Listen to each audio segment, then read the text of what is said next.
there is a fifth dimension beyond that which is known to man. It is a dimension as vast as space and as timeless as infinity. It is the middle ground between light and shadow, and it lies between the pit of man's fears and the summit of his knowledge. This is the dimension of imagination. It is an area which we call the Twilight Zone.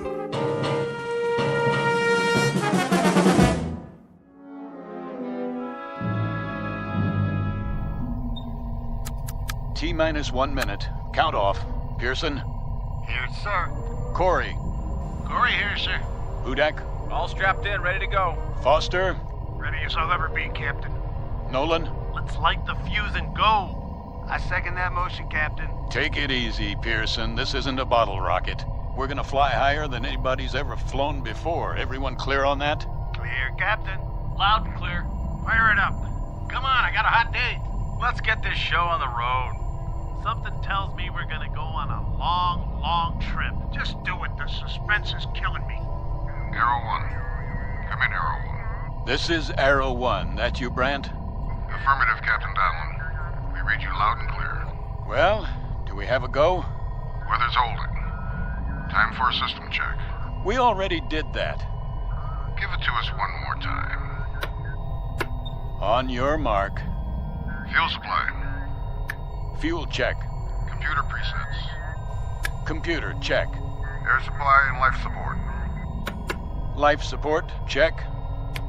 Flight plan trajectory. Flight plan check. Autopilot. Autopilot check. System coordinates. All systems check. Looking good, Captain. You've got to go. Crew, stand by. Hey, I changed my mind. I think my mother's calling me. I gotta go to the bathroom. Fire rockets. We have ignition. Cleared for takeoff, Arrow 1. Prepare for countdown. Ready for countdown. T-minus 15. Minus 14. Lock those seatbelts, boys. Hey, I forgot to bring my lunch. Where's my lucky rabbit's foot? Do they have TV in space? We're gonna miss a World Series. Minus 10. Take a deep breath, everybody. Minus 9. You want we should hyperventilate? Minus 8. Captain, I need a drink. Minus 7. No more chatter. Minus 6. Anybody bring a magazine? Minus 5. I gotta finish my crossword puzzle. Minus 4. Don't I get a last cigarette? Minus 3. Wait, I forgot to lock the door. Minus 2. Cut it, I said. Minus 1. Somebody tell my wife I love her. Aw, ain't that sweet? Blast off. Hang on. This is it.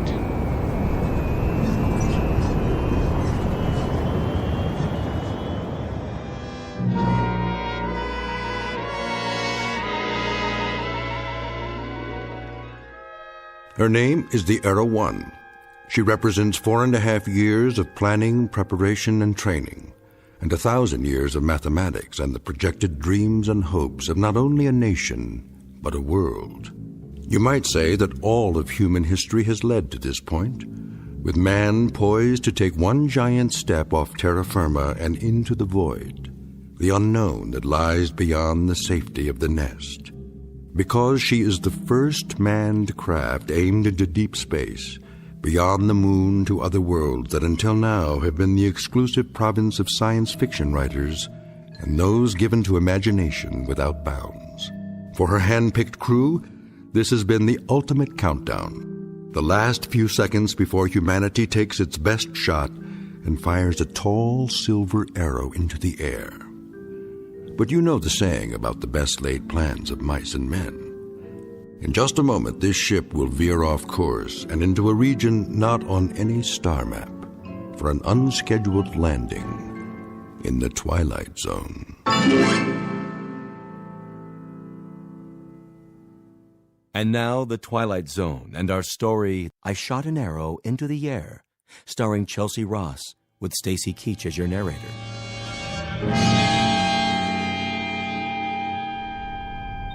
All right, roll call. Sound off. Nolan here. Pearson, anybody got an Alka-Seltzer? Foster, make it a bromo. Corey here. Hudak, look at me, I'm flying. How you doing, Colonel? I am A-OK. We all are, and so's the ship. Are we there yet? We're leaving the Earth's gravitational field. Instruments all in the safety zone. Pearson, give me a visual scan. Yes, sir. Everything's on the money, Captain, as far as I can see. Cabin pressure? 1.19, sir. Disengage restraints. You can remove your helmets now. We're free to move around.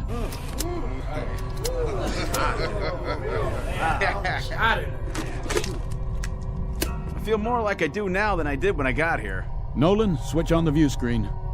There she is, Captain. Wow. Will you look at that? Is that talcum powder? Or stars? Never saw so many in my life. Quite a sight, huh? We're almost clear of the Earth's atmosphere. Where is the Earth, anyway? It's down there. Hey, question. Which way is up and which way is down? Watch the lower edge of the screen.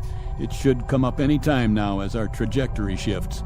It'll be the blue one with clouds, about the size of a quarter from this far out, but we'll be able to see it. What are those blips? Where? The ones moving toward us. We've entered the asteroid belt. But don't worry, they're miles apart. The odds of hitting one are infinitesimal. Mission Control to Arrow 1. Come in, Arrow 1. Roger, Mission Control. It's a big high five, Captain. We've got you on the monitor, center screen, right on course. Just like a Sunday ride in the country. Any snafus down there? That's a negative, Arrow 1. Hold on, Captain. Someone wants to talk to you. Standing by. I just want to say how proud we are of you, Donlin. You and the entire crew. That you, General Langford? That's right, Bob. How does it feel to make history? I couldn't say, sir. We're only doing our job. Sure you are. You make it sound so simple. The President will be sending you a live message at 1400 hours. Till then, keep your eyes on the prize. I can't express how proud I am of all of you. Thank you, sir. First, keep space.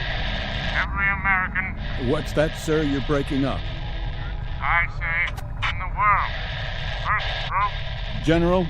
General, we're losing you.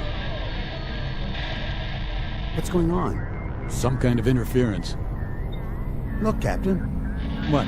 The stars are moving. We must be turning. Not this early. Did you punch in a course correction? No, I didn't. General Langford, we have rotation here. Till then, signing off. Wait, the ship is yawing. That's not part of the flight plan. Happen to your course. Up the screen, get deep. Get back in your seats. We're turning faster. Now! Captain, what's happening? I said strap in. What about you? I'll try for a manual override. Captain, we're spinning. Lock your belts. I can't get in the chair. We're going into a dive. 0 G's. Hold on and pray.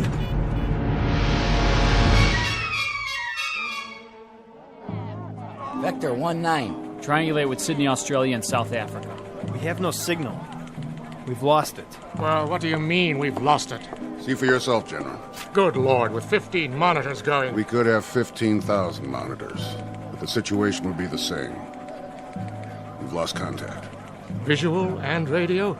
How is that possible? Don't ask me. She's off her vector path, clean off the radar screen. Just gone.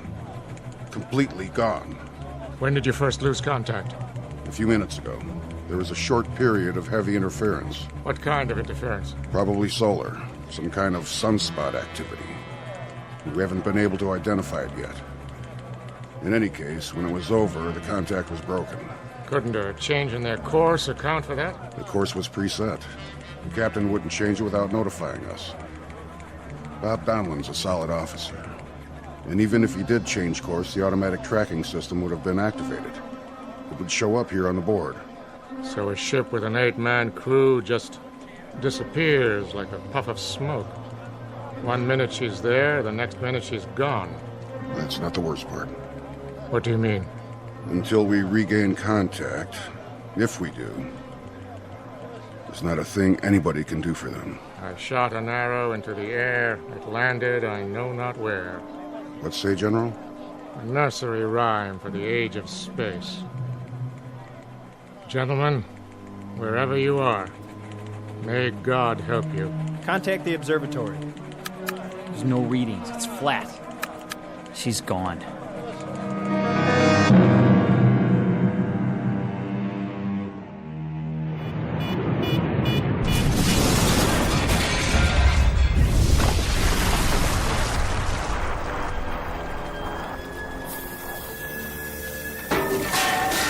Captain Donlan. Go on, get out of here.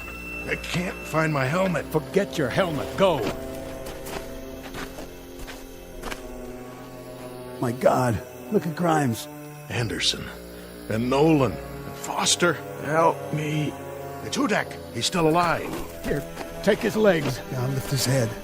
What are you doing, Captain? Gotta drag the bodies out. But the fuel tanks are gonna blow. Hold on, we'll give you a hand. Somebody, please. Get him out, I said. That's an order.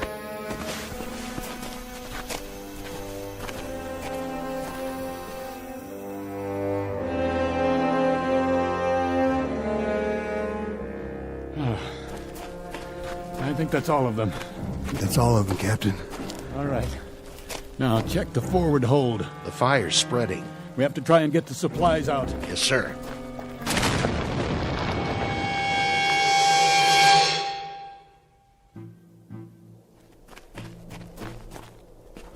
The others are all dead, sir. Except Hudak.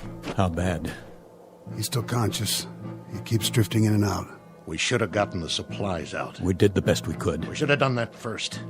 We knew the ship might go up. So now, instead of food and water, we've got 4 dead men and another one dying. We didn't know they were dead, Corey. Well, knock it off, Pearson. Maybe when your tongue starts swelling up, you'll realize where we are. We're on a rock here. We blew it. We wasted all that time playing Undertaker instead of going in there and getting supplies. Let's cover them up. Pull something over their faces. Why bother? What's the point? You heard me. We'll take 15 or 20 minutes, and then we'll bury them. Yes, sir. First entry, log, Arrow 1, Captain R.G. Donlan commanding. The first leg of the flight went off without incident. Now we have crash-landed on what appears to be an uncharted asteroid. Cause of malfunction and ultimate crash, unknown. We lost our course, the electrical system went out, and there was an explosion. That's all any of us can remember. Any of us, being Flight Officers Corey and Pearson, and Navigator Hudak, who has been seriously hurt, and myself. The rest of the crew are dead. There's very little left of the ship. The radio is gone, the bulk of the supplies were destroyed in the crash, and as of this moment, there is little certainty that we have been tracked and our whereabouts known. Begging the captain's pardon. What do you think you're doing? This is no time to write your memoirs. Stand down. Listen to me, Corey. We're in bad shape, but we're still a crew. As long as we're a crew, there'll be discipline and there'll be protocol. And until I'm lying in a hole like the rest of those poor devils, we'll operate from the book. Got it? I got it. Now give me the recorder. Go over there by the rock and sit down. Continuing this log entry. Commander Donlan, it's hot, see? It's very hot. Thank you for the information, Corey. And that makes it hard to think. So if you're going to expend all that energy, use it to figure a way out of here. A way to get back home. A way to let them know where we are. Corey, you stay out of this. You heard him. Go over there and sit down. You've got a bad cut on your forehead. Make a bandage and tie something around it. Okay. Something's wrong with Corey, sir. The bump on his head, or whatever it was, he's not acting right. He's not the one I'm worried about just now. Hudak? Hudak, can you hear me? Sir? How about some water? Water. Please, sir. Thank you. How much is there? 5-gallon can and whatever we've got on us. Then why waste it? He won't last through the day. You the consulting surgeon, Corey? I'm 1 man out of 3 who's going to need that water. And 5 gallons isn't going to last very long. If the situation were reversed, Corey, if that were you lying there, I'll give you good odds you wouldn't want to get written off, 5 gallons of water or no. He's going to die, Colonel. If he dies, Corey, but nobody gets behind to push. If he's thirsty, he gets water. If he's hot, we move him in the shade. And then if he goes, we'll give him a prayer or two. Right? If you say so. Pearson? Sir. There's a broken shovel near the packs. Let's dig the graves. I'll relieve you in 5 minutes, then Corey here will relieve me. Right away, sir.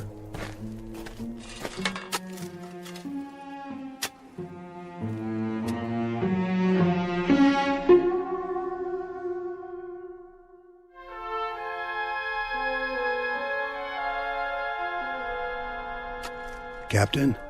Yes, Pearson? That's odd. What is? The sun. Don't you think that's odd? The size of it, I mean? What, the size of the sun? It's hardly any different than we knew it on Earth. Same kind of star and almost exactly the same distance. Which means that whatever asteroid we've landed on is close to the Earth. How close? Huh. Pick a number. That's how it is, huh? 100,000 miles, 200,000, maybe more. A lot more. Who knows? Hard to say after we've blacked out. But wherever we are, it's a cinch it isn't heaven. We can count on that. Yeah, I guess we can. Unless it's the other place. We can count on this, too. We've got maybe 6-7 gallons of water and food concentrates for about 4 days. And that's it. So we'd better make our plans with that in mind. What kind of plans? We have to get our bearings and see what's here. Any water, plant life. We'll use this as a base and spread out in 2-man patrols, 1 man to stay behind and watch Hudak. You think we'll find anything but rocks out there? At least we'll see what's on the other side of the rise. Look at it this way. We've got several things in our favor. The air is breathable, so we don't need suits and helmets. The gravity's close to Earth's, so moving around's no problem. No signs of animal life, friendly or unfriendly. And there's no radiation to speak of. You checked? The Geiger counter still works. I have to hand it to you, Colonel. That's what I call positive thinking. We don't have much of a choice. No, sir, I guess we don't. It took 4.5 years to build that ship. There wasn't any prototype, just the one, the only ship of its kind. So, if they know where we are and want to come get us, they've got to build another one, and that'll take another 4.5 years. So I suggest we dig in and get comfortable, because any way you look at it, we've got a devil of a long wait ahead of us. Pearson, your turn.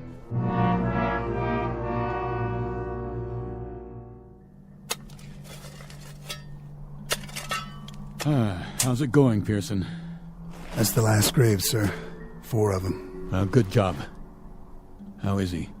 The same as when you left. Breathing pretty shallow, though. Maybe the air here, well maybe it doesn't have as much oxygen in it. It has enough. We're doing all right. You two see anything out there?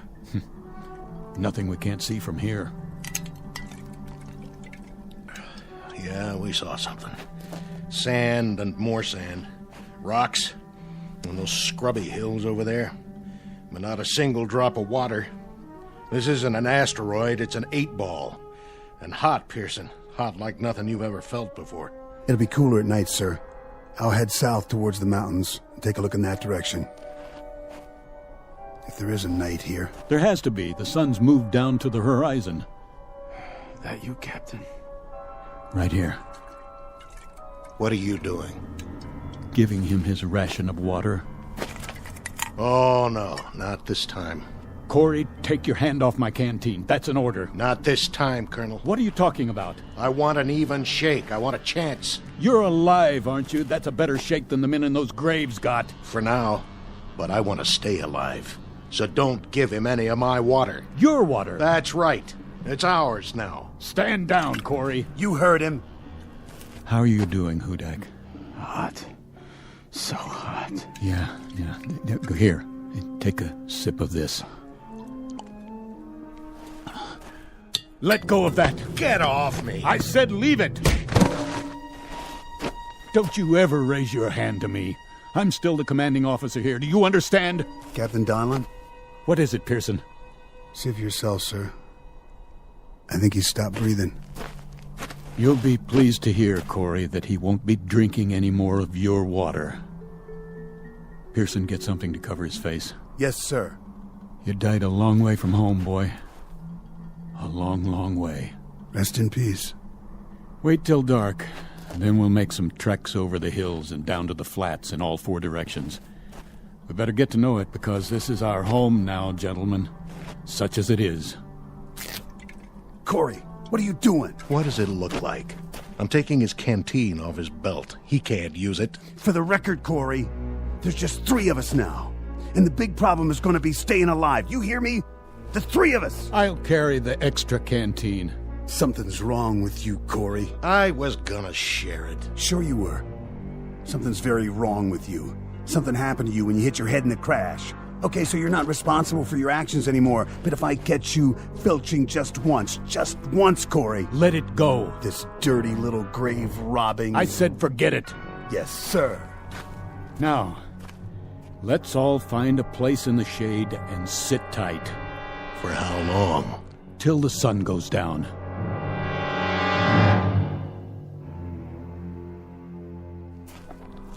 Watch your step. What's the difference? Can't see anything anyway. Use your flashlight. The batteries are going out. Turn it on and off in bursts. That way they'll last longer. You know, this is nuts. We're killing ourselves. For what? You got a better idea? Sure. Pack it in right now and head back to camp. We're on recon, Corey. Captain's orders. Well, I gotta stop for a minute. Hey. Take it easy with that canteen. I'm thirsty. Well, so am I. Now listen to me. We'll need every drop of that water come morning. Right now we've got 2 choices. Either curl up and die out here, or keep moving. What's the point? We can't see where we're going. The mountains are getting closer. They don't even look real. There should be stars, lots of them, and a moon. Doesn't this place have a moon? It's the atmosphere. Some sort of cloud cover after the sun goes down. Where are you going? I'll peel off and head for the mountains. We'll rendezvous at base camp in 2 hours. Yeah, what am I supposed to do? Check out the flatland straight ahead. Think you can do that? Yeah, but if we split up... What? Well, we might not find our way back. Are you telling me you can't walk a straight line, Corey? There's the rise directly behind us. If you get turned around, look for a light, okay? The captain will keep the fire going. Yeah, right. Listen, soldier. For all I care, you can lie down and fry like a piece of bacon when the sun comes up. As far as I'm concerned, you're on your own. All right. If that's the way it is... Keep your sidearm loaded. What for? In case we're not alone on this rock, after all.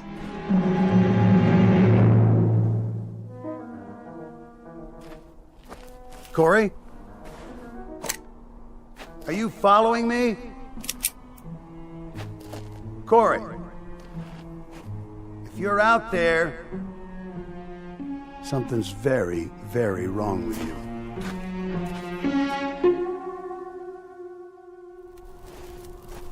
Pearson! Corey? Who's there? Identify yourself. What the...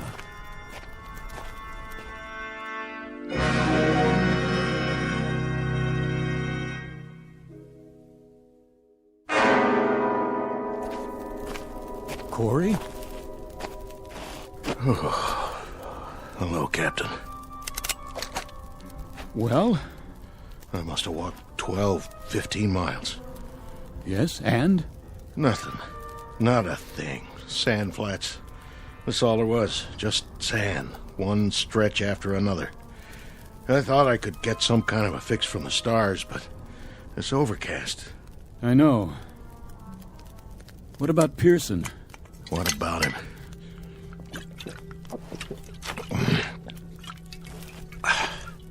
You haven't seen him? Not for hours. You didn't pass him coming back? He went south to the mountains, and I went west toward nothing. What time is it? Oh, 3 o'clock in the morning, or it would be on Earth. You kept the fire going. This is what's left of the flight chairs. There are some plastic panels scattered around. When that's gone, the only thing left to burn will be our suits. Fine with me. Not like we're going anywhere. He's been gone 6 hours. He should have been back by now.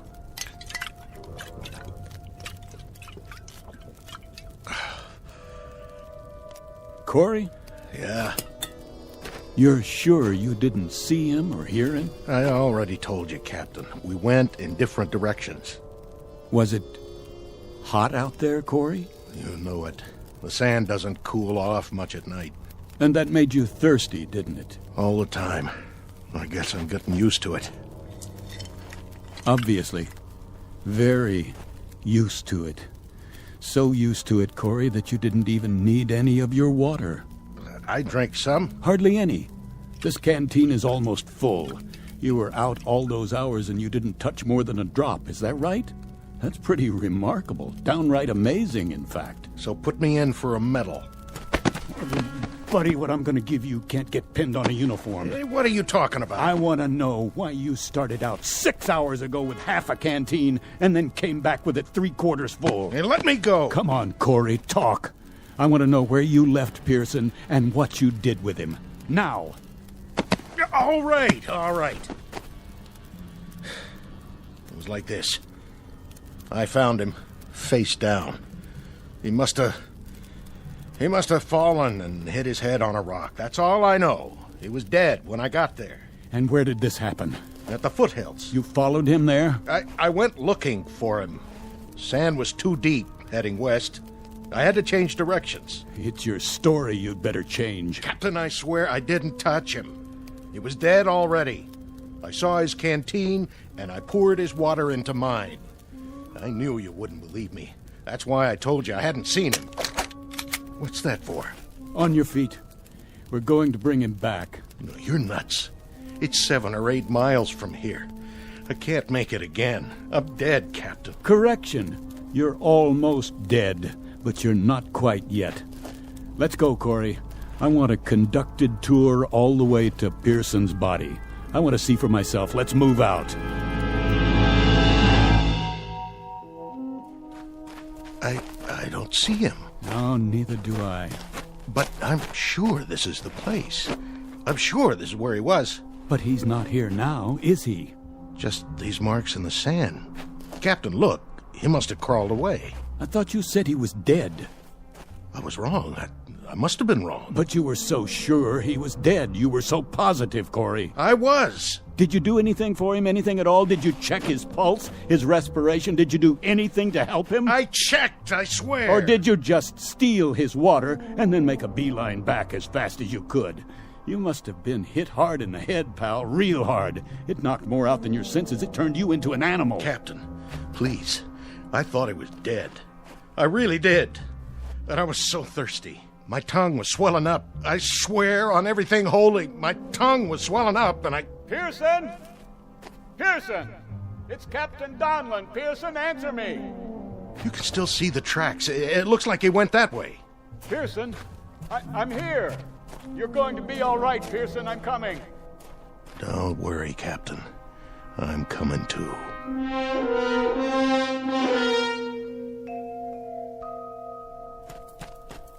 Pearson.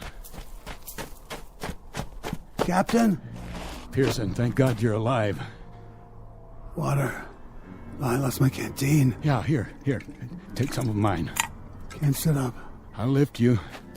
Thanks, Captain. And not too fast. You're all right, boy.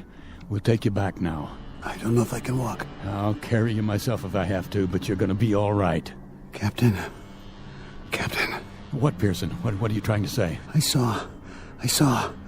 What? What did you see? Where? Up there. Over the hill. Did you climb the hill? Is that it? I went. And what, Pearson? What did you see? Captain, I saw. What? Are you drawing a picture? You should have seen. You wouldn't believe it. What? No, Pearson. Sorry, Captain. Pearson. Come on, Pearson. Pearson, don't die on me. Don't. Is he gone?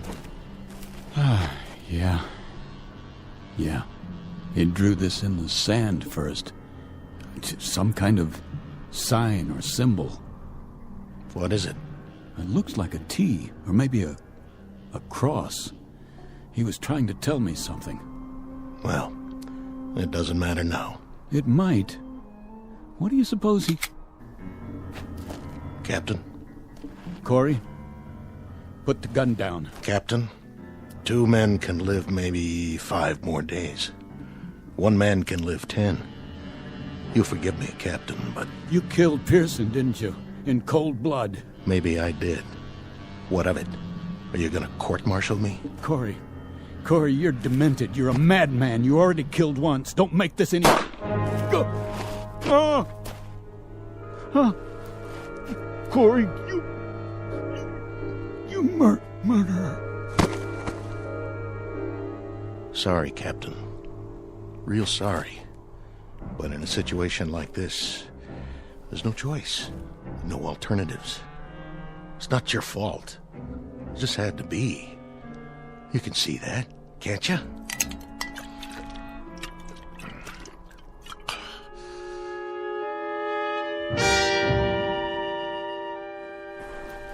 What? Morning. That blasted sun already.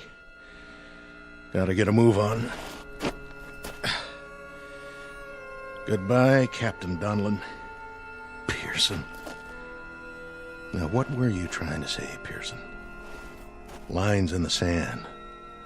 Something over the hill. Is that it? Well, I guess you got me thinking. I'll just have to check that one out one time.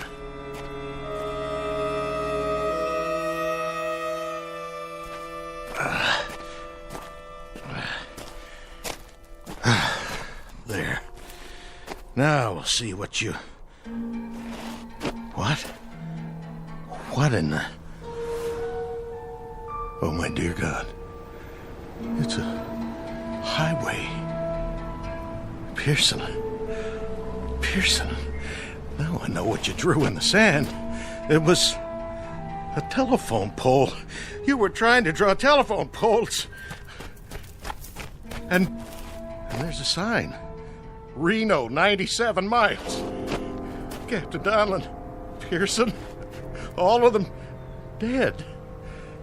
Now I know what happened. I understand. We never left. That's why we went off the radar, why nobody tracked us. We never left the Earth at all. We just crashed back into it. Donlin, Pearson, I'm sorry. Oh, please forgive me. I'm sorry.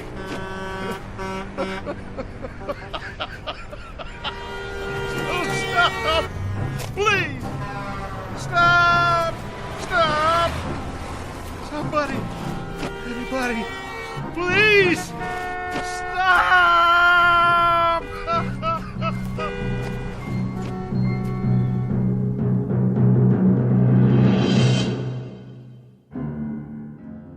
Practical joke perpetrated by Mother Nature and a combination of improbable events. Practical joke wearing the trappings of nightmare, of terror, of desperation. Small human drama played out in a desert less than 100 miles from Reno, Nevada, USA. Continent of North America, the Earth, the solar system, the galaxy, and of course, the Twilight Zone. We'll be back to the Twilight Zone in a moment. Hi, this is Carl Amari, producer of the Twilight Zone radio dramas. I'd like to take a moment to tell you about our official website at twilightzoneradio.com, where you'll get the latest news and information on these Twilight Zone radio dramas. Plus, at twilightzoneradio.com, you can digitally download 3 free episodes or any of our episodes for only $1.95 each. In this age of ever-changing technology, we've decided to make these episodes instantly available to you by making the Twilight Zone radio dramas a digital download-only series. This means that this series will no longer be offered on CD. The CD collections at our website are now being offered, while supplies last, at buy one, get one free. So be sure to get your favorites before they're sold out. Be sure to visit us often, and I'll see you in the zone.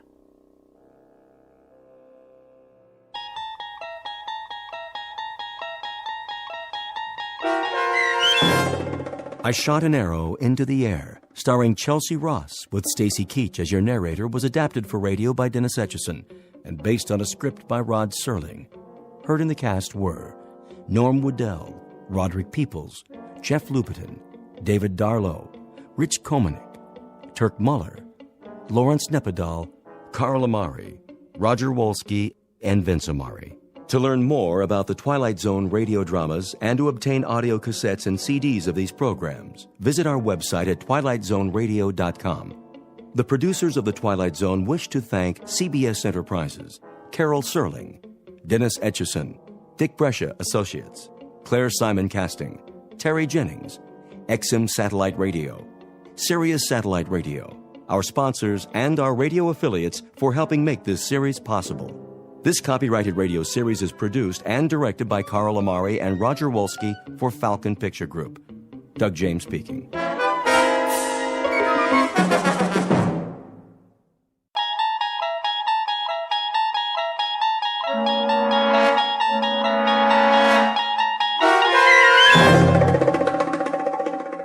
He's Alive, starring Peter Mark Richmond and Marshall Allman, with Stacy Keach as your narrator, was adapted for radio by Dennis Etchison and written for The Twilight Zone by Rod Serling.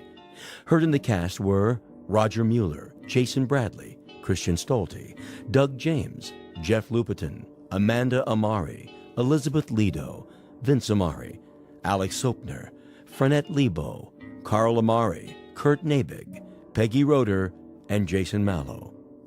This copyrighted radio series is produced and directed by Carl Amari and Jason Mallow for Falcon Picture Group.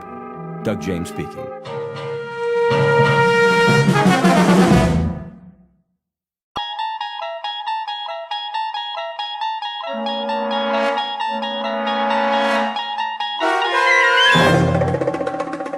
You unlock this door with the key of imagination. Beyond it is another dimension, a dimension of sound, a dimension of sight, a dimension of mind. You're moving into a land of both shadow and substance, of things and ideas.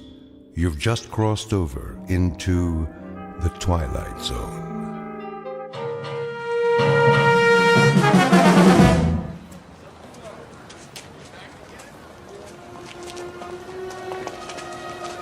That looks like a good spot. Where? Up ahead on the corner. Yeah, we'll set up some boxes. I don't know. It's perfect, I tell you. All these people taking a walk after dinner, they'll listen. Oh, they'll listen, all right. Just hand out the pamphlets for now. I have to work on my speech. What speech? You don't need one. Just say it the way you say it to us. These people, they don't know what we stand for. So tell them, Pete. We'll make sure they listen.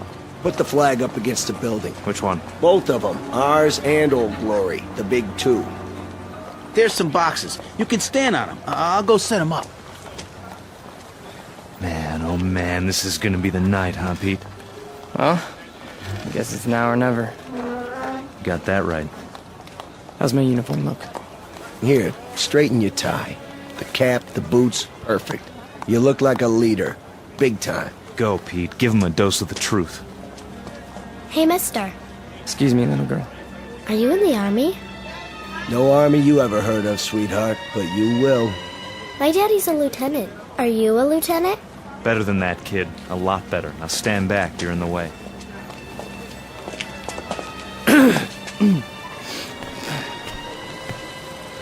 Good evening. Good evening, neighbors. I have something of great importance to tell you. If you'll all gather round. Neighbors? Who's neighbors? Yeah, we're not your neighbors. I never saw him around here. Yeah, me neither. Look at those crazy outfits they're wearing. Yeah, they look like real idiots. I bring you a message that you'll all want to hear. What are you selling? Vegetable choppers? Because I already bought one. Well, hear me out, folks. Hey, what's with the goopy flag? Yeah, it's got lightning bolts on it. Well, maybe they're looking for a few good men for Halloween. I want to talk to you about international communism and the secret masters of the World Bank. I'm not joking, neighbors. Do you know who's really behind it? Look at our economy. it's falling apart. It's because of the bankers. That's right. The economics of the world, now, then, and forever, have always been the breeding ground for a certain type. An insidious type. The worshippers of the golden calf, whose religion is gold, whose loyalty, first and foremost, is to money, and only money. And we know who loves money more than anyone else, don't we? We know what tribe. He's just getting warmed up. Yep, in a minute he'll have him in the palm of his hand. The tribe of traitors. And they're here, in our homeland. They're in Washington. Those swine have captured the reins of government. Yeah, they're rotten apples, and I got an apple for you. Hey, knock it off, people. Yeah, show some respect. I'm talking about traitors. Listen. Boring. Ice cream. Get your ice cream. I want one.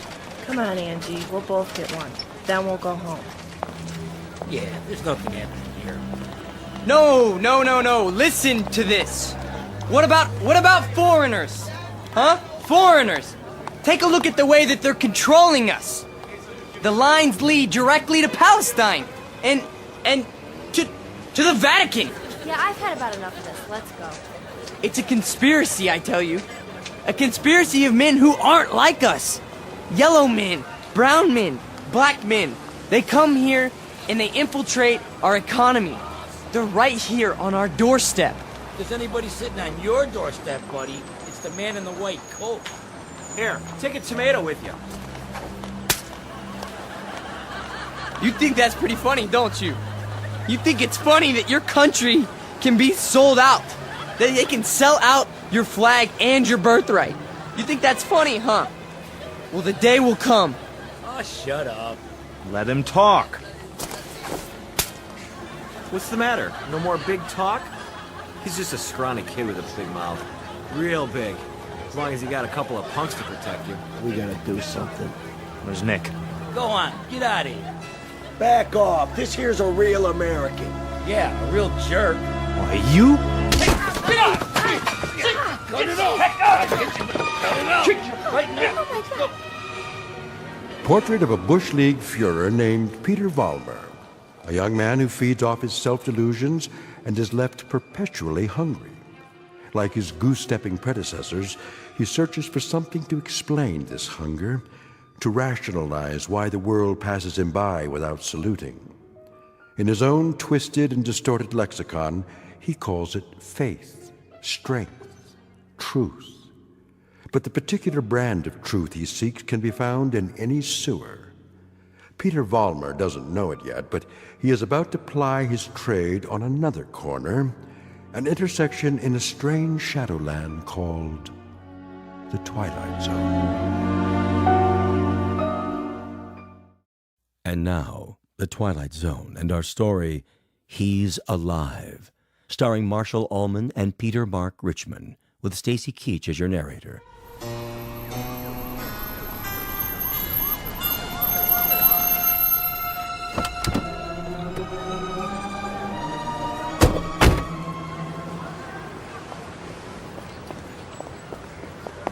All right, folks, break it up. Party's over. Yeah, what's happening here? Looks like the boys in the brown shirts took a licking. No, we got him. We got him good. Said, what are you lying on the ground for? Problem, fellas? It was the communists. The communists did this. What? Which ones are those, Jack? All of them. They ran away like cowards. We want to press charges. What about names? We need names if we're going to charge anybody. Look, forget about it. We can take care of ourselves. Sure you can. You need some medical attention? No, we don't need your help. Come on, Peter, I'll help you out.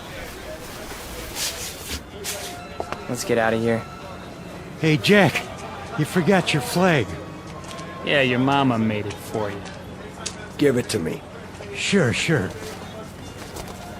There'll come a day when guys like you will crawl on your belly to salute this. There'll come a day.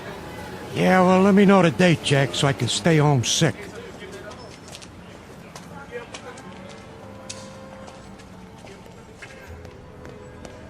Hey, Pete, Pete! Are you okay? Yeah, we're fine. What are you doing in the alley? It cornered me. Must have been 10 guys on top of me. It was all I could do to get away. You sure that's what happened? Sure, I'm sure. Oh, mean crowd, Pete. You get a hot night, and you always get a mean crowd. Remember when I was telling you that? Remember when I was telling you that every time you get a hot night... All right. Okay, Pete. Okay. Why? I tried. I tried hard out there tonight, but I couldn't get through. I couldn't get them to listen. Words never come out right. You did good. Real good. Someday they'll listen. They'll have to. They'll listen and they'll cheer. Someday they will, Pete. You'll see. Someday.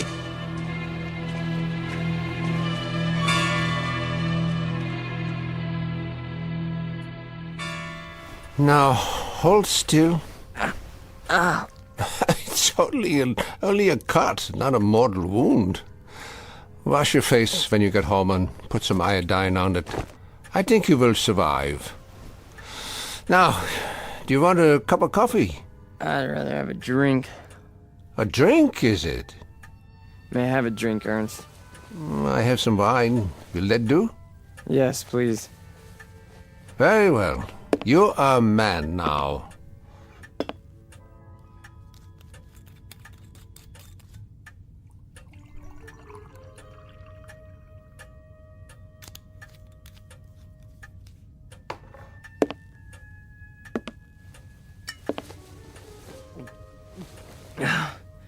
Thank you. Peter, one sips wine. That's not beer from a beer garden. Sorry. I'll remember that next time. The next time. Just how many next times do you suppose a human being has in the scheme of things? Oh, come on, don't lecture me, Ernst. I'm sick, I'm tired, and I took a beating out there. Did you? Yeah, can I stay the night? Yeah, the couch remains in the corner, as usual. You're a good friend, Ernst. You understand. Sad to say, I do. A man does what he believes in. A man usually does. I believe in certain things. Is that right? You know I do. I mean, we're friends. You've known me since I was a kid. When you were a little kid, Peter, and I used to find you crying at my door late at night, I could pity you then. And now? What do you think? Now you peddle hate on street corners as if it were popcorn. It's not hate. It's a point of view. A philosophy. Oh, I know the philosophy. I know it quite well. 9 years in a place called Dachau. And you know who put me there? Peter Vollmer. What? A lot of Peter Vollmers. Frustrated men, sick men, hungry men. But the result, the effect, never mind the cause, was 12 million bodies in shallow graves. And it all started with young men in uniforms, talking on street corners. Hey, you let me come here. You never sent me away. No, I never did. I never do. That's the weakness that you scream about on your street corner, the sentimentality, the softness, the weakness that makes a man his brother's keeper. So I must be one of the worst of your criminals, Peter. Sentimental, soft, and very preoccupied with my brothers. I should close the door on you, but perhaps this is my sickness. I only see the boy, not the man. Go ahead. Sleep on my couch. Look, why don't you understand? You're the only person in the world I ever had. What else have I had? What? A drunk father who used to throw me against the wall? An old lady who drank till she had no marbles in her head? She didn't even recognize me half the time. That's why I used to come over here to your apartment, because, I mean, you were gentle with me, you know? You'd talk to me. You'd feed me, you'd take care of me. Ernst, you're my real father. Ah, this is the boy speaking again. The little boy with so much fear in him. Yeah, you rest now, Peter. You rest well.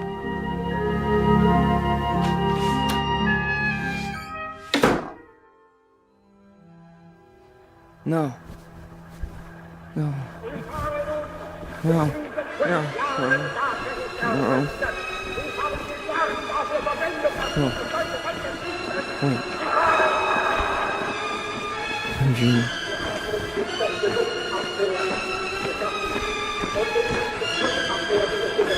What? What? Peter! Who's that? Peter? Who's out there? Who is it? A friend, Mr. Fulmer. A friend? You have need of friends, yeah. Allies. Yeah, come downstairs, Mr. Fulmer. Come down and we'll talk, you and I.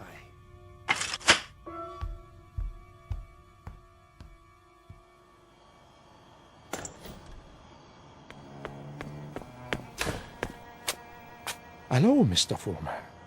I heard people out here. Oh, did you? And your voice. Well, a dream, perhaps, of better days to come. Who are you? Take a good look. Do you not recognize me? Surely you have seen my picture. Wait. That hair. With the mustache. No. It can't be. You died a long time ago. Did I? Or perhaps I only wanted people to think so. But you're a great man. I am aware of your opinion. How did you know where to find me? I simply followed your tears, Mr. Fulmer. You said you have something to talk about? I do. I do indeed. I have you to talk about, and the things you believe in, which are the things I believe in as well. See, your success, Mr. Fulmer, will be my success. Are you interested? I am. I am.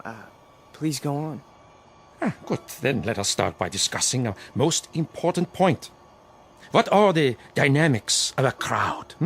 How do you move them, Mr. Fulmer? How do you excite them? How do you make them feel as one with you? I don't know. I don't know, sir. How? Join them first, Mr. Fulmer. Yeah? When you address them, speak as if you were a part of the mob. Speak to them in their language, on their level. Make them hate the things you hate. How do I do that? If they are poor, talk to them about poverty. If they are afraid, talk to them about their fears. And if they are angry, Mr. Fulmer, if they are angry, give them objects for their anger. But most of all, what is most of the essence is that you make the mob an extension of yourself. Say to them things like, things like this. They call us hate mongers. They say we're prejudiced. They say we're biased. They say we hate the minorities. The minorities. Understand the term, neighbors. Minorities. Shall I tell you who the minorities are? Shall I? We are. We are the minorities. That way, Mr. Fulmer. See, you started that way.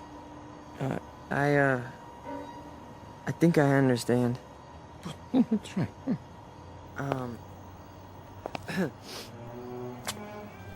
Neighbors.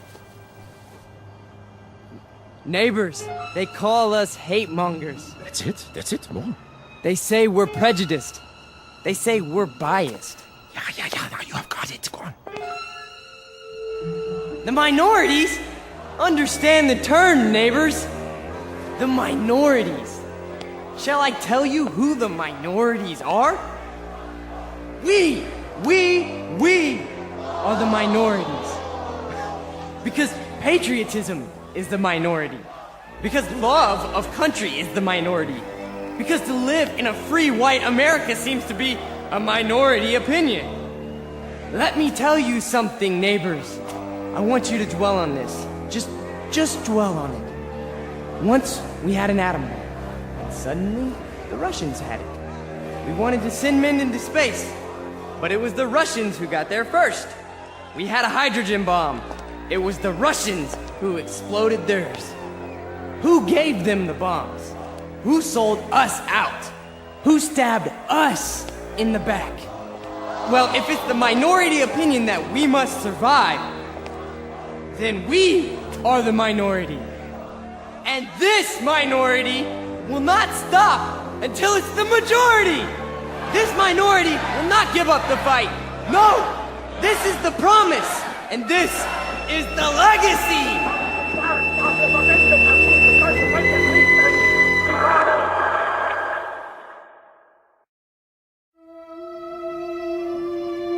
Look, I'm not gonna wait much longer, you understand? Gibbons, cool it. Pretty good crowd tonight, huh? Great crowd, and you were great, Pete. I mean it. Thanks, Stanley. They're finally responding. Responding? You had them right where you want them. Yeah. This here is my hall. You've been renting it all this time, but I ain't got the money yet. Hey, can't you see we're busy? Okay, boys. I'll put it to you this way. If I don't get paid right now, you don't have the hall tomorrow night. You got that? I'll go count the donations. What's the problem? Oh, this is a hungry man here, Pete. He's got to have his shekels. You know the type. I told you guys you're 3 weeks behind on the rent. You said you'd give it to me a week ago, and all I got was a cigarette butts on the floor. After tonight, that's it. Excuse me. Am I to understand that you're going to lock us out of this meeting hall because of a couple weeks' lousy rent? Oh, you understand right. $600 due. $600 that ain't been received. We happen to be a young movement. We're still struggling. We need time to grow. I don't rent time. I just rent the hall. It's the money. Or you put up a soapbox in the street. A soapbox in the street? What do we do, Pete? We gotta do something. I don't see why we have to tiptoe around this guy. Why don't I just educate him? Look, Frank, I don't know. Why don't you just hold on a second? I can do it, guaranteed. Well, I know you can, Frank. Somebody left this for you, Pete. Who? Nobody saw him. Just left this envelope at the back door. Your name's on it.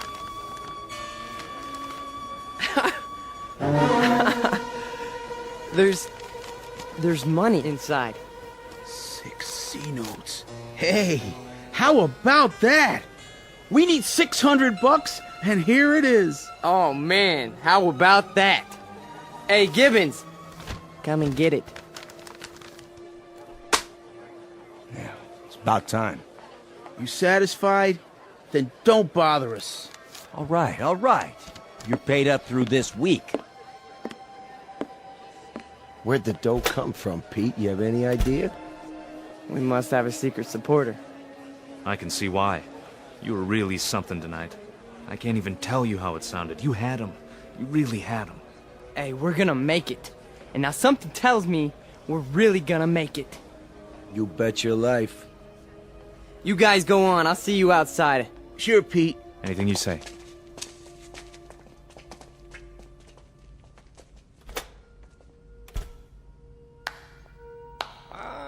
Excellent performance, Mr. Vollmer. Yes, very effective. Very effective. You learn quickly. Well, thank you. I didn't know you were here. I am always here. Pleased to be of help. You learned the style very well. You delivered it precisely as I told you. I'm very obliged. And the money? Oh, it was the least I could do.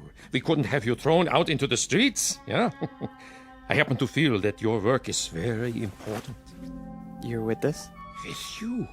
Oh, Mr. Vollmer, you might say I am you.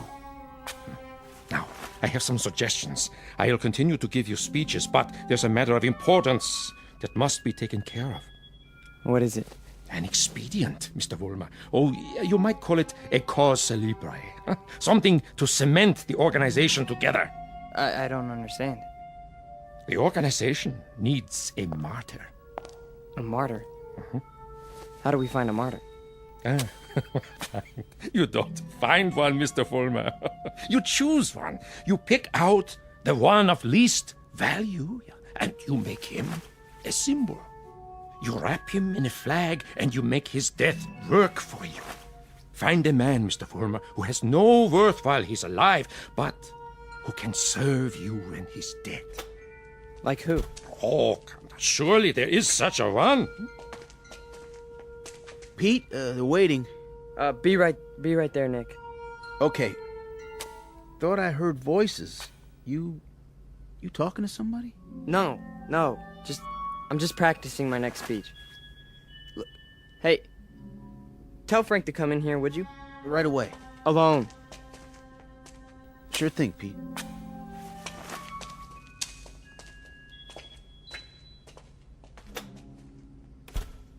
An excellent choice, Mr. Vollmer. The little fat one. Yeah. Now, all you have to do is arrange it.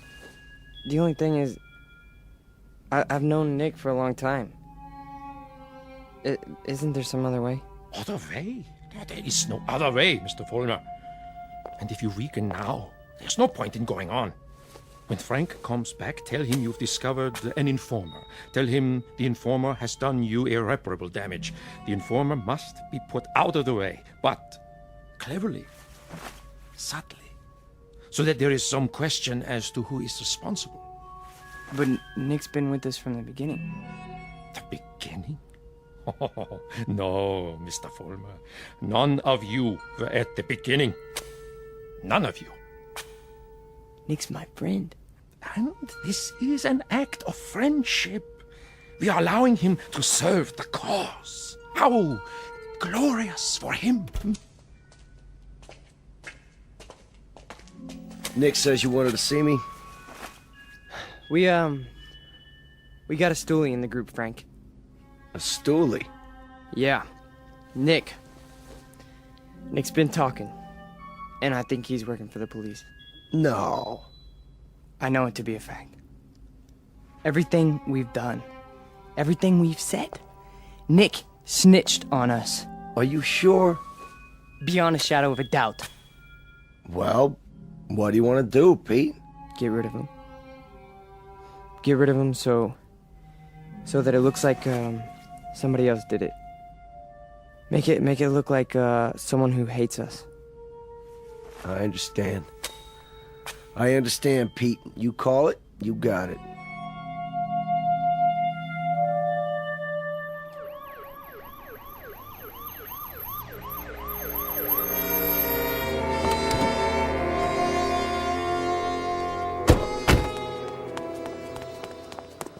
There you are, officers. Thank God. Stay calm, ma'am. Now just tell us, where's this body? Over here, in the alley. Shine your flashlight on it. Look at all that blood. Somebody did quite a number on him, huh? I've seen him before. It's one of those young hooligans. You can tell by the uniform.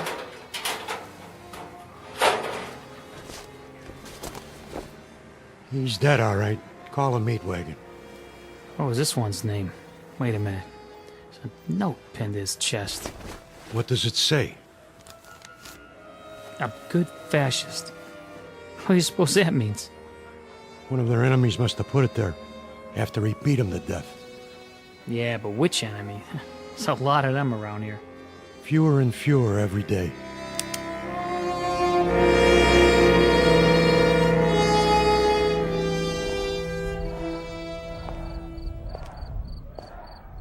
Hurry up, Frank. We've been waiting for you. Is it done? Cross off the little creep. Anything else? Then, we finally have our martyr. Pete, you better go on. They're going nuts in there. It's a good crowd tonight? Right to the ceiling. What's the matter, Stanley? Oh, nothing. Then why the look? It's just that... Nick was a nice guy, Pete. I miss him. Stan, you listen to me. You forget about Nick right now. He was a fat pig with no guts. He was a greasy big mouth who copped out every time he took a breath. A nickel and dime Judas who got exactly what he deserved. So don't mourn for Nick. He doesn't rate mourning. Not that pig. You got that, Stanley? Look at me, Stanley. You got that? Yeah. You have his poster ready? Blown up bigger in life. Just like you said. Good. When I give the signal, unveil it behind the podium.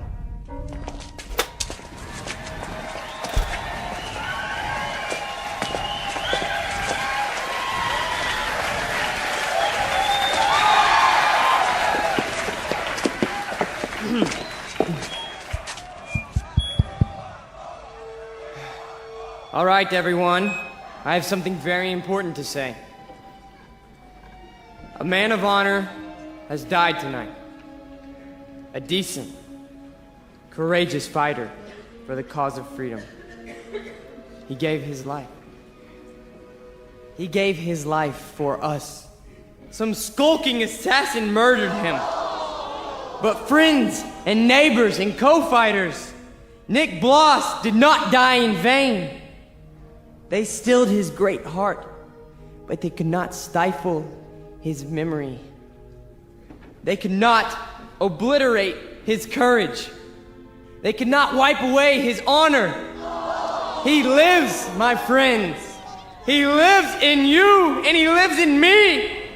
He lives deep in the gut of any human being who believes that the United States of America should be free, should be untainted, should be free from the mongrels who try to enslave it.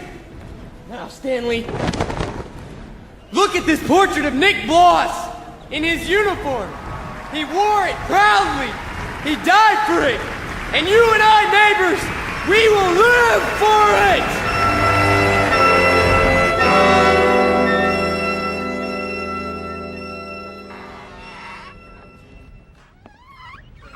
Oh, hiya, Mr. Gans. How do you do? How are you tonight? Oh, I'm very sober, unfortunately. Beer? Yeah, if you please. Boy, listen to him across the street. Guy's got a voice on him. And I knew it when it was only a whimper. That's a wild kid, that one. Used to be people would laugh at him, but lately he gets the crowd. Not many people laugh now. Say, you know him, don't you? Yeah, since he was a child. A silent little boy with very little to say. But now, I've been here before. Oh yes, I've seen and heard it all before. That was another time, Mr. Gans. Another place. Another kind of people. That stuff doesn't go here. That's what we said, too. They were brown shirt scum. Temporary insanity. Part of the passing scene. Too monstrous to be real. So we ignored them. Or laughed at them. Because we couldn't believe that there were enough insane people to march for their cause. And then, one morning, the country woke up from an uneasy sleep, and there was no more laughter. The Peter Volmers had taken over. The wild animals had changed places with the zookeepers. Another one, Mr. Gans? No, thank you. I have had my fill. You take it easy now. You're not going to do anything foolish, are you? Me? Not this time. It mustn't happen again. We can't let it. We simply can't let it happen again. All the anguish, all the horror, all the nightmare. No. Not this time. Mr. Gans? Mr. Gans!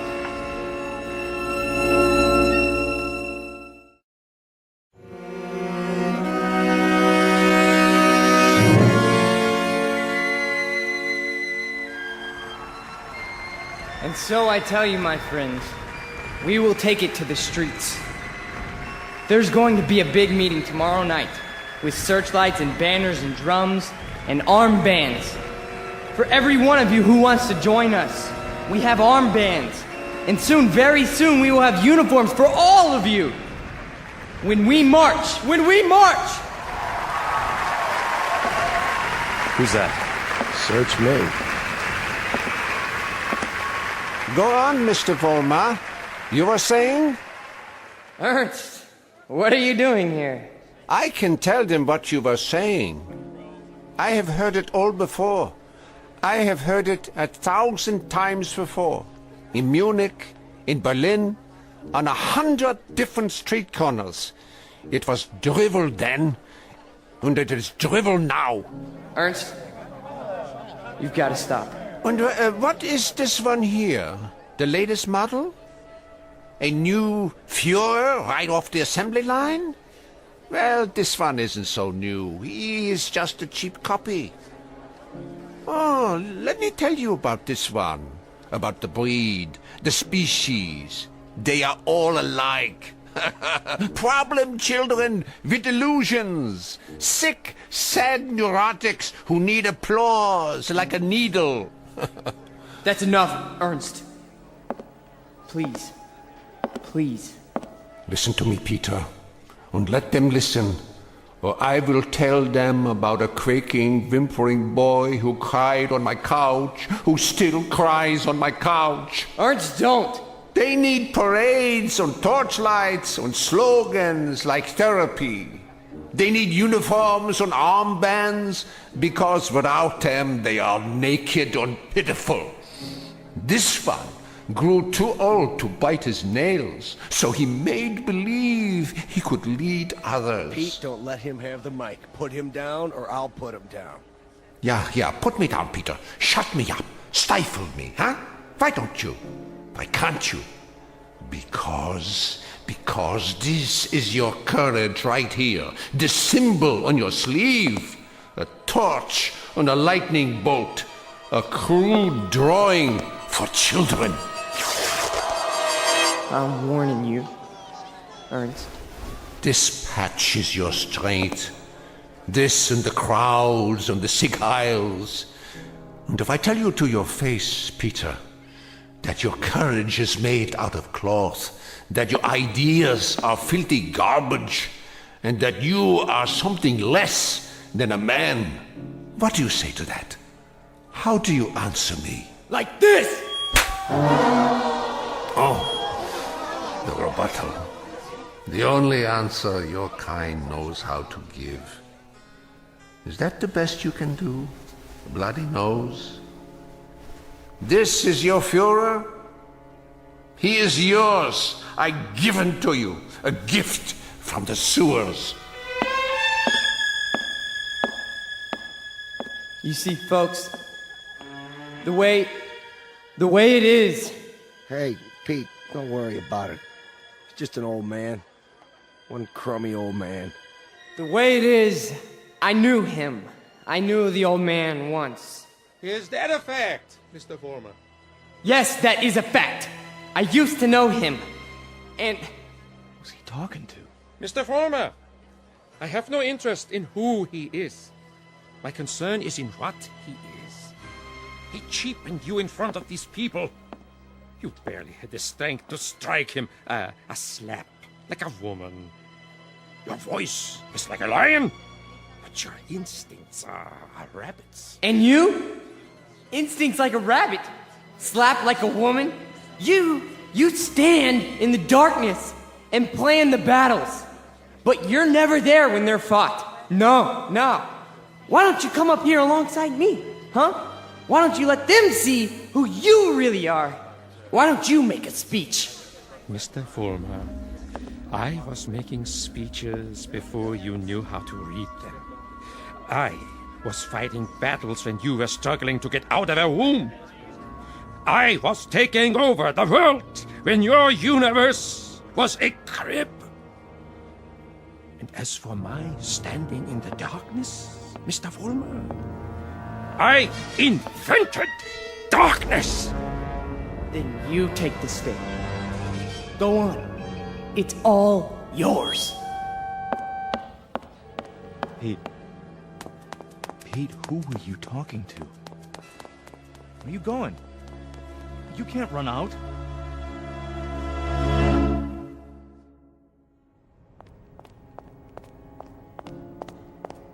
Ernst! Ernst! Where are you? Let me explain. You! Why? Why did you pick me? I didn't pick you, Mr. Former. You picked me. You chose my ideas. You invoked my name. So now, you must take whatever comes with it. What? In the past, I've given you suggestions. Now, I give orders. Orders? What do you want me to do? From now on, you must be built of steel. No soft gaps of sentiment. Steel, Mr. Vollmer. The way we handled Nick, and the mobs, and the speeches. And gradually, bit by bit, we shall forge something strong, something powerful. Just as I did before, with my own hands. With my own hands! The old man, the Jew, he'll be back again tomorrow night, the next night. I know him. I know the type.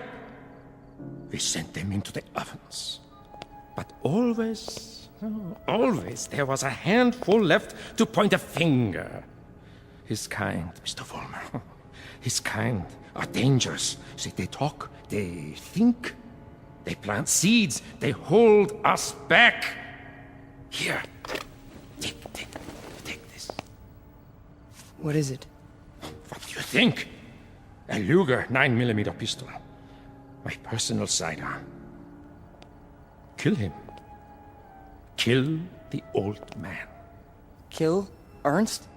Tonight, he will be in his room. If you are man enough. If you are steel. All right. I'll do it. I'll do it now. Then, Mr. Vollmer, when you come back, there's much we have to talk about. Plans, campaigns, ideas, the next steps. This is only the beginning, the dawn. It will be a long, long day.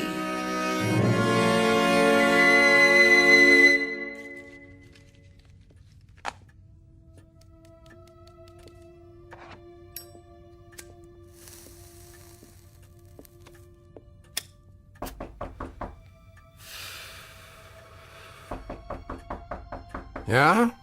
Come in. Ah, I thought it was you. You wouldn't listen to me, Ernst. On the contrary, I listened to all that I was able to stand. You should pay attention now. I can't even begin to tell you what's happened. It's too incredible. It's too unbelievable. I can tell you this much. We're on the march. From now on, we only go forward. There's no stopping us. No stopping you, Peter? An old man stopped you tonight with a few words. He stopped you with the truth. You're wrong, Ernst. It's not just me anymore. There's someone else. Someone behind us. Someone even you tremble at. He'd have to be a very imposing figure, Peter. Much more imposing than you. Oh, he is. He gave me this. See?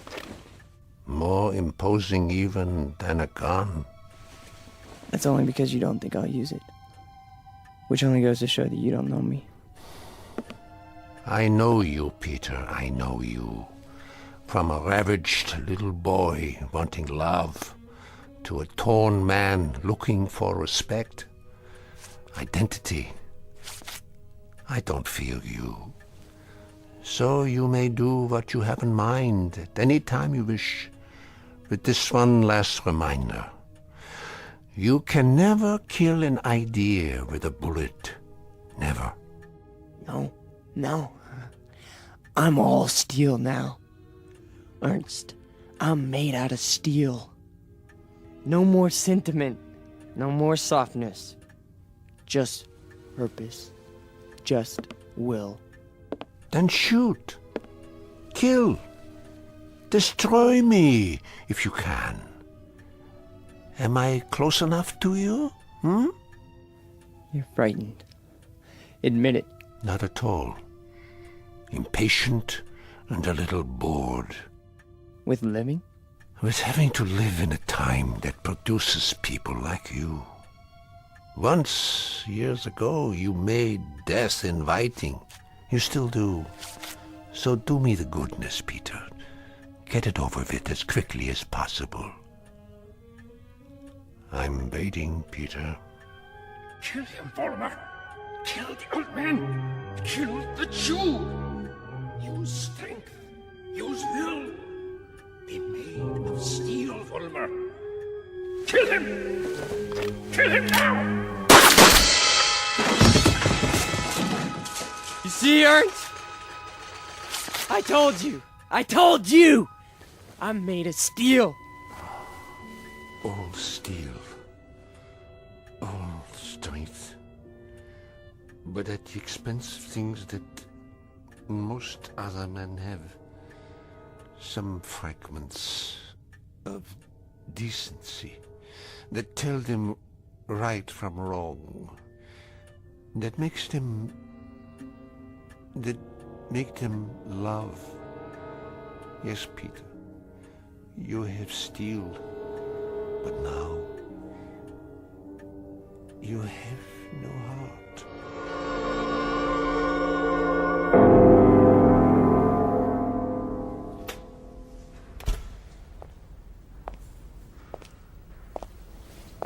Where is everybody? Pete? We were just cleaning up. What happened to you? Nothing.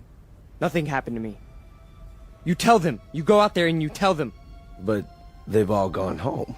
Tell them I'm still in charge. I'm number one. You serve, I lead. Understand? You serve, I lead. Come on, Pete. Let's go. No, he picked me. Out of everybody, he picked me. What's wrong? Don't you believe me? He did. He picked me. So long, Pete. See ya. Don't you walk away from me! Frank! Frank!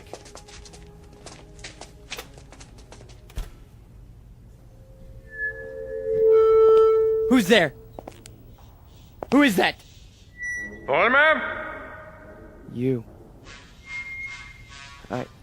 I did what you said. Sentimentality, Mr. Vollmer? None! Steel? Steel. And no regrets? None! What did you destroy tonight? Only a disease. A growth on our flesh that had to be removed. Not a man, then?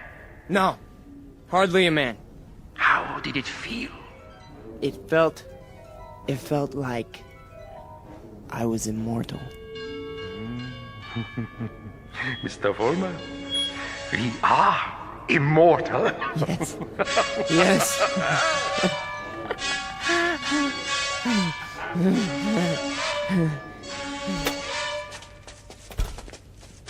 There he is. Don't move. What do you want? Peter Vollmer? Yes. We have a warrant for your arrest. That's impossible. The charge is conspiracy to commit murder. Your two friends are outside in cuffs. The victim's name was Nicholas Bloss. Get away from me. He's got a gun. Drop the gun! Now! Walk toward us with your hands up! Hey, look, he's going to the other door. Tell them to cover the alley. Halt! Halt, or I'll shoot!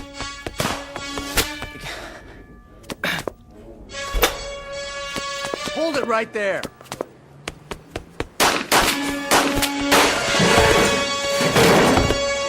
We got him! He's hit! Call for an ambulance. You have the right to remain silent. Anything you say can and will be used against you. There's something very wrong. There's something very wrong. Easy, kid. Don't try to talk. You made a terrible mistake. I'm made of steel. It's true. Don't you understand? I'm made of steel. I'm made of steel. I'm made of steel. I'm made of steel.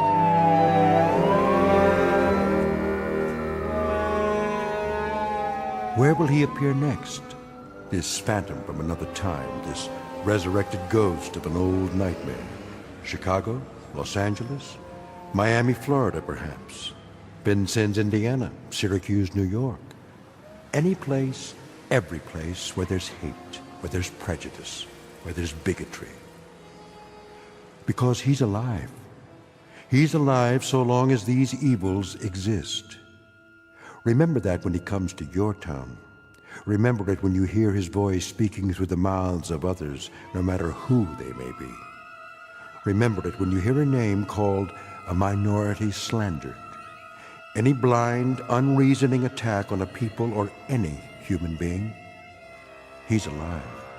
Because through these things, we keep him alive.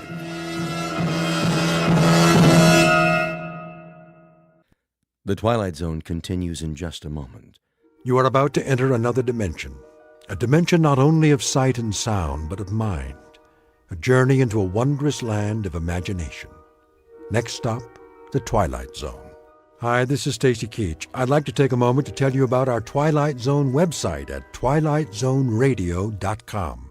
At twilightzoneradio.com, you'll find the latest information on these Twilight Zone radio dramas, including behind-the-scenes photographs, plus the newest product releases, trivia contests, ways to contact us, other Twilight Zone-related info and merchandise, plus links to other fascinating websites. So make your next stop twilightzoneradio.com. Visit twilightzoneradio.com to purchase these Twilight Zone radio dramas on cassette and CD, or call toll-free 1-866-989-ZONE. That's 1-866-989-9663.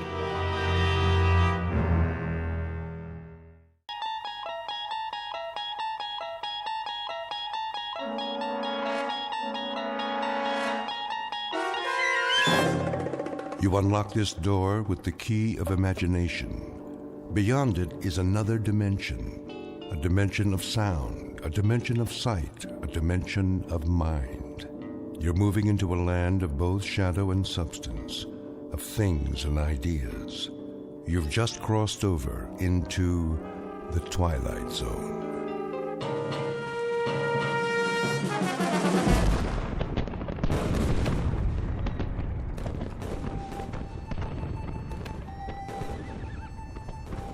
The date is Tuesday, September 11th, 1864.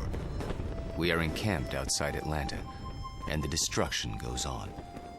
I know not what history will make of this conflagration, but I have witnessed it at close range.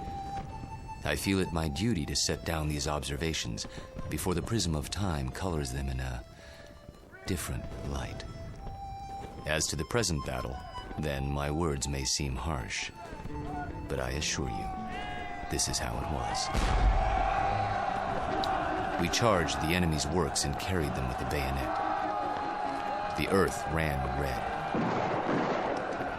The air was filled with the screams of the wounded and dying. But we were many, and they were few. And so we triumphed. Nonetheless, and despite urgings to the contrary, the battle raged on. The city was ours. There was no need to destroy save that which could be of use in the fight against us, but Sherman was drunk with victory. He himself started fires, the flames which annihilated that great citadel of grace and beauty. One of us should have sent a ball into Sherman's brain. It would have been so easy. But somehow we couldn't, and that devil knew it. He knew it, and he mocked us for our cowardice. The good die young, I've heard him remark. If you're evil enough, you'll live forever. And with that, the entry from Major Skelton's diary ends. So it was that the Union soldiers burned Atlanta. Questions? Professor Jameson? Yes. The books I've read don't describe the Battle of Atlanta that way. Oh, I know. Confusing, isn't it? But as someone once said, history is bunk. Who was it now? I should know that. Henry Ford. Yes, of course. That's it. Mr. Ford. Thank you, Professor Kittredge. Helps when a Nobel Prize winner sits in on your class. You should drop by more often, Sam. You seem to do quite well without me. I could always use a good teaching assistant. So, to sum up today's lecture, the Union soldiers did indeed burn Atlanta for no good reason after the battle was won. You may have seen a more pictorial version in the motion picture Gone with the Wind, but I assure you, the conquering troops took no pleasure in their work. They were forced to it by a man they hated more than they could ever hate the rebels. An ugly, sullen, appallingly brutal general named William Tecumseh Sherman. The history books have glorified this monster, attributing to him qualities of courage and integrity. Trust me, he had no such qualities. He was just a small, evil man with tiny red eyes and a dirty beard and a way of talking that made you quietly want to slit his throat. What a great lecture. I really like this class. Professor Jameson makes it so real. I forgot to take notes. Oh, you can borrow mine. When's the test? I don't know. I think it's next Tuesday.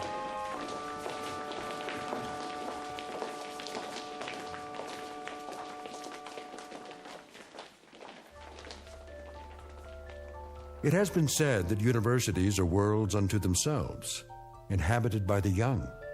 These are the inhabitants of Collins University, a very small world indeed, young people hungering for knowledge, which can be imparted only by age.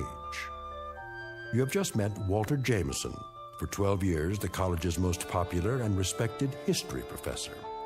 Students crowd his lecture hall and listen in fascination as he brings the dead past to life for them. It doesn't seem to matter what period of history he's discussing. He makes that period as real as this morning's headlines. Some explain this ability simply as the mark of a consummate actor. However, there are those who don't agree, like Professor Samuel Kittredge, Nobel Prize winner in chemistry, who has another, more disturbing theory about Walter Jameson, and that theory is about to be put to the test. Very soon we will find out whether our star professor received his degree from a major university or from the Twilight Zone. And now, The Twilight Zone and our story, Long Live Walter Jameson, starring Lou Diamond Phillips, with Stacy Keach as your narrator.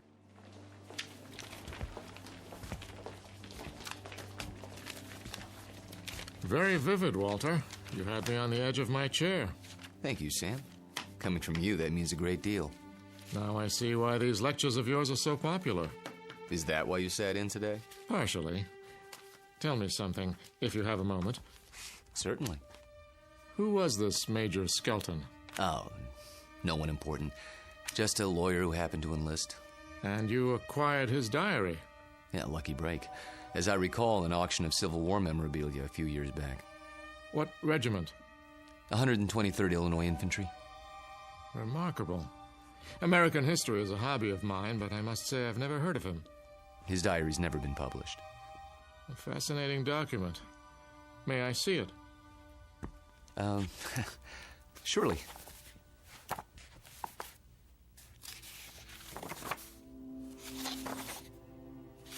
Well preserved.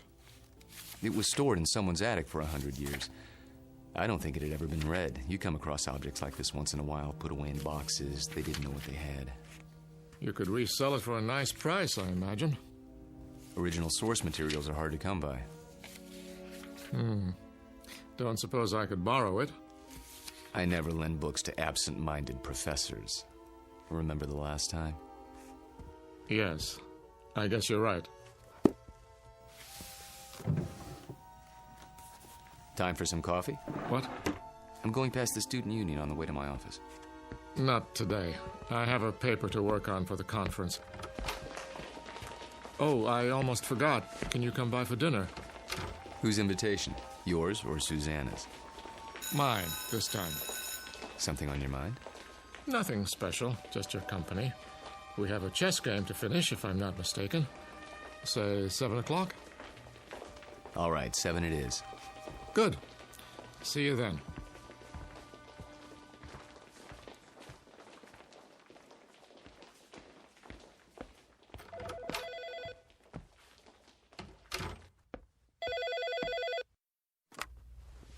Hello? There you are. Where else? I keep regular office hours. I know. A chance to counsel all those co-eds. Oh, please, Mr. Jameson. I just have to talk to you. It's about my term paper. It's Professor Jameson to you, young lady. Excuse me, Professor. I might have an hour this afternoon. Then we'll have to work fast. You see, I have a bad case of writer's block. I need someone to, well, loosen me up. You don't need me. You need a cold shower and a massage. Speak for yourself. Daddy told me he invited you for dinner. He did. You mind? Not if you don't mind my getting some work done afterwards. My thesis is due in 10 days. How's it coming? Oh, it's coming. I'm just not sure I've said enough. Want me to look at it? Absolutely not. I have to know that I can do it on my own without help from you or Daddy. You will. Don't worry about it. I miss you. Me too. Only a few more days. Then we can spend more time together. We'll paint the town red. Oh, there's my 2 o'clock. I gotta go. Let me guess. Female, age 19, about 5'2", with eyes for her handsome professor. Be right there. Actually, this one's a little old lady. Wants to finish her degree before she kicks the bucket. I'll bet. See you in a few hours, darling. It's a date.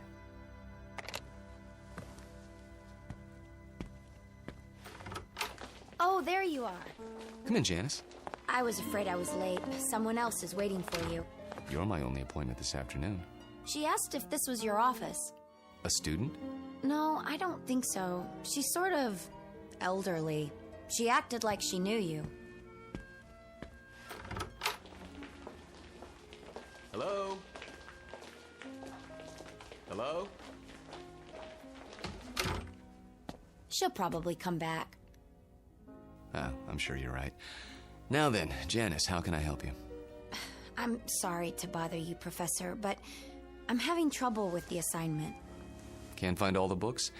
The research library isn't supposed to check out certain materials, but sometimes... It's not that. I've got everything I need, but the authors on the list, they don't agree with your version. So my question is, which version should I use, yours or theirs? Remember what Ford said. What? Never mind. Start with the basic events. Everyone's in agreement there. As to interpretation, that's up to you. Just tell me what you think happened and why, based on all the accounts. Original thought is what counts. But how can I be sure if I wasn't there? That's always the problem, isn't it? There's an old adage. Those who were there know more than those who weren't. The problem is getting people to believe you. Nonetheless, you know what you know, so you learn to keep some things to yourself. But that doesn't affect you, Janice.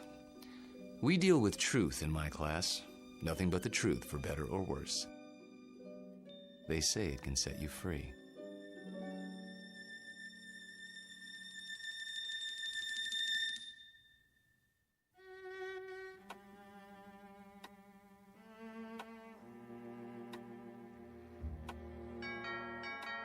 I'll get it, Father.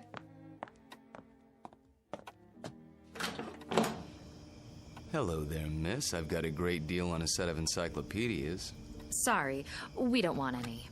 Just let me get my foot in the door. Oh, really? You know what's wrong with you, Professor? What? You're always on time. Sort of takes the mystery out of things. Oh, so I'm not mysterious enough for you. That's just it. You're too mysterious. Except when it comes to keeping dates. Get in here. Mwah. What's that for? Because, like my new dress? Awful. Get rid of it right away. You mean here and now?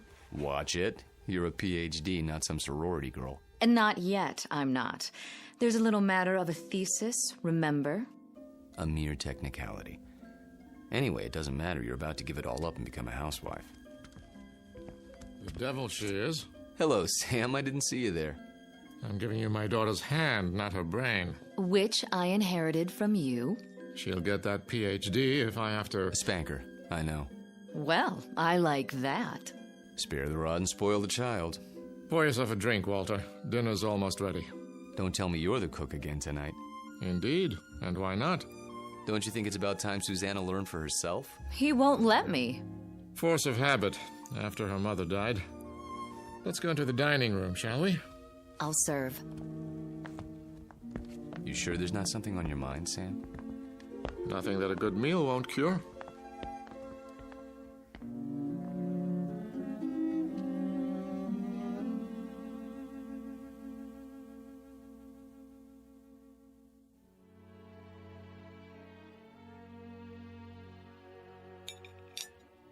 Had enough to eat? I take it all back, Sam. She'll never be the cook you are. I wouldn't even try. Well, you could try. Who knows? Maybe you've inherited your father's talents. What do you think you're doing in here? I'll do the dishes later, unless this is the men's hour. Cigars and brandy and all that. Not a cigar, a pipe. It's not the dishes I'm worried about. It's a little matter of a doctoral thesis. Upstairs with you. Walter and I have some talking to do. I don't believe this. It is the gentleman's club, right here in my own house. Just for a while, Susie. Then you can have Walter to yourself. You're not going to treat me this way, are you? Worse, you might have to support me. Then the wedding's off. Good night, Daddy. See you before you go? It's a requirement.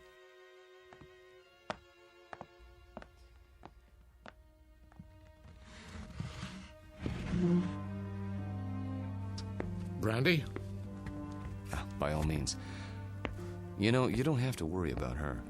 She'll accomplish anything she sets her mind to, with or without us. Oh, I know that. But she's wasted a lot of time. She's almost 30, and I'm almost 70. You're talking about chronological age. You're both still very young. I don't feel young lately. Aches and pains. Let's sit down. The chessboard is exactly as we left it.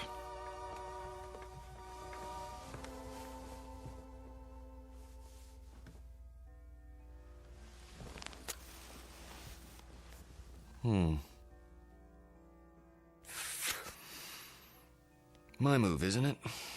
Do your worst.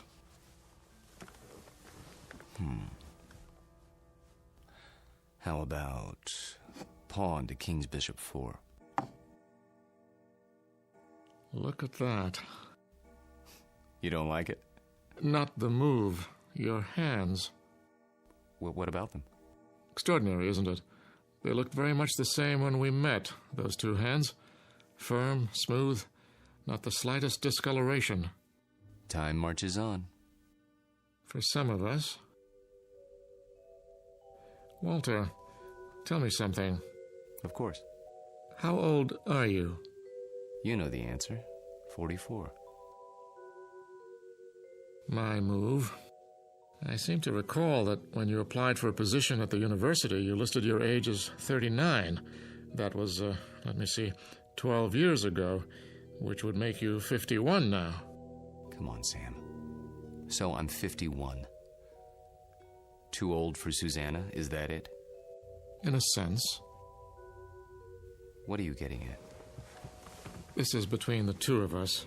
It won't go beyond this room. Really, Sam? Walter, when I met you, I was 58. I had most of my hair, all of my teeth, and hardly a wrinkle. Look at me now. In 12 short years, I've turned into an old man. But you haven't. It happens that way sometimes. I know. But why? Clean living? Don't ask me, Sam. You're the chemist. I'm just a history teacher. Yes, and you teach it very well. Do you know what your students say? They say it's almost as if you witnessed history firsthand. I try to make it interesting. Fake it, you mean? You could call it that. Yes, that's what I thought. But somehow it didn't seem like you. You're such an honest, precise man. Ah, here it is.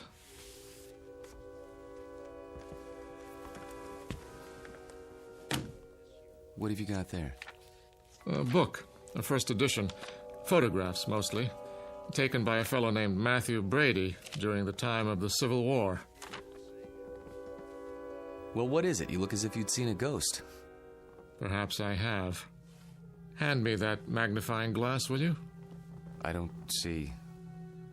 Was your grandfather in the war by any chance? No. In that case, I'd say we have something of a mystery on our hands. How so?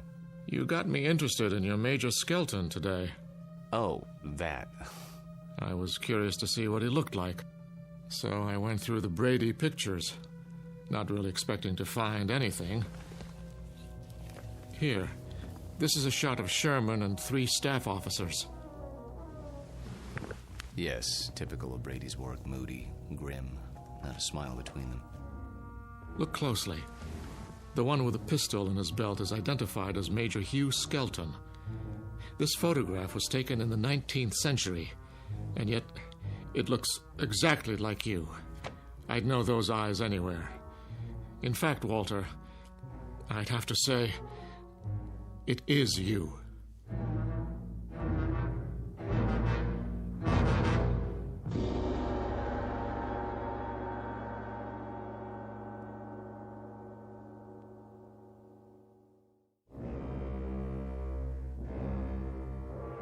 It is you, Walter, isn't it? Photographs can be deceptive. Poor lighting, grainy images. You shouldn't have kept the ring, you know. It's a dead giveaway. Ring? It is a bit like mine. Not like it. The same.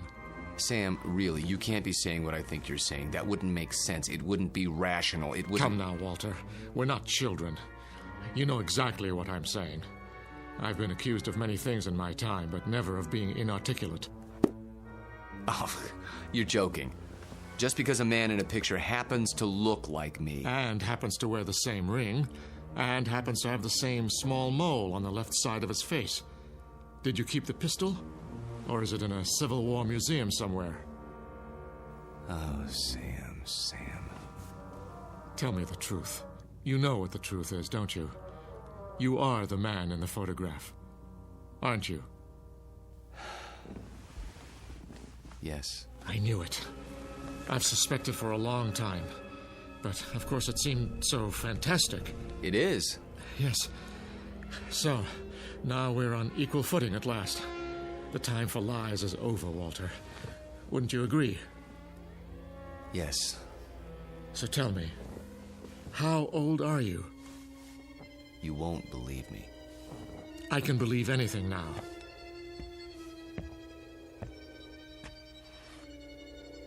This bust on your mantelpiece? What about it? It's after a Greek statue, as I recall. The head of Cato the Elder. That's right. Let's just say, I'm old enough to have known this gentleman personally. But he lived more than 2,000 years ago. I said you wouldn't believe it. No, it isn't that, but 2,000 years? How, Walter, how? You don't know what you're asking. In heaven's name, this is what mankind has been dreaming of. Sam. To live forever. To go on learning and understanding eternally, without end, without death. Sam. Tell me the secret. I can't. You must. You owe it to the world. I owe the world nothing but contempt and pity. Then tell me any part of it. I'm almost 70 years old. I have a heart condition. I'm going to die, but I don't want to until I finish my life's work. Walter, listen to me. Do you understand? I'm not ready to die. I can't tell you the secret because I don't know what it is myself. What? I was like you, Sam. Afraid of death. Too afraid to face the concept head on. When I thought of all the things there were to know and the pitifully few years man had to know them, I went cold with fear. And with anger, too, at the impossibility of it all. The combination was paralyzing.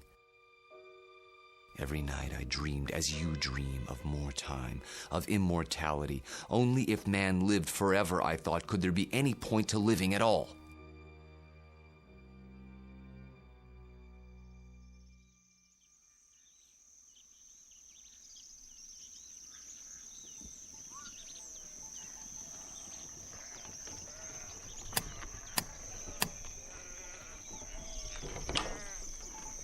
I'm thirsty. You have water? Come in, traveler. Thank you. You're very kind.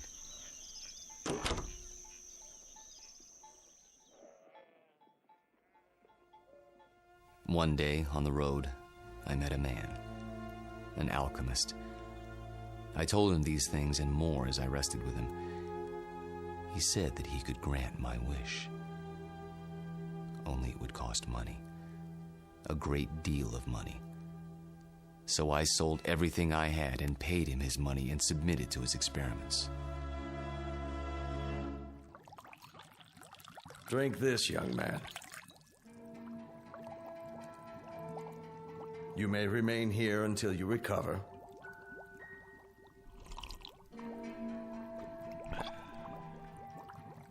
I feel strange. That will pass.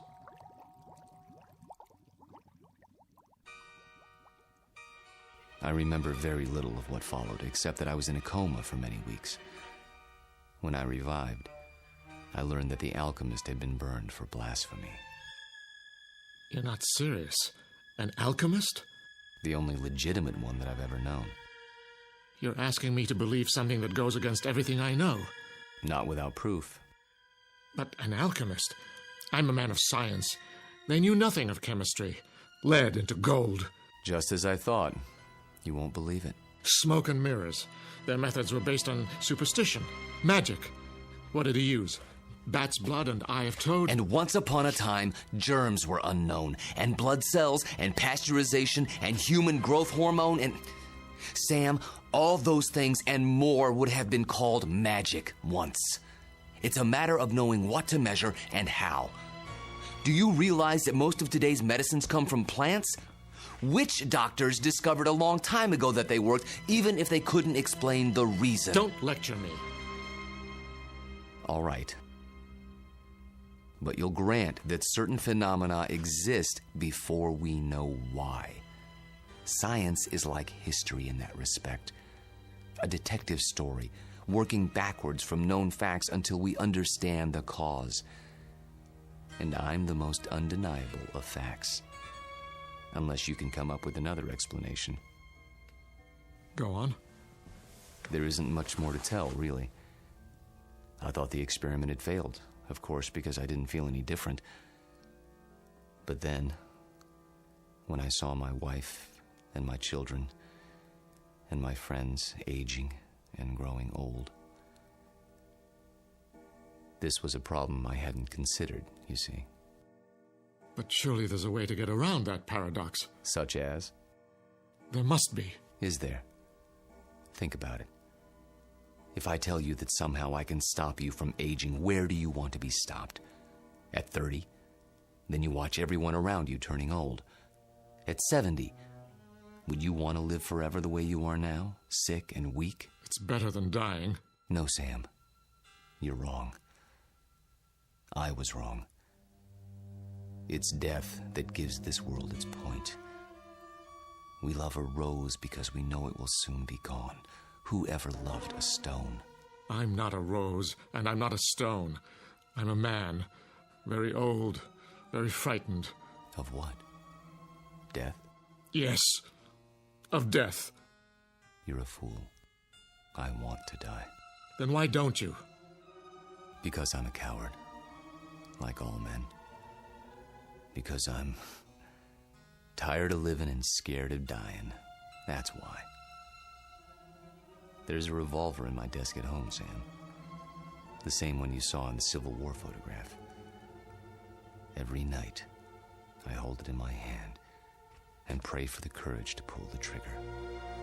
But I can't. You mean to say you've survived all these years without an accident, without being injured or wounded? Some people are lucky that way. They go through life without ever breaking a bone or seeing the inside of a hospital. Oh, I've come close to death plenty of times, but never close enough. Thank you. For what? For reassuring me. I thought that if a man lived forever, he would grow wiser. But that isn't true, is it? You grow tired. That's all. It must be lonely. That's a word that comes to mind. You say it as if you think it's a word I don't know anything about. I suppose you married more than once? Yes. How long with each woman, Walter? 10 years? 15? I take your point. Now you know why I attended your lecture. Why I asked you here tonight. It wasn't idle curiosity. I suspected as much. Sam, this isn't a situation of my choosing, not any longer. I tried to resign 6 months ago, but you talked me out of it. Do you remember? Yes. Do you know why? I knew that Susanna was falling in love with me. And I knew what would happen, because it had happened before. A few years of happiness, and then... I warned her. I did everything I could to discourage her. Except tell her the truth. How could I do that? She'd have thought I was mad. Then why didn't you leave? Because it was too late. I was in love with her. Everything was against it, all my reason and experience. But that didn't matter. And God help me, it doesn't matter now. It does to me. Walter, I can't let you marry my daughter. And why not? Susie. Well, go ahead. I asked a question, Father. We were just having a conversation. So I gather. How long were you standing at the top of the stairs? Long enough to hear that there's some sort of disagreement over me. Don't you think it would have been considerate to include me in the negotiation? It's not a negotiation. Please, don't misunderstand. Your father seems to think I'm too old for you, darling. Susanna, let me explain. That's the silliest thing I've ever heard. Good. In that case, you will marry me? I thought that's already been decided. You asked, and I accepted. Unless you're having second thoughts. Nonsense. If I had my way, we'd do it tonight. Are you serious? I've never been more serious in my life. I think you mean it. There's a justice of the peace in the next county. Go upstairs and get your prettiest dress. I'll go back to my place and pick you up in an hour. But... Go. Go. Daddy? I can't very well ground you, can I? You're of legal age. Oh, Walter, I do love you. Though your timing is a bit of a surprise. Life is a surprise. If we're not ready now, when will we be? Next week? Next year? We have to seize happiness when it comes, and it's here now. 1 hour, darling.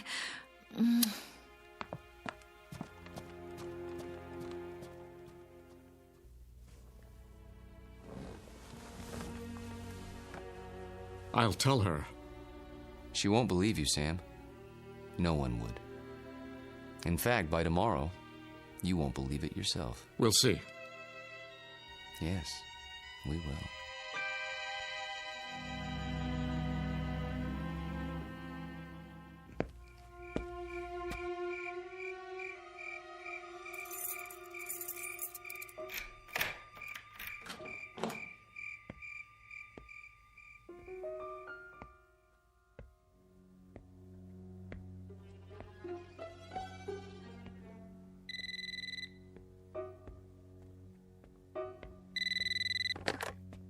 Yes? I'll give you one last chance, Walter, if that's your name. Sam, please. The irony is, I truly like you. We've been fine friends. But when it comes to my daughter... You deny her happiness? Is that what you call it? People who love each other don't have secrets. They share their lives. They grow old together. Susanna's entitled to the same thing. Not a mockery of it. You don't think this is easy for me. There's nothing ahead for her but a broken heart, as she sees herself age while you don't. How long do you think you can keep it from her? And if I go away, will that make her happy? She'll suffer, but she'll get over it. You don't belong here. any more than that antique pistol in the photograph. It's still here, in my desk drawer. And so am I. That's reality, Sam, for better or worse. She's upstairs now, packing. If you come back, I'll expose you. Not just to her, but to the university and the world, starting tonight. You mean it, don't you? You don't leave me much choice. Give me a few minutes. I need to think it through. Good. If you love her, you know what to do. Yes. I know what to do. Only, I don't know if I have the courage.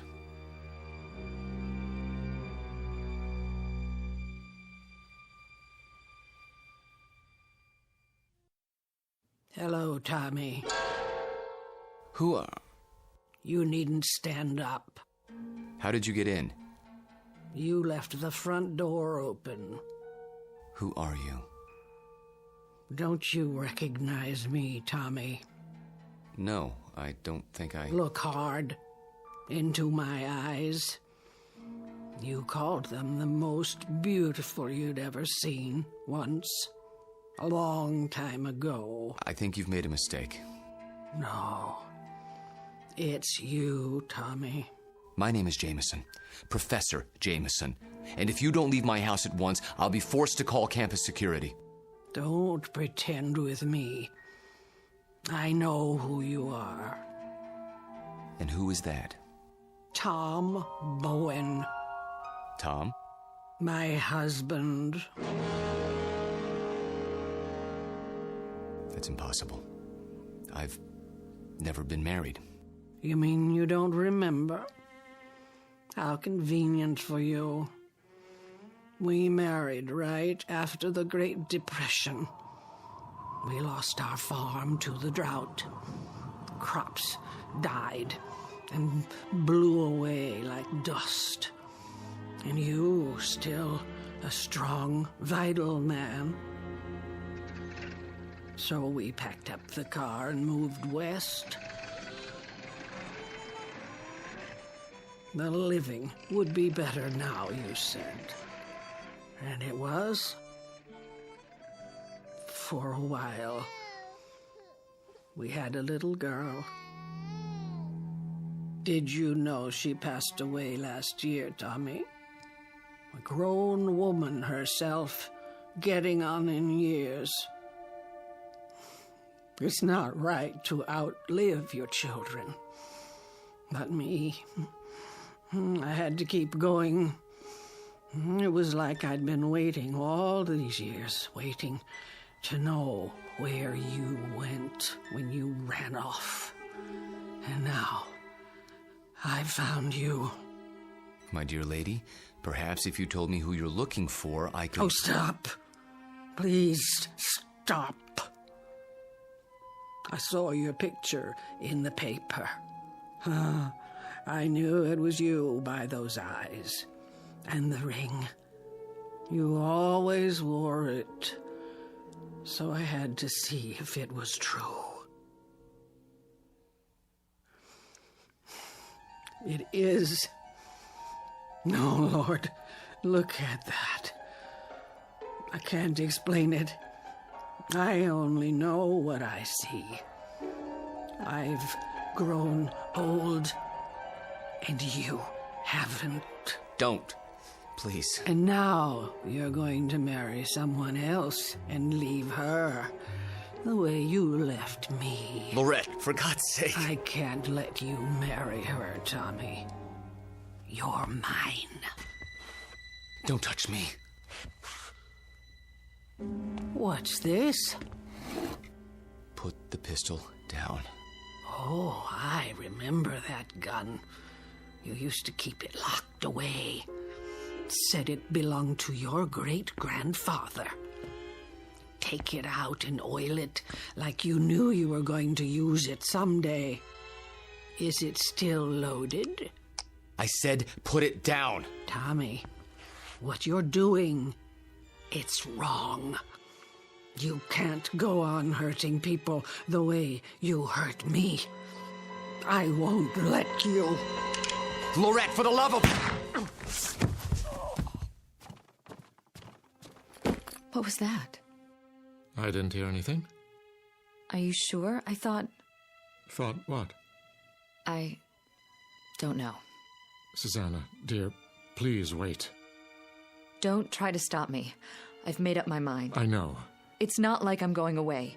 Walter and I will be married, and then we'll come back and I'll move my things into his house. It's only down the block. I'll still see you every day and... Shh. I did have some things to say to you. Very important things. But now, I don't know where to start. Please don't. I'm nervous enough as it is. Can't you be happy for me? I know it's a change, a big change, but surely you're not surprised. You must have seen it coming. I know we haven't talked much about it, but... Do one thing for me, sweetheart. What? Bring me my reading glasses. I shan't be able to sleep while you're off eloping. At least I can get some reading done. Oh, Daddy, thank you. Where did you leave them? Upstairs in my bedroom, as I recall. Would you mind getting them for me? Of course I will. If Walter comes to the door, tell him... I know what to tell him. Don't expect him just yet. There's still time. Wait right here. I'll find them.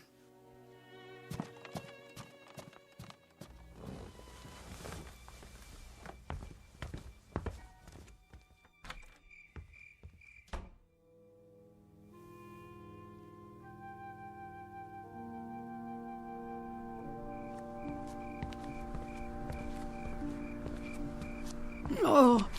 Excuse me, I didn't see you there. I saw my Tommy. He's resting now. Good evening to you, madam.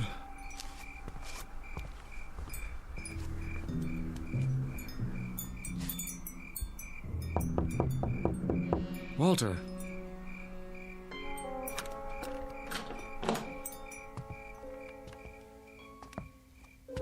Walter, where the devil are you? Hello, Sam. Why are all the lights off? I was just, thinking. The window's open. I know. I'll close it. No. What's the matter? It's a strange feeling after all this time. What do you mean? I mean, I've come to my senses. Tell Susanna. Tell her if you would. You're hurt. Turn on the light. Stay away. I'll call a doctor. No. But your hand, there's blood on it. Hard to avoid that when you've been shot. It's dripping all over everything. I'm leaking, Sam. Everything that's been held inside for so long. It's running out. I feel light as a feather. Take my arm. Sit down. Quickly. A little late for that. I'm sinking, Sam. Right into the rug. It'll be quite a mess to clean up. What's happening to you? It's happening. At last. Your hair. Your skin. Sorry to fall apart on you. Oh. But nothing lasts forever. Thank God, Sam. Thank God in his wisdom. Oh, Walter. Walter. Tell her. I'll try to think of something. Don't let her see me.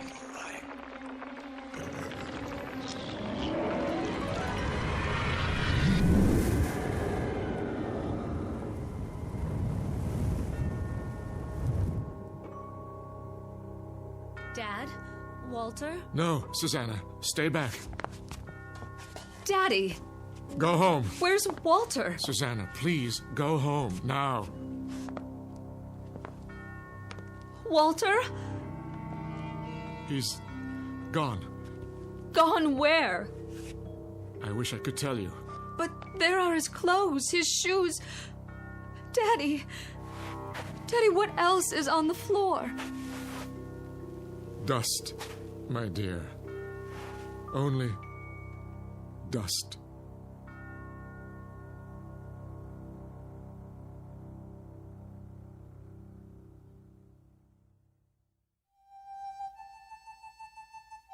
Professor Walter Jameson, an expert in the subject of times long past, and above all, a consummate actor, since before this university was founded. He's finally completed his life's work, a history of the world that begins in the cradle of civilization and ends in our time, because the future was not his specialty. In fact, the simple truth is he had no future left. The past has a way of catching up with us, sometimes when we least expect it. They say that time heals all wounds, but it also wounds all heals. Rest in peace, Professor.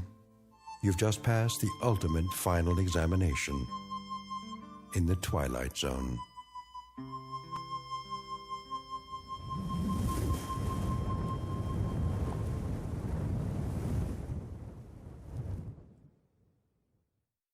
More from the Twilight Zone after this. You are about to enter another dimension, a dimension not only of sight and sound, but of mind, a journey into a wondrous land of imagination. Next stop, the Twilight Zone. Hi, this is Stacy Keach. I'd like to take a moment to tell you about our Twilight Zone website at twilightzoneradio.com. At twilightzoneradio.com, you'll find the latest information on these Twilight Zone radio dramas, including behind-the-scenes photographs, plus the newest product releases, trivia contests, ways to contact us, other Twilight Zone-related info and merchandise, plus links to other fascinating websites. So make your next stop twilightzoneradio.com. Visit twilightzoneradio.com to purchase these Twilight Zone radio dramas on cassette and CD, or call toll-free 1-866-989-ZONE. That's 1-866-989-9663.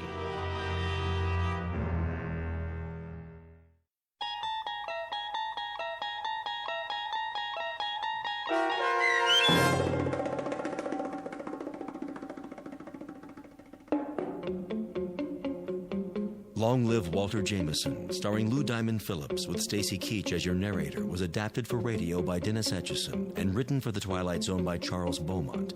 Heard in the cast were David Darlow, Alyssa Fraden, Elizabeth Lido, Ann Whitney, Jeff Lupetin, and Christian Stolte. To learn more about the Twilight Zone radio dramas and to obtain audio cassettes and CDs of these programs, visit our website at twilightzoneradio.com.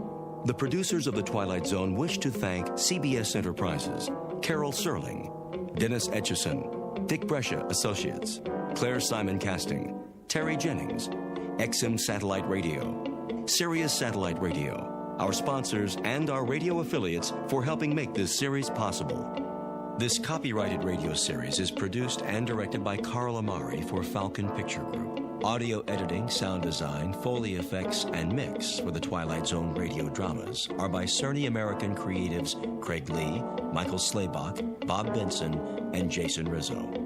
To learn more about the Twilight Zone radio dramas and to contact us, visit our official website at twilightzoneradio.com. Doug James speaking.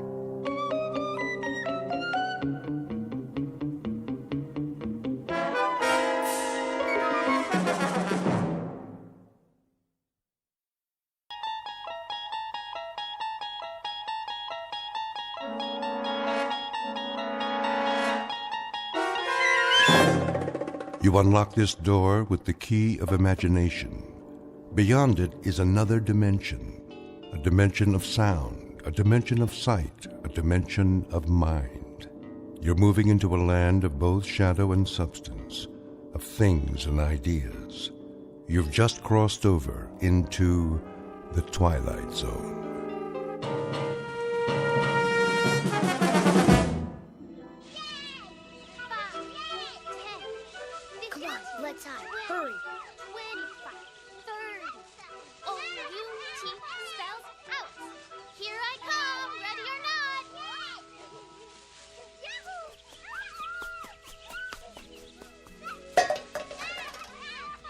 get us!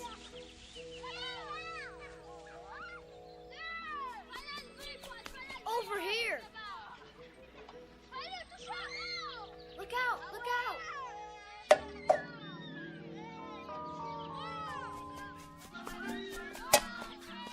Ollie, ollie, action! Free, free, free! Get away, you kids! I've told you not to play here. Go on now.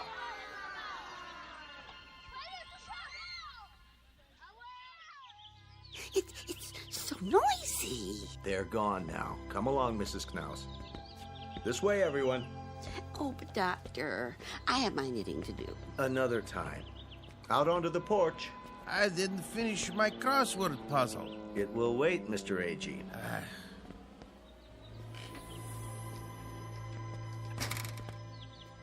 Now then, isn't this a beautiful day? I don't know why we have to go.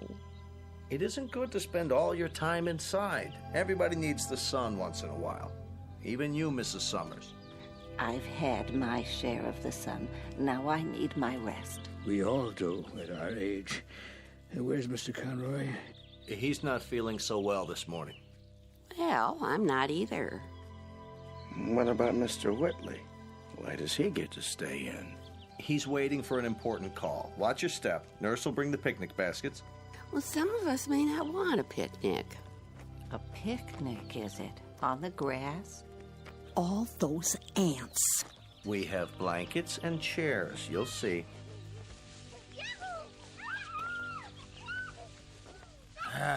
Darn those kids anyway. Hey, quit running! Stop it! Like wild Indians. They won't bother us. This way, there's a nice place under the trees.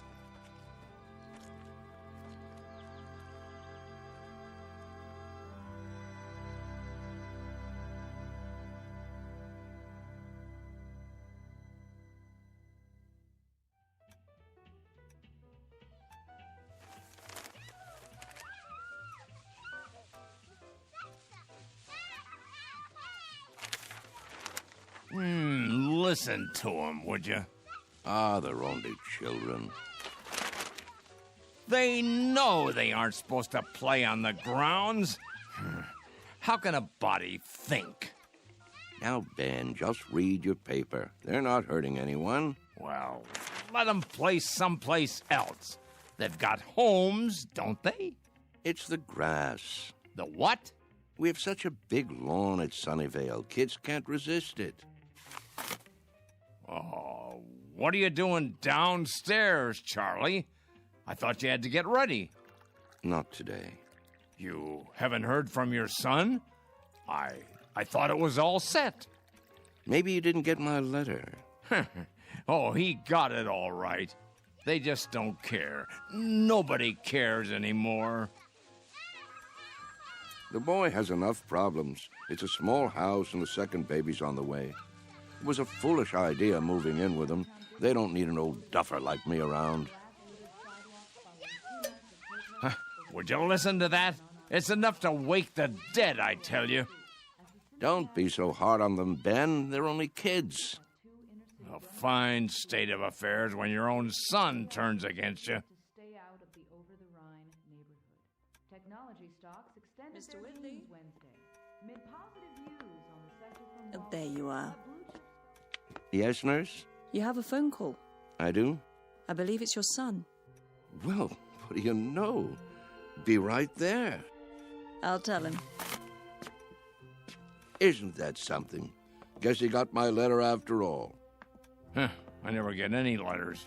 Or phone calls. Nope. You will, Ben, you will. Excuse me, I'd better get it before he hangs up.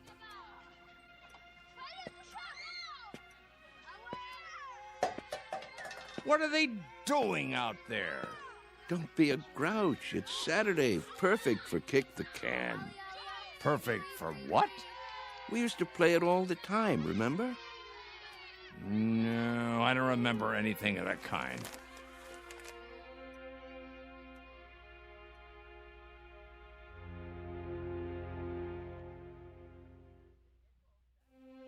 Sunnyvale Rest Home, a place for the aged.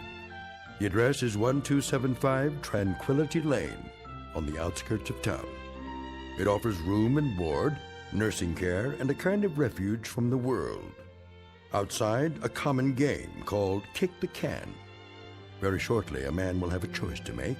He can either die in this world or escape to another kind of refuge in the Twilight Zone.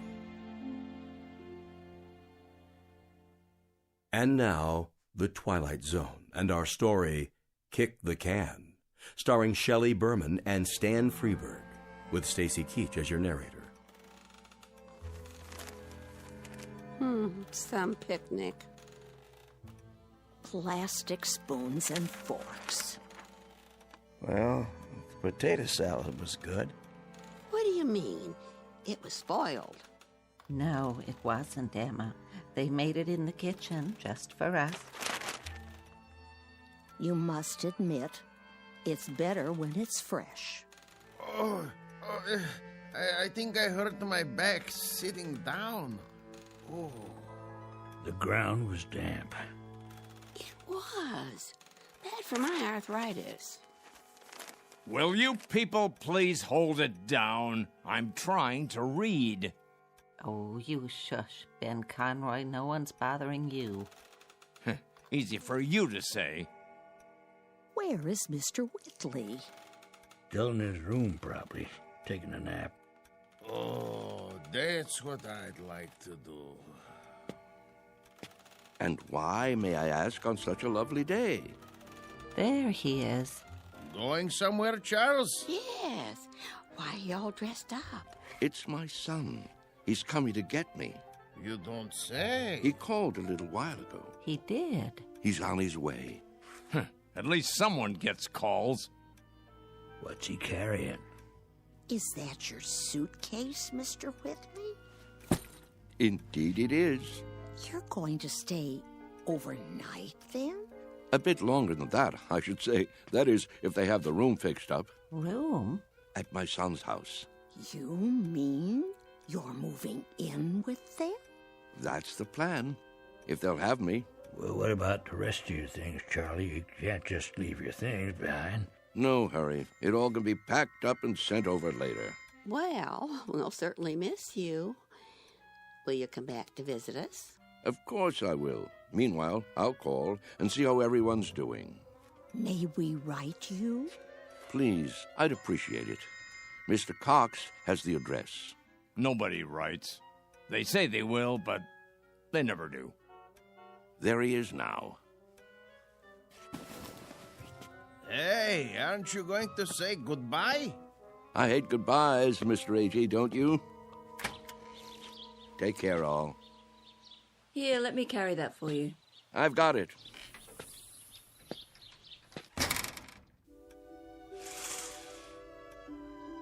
Who's that behind the wheel? His son, David, don't you remember?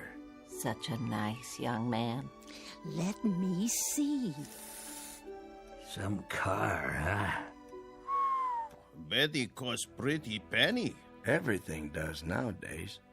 Don't crowd now. You wouldn't want him to think you're watching.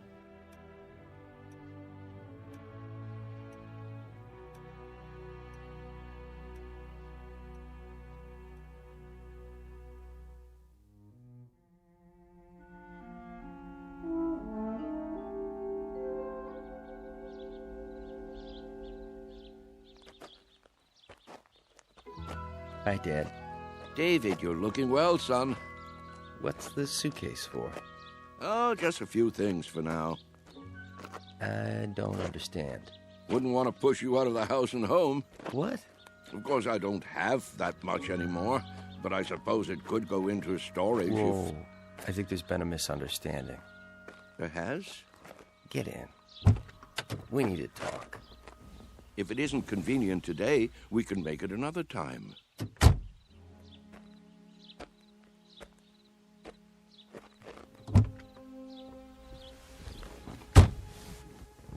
Listen, Dad. Yes? I didn't say I'd come to get you. I said I'd come to see you. But I thought, didn't you get my letter? That's what I wanted to talk to you about. If it were up to me... You don't have to explain.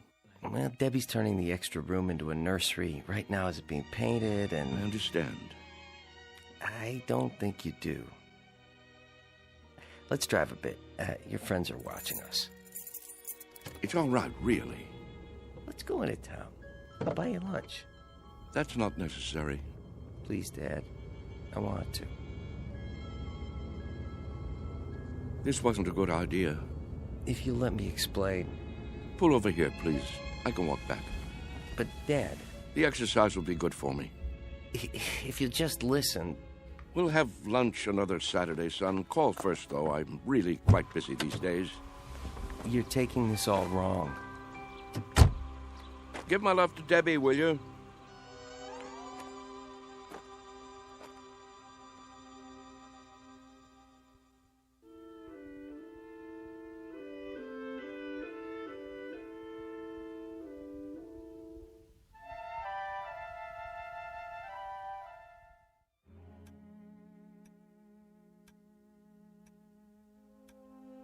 What's he doing? What does it look like? He's coming back. I thought he said... Don't stare. It's not polite. Yeah, you're it. Gotcha. Hey, where'd our can go? That old man's got it. Hey, mister. What's this? Our can. Your can? Can we have it back? Could you have... Yeah, we need it. Oh, you do, huh? Yeah, we're playing a game. Yes. Yes, I remember. This is a good can. Nice and sturdy. It will take a lot of kicks. It will? You'll have to play by the rules, though. What rules? You know the rules, don't you? Hey, give it back. Please, mister? I'd say this can is just about the perfect size. Is he gonna keep it? Hey, mister, can we have our can back? You can get another. Any one will do. Tomatoes, beans, doesn't matter. You'll see.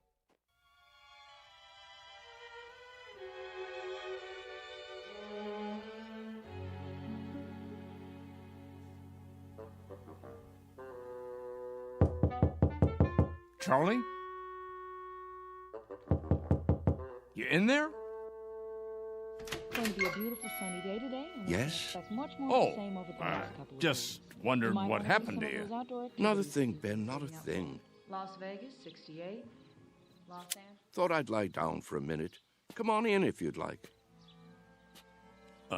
Sorry about that son of yours. Are you? I'm not. This is a good enough place for me. I don't know what I was thinking. Here, I'll close the window for you. Why? It's a beautiful day, don't you think? Oh, so much noise. Yes, with a great running and shouting. That's what you call it? Such a grouch. You can't stop kids from playing kick the can. It's in their blood, like statues or hide and seek, a ritual this time of year.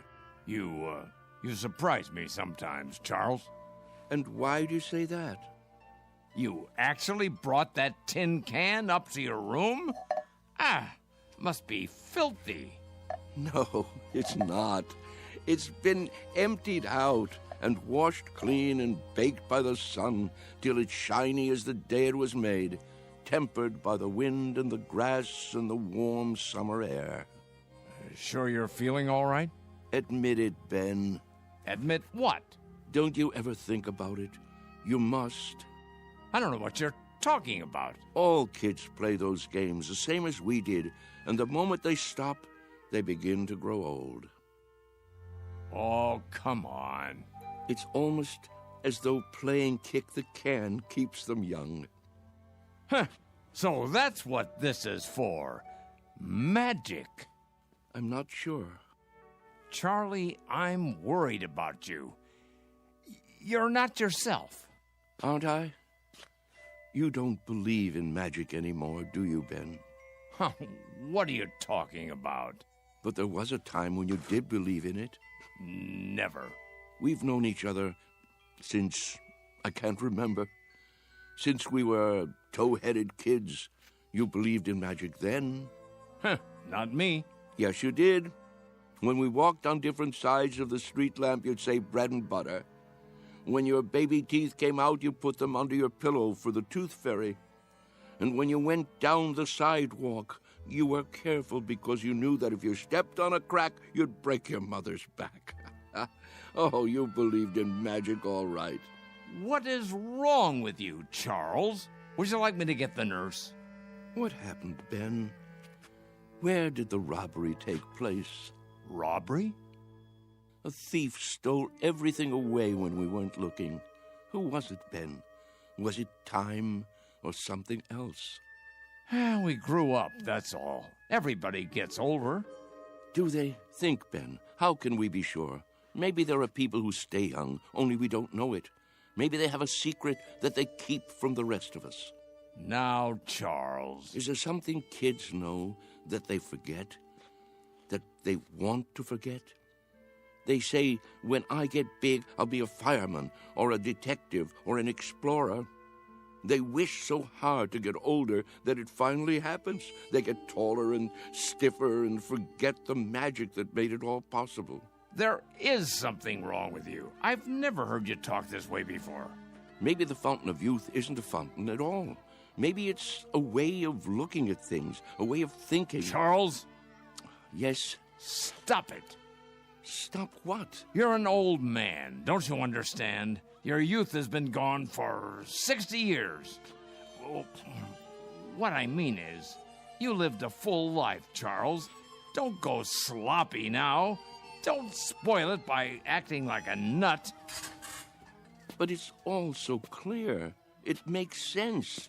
It isn't too late to play kick the can. That's the secret. Can't you see, Ben? Can't you? I see a plain old tin can with dents in it. That's all. Then look again. This can is special. I'm absolutely sure of it.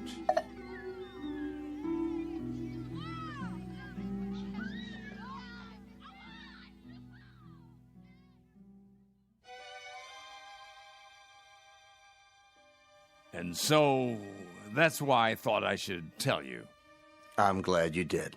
It's just that I can't stand to see him make a fool of himself. Of course not. And if there is something wrong with him, something in the head, then you can get him the right medication. You understand, don't you, Mr. Cox? I do, Mr. Conroy. You were right to come to me. When he acts that way, I feel I don't know him at all. It's foolish talk, I agree. So what are you going to do? Nothing. Beg pardon? At least not for the time being. If I got excited every time someone indulged in foolish talk around here, I'd be upset every minute of the day.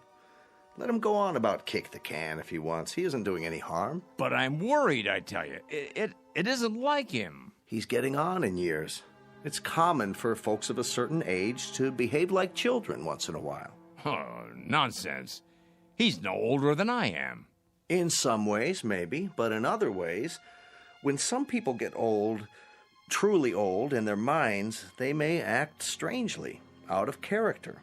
Take Mr. Agee, for instance. He's as sane as they come, but do you remember that ruckus out on the porch the other day? Somehow he got hold of some firecrackers. The nurse found him trying to set one off. It must have been those kids. Well, wherever he got them, he could have hurt himself, and that's something that concerns me. Charles hasn't done anything like that. I just don't want to hear him talking crazy. Oh, it isn't necessarily crazy. Huh? You haven't heard him. Look at it this way. As far as he's concerned, all his best years are behind him. He can't even look forward to spending time with his son and daughter-in-law. A fine thing. So, that being the case, he'd rather return to an earlier time, one he recalls with pleasure. It only makes sense from his point of view, so he uses a time machine to accomplish it. A what? It's called memory. Is that so crazy, Mr. Conroy? Everybody does it, even you. But he actually believes he can be young again by playing kids' games. Not really. He's exploring, that's all. He'd like to believe that kick the can is a magic button he can push to make himself young. But deep down inside, he knows it won't work. Instead of the disappointment of failure, he'll never risk pushing that button to find out. Stop worrying. Your friend is fine. Are you certain? I'm certain. Until he does something to endanger his health or the health of others, there's no reason to interfere. Thanks for stopping by my office, though.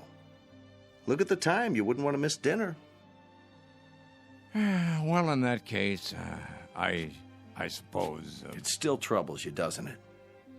What would you have me do?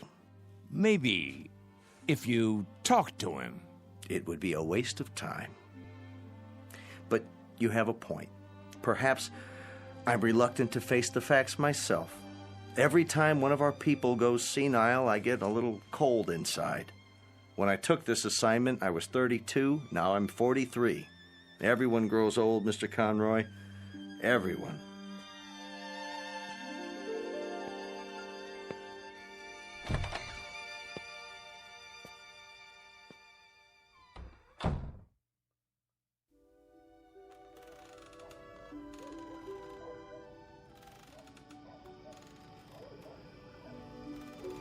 I think we should go in now. Yes. It turns chilly this time of day. Stay a while. We can watch the sun go down. I've seen enough sunsets, thank you. Hey, just the same. It's pretty sight. Puts me in the mind of back home. If we're going to stay on the porch, I'll need my sweater. Why don't you come inside with me, Mrs. Summers? Give me a moment to get my strength. There you all are. I wondered where you'd gone. Hello there, Whitley. Hello. We were just going in. Why? Before it gets dark. I have my programs to watch. What's wrong with you people? Wrong. Nothing in particular. Then show a little life. Aren't you the same ones who used to skip rope and hunt pollywogs and night crawlers when the sun went down? Why, I don't think so. Don't ring a bell. Well, I was. If you can't remember it, I'll remember it for you. The weather was just like this, back in Wheattown of a summer evening. Right after dinner, you'd hear a banging of screen doors all down the block, and there we'd be, Stanley Maple and his kid brother, Wes, and Ben Conroy, and the Arvis girls, and some others whose names I can't think of. The air would be soft like this, children weather, and we'd come out with no coats, and we'd start shouting and play kick the can. Yeah, you're right. Everybody played that game. Absolutely everybody. Or catch, or hide and seek. Seems like a million years ago. I was fastest runner on the block. Were you? Sure was. When we played kick the can, I was never it. But now, ooh, look at these legs. I remember. Sure you do. But we all grow old. I miss the running most. I think if I could only run again, growing old wouldn't be so bad. I agree with that. That's one way to look at it.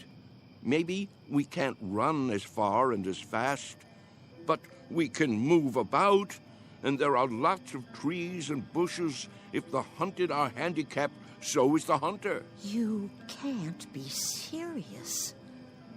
He isn't serious. But I am. I was the fastest runner on the block. Us? Children's games? It's the secret. Can't you see? The secret of youth. Well, now, I don't know about that. Look at this. What do you see? Ooh. What have you got there? Just what you think it is. The fountain of youth. The source of the Nile. Looks like a tin can to me. It's a good deal more than that, I promise. Take another look. Think, feel. Have you forgotten how? Have you all gone too far to turn back? Back to what? You mean to what we were? Yes. Do you feel it inside you yet? Here, take the can, touch it, pass it around. Does it wake the part of you that's been asleep? Let me see that. Well? Why? It fits perfectly in my hands. Here, Mr. Agee, you try. Okay. Ooh, I thought it would be cold, but it's warm. Is it? Of course it is. Put it like a seashell. Now listen. To what? Can you hear it? Summer, grass, running and jumping, youth. I hear something. It's telling you to wake up. This is the last chance. Somebody, tell me I'm not crazy. Or if I am crazy, prove it to me. I can't play kick the can alone. Well, I don't know, Charlie. I'm not quite sure, but I think these legs, they might just work. Oh, there's the sprinkler. Yep, every afternoon at this time. Now we must go in before the spray blows this way. Yes. Sprinklers? I remember sprinklers. We all do, don't we? Hold on. Do you see it? See what? A rainbow. Look at it in the air, above the lawn. Why, I believe I see it. Remember running through the sprinklers on a summer's day? What could be more fun than that? Wait, Charles. What are you going to do? What does it look like? I'm going to do what feels better than anything. Run through the sprinklers and cool off. Somebody hold my shoes.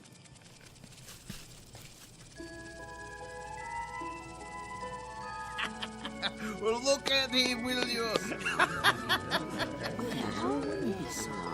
This way, everybody. It feels great. Mr. Whitley. Charlie, what are you doing? Come on in. The water's fine. Nurse! Nurse! Yes? Help me get him inside. Yes, Doctor. Don't worry about me. I'm having a great time. That's enough. He's soaked. Get him some dry clothing and put him to bed before he comes down with pneumonia. Right away. Ah, you're spoiled sports. That's what you are. I don't need any help. Don't be difficult, Mr. Whitley. Just come along. I'll get you a towel. What are you doing, Ben? Did you call them? It's for your own good, Charlie. You'll only hurt yourself. I thought we were friends. We are. That's why. This way. I'll bring your shoes later. All right, everybody. The party's over. But he wasn't hurting anyone, was he? You see, he's been talking to them. Pretty soon he'll have them believing it. I was afraid of something like this. Yeah, it's like he's gone crazy after all. I'll have him moved to the observation room in the morning. But, Doctor, to be all alone, that'll kill him. If I don't, he'll end up killing himself.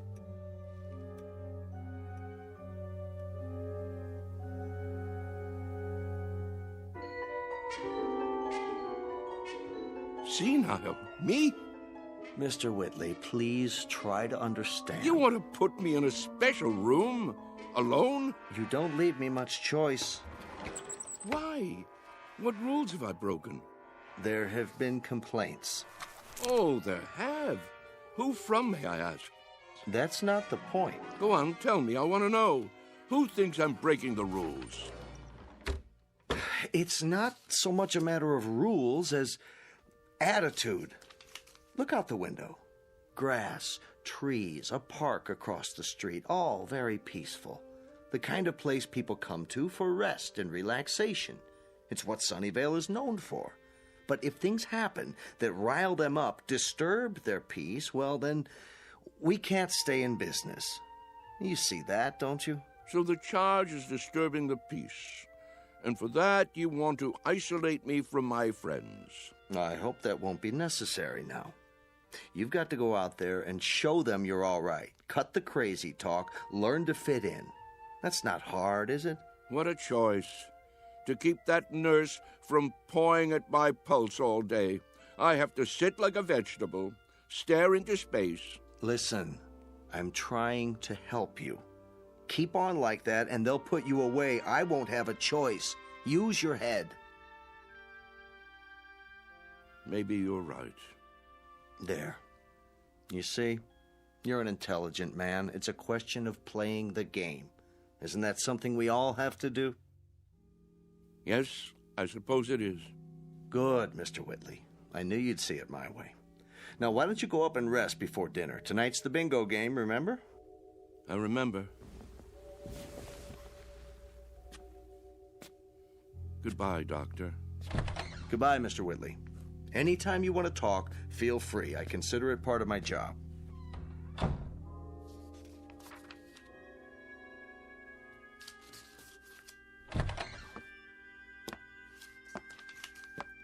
I made him change into fresh clothes. So I see. Thank you.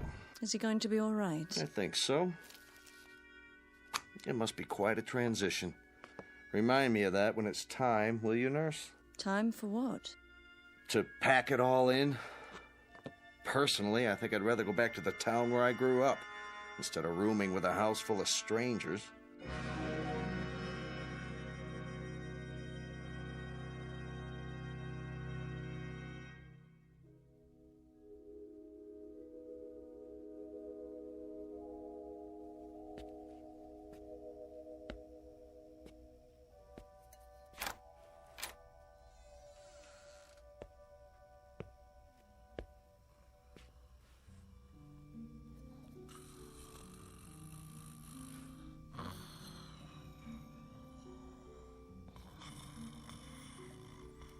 Wake up. Who?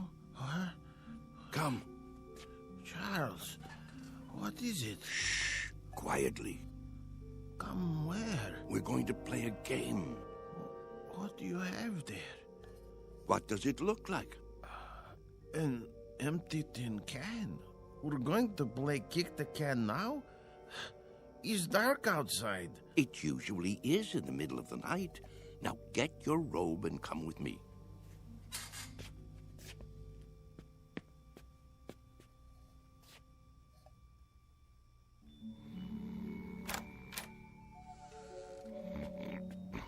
Mr. Freitag.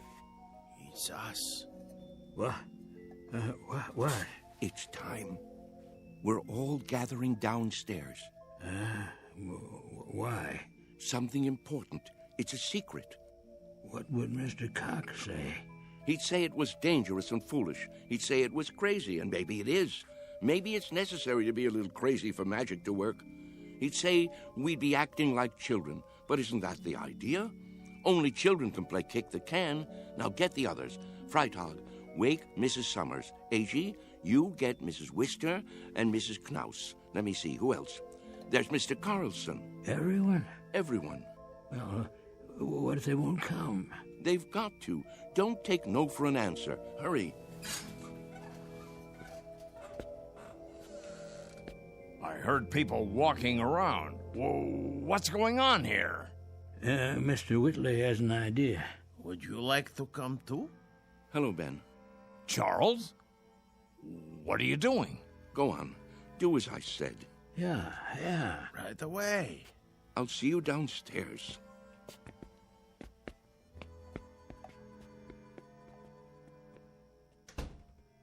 You should be sleeping. Everyone should be. What's that in your hand? No, Charles, you can't. Who says so? It's against the rules. The devil with the rules. It's our last chance, don't you see? Ben, come with us out to the lawn.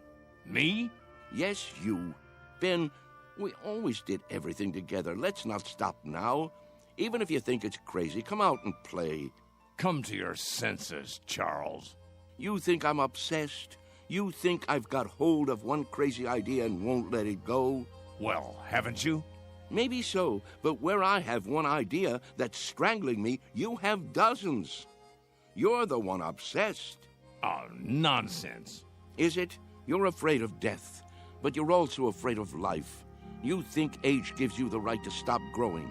You've sealed yourself inside your shell, and you're afraid to poke your head out and look around. That's enough. You're afraid of a new idea. You're afraid to look silly, afraid to make mistakes. You've decided you're an old man, and that's what's made you old. I am old, Charles, and so are you.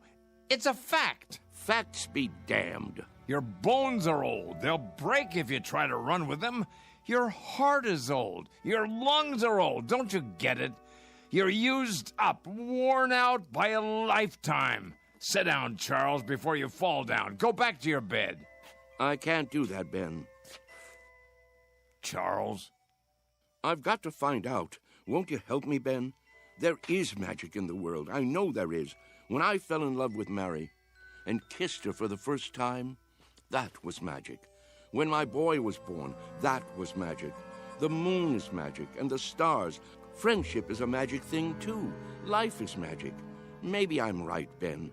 Can't you consider that? Maybe kick the can is the greatest magic of all. Well, what do you say? There's nothing to say. I just don't know how to get through to you anymore. Then I'll do it alone.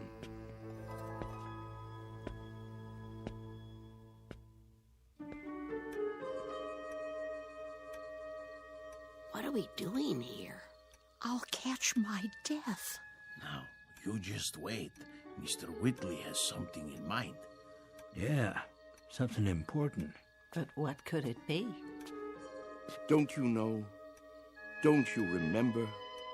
Remember what? How it used to be. How we used to sneak out of the house after dark when the grown-ups weren't looking and the weather was like this. Don't you remember how we used to play kick the can? Everybody played in my neighborhood. A long time ago. A long, long time. Funny. It doesn't seem that long ago to me. I remember. Yes, I think I do too. But we've all grown so old. Are you sure? If these legs would carry me. How do you know they won't until you try? You can't be serious. He isn't serious. But I am. You mean us? Children's games? What about the nurse? She's asleep. If we keep our voices down and open the door carefully, she won't hear us. Go outside? Why not? Are you chicken? Show them the can.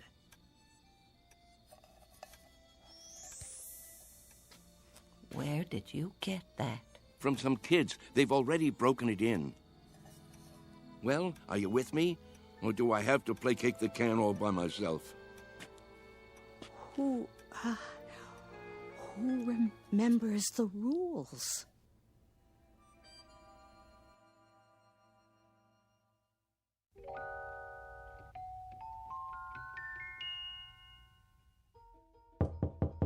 Mr. Cox. Hold your horses. I'm coming. What is it? Mr. Cox, come quick. Keep your voice down. You'll wake everybody. They're already awake. Hurry, hurry. You've got to stop them. Calm down, will you? What are you talking about? You'll see. Come to the front room. Easy, Mr. Conroy. Now, what is it exactly that I'm supposed to see? There's no time to lose.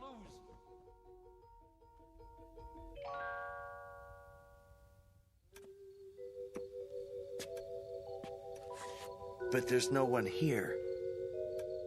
Why is the door open? Because they've gone outside. Why would they do that? It's like I said, to play kick the can. That was just a crazy idea. Mr. Whitley's forgotten all about it. No, you're wrong. They really mean to play. Calmly, please. You mean now, at this hour? That's right. And it's all because of Charlie. Now I'm really worried about him. What'll happen when it doesn't work? He really believed it, see? That it would make him young. That's not the problem. What worries me is what will happen if he tries to run. He can't take the exertion. None of them can.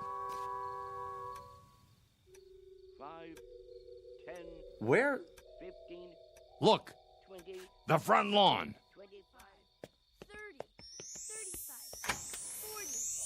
45, 50. Come on, I know. Ready or not, here I come. Come on, everybody, let's hide. This is gonna be good. Over here, hurry up. 85, 90, 95, 100. Ready or not? Where are they? Here I come. And what are these kids doing here? I told them to stay away. Look out! Running man's arrived. Maybe they're around the other side. I'll go check. Hey, kick the can over to me. Hey, Ben, look at me. I told you it would work. Charles? Come on, you want to play? No, it can't be. Ben, you better hurry up, or it'll be too late for you. Charles! Yeah, hurry up, or it'll be too late. What is it? Do you see them yet? Is that... Here, you kids, how many times do I have to tell you, go home? No, wait. What are you doing here this time of night? 1, 2, Charles? 3, you're out. Charlie? Sorry, Ben. I wish you could have believed. I gotta go. Charlie! Hey, kick it over here, over here. Charlie! Take me with you. My turn to kick the Get away and stay away. Mr. Cox, please. Last one over fences, rotten egg. Come on, let's go. I can't climb that Charlie, high. wait. Wait! Charlie! Hey, you guys, wait up. We gotta find the others. They can't have gone far. I bet Whitley's taken them down to the orchard. No. Why? Look all you want, Mr. Cox. You won't find them. Wait here.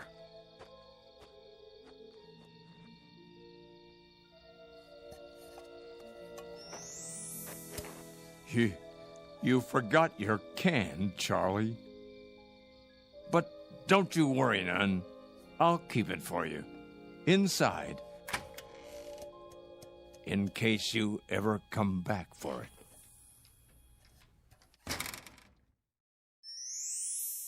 Come on, let's play kick the can. Come on, let's hide. You'll never find me. You can't catch me. I'm too fast. Haha, you missed me. Come on. No, kick it to me. Kick it to me. Gotcha. Yeah. Ollie, ollie, oxen. Free, free, free.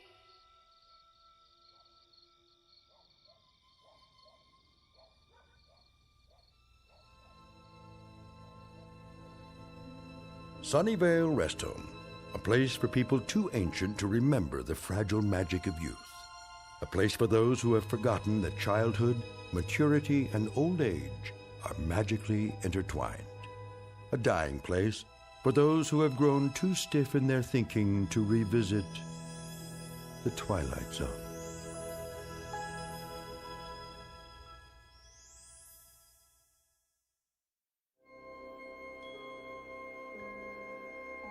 Hi, this is Carl Amari, producer of the Twilight Zone radio dramas. I'd like to take a moment to tell you about our official website at twilightzoneradio.com, where you'll get the latest news and information on these Twilight Zone radio dramas. Plus, at twilightzoneradio.com, you can digitally download 3 free episodes or any of our episodes for only $1.95 each. In this age of ever-changing technology, we've decided to make these episodes instantly available to you by making the Twilight Zone radio dramas a digital download-only series. This means that this series will no longer be offered on CD. The CD collections at our website are now being offered while supplies last at buy one, get one free. So be sure to get your favorites before they're sold out. Be sure to visit us often, and I'll see you in the zone.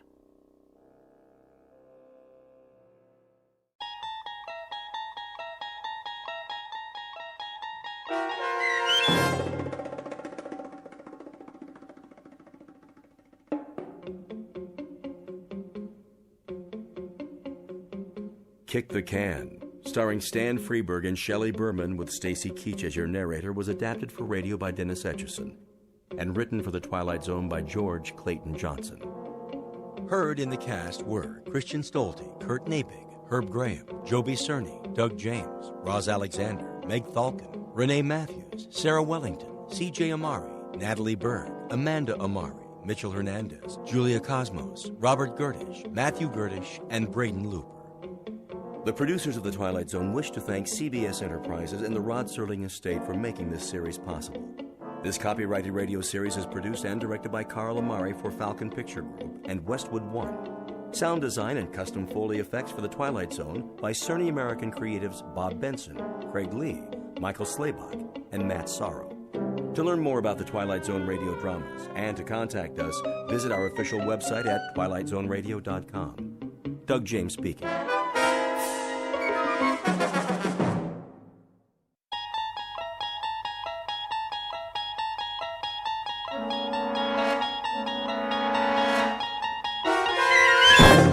You're traveling through another dimension.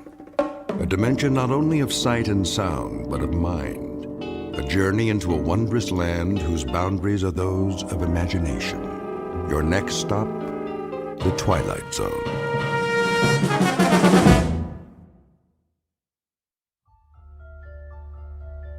It was the day no one would ever forget.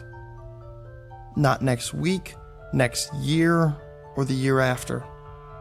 Not for the rest of their lives, no matter how hard they tried. All in? Yes. Yes. Anne? Yes, Daddy. Good. That's good then. Seatbelts, everybody. Where are we going now? Home. Oh. Unless anyone wants to stop for ice cream. Can we? If you like. I think your mother would approve. Don't you? Well, I guess so. What about you, Anne? I want to go home. I'm kind of tired. Me too. Very well then. Some other time. Dad? Yes? I was wondering. What, Tom? Well, when they closed the casket. Are you sure they closed it real tight? So she would never be wet or cold or anything? You don't have to worry, son. She's resting now. In a much better place. I promise.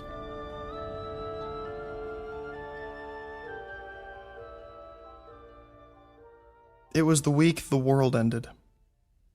And yet, incredibly, it was also the week something new, something truly fantastic began.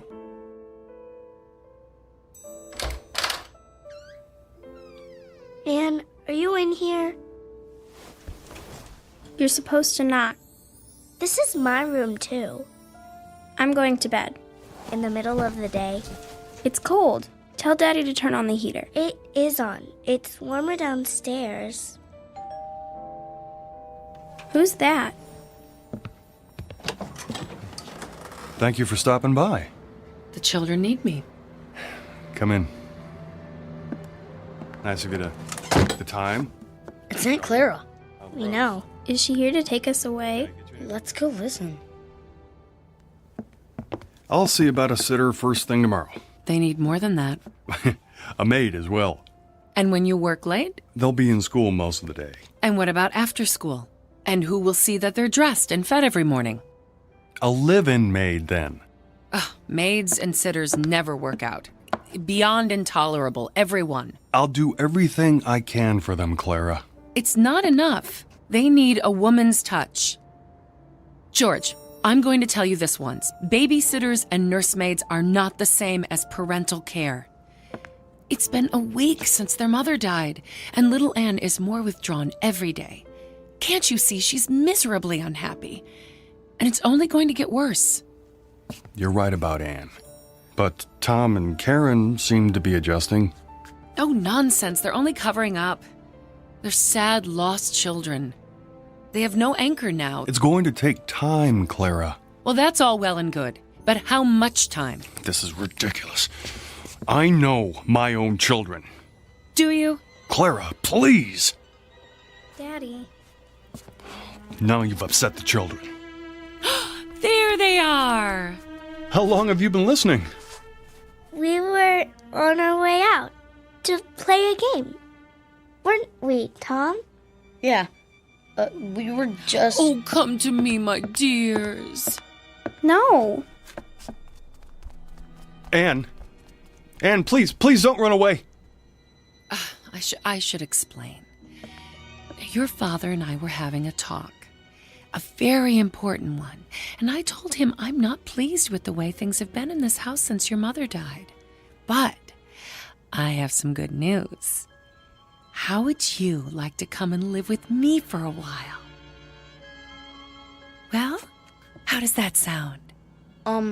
We're okay here. School starts next week and everything. Let us talk it over among ourselves. In private.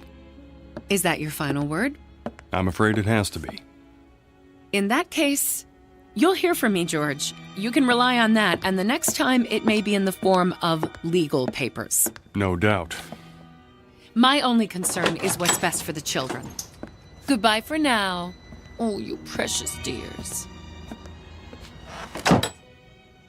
She wants to take us away. Does she, Daddy? She doesn't approve. She says I'm too busy to bring you up properly. That's not true. Perhaps it is. I can't stay home from work forever. She says you're unhappy here. Are you? No. Well, if love were enough, you'd have all you need because I couldn't love you more.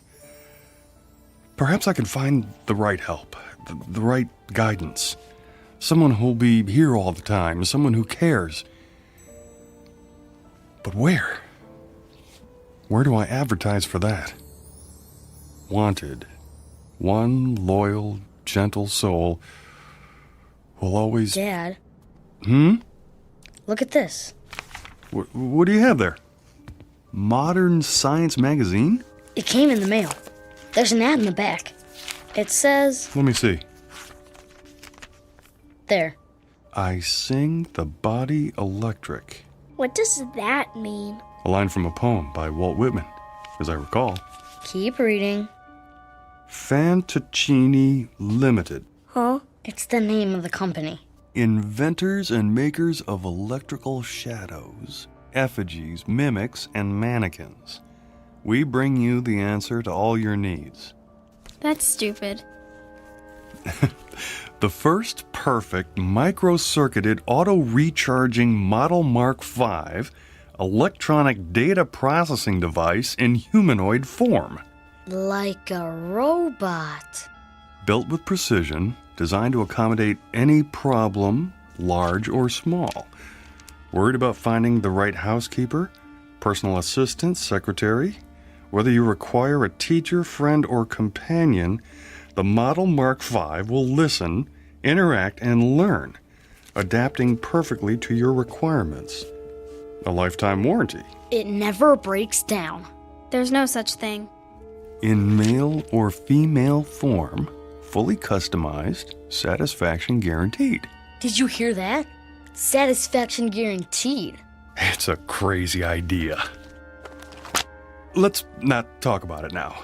Well, we need to do something. I said that's enough. Besides, anything they build has gotta be better than Aunt Clara. Doesn't it? Sure does. Oh, that was a good one, Tom. I don't know how long it's been since we laughed. It even says there's a free trial period. Well? Well, what? It sounds okay, but can they really make a machine that looks like a person? I don't know. It doesn't sound okay to me. I suppose it wouldn't hurt to pay them a visit. See what they're up to. No harm in that. I sing the body electric. It has a nice ring to it. They make a fairly convincing pitch in the pages of a magazine called Modern Science. The revelation is just how modern, for robots, androids, and the like aren't science fiction anymore. They are products designed to help people, to make life easier, It doesn't seem possible, though, to find a woman who can fill the needs of this particular family, who must be 10 times better than Mother in order to be half as good. Except, of course, in the Twilight Zone.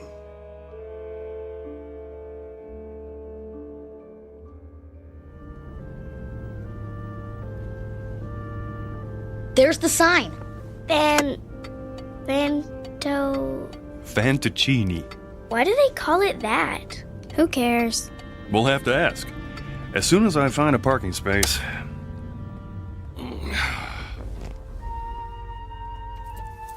Okay.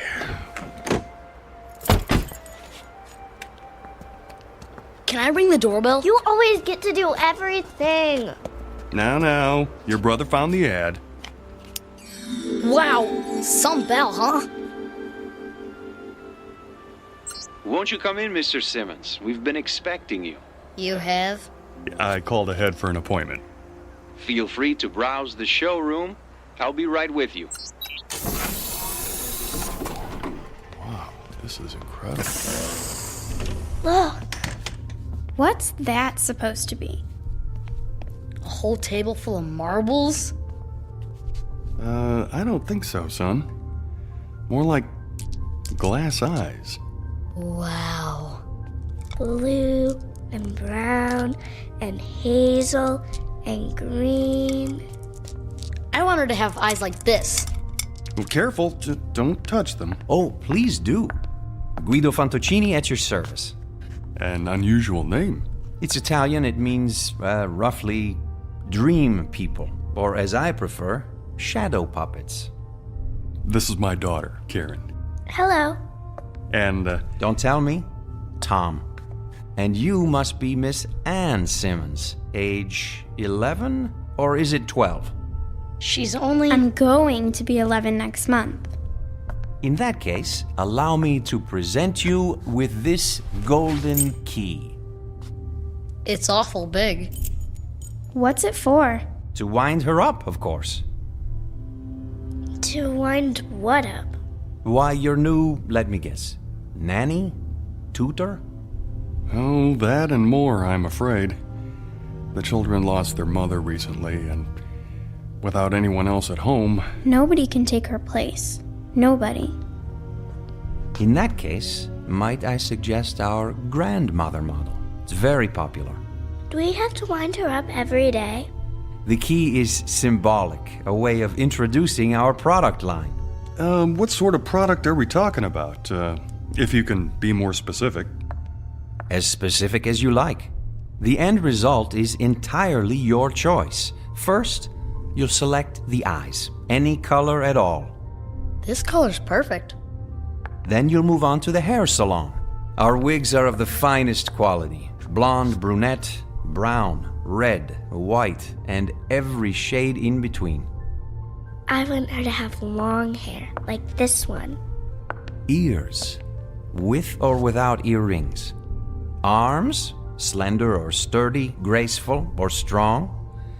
Hands, fingers, lips, full or thin. As for body type, the choice is again yours. Tall, short, the height you prefer to the millimeter. Very impressive. But they're just pieces.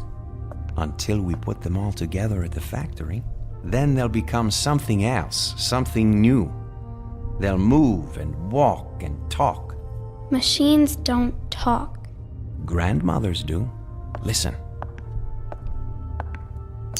I sing the body electric. I celebrate myself and sing myself. Who's that?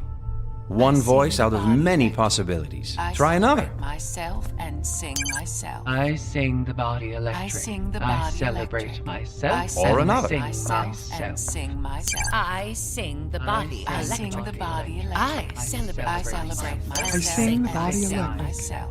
I celebrate myself. I sing the and body myself. electric. I sing the body electric. I celebrate myself. Pick one. I sing the body electric.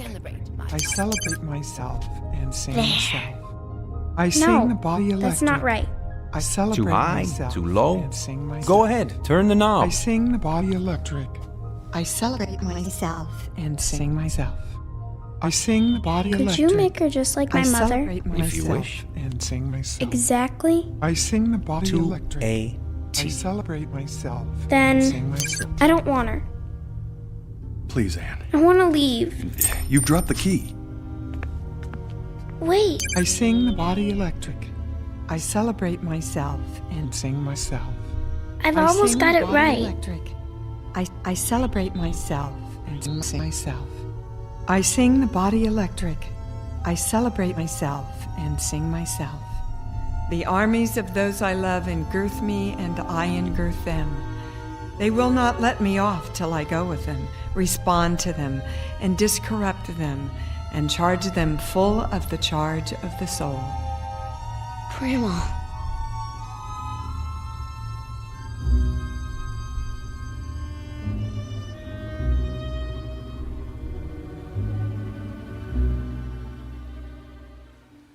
Hey, Ann, you want to help me fly my kite? I'm reading. Where'd you get that? Dad bought it for me. Here, hold the string. I'll run till it gets up in the air and... What's wrong? Hear that? So? Somebody's coming. Maybe it's the mailman. No. Then who? Hello. Hi. You must be Thomas. Do they call you Tommy? Just Tom. Well, Tom, then. Is that your sister, Karen? Yes, that's Anne over there. Of course. Who are you? Well, give me any name you like. Melissa, Lavinia, Malvina. Do I know you? Well, don't you? I think I saw those eyes before. So did I. You must be... Yes? Grandma? Say it a few times. You'll get used to it. But I thought you were gonna come in a big box, all wrapped up, like a... Mummy. Yeah. Well, then I'd need an Egyptian name, wouldn't I? Like Nefertiti? Oh, Nefertiti's a fine name. Do you know what it means? I believe I do. It means the beautiful one is here. Well done! George Simmons. So, we meet at last. A pleasure, Mr. Simmons. Welcome to our home. You're not my grandmother. Anne. Well, then who am I, pray tell? Nobody. Just a machine. Well, she doesn't look like a machine. Ah, but I am. A very special one. How shall I prove it? Let me see. Have you ever been to the beach? Yes. Sure. And when you were there, did you pick up a shell and hold it to your ear? Many times. What did you hear? The ocean. Yeah. Then listen. I'll cup my hands together like this and hold them to your ear. Now, what do you hear? I want her to have long hair, like this one. That's my voice. All your wishes recorded. You too, Tom. This color's perfect. How did you do that? Well, you're a part of me now, stored in my circuits. Anne, what was it you said? I don't care. Well, it may take a while for that one. I'm not worried. Tom, what is that you're playing with? A kite. Oh, will it fly high? I think so. If I don't run out of string first. Well, what do you know? I happen to have some with me. Where? Touch the end of my finger. You have string in your finger? If that's what you need. Now tie the end to your kite. Why don't you run with it, Anne? Go on. It won't fly. Oh, are you sure? Hold it over your head. Please, Anne. Give it a try. Well, if you want me to, Daddy.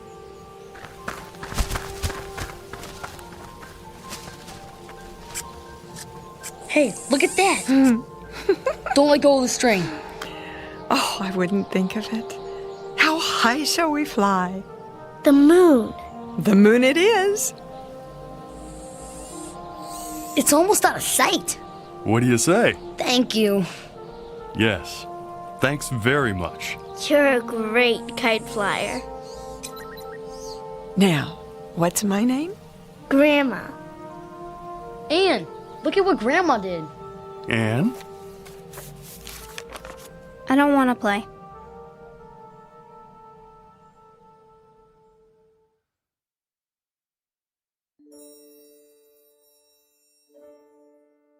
There was a second day, of course, and a third, and a fourth, with Grandma busy every minute, cleaning and cooking, opening the drapes wide, filling the vases with fresh-cut flowers, baking cookies and pies, and leading long walks into town.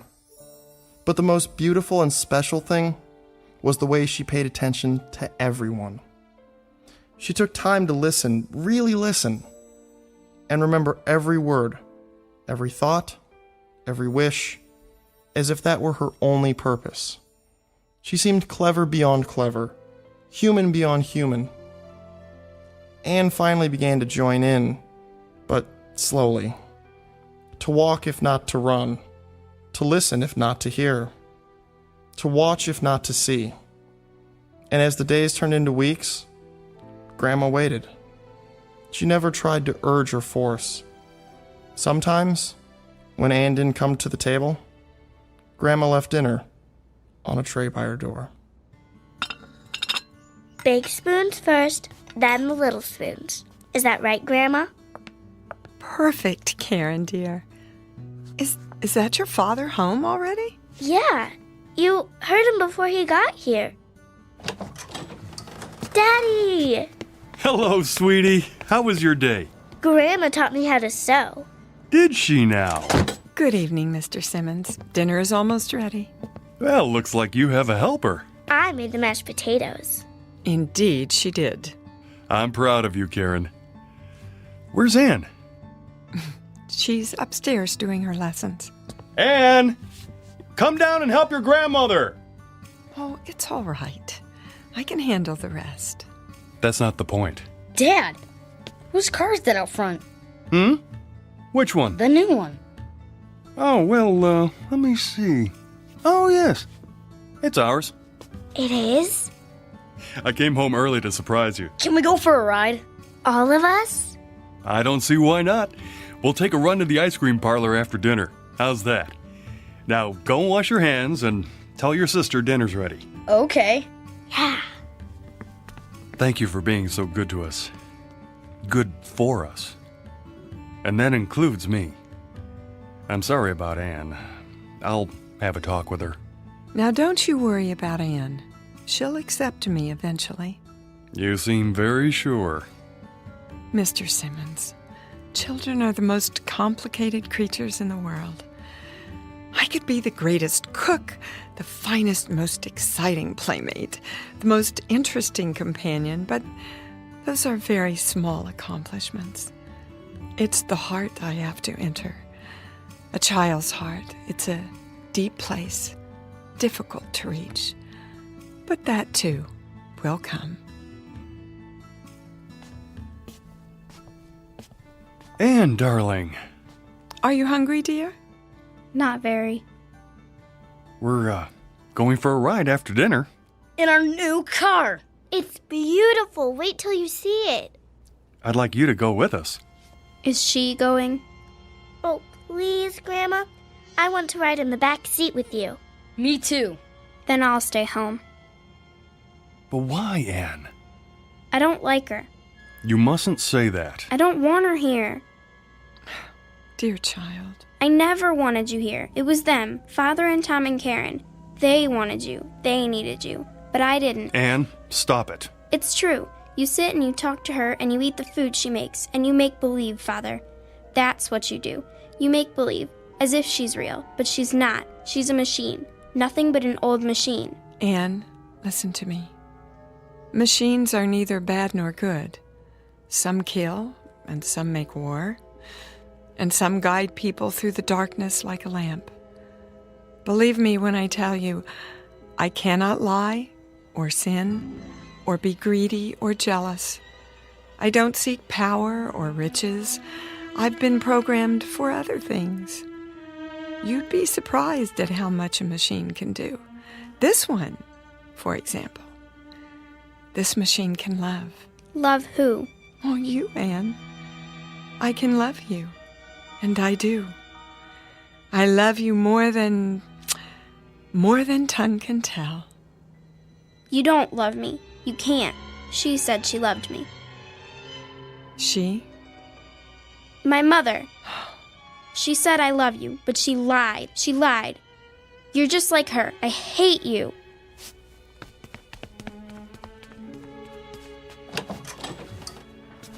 I'll go after her. Not this time. There's no place for her to go. No place except to me.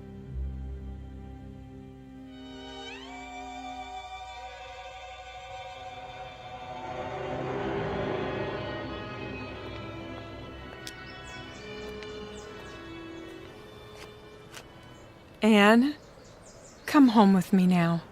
No, you're just old junk. Well, is that what you think? Is that why you hate me? You're just like her. Your mother. I hate her too. Because? Because she lied. She said she loved me. And didn't she? She ran away. Oh. Is that what you think? She did. Well, that's not true. It is. No. Death left her no choice. But she let herself die. She shouldn't have done that to me. She shouldn't. She left me. And do you think I'm like her? You are. You're only trying to trick me. Oh, it's not a trick. It is. I don't give you permission to love me. There she is! Anne, come back! No, I won't. I won't. Anne, stop! The light's red! Anne! No, child! You mustn't! There's a truck! Leave me alone. Then stay where you are. I'm coming. Anne, no!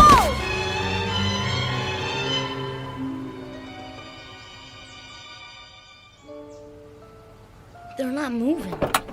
Either one of them. Don't touch them. I didn't see them, honest. I mean, they ran out into the street. The little girl and Stand back. a lady. Oh, man. Look, I'm gonna get an ambulance. Wait. She's moving. Anne. Oh, thank goodness. Daddy? You're going to be all right, darling. We better get her out off the street. Here, put your arms around my neck. What happened? There was a truck, but Grandma stepped in front and pushed you aside. She did? You fell down, that's all. Grandma. What about that lady? I mean, she's not breathing. Look. She's starting to move her fingers. And her eyes. Grandma, can you see me? Why, hello, Tom. You know, we really shouldn't be out in the intersection like this. Come over to the curb, Grandma. Can you walk? Oh, of course I can. But how? See, Anne? She's perfectly all right. She saved your life. Do you realize that? I'm sorry. I'm sorry. Shh. Now stop your tears, child, and listen while I cup my hands by your ear. Remember? Like this. A machine. Nothing but an old machine. You're just old junk. Old junk. That's my voice. Your voice, Anne. The way it was once. When I was a child, I spake as a child. Oh. Grandma? Grandma? There. You are alive. Well, I most certainly am. But the truck. It couldn't hurt me. Nothing can. 2 leave-takings in 1 year would be too much. Then you're not like Mother. Your mother didn't run away. She was taken away by death. Do you understand now that I shall always be with you? You won't run away? I can't. And I won't. Oh, Grandma. Thank you. You'll never know how much. She had nowhere to turn. She was afraid that everyone would leave her, even her Aunt Clara. Everyone except you. Well, how could I? It's my job to live forever. Now, let's all go home and finish our lunch, shall we? Give me your hand, Anne. You too, Karen. I'll bet we get there before those two.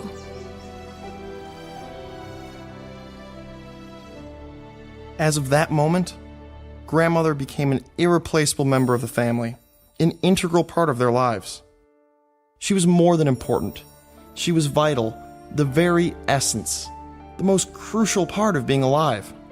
And she shared it all with them, without effort, as if it were what she was born to do.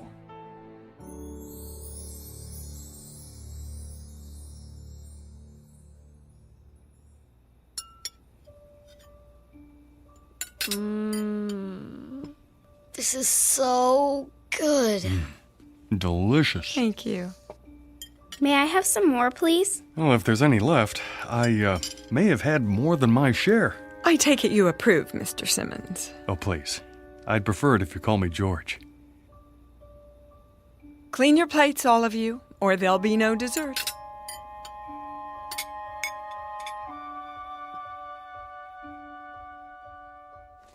That's enough for tonight. Tomorrow we'll read another chapter from Moby Dick by, what's the author's name? Herman Melville. That's correct, Anne. Now, there's just enough time for your language lesson. Who can conjugate the verb to love in Latin? Me! I can! Me! She taught them better than any flesh and blood teacher, in a manner perfectly suited to their expanding minds, until learning became a hunger that would never be quenched. Grandma, are you asleep? Oh, you know better than that. Do you need something? Hot chocolate? A plate of cookies? It's the storm. They're scared of thunder. And you, Tom? Heck no. Oh, well, come over here just the same. Everybody crawl into my bed. That's it. We'll weather this old storm together. They would never see lightning, never hear poetry, never listen to foreign tongues without thinking of her. Everything they would ever see, hear, taste, smell, and touch would remind them of her. She was all life to them, the source of the Nile. And all life became wondrous, quick and electric, like her. And one day, it came time for the inevitable, the unthinkable, the day of saying goodbye. Thank you for carrying my suitcase, Tom. Such a fine gentleman. It's the least I can do. The same suitcase you brought with you, how many years ago? Now, let's not get maudlin. Grandma, do you have to leave today? Oh, yes, Karen. It's time. We're going to miss you. And I you, Anne. But why do you have to leave at all? You're going off to college now, and you won't need me. That's the way it should be. But you've been our world. I'm not the world. The world's out there, and it needs you. What happens to you now, Grandma? Oh, back to Mr. Fantaccini and the rest of the Pinocchios. He should have called himself Geppetto. Don't joke about it. Oh, but it's true. You've been my family here, and now I must go back to my first family. My brothers, sisters, aunts, cousins, all the other robots. And do what? Some stay at the factory. They're taken apart and recycled. Not you. Or perhaps I'll be returned and sent out to help another family like yours. They can't destroy you. I won't let them. Nor will I. Destroyed? Oh, what a silly expression. I'll go for a while to the Room of Voices. The Room of what? Oh, a great dim room. A kind of parlor where all the other mechanical grandmothers are brought and stored for, a month or a year. And in that room we'll sit and rock and murmur and whisper to each other. And we'll listen and tell what we learned from the world and from the families we lived with. I'll share what I learned from Anne and Karen and Tom and even you, George. You didn't learn anything from me. Oh, didn't I? Don't be so sure. But you taught us. Is that what you think? Foolish lad. Why, now I have so much to share in the room of voices. Everything you ever said or did, everything you ever laughed or cried about. And someday... Someday what, Grandma? For reasonable creatures, we have an unreasonable dream. Someday, if we're very wise and very good, perhaps we'll gain the greatest gift of all. Oh, Grandma, you don't have to wait. You're alive now. You've always been alive to us. Well, there's my cab. I'll get your case. Oh, no, I wouldn't hear of it. Grandma, am I never going to see you again? Well, the world holds many surprises. Someday, when you're very old, with childish ways again, in need of help, send for me. The old nurse, teacher, companion. And I'll come back. Hard to imagine. No, we'll never be old. But then, you'll never come. I mean, if we don't, we won't ever... Do me a favor, would you? Anything. Go on upstairs. Quickly now. I'm not one for goodbyes. Grandma! There. Mind your grandmother. Quickly!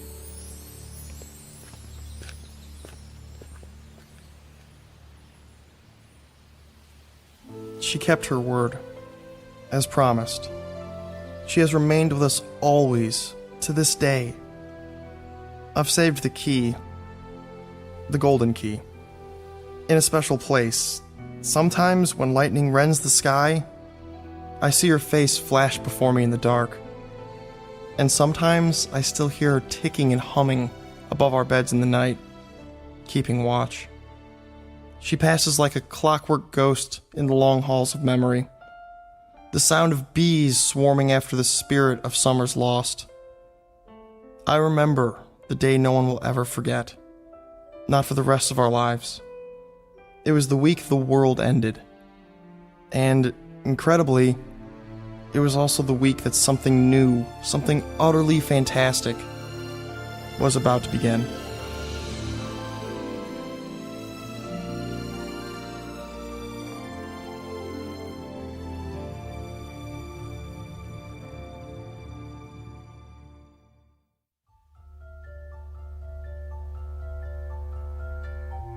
As of this moment, the wonderful electric grandmother moved into the lives of children and father. She became integral, important. She became of the essence. As of this moment, they would never see lightning, never hear poetry, never listen to foreign tongues spoken without thinking of her. Everything they would ever see, hear, taste, feel would remind them of her. She was all life, and all life was wondrous, quick, magical, and electrical. Like Grandma. A fable, most assuredly, but who's to say that at some distant moment there might not be an assembly line, producing a gentle product in the form of a grandmother, whose stock in trade is love. A fable, sure, but who's to say what's possible in the Twilight Zone?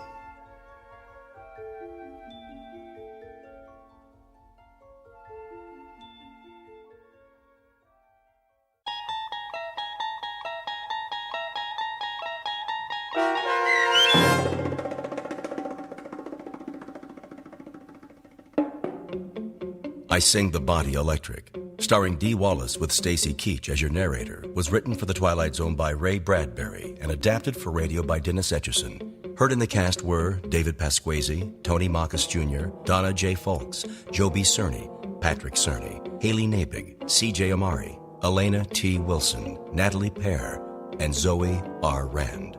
This copyrighted radio series is produced by Carl Amari and directed by Joe B. Cerny for Falcon Picture Group. Sound design, custom Foley effects, recording, and editing are done in the Cerny American Sound to Picture Theater by sound designers Craig Lee, Bob Benson, Todd Beyer, and Tim Cerny. Music for The Twilight Zone is provided by CBS and American Music Incorporated, New York. To learn more about the Twilight Zone radio dramas and to download episodes, including 3 free episodes on our homepage, visit our official website at twilightzoneradio.com. Doug James speaking.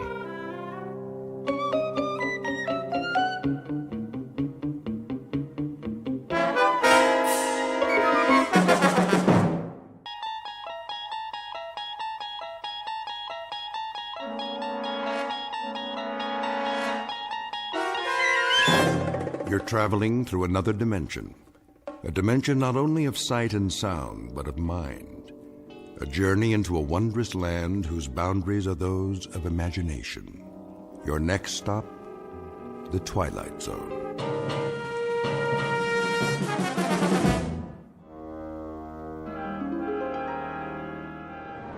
Shouldn't be long, eh, Cap? Not unless they move to Italy. I bet old Benito would like to do that. We're almost there. See that mountain range just over the horizon? Well, now, what do you know? I think I might have seen that a few times. All we do is maintain course and the boot'll pop right up, big as life. Sounds like you've done this before, Captain. You like Italian food, Blake? Me? Yeah, spaghetti's okay. No meatballs, though. They give me heartburn. Okay, no meatballs.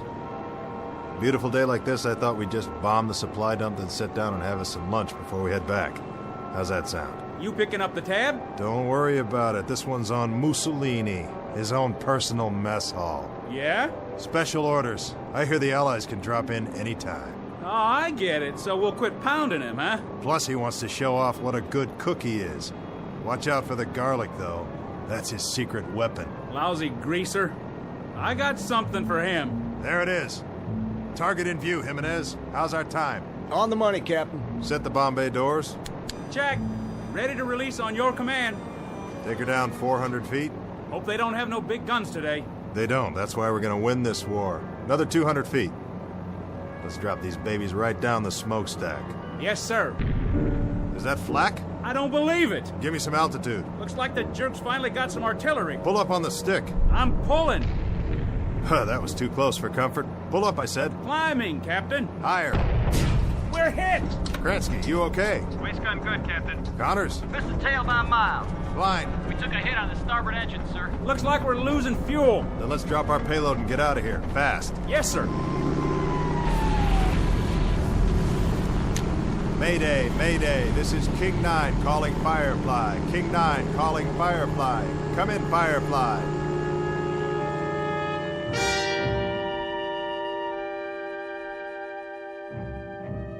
This is the war in Europe, 1943. The air spits out violence and destruction, and the sandy graveyard of North Africa swallows it up. Her name is King 9, a B-25 medium-range bomber, 12th Air Force, USAAF.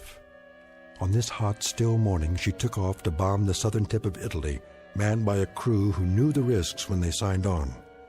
Between them, they have several thousand hours of flight time, much of it in combat. They have followed these coordinates before, armed with a deadly payload for the enemy.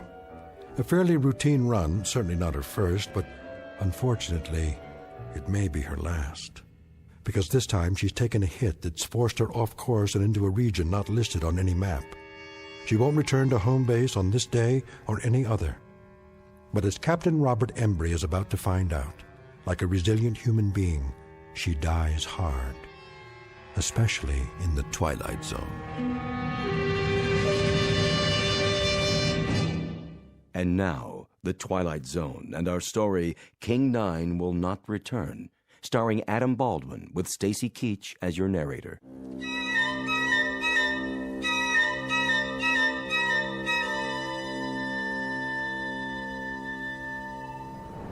What's the damage, Blake? We took a hit on the wing tank, Captain. How bad? Needle's dropping fast. We're leaking fuel. How much? A lot. Jimenez, what's our position? 10 degrees off course, Captain. Airspeed's dropping. Losing altitude. How far from base? Too far. We'll never make it. We may have to ditch. Down there, oh, mamma mia. Take a look around. See anything? Nothing but sand, sand, and more sand. Looks like one great big beach and no ocean. Then get ready for some belly surfing. Landing gear? Leave it up. Won't do any good. The sand's too soft. Connors, Klein, all crew, strap it in. We're gonna attempt an emergency landing. Flaps down. Level her out! She won't hold! Pull up! Get over that dune! There goes the other engine. Hang on! She's holding. We're gonna belly in like a glider, nice and easy. Piece of cake, Captain, piece of cake! Watch it! Watch it! We're coming in too fast. I can do this, I promise you. Captain, look out!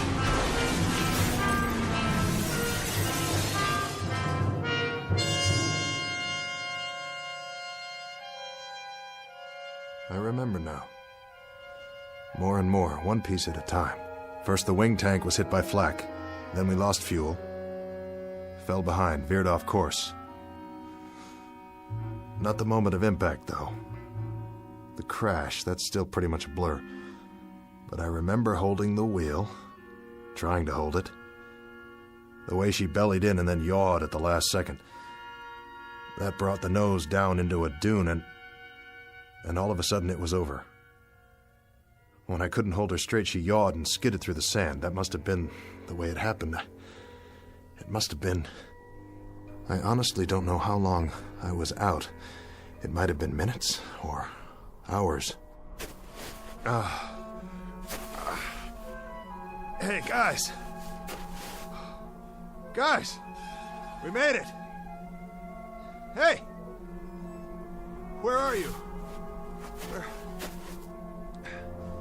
Where is everybody? We're alive, you hear me? We're still alive! The crew. What about the crew? Did they bail out? Did I order them to bail out? No. No, I didn't. I remember that much. We rode it in together. They stayed with me all the way down. Because I'm the captain. Yeah, that's right. Captain Robert Embry. That's who I am. Blake's my co-pilot. Jimenez the navigator. Kransky, radio op and waist gun. Connors, he was tail gunner. And Klein.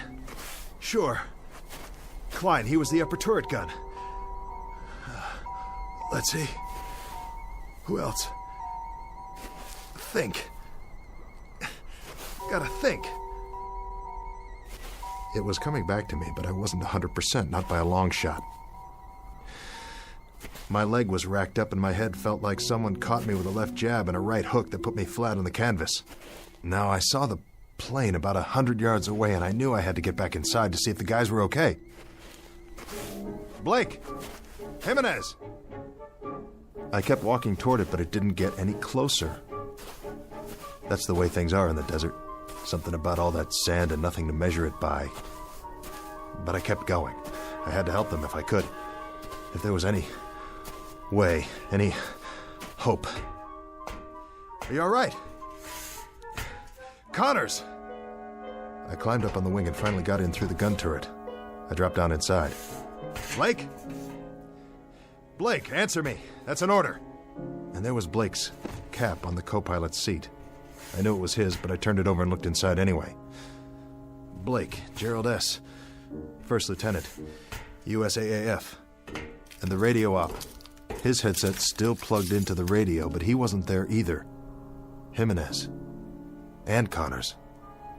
All gone. If they were still on board when the plane crashed, then where were their bodies? No, I couldn't let myself think that way. Piece it together, that's what I have to do, piece it all together. We bellied in, and I must have been thrown clear of the plane. That's what happened. Sure. Knocked me cold. I could have been out for hours. And the others, they... What about the others? Where are they? They didn't jump, they couldn't have. The chutes are still here, all of them. And they're not dead, they couldn't be dead. There are no bodies. But if they left the plane and started walking, why didn't they take me? Morse code. Yeah, I'm here.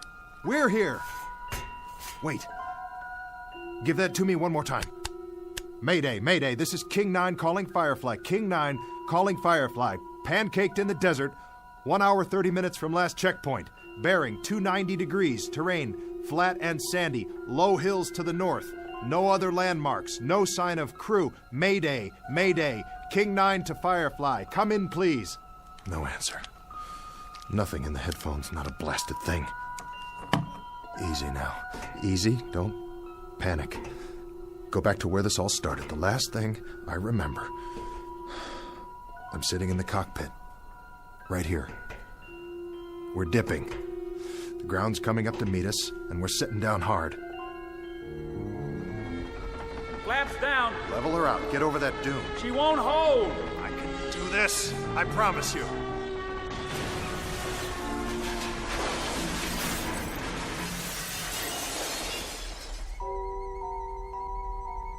The crew. The whole crew was in the plane. And now they're gone, all of them. And I'm here with a king-size headache. So what? I got off easy. Nothing to worry about. But the main thing is not to forget. I'm responsible for this crew. I'm in charge. As far as it's within my power, I've got to keep them alive. I've got to keep them out of this. Every last man. I command this aircraft, and I'm responsible. I'm in charge. Nobody else. I'm responsible for all of them. Klein, Jimenez, Connors, Blake, Kransky, every last man. Who's out there? Blake? Is that you? Blake? Blake!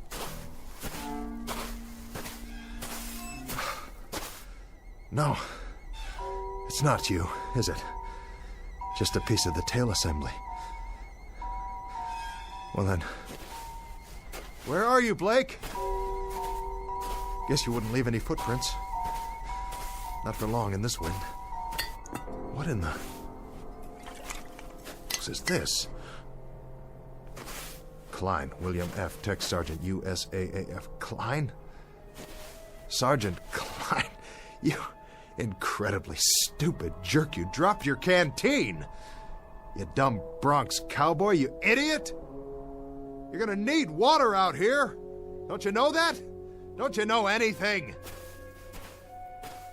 I still got a nursemaid, huh? Is that it? This is some crew I got here. Some crew, all right. Run around dropping canteens full of water. You couldn't find your way off a golf course without a map. And I gotta stick around and wipe your noses and comb your hair and see that you wash behind your ears because you're the worst bunch of survivors I ever... Wait. That's the plane. Somebody's trying to start her up. But... who? Hey! Hold up! That's my plane! But... who's in the cockpit?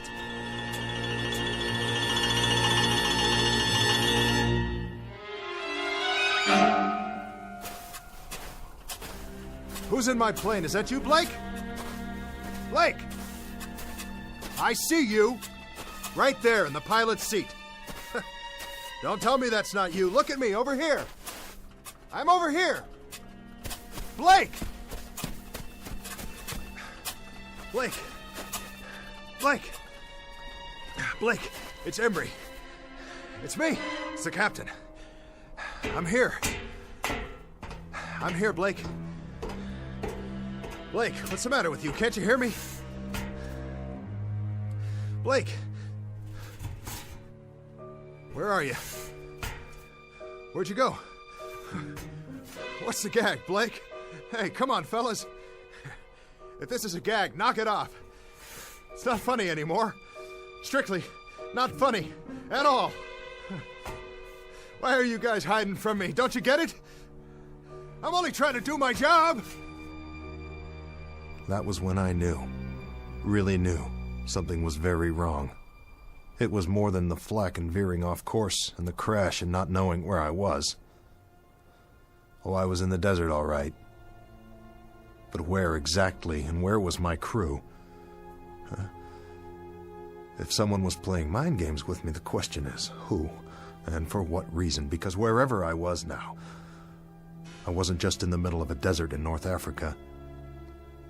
If I was the only one there after all, then the mind games had to be going on in my own head, and not anybody else's. The big question was, why? The first thing I had to do was pull myself together and find out if I really was alone. And if I was, what the devil had happened to the others. I had to find out, don't you see? Whether I survived or not, I had to know.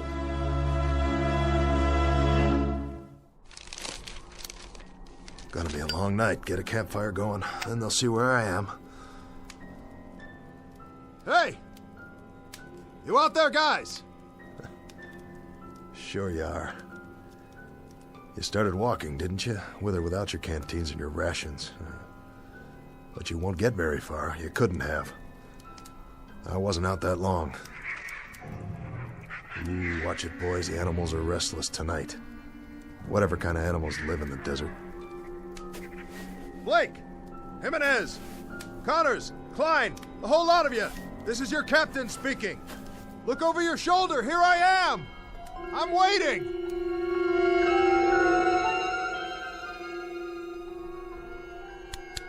This is King 9.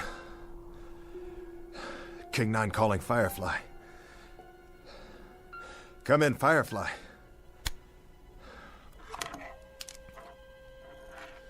Let me tell you something, Firefly, if you're still out there. Now listen up.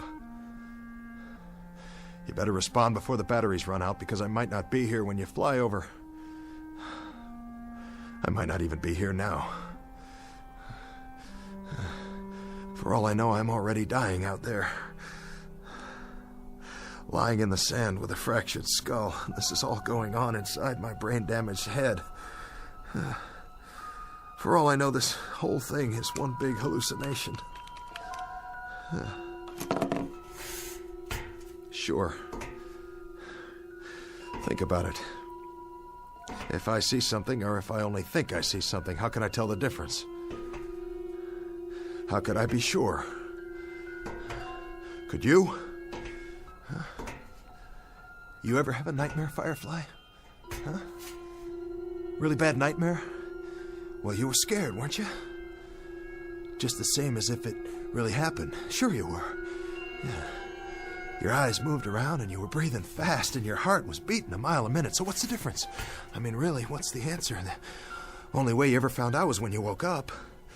This whole time, I could be sleeping, having a dream. Maybe I'll wake up and I'll be back at the base, or I tied one on and I'm in a booth right now with a girl I met in a bar someplace. Oh, wouldn't that tear it? Wouldn't that really, truly tear it? When the medics get a hold of me, they'll never let loose. They'll put me in a straitjacket and send me on tour like a freak. If they ever let me out of the loony bin, that is. But for now, I think I'll just take that chair Jimenez was sitting in and carry it outside and keep the fire burning. Because that's the only thing I can do till wake up.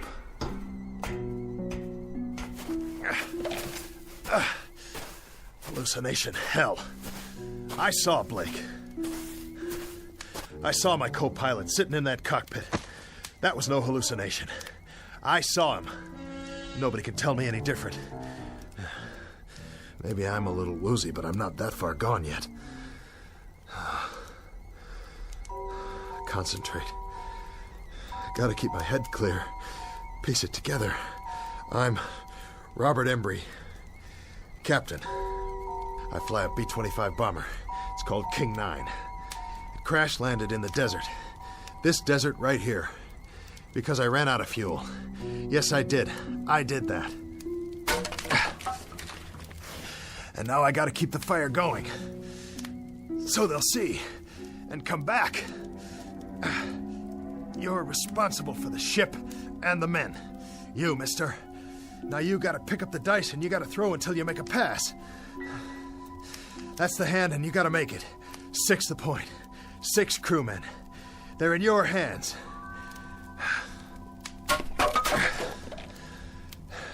So what do you do first? You build the fire up. The chair will burn a long time soon as it catches. Here's some more newspaper from the base this morning. What's it say on the front page? Can't make it out. Picture of a plane. B-25 Mitchell aircraft found. Just like this one. Whose plane is that? Another one went down. Well, at least they found it. Maybe they'll find this one too. Sure they will. Just gotta wait a while.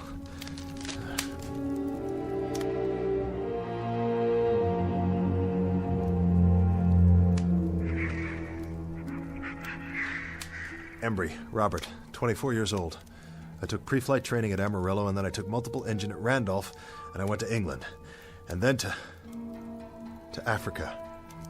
And now we're based in We're based in Tunisia. And we were on a routine mission to southern Italy, and we caught some stray flak where there wasn't supposed to be any. And then we ran out of fuel. And I got the poor devils off. Of course. I did that too. It was my fault. I got that much down, no question about it. It was my fault. But where are they? Where'd they all go? Hey! Hey, fellas! No more hide and seek, okay? Time to come home now. Dinner's ready. Come to Papa. Fellas! Fellas! What's this? A cross? Made out of metal? From the plane. And a flak helmet hanging down. But who? Who put it here? Somebody wrote something.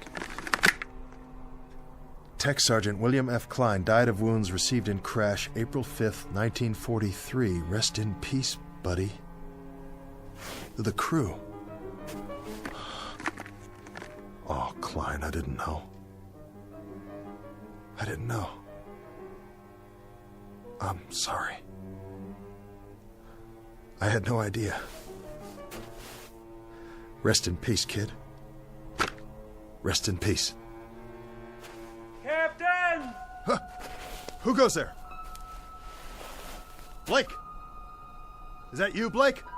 Captain Connors? Hello, Captain. Kransky!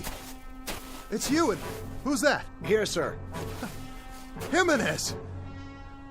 And the man next to you, what's the matter with his face? Is that blood? All present and accounted for, sir. Klein, I don't believe it. You're not dead. Well, neither am I. Neither am I. I'm here, fellas. We're all here. We can do it. Whatever it takes. Come on. Plane's over here. I'll show you. See? It's kind of banged up and the aft fuel tank's definitely shot, but the other engine looks okay. And some of the instrumentation's haywire. Of course, we'll have to get our wheels down. We'll have to raise the ship and get under there. Because we're not going to walk out of here, that's for sure. That's a definite. Can't walk out, so we're going to have to fly.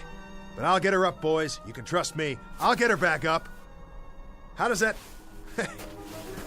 Hey! Hey, where'd you go? You hiding behind that sand dune again? What do you want to do that for, huh? Hey, guys. Where are you? Listen to me. We can do it. I can do it. You'll see. All we have to do is get this propeller out of the sand and free it up.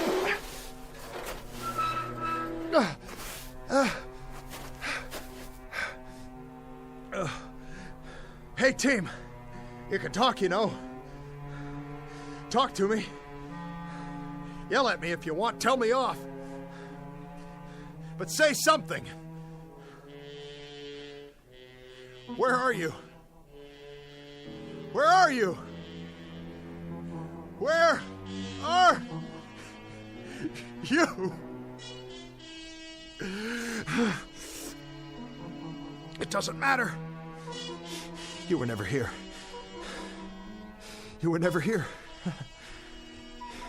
You're illusions. Mirages. That's all you are. You don't even exist. But there are no mirages at night. Only during the day, when the heat waves come off the sand.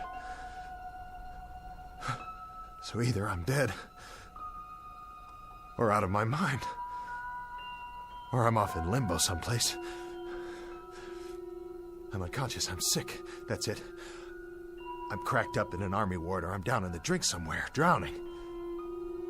Or I don't even exist any more than you do. There isn't a thing here, not a single thing that's real.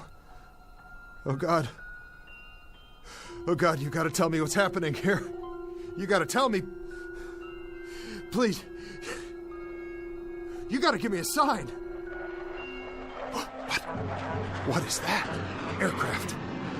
I can see their lights. Yes! But they're moving too fast. I've never seen planes like that before. I've never even seen jets. I couldn't have, not yet.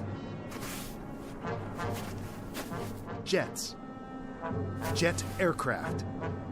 What do I know about jet aircraft? It's 1943. There's no such thing as jets yet, but I know about them. F-106s, F-105s, B-47s, B-52s, B-58s. I know all about them. I am Captain Robert Embry, United States Army Air Force. I'm the pilot of this bomber right here. We went to Italy this morning because it's World War II, and it's not over yet, and I'm right in the middle of it. Hey, crew! We've got to get out of here! We gotta get out of here! We gotta get out of here!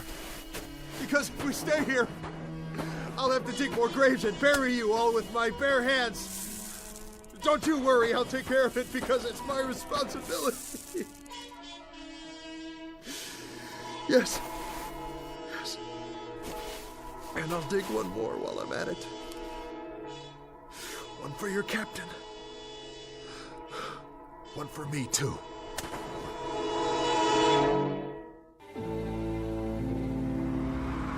It's your Tribune here. All the news. Latest on the Kennedys. Big changes in Cuba.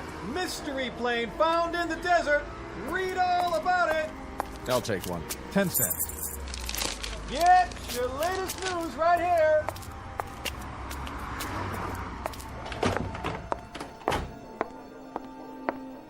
Paging Dr. Benway. Dr. Benway, please go to ICU. VA Hospital, please hold. Where's Dr. Martin's office? 3rd floor to your right. Thank you. Veterans Administration, how may I direct your call?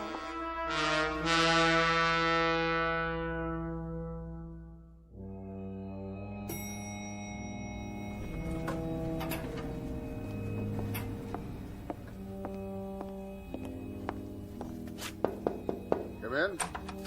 Dr. Martin. Yes? Stephen Markham.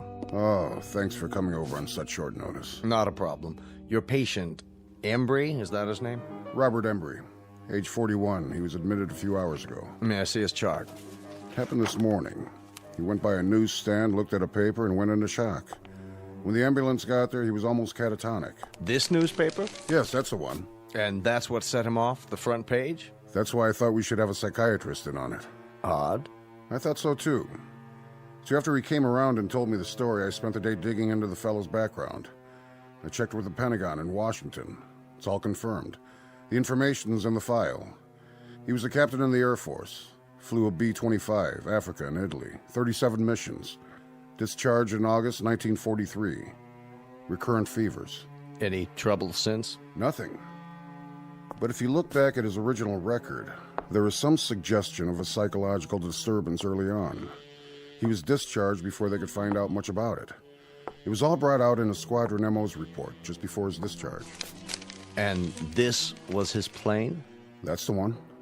B-25 Mitchell bomber found. World War II bomber found intact in the desert. Lies 17 years in sand. Remains of crew not yet located. Hard to believe, isn't it? His plane and his crew, the King of Hearts. They took off for Italy on what was supposed to be a routine bombing mission. They'd done it many times before. But Embry never went on that last mission. He reported to sickbay that morning, and someone else flew the plane for him, his co-pilot, Blake. It never returned. And for 17 years, he's known that and carried it around with him buried deep in his gut. Not deep enough. When he saw the picture of his plane on the front page, he wasn't able to keep himself from letting out one scream, and then going into shock. The mind is a very delicate thing. Sometimes there's an infinitely fragile balance. We never know how fragile until something sets it off and tips the balance one way or the other. Something like this, completely out of left field. How's he doing? I was just going to check on him again. Why don't you come along?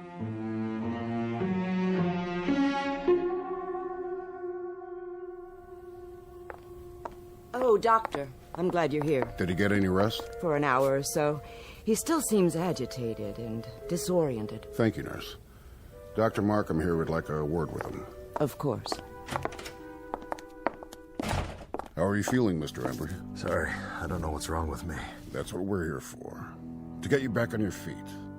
That's our job. Crazy dream. Crazy. Was it? I went back. Where? The desert. Take it easy, Mr. Embry. You don't have to go over it again. Go ahead. You went back, and then what? Back to the ship. I tried to find the guys. I looked for them, looked all over, I swear. But they were gone. I thought I saw Blake and then the others, but it wasn't real. A mirage. Yeah, a mirage. An illusion, that's all. He wasn't there. None of them were.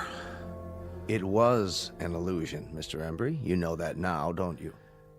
I guess so. I guess so. It seemed so real. It's over now. All that's behind you. Is it?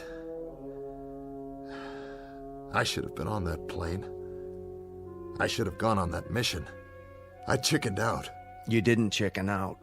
And you had no way of knowing that the plane would never come back. You'll realize that as time goes on, and you'll feel better for it, Mr. Embry. It's out in the open now. You don't have to keep it buried inside you. That's what's been hurting all these years. How did you know? You've been carrying around one gigantic guilt complex for something that wasn't your fault. Buried. Yeah. Buried. I found Klein's grave. Did I tell you that? He was killed in the crash. Take it easy. But then I saw him. And I saw the others, too. I thought I did. I thought I did for a moment. The whole crew. I would have buried them, you know. The last thing I dreamed, I was digging graves for them in the sand so they could be buried just like he was. You need to get some sleep now. I'll ask the nurse to give you a sedative. As soon as you're ready, you can get back to your life, but there's no hurry about that. What you need right now is rest. Another crazy thing. Another part of the dream, whatever it was. I was standing in the desert, and I asked for a sign. And I looked up, and there were these planes overhead in the night sky. They were moving fast, and they made streaks, and I could tell by the sound. They were jets. Isn't that wild? It was 1943 in the African desert, and up above me were jet planes. F-105s and 106s. Just as if I'd gone back there today. Did I? Did I go back? To the plane? Is that possible? Of course it is. In your mind. That's how you went back, Mr. Embry. In your mind. The greatest time machine of all. Go to sleep, Captain Embry. You're entitled. You're going to be all right. Thank you, Doctor.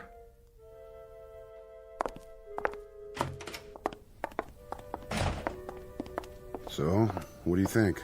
I'd like to talk to him again in a couple of days, start a treatment plan on a regular basis. I can set that up for you. But I think the worst part of it's already over. The guilt's out in the open, and he knows what it is. And the dream? The delusion? Right now, it's still so fresh, it feels very real to him. In a few days, in a week or two, it'll lose its reality. You sure? Nothing's guaranteed, and that's why I want the follow-up. But in a case like this... Actually, I've never seen a case quite like this one. So much information coming back to him in a rush and generating a new set of memories he'd never had before.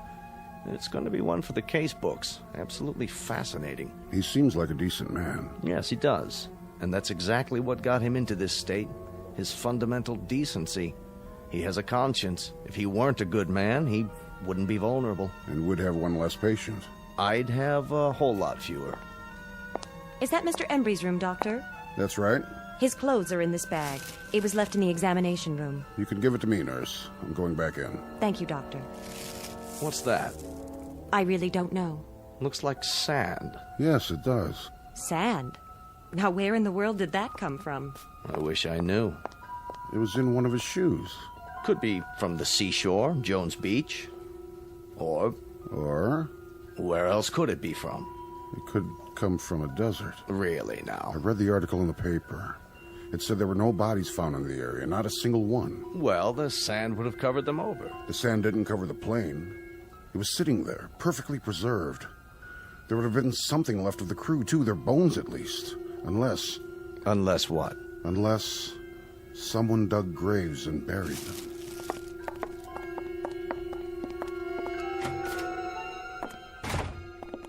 Mr. Embry. Looks like he finally dozed off. Good. Good for him. I'll just leave his things. Shirt, trousers, jacket, and shoes. Complete with several ounces of white sand. Where do you suppose it's from? Maybe a fishing trip he took recently? Very recently. Or from a plane.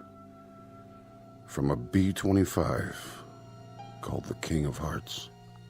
Wherever it's from. Rest easy, Mr. Embry. You've had a long journey back. Very long. Now you can rest. Meanwhile, I'll leave your shoes by the bed. You'll need them when you're back on your feet, which will be soon. Very soon indeed. Captain Embry. Godspeed.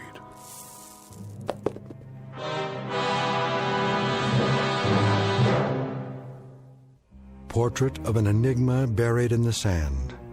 A question mark with broken wings that lies in silent grace.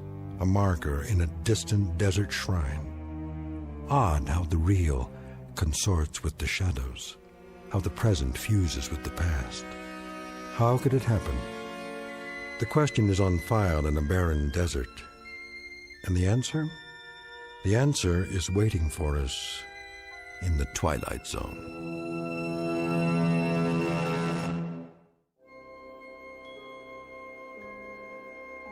Hi, this is Carl Amari, producer of the Twilight Zone radio dramas. I'd like to take a moment to tell you about our official website at twilightzoneradio.com, where you'll get the latest news and information on these Twilight Zone radio dramas. Plus, at twilightzoneradio.com, you can digitally download 3 free episodes or any of our episodes for only $1.95 each. In this age of ever-changing technology, we've decided to make these episodes instantly available to you by making the Twilight Zone radio dramas a digital download-only series. This means that this series will no longer be offered on CD. The CD collections at our website are now being offered while supplies last at buy one, get one free. So be sure to get your favorites before they're sold out. Be sure to visit us often, and I'll see you in the zone.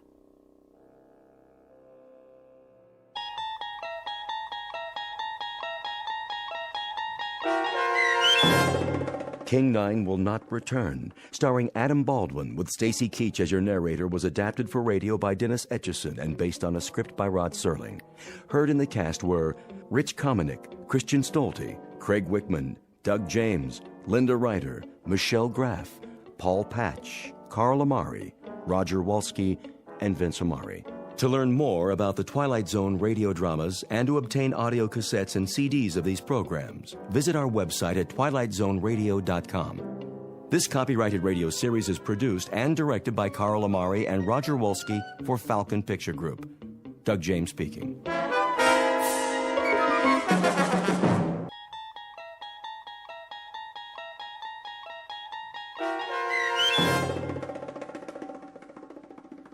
Miniature, starring Lou Diamond Phillips with Stacy Keach as your narrator, was adapted for radio by Dennis Etchison and written for the Twilight Zone by Charles Beaumont. Heard in the cast were Ellie Weingart, Alyssa Fraden, Jeff Lupetin, Joby Cerny, Roger Mueller, Elizabeth Lido, Christian Stolte, Doug James, Kurt Nabig, and C.J. Amari.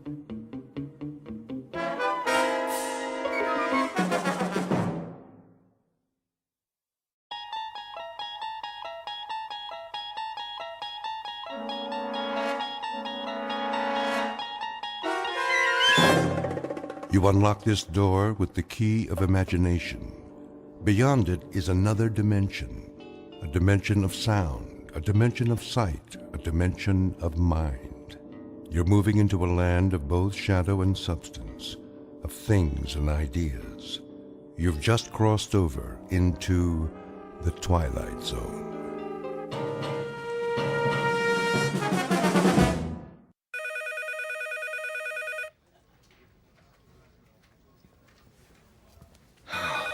Finally. 12 o'clock. Let's go to lunch. Hey, Charlie. Charlie, it's recess. Oh. Thank you. I just want to finish up here. Trying to make us look bad? What do you mean? Now, just what do you think I'm... Hey, just forget it. Come on, we'll be late. Look at him. Little goody two-shoes. Why don't you guys lay off him? Because we're mean, heartless brutes. Right, Fred? Right. Well, I think he's nice. Hey, Mama, don't forget to change his diaper. Charlie? Hello? Aren't you going to lunch? Oh, yes. Any place in particular? Yes, in a way. Where? Well, it's in the museum, actually. The museum? They have a very nice cafeteria. It's quiet there, and, Would you like some company? well, I mean... It's okay, Charlie. I understand. See ya. Hey, look at the dinosaurs. Wow, that's the biggest elephant I ever saw. It's a woolly mammoth, you dope. Come along, children. Keep up with the class and don't touch anything. Cafeteria closed. Oh, no. And here we have one of the world's greatest collections of primitive art. Excuse me. Pardon me.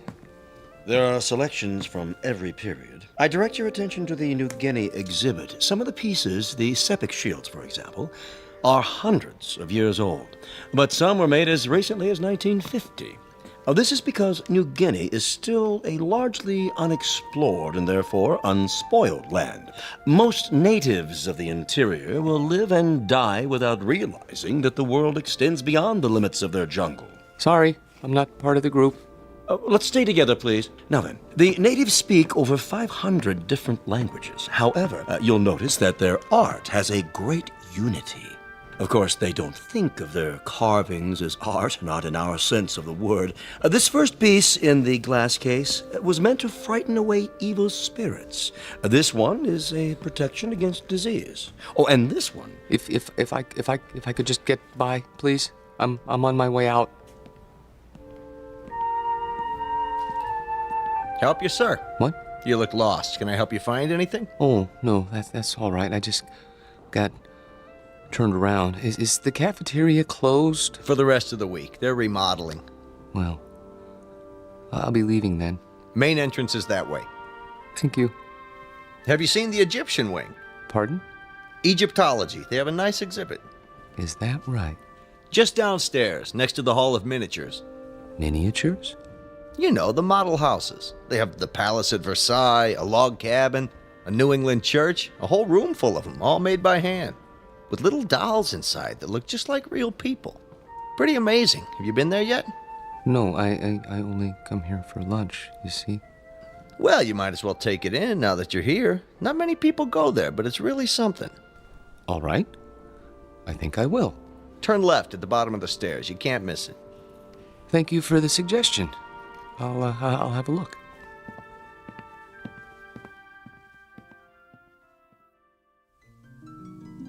To most of us, a museum is a place of knowledge, of beauty and truth and wonder.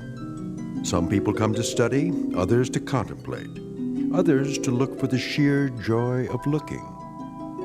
Charlie Parks has his own reasons. He comes to the museum to get away.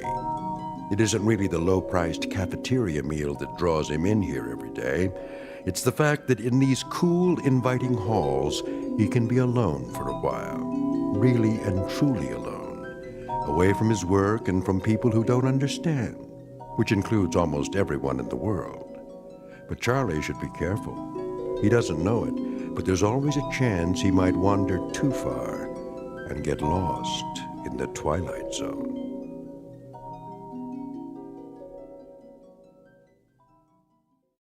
And now, The Twilight Zone and our story, Miniature, starring Lou Diamond Phillips, with Stacy Keach as your narrator. 19th century townhouse. Home of Boston residents, Mr. and Mrs. Copley Summers. The figure represents their daughter, Alice, and was carved in wood taken from the original balcony. Will you look at that? What in the... Found it okay, huh? Excuse me, but... Yes, sir? I guess this will sound silly to you, but how do they manage that? How do they manage what? In there, in the glass case?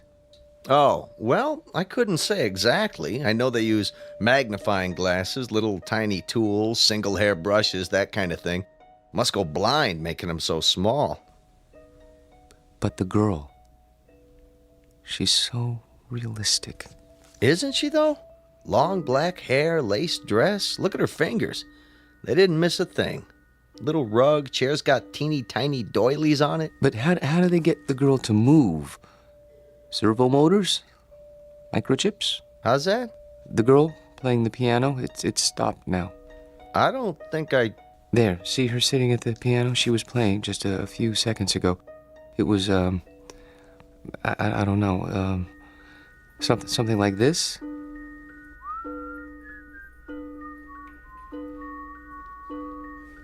Didn't you hear it when you came downstairs? I don't like jokes, mister. Not when I'm on duty, anyway. I'm not joking.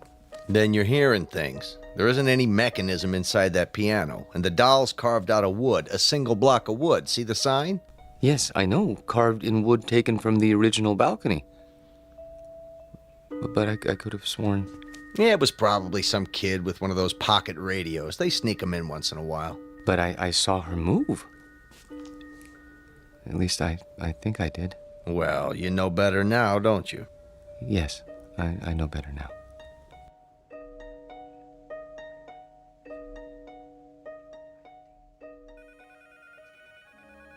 Here he comes. Finally. Where do you think he's been? At the zoo. Visiting his relatives. Charlie? Yes? There's a note on your desk. Mr. Demo wants to see you. How do you do, Mr. Dimmel? Yeah, sit down, Parks. I'm sorry I'm late getting back from lunch, sir. Well, I'm sure you have a good excuse. No, sir, I don't. I just let the time slip away. I don't know how it happened. You know, Parks, that's the first sign of humanity you've shown in almost 4 years. I beg pardon? Up to now, you've come and gone like some kind of wind-up toy. Never early, never late, always keeping to yourself. What, don't you like us, Parks? I've never thought about it, sir. Well, think about it now. Do you like your co-workers? I suppose so. Oh, you suppose so? I mean, that is, I don't dislike them. I'm afraid that isn't good enough, Parks. An office is like a team or a platoon. Either it works together or it doesn't. And here, it doesn't. And the reason is you. I knew you were a square peg when I hired you, but you were bright and... Well, I thought we'd wear those edges off. We haven't. No, not at all. You're still a square peg. You understand me? Yes, sir. I think I do. I'm going to use the excuse of your being late, but I can't. The fact is, I'm letting you go because you just don't fit in. I understand, sir. Parks. Yes, sir? No, this isn't any of my business, but how old are you now? 37, 38? 35. 35. Don't you think it's about time you gave up living with your mother? She needs me. Oh, why? Is she ill? Not actually ill, but my father died some time ago, and my sister is married, and, well, she needs me. I see. Look, you're welcome to stay on a few weeks if... No. That's very nice of you, sir, but I'll manage. Well, you can pick up your check tomorrow. Thank you.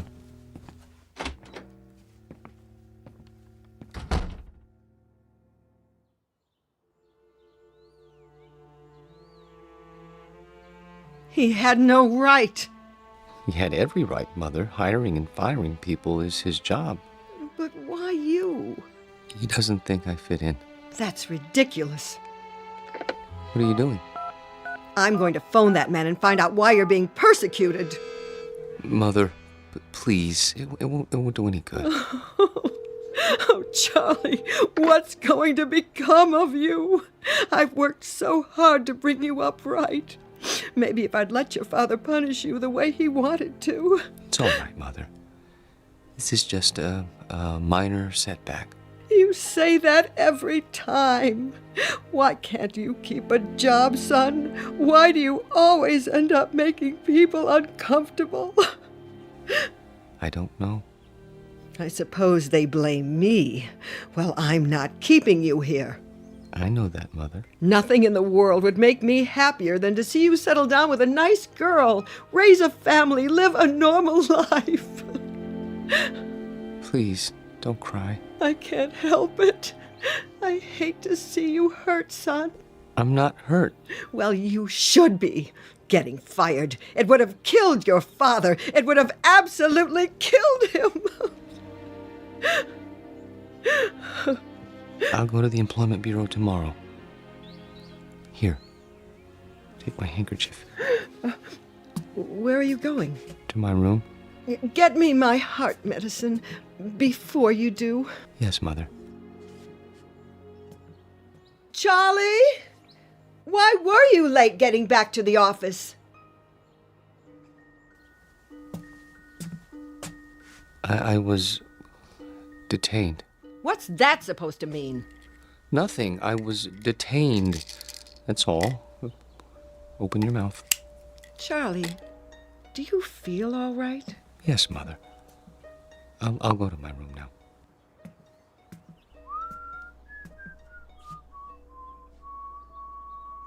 What's that you're whistling? Pardon? You were whistling. I don't remember. You should lie down, Charlie. Take a little nap. Mother, please, I can take off my shoes. I'm only trying to help. I know, but I'd prefer to untie my own shoelaces. Very well. I'll bring you some cocoa. Not now. Why? You always have your cocoa. I think I'll go out. At this time of day, we'll be having dinner soon. I want to get a head start with the Employment Bureau, see if there are any jobs. But they must be closed by now. There's still time. I think I'll walk over. It isn't far. Are you sure you should? Why not wait till tomorrow? Get a fresh start. Do you want anything at the store? Not that I can think of. But... Sit in your chair in the living room. Put your feet up. Are you sure? Try not to worry, Mother. I'll be back in an hour.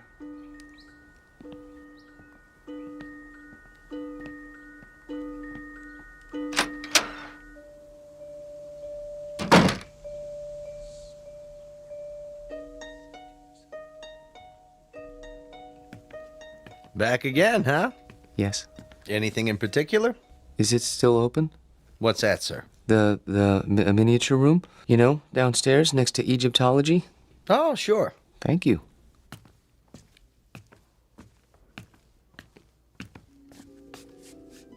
I came back. Wait. Where? Hello?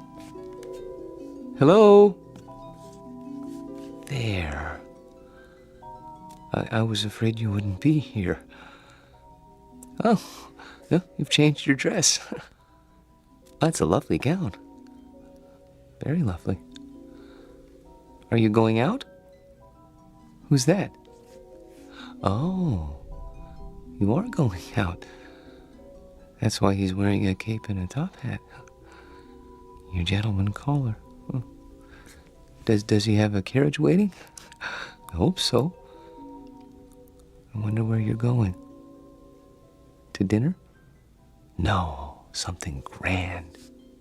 The opera, that must be it. Hi. Oh, hi. Be closing soon. I see. What time do you open in the morning? 9 o'clock, Monday through Saturday. I'll be here. What's that? Nothing. I'll be along in a moment. I want to study this dollhouse a while longer, if you don't mind. Okay, sir. Just a few minutes, though. It's almost time. I see. Thank you. Have a nice evening. I have to go now. I won't be here when you come back.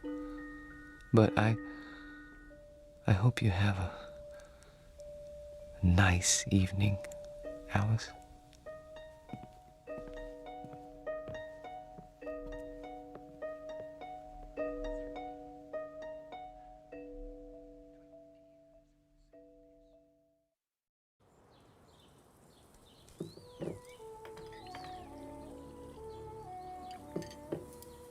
Hey, where's old Charlie this morning? Don't worry about him, buddy. My brother never misses breakfast. Charlie, your breakfast is getting cold.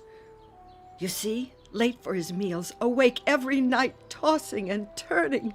I tell you, I'm half dead with worry. Mother. He's sick. I know he is. Sounds to me like he's got a girl.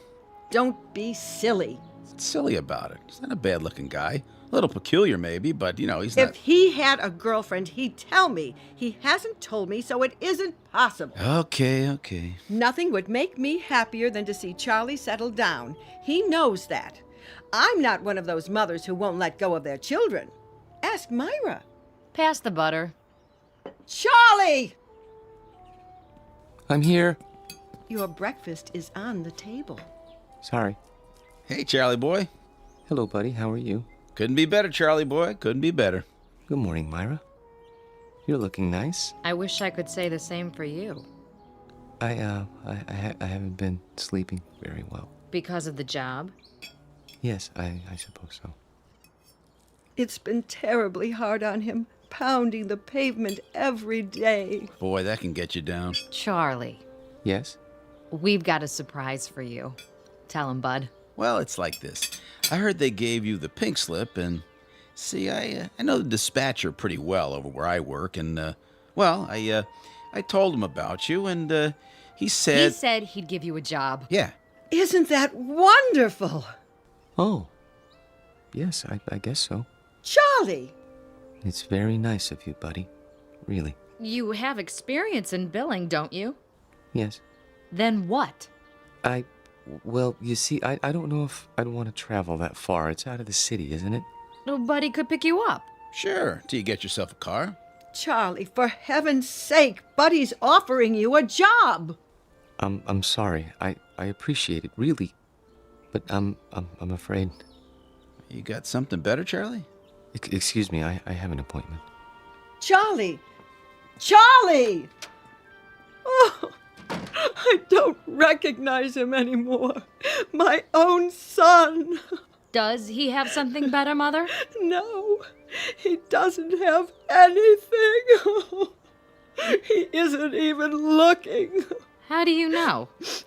The employment agency called. They sent him on 2 interviews, and he never showed up. Well, then where does he go? I don't know. Like I said, he's got himself a girl. Oh, shut up, will you?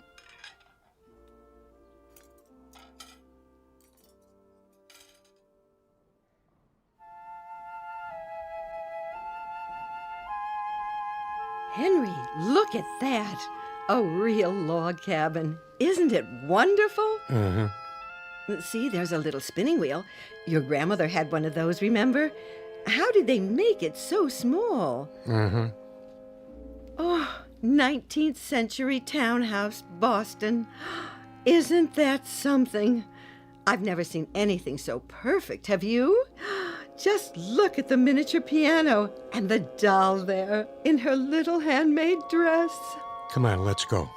Oh, I'd love to live in a house like that. Sure you would. No air conditioning, no central heating, no television, no phone. Sure you would. Excuse me? Are you finished here? I mean... Yep, on our way to see the mummies. Come along, May. If we must. Oh, I'm sorry. I didn't know you were still in bed. I wouldn't be here so early, but my sister and her husband came over and... Oh, I understand. Of course you need to get dressed. I'll turn my eyes away so you can have your privacy.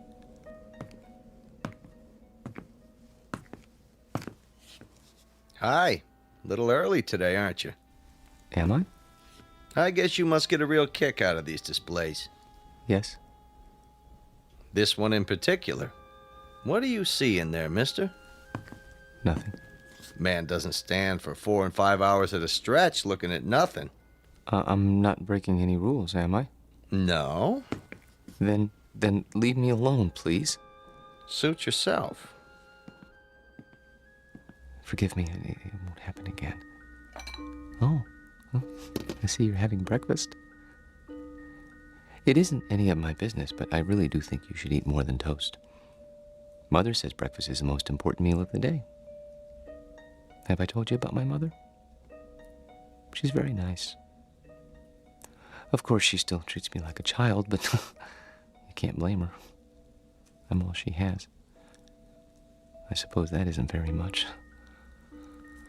I have a sister about your age.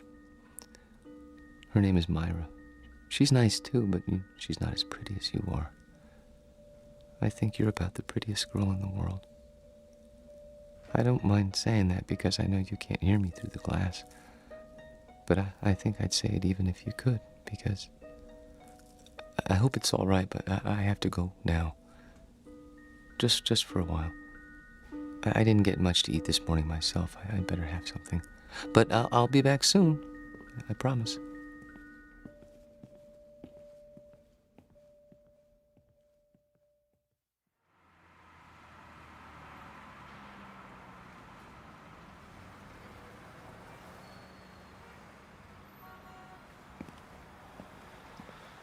Charlie? Hello, Myra. What are you doing here? Oh, I was driving by. Saw you come out of the museum. That's nice. Well, Buy me a cup of coffee? the cafeteria's closed. Then we'll go somewhere else. All right.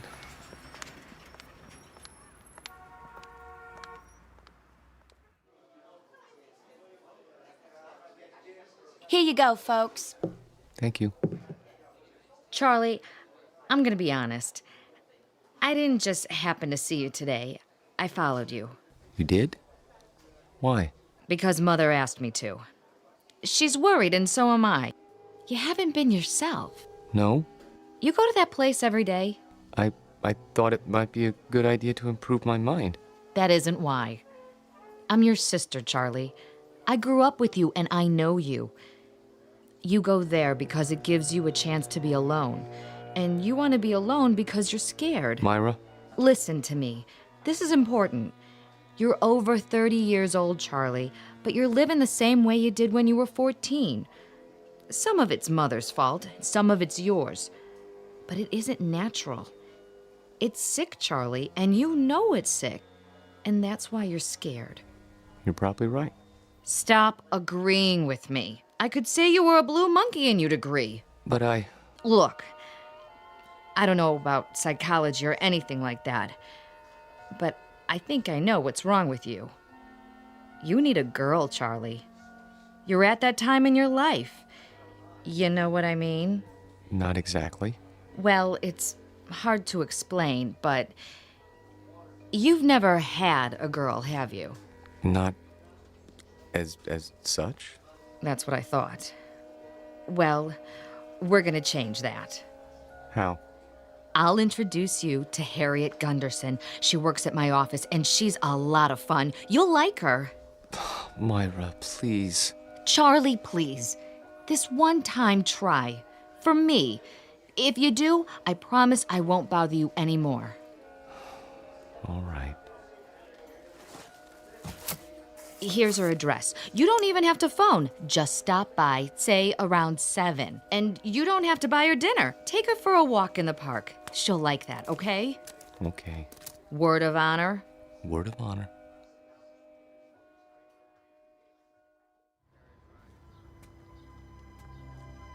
Charlie, Hmm? what you thinking about? Nothing in particular. You sure are quiet. That means you're the dangerous kind. You can't trust the quiet ones. You can trust me. Who said I wanted to? I only meant... Look, why don't you relax? Come on, let's sit on the bench. If you like. Lean back. Take it easy. There. That's better. You like me, Charlie? Very much. Then why don't you show it? How? Well, you could try kissing me. But we only met this evening. Oh, come here. We hardly know each other. Quiet, you man, you. Oh! I didn't mean to push you off the bench. It's just that you surprised me. Sorry, I'll help you up. Forget it, Buster. Just forget it. Tell your sister you don't need a girl. You need a doctor. Wait, please.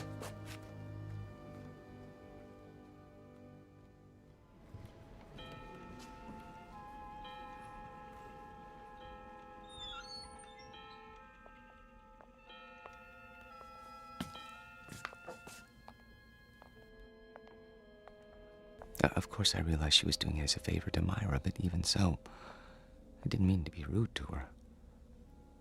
It must be hard for you to believe, but that's the way things are these days. Who's at the door? Oh, it must be your gentleman caller. Wait! Tell the maid not to let him in. You mustn't. Why, he's drunk! Look at him! Run!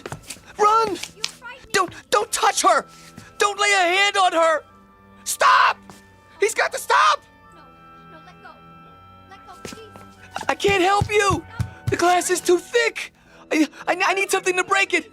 Hold on! No. There's a fire extinguisher on the wall! Stop it. Oh, please, you're hurting me. What are you doing? I had to. He was trying to harm her. Hold it right there. He tried to kiss her last night, but she wouldn't let him, so he came back. Don't move. I'm calling for backup. But I had to. He grabbed her and she got away and he went after her. She fainted and he carried her to the bedroom. I had to stop him. You can see that, can't you? Sure, buddy, sure. Put your hands where I can see them. This is museum security. I need a unit over here right away by the miniatures. Better bring a butterfly net and a straitjacket. This one's a doozy.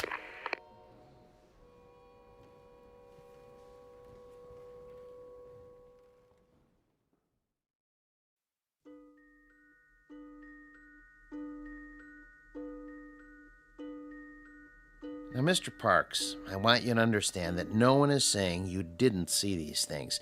There's no doubt that you did. But you saw them in your mind. They were real, Doctor. To you, they were. That's the way it is with hallucinations. Ordinarily, the eye sees and transmits a picture to the brain, but sometimes that's reversed. In certain cases, the brain sees and transmits a message to the eye. Do you follow? They were real. Then others would have seen them too. Isn't that so? But no one else did see them. How would you explain that? I can't. Think about it. Mr. Parks? I don't know why nobody else saw them. Maybe they weren't looking. You say there were 3 figures. A young girl, her maid, and a man. He had a big black mustache. All right. Now let's reason it out. According to the museum officials, there was only one figure, the girl. Where did the others come from? Well, the maid always comes from the kitchen, and that fellow... Yes. Where did he come from? Outside. Outside the case? No, outside the house. Mr. Parks, there was nothing outside the house but glass. And beyond that, other displays. Isn't that true? Yes. But he came to the front door, and they went out together once. To the opera or something, I don't know. She didn't realize what he was like then. I could have told her. You only had to look at him to see what kind of person he was. But she's so innocent and trusting and helpless. Not like other women. No, not at all. Have you seen her? Yes, I have. Is she all right? Would you like to see her now? Yes! She's here. In a box in the drawer of my desk. Careful!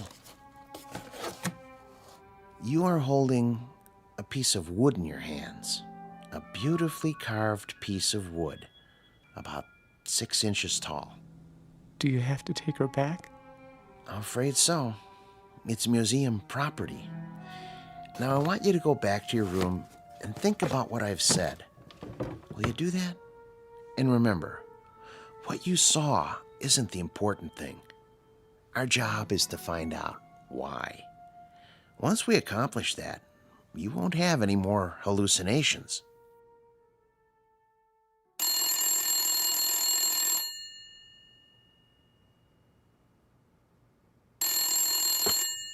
Yes?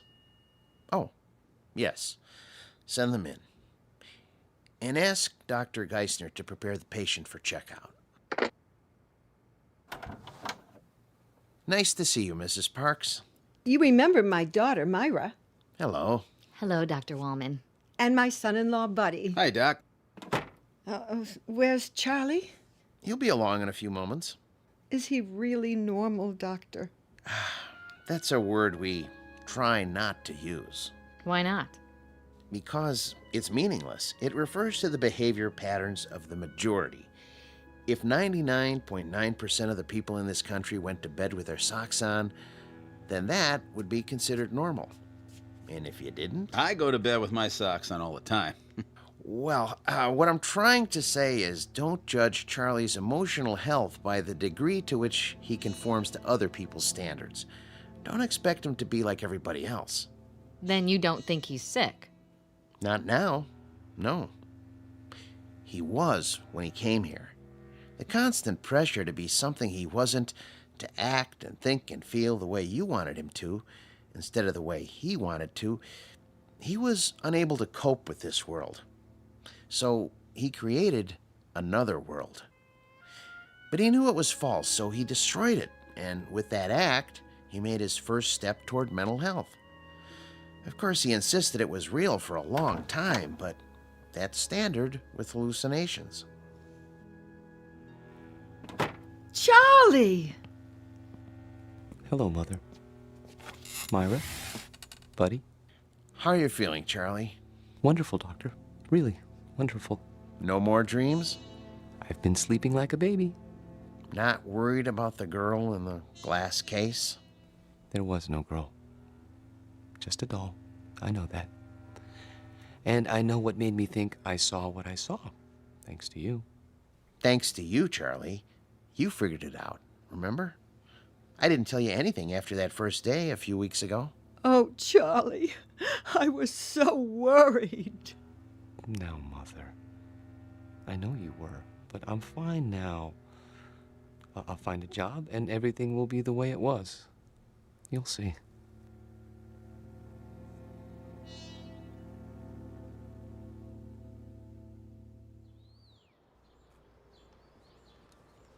I've sure missed this. Did they hurt you, Charlie? Well, they were going to use shock treatment, but they decided not to when I got well. A lot of nuts in that place, I bet. Buddy. It's all right. I don't mind. May I have some more cocoa? Charlie, we have a couple of surprises for you.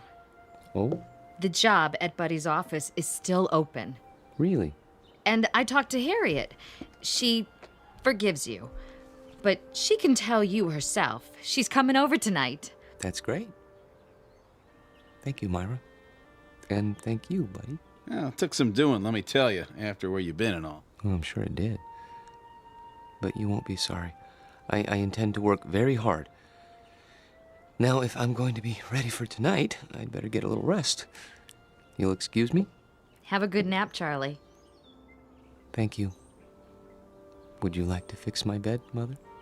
I turned it down and fluffed up your pillow. It's all ready. That's great. Just great. See you all later. If you need anything, just holler. I will.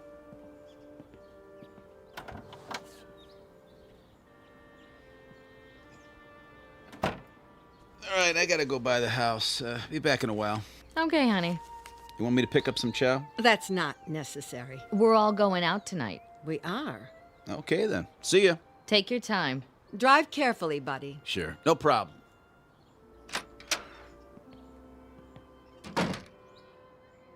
It's wonderful having Charlie home. I think the hospital did him good. Shh. Not so loud. Don't you? I still don't understand what happened to him. The doctor told you. He didn't tell me anything but a lot of gobbledygook. Mother, I hate to say this, but if you want Charlie to stay well, you're gonna have to let go. What in the world do you mean by that? Just what I said. You don't know it, you really don't, but you're keeping Charlie here in this apartment. You're keeping him from growing up. That isn't true. I've told him 1,000 times nothing in the world would make me happier. No, Mother, that's wrong. And don't go clutching your heart, because it doesn't work with me. There's nothing wrong with your heart. And there's nothing wrong with Charlie that getting out of here won't cure. He's not your baby boy anymore. He's a man. Let him be one. I love Charlie. We all know that, Mother. But if he doesn't leave, he'll be back in that asylum. And this time he'll stay. You don't want that, do you? No, of course I don't. Then you help me tonight, when Harriet comes over. How? By going out to a movie with Bud and me and leaving them alone. All right. If you say so.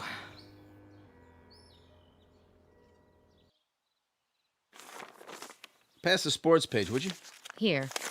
You should check the movies. Oh, yeah, sure. There's Harriet. Already? You better tell Charlie to get ready. Charlie? Hi, I made it. Ooh, new dress? Yeah, cost me something too. Hi, Bud. Hey, Harriet. Charlie, your company is here. Charlie? Charlie! What's the matter? Can't wake him up?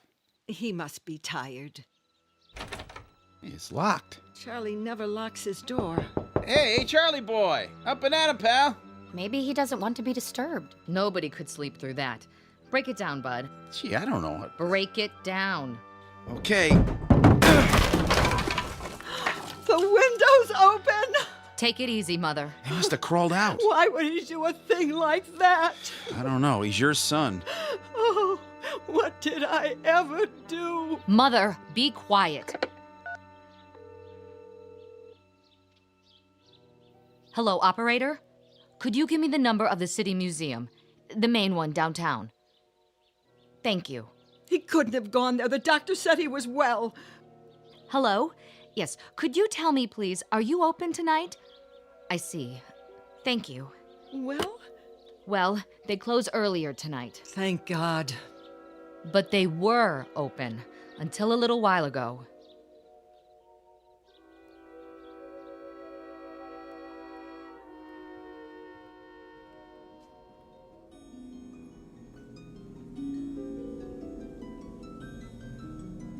Hello. I see they got your glass case repaired. I'm so glad. They tried to tell me you weren't real. Of course I knew better. But I had to pretend. Otherwise, I never would have seen you again. I love you, Alice. Maybe if I keep telling you, you'll believe me. Your world isn't simple, is it? No world with people in it ever is. There's loneliness and misery and heartache. Oh, look at you, crying because you're alone. I've been alone all my life. People try to understand, but they can't. You could. We could understand each other and help each other and love each other, if only. Wait!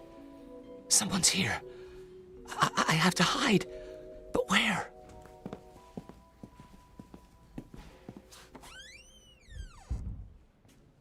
This is where he always went, every day. Are you sure he's here, Doctor? I'm almost positive. Place is empty, I checked. He could have come in earlier and hidden, couldn't he? Where? This place is deader than a doornail. Shine your flashlight over there.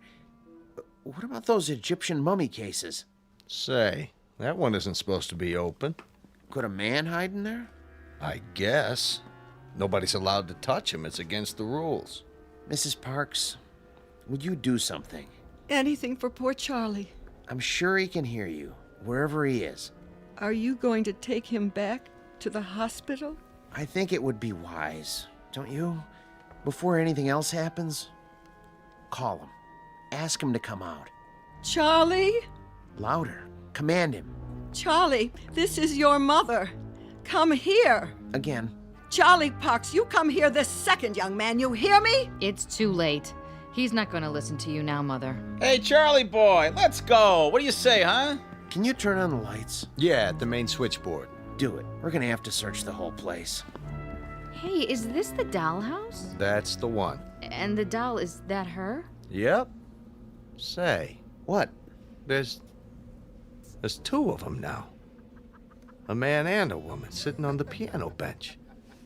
I don't remember that. All right, let's start looking. Yeah, I'll get the lights. Charlie!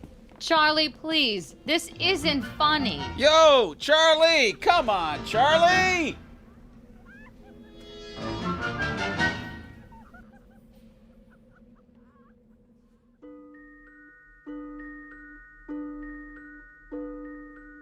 They never found Charlie Parks because they didn't look closely enough at the house in the glass case. The guard didn't say anything more about what he saw.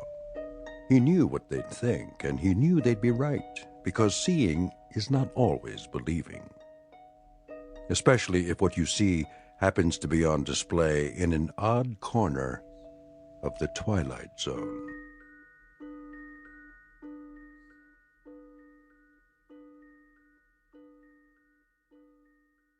We'll return to the Twilight Zone in just a moment.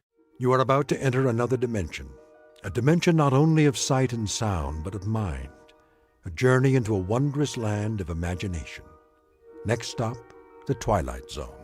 Hi, this is Stacy Keach. I'd like to take a moment to tell you about our Twilight Zone website at twilightzoneradio.com. At twilightzoneradio.com, you'll find the latest information on these Twilight Zone radio dramas, including behind-the-scenes photographs, plus the newest product releases, trivia contests, ways to contact us, other Twilight Zone-related info and merchandise, plus links to other fascinating websites. So make your next stop twilightzoneradio.com. Visit twilightzoneradio.com to purchase these Twilight Zone radio dramas on cassette and CD, or call toll-free 1-866-989-ZONE. That's 1-866-989-9663.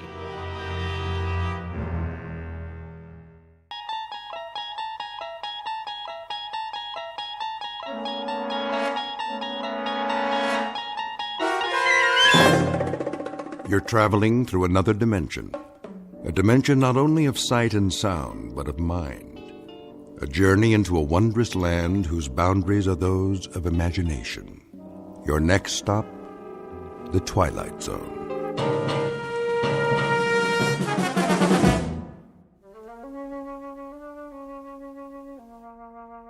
There. Nice and creamy. Anthony? Hi, Aunt Amy. I just knew that was you. What's that in your hand? My Jack-in-the-Box. Oh, yes.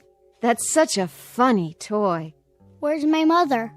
In the bedroom, lying down. She'll cook the rest of the dinner soon as I'm finished. But I wanted to get this done first. What you making? Well, what do you think? A cake, of course. For my favorite little boy.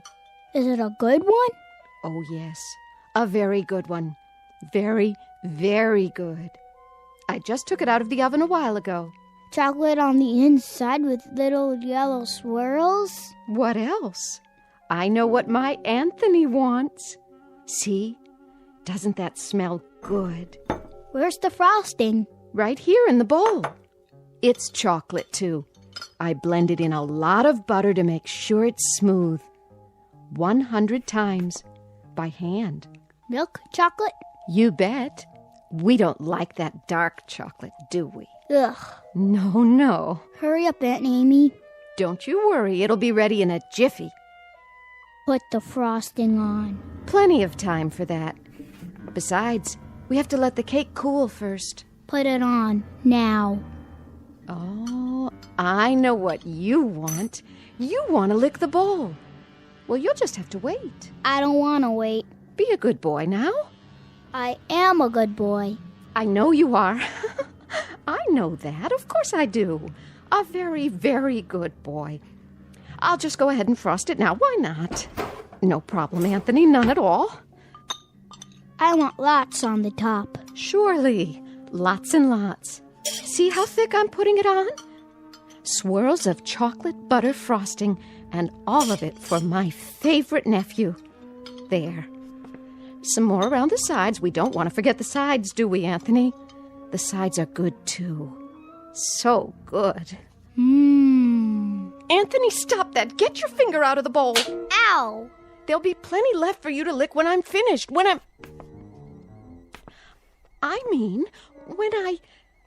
You hit me. Oh, I didn't hit you. I barely touched your hand. You're a big boy, aren't you? That hurt. Why, it didn't. I only meant for you to wait till I've finished frosting the cake. Then I'll give you the entire bowl. All of it. Everything's for you. It always is. You know that, don't you, Anthony? I don't think I like you anymore. Well, I like you. I love you. You're my favorite boy in the whole wide world. I mean it. I really, truly mean it. Come and give your Auntie Amy a kiss. No. Then I'll give you one. I'm going outside now. Yes. Yes, you do that. Go outside and play. Playing is good. Here, take the bowl with you. Anthony? Anthony, come back! Don't you want your frosting? You can have the whole bowl. Everything all right?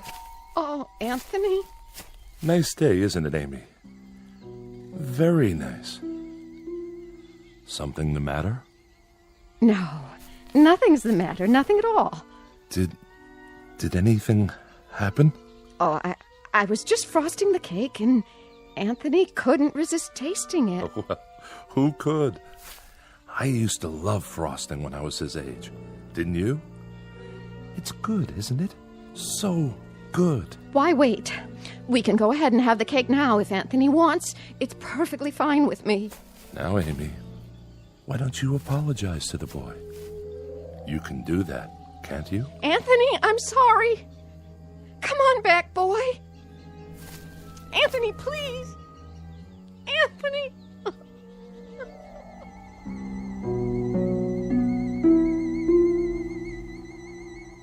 Welcome to Peaksville, Ohio on a hot July afternoon. At first glance, you'd think this is a farm like any other, and the little boy, Anthony by name, is like any other little boy. But Peaksville is a place not found on any map, and those fields of wheat and barley, they're not the only crop. Something else grows in Peaksville, and for want of a better term, we'd call it horror. One day, exactly 6 years ago, a boy was born. And as far as the people are concerned, that's all that matters. There isn't anything else. Because Anthony controls it all. In just a moment, we'll take a closer look at Anthony Fremont and the people in the village and the village itself. A world in which nothing exists except Peaksville. A world Anthony manufactured and which he now rules with absolute power. A nightmare of rare design, located dead center in the Twilight Zone. And now, The Twilight Zone and our story, It's a Good Life, starring Mike Starr, with Stacy Keach as your narrator.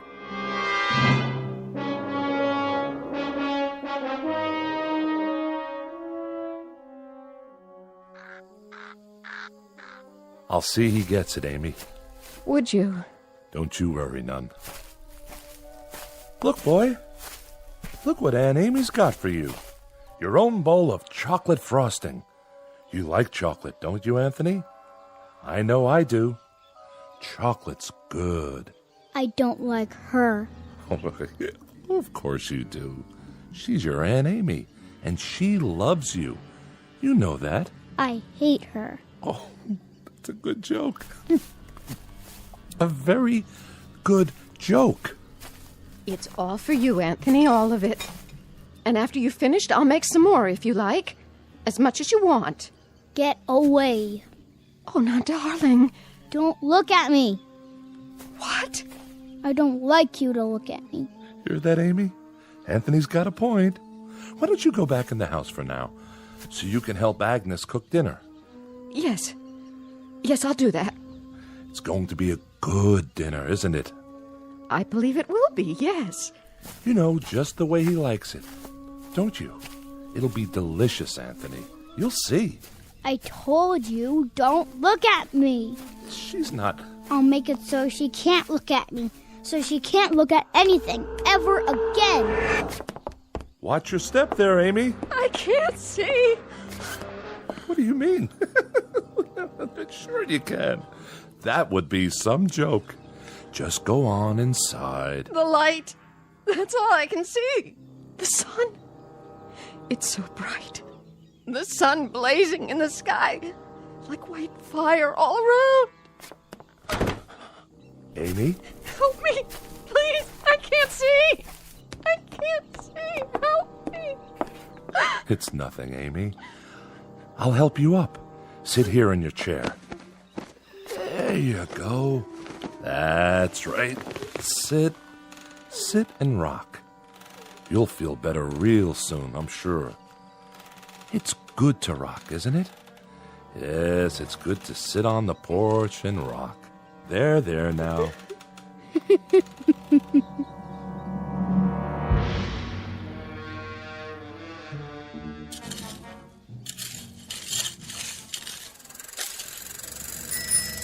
Hi there, Bill. Afternoon, Mr. Fremont. I brought the groceries from town. Gee, that was fast. Thank you, Bill. Very thoughtful of you. My pleasure. Howdy, Anthony. Hi, Mr. Soames. Mighty good to see you today. Mighty good. It's such a good day. A real good day, isn't it, Anthony? It's terrible hot, though. Terrible hot. Oh, I wouldn't say that. No, ma'am. I wouldn't say that at all. It's fine. Just fine. A real good day all around.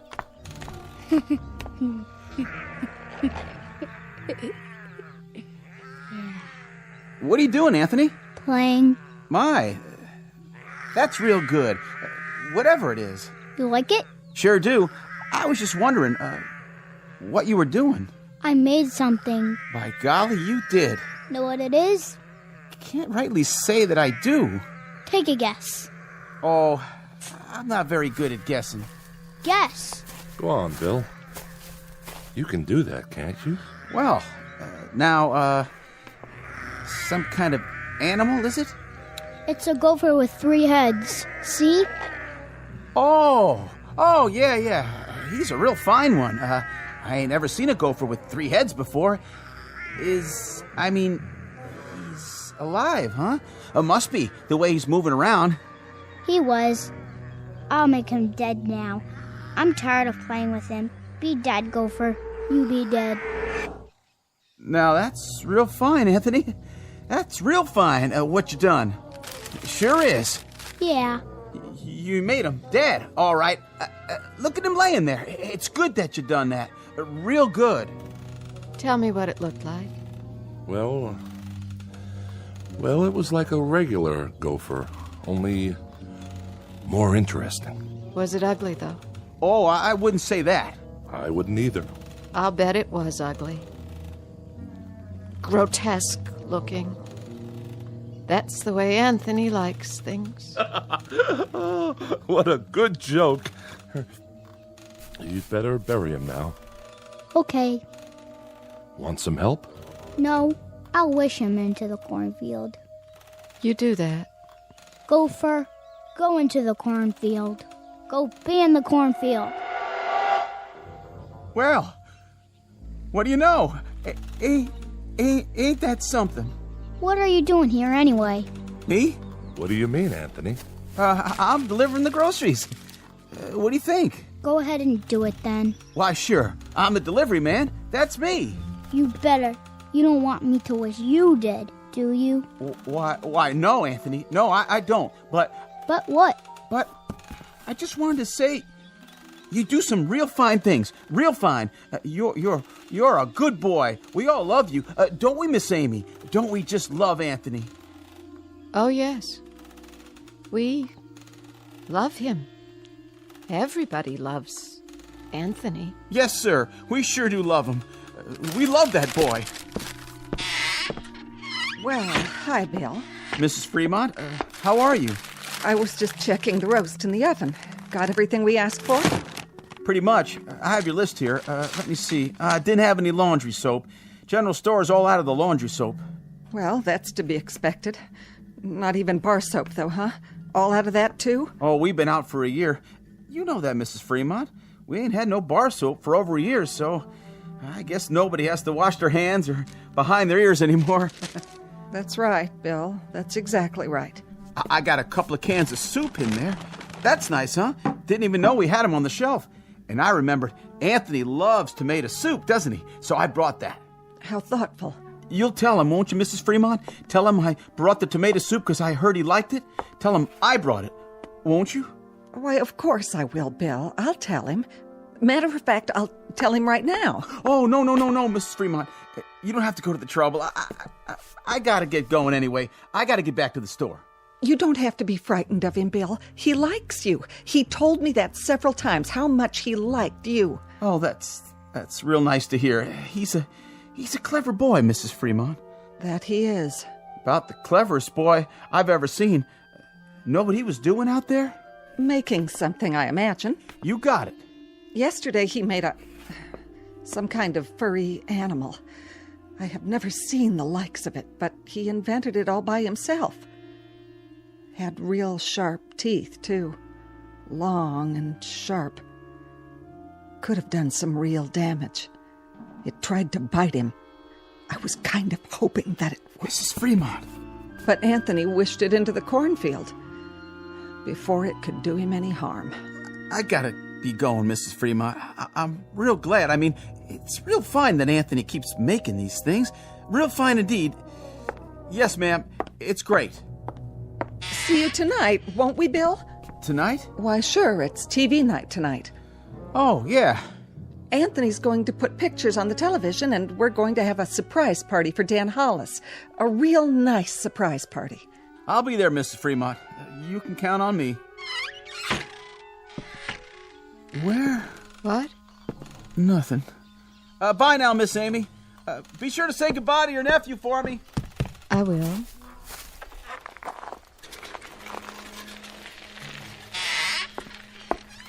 Where's Anthony? I think he went into the barn. Oh. Leastways, I heard the door open. I keep telling him he shouldn't go in there, but... Amy, why, it's real nice that Anthony goes into the barn. A real good thing. But Agnes, he isn't even around now. You don't have to say that. But even so, Amy, even so, it's nice that he goes into the barn when he wants to. It's real nice. We mustn't even think anything bad about him, Amy. Do you understand? But he isn't around. Amy, dear, you know as well as I do. Sometimes he can hear what we're thinking, no matter where he is. He doesn't even have to hear it with his ears. It's like when you lost your temper. That was only for a second. 1 second. I know, but look what he did to your eyes. Now you can't even see. So you just think nice things, Amy. Real nice things about how good it is that Anthony's going into the barn to do whatever he does in there. And tonight we'll have Dan Hollis's birthday party, and we'll have a nice time. A very nice time. But it's such a hot day. I hope it cools off tonight. Oh, I wouldn't say it was hot, Amy. It's just right. It's a good day. Don't you think so, too?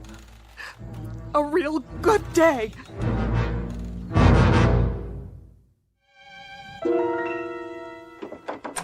Who's...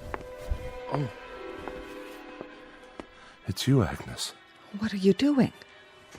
Thought I'd lie down and try to rest before dinner. Oh, that's a good idea. You worked hard today. Always do. Got to get the crops in.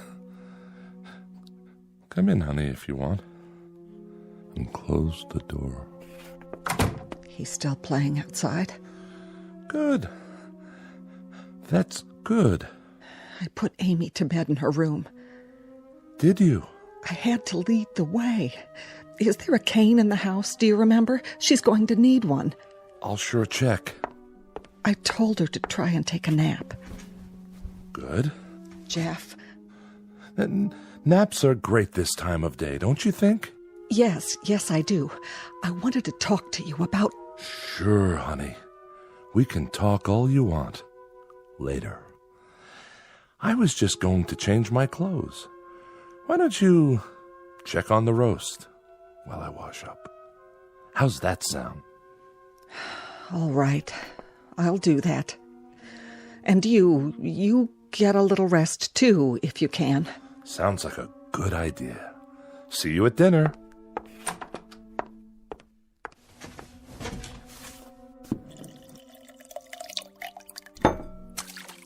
Oh. Well, howdy, son. You crept up on me. You look funny. Do I? You need a towel. Well, by gosh, I sure do. I was just about to dry my face. I was looking for you a while ago. What for? Your mama said you was out in the barn. Yep. Did you have fun? I was looking at the cow. Oh, that's good. That's real good, Anthony, that you were looking at the cow. Now, you wouldn't be playing any tricks on your dad, would you? Tricks? I mean, well, you remember a year ago when we had the pigs? Oh, yeah. And what happened to the pigs? You remember that, too? I turned them into monsters. Oh, doggone if you didn't. Real odd-looking things. They were funny. That's it. Real funny looking. But good things, Anthony. Real good things. And it's good that you did that. It's real good. Like tonight. Yeah? It's television night. I'm gonna make television for everybody. It'll be real funny. It sure will be. Everybody's looking forward to it, too, just like they do every week. And then we're going to have the surprise party for Dan Hollis. It'll be so much fun. Yeah. I can hardly wait. So, are you looking for something? Can I get anything for you now, son? No. Don't you want to play some more? I don't like playing alone all the time. Well, I can understand that. No kids came over to play with me today. Is that right? Not a single one. I wanted someone to play with. Well, now, Anthony, you remember the last time some children came over? Mm-hmm. The little Fredericks boy and his sister? I had a real good time. Oh, sure you did. Sure you had a good time. And that's great. Great. It's just that... It's just that what? It's just that you wished them into the cornfield when you didn't like the way they played. That's okay. But I hear their mom and dad were real upset. About what? If you wish people away like that, pretty soon there won't be no one left. So maybe next week we'll talk to some of the folks about having their children come over. We'll do that, won't we? Talk about it first. Yeah, and when they come over, I can make some of those funny animals. That's fun, isn't it? That's a lot of fun. That's Bill Soames' collie. Is it? Yep, that's the dog that always comes around. Yeah, that does sound like Bill Soames' dog. Not many dogs left now, Anthony. You wish them all away. I didn't like them. They didn't like me. I hate anybody who doesn't like me. But everybody loves you. They love you, son. You're everybody's favorite. I heard somebody think one time. Somebody thought I shouldn't have wished away all the automobiles and things. And the electricity. They said it wasn't good that I did that. Somebody thought it one time. Who? Who thought that? Was it Teddy Reynolds who thought that? He owned the farm up the road. Oh, yeah, I remember. He shouldn't have thought those bad thoughts. That's why I made him go on fire. Sure, that was why... That dog, that collie, he doesn't like me. Oh, I don't know about that. He's a bad dog. Well, now, Anthony, did you do something to Bill Soames's dog? Guess you must have. He isn't outside anymore. I put him in the cornfield. I'm gonna go out in the yard now. Bye. No. Bill Soames's collie was out by the tree just now. I heard him barking, and then he just... Well, why Anthony done that? It was a good thing that Anthony done that, wasn't it, honey?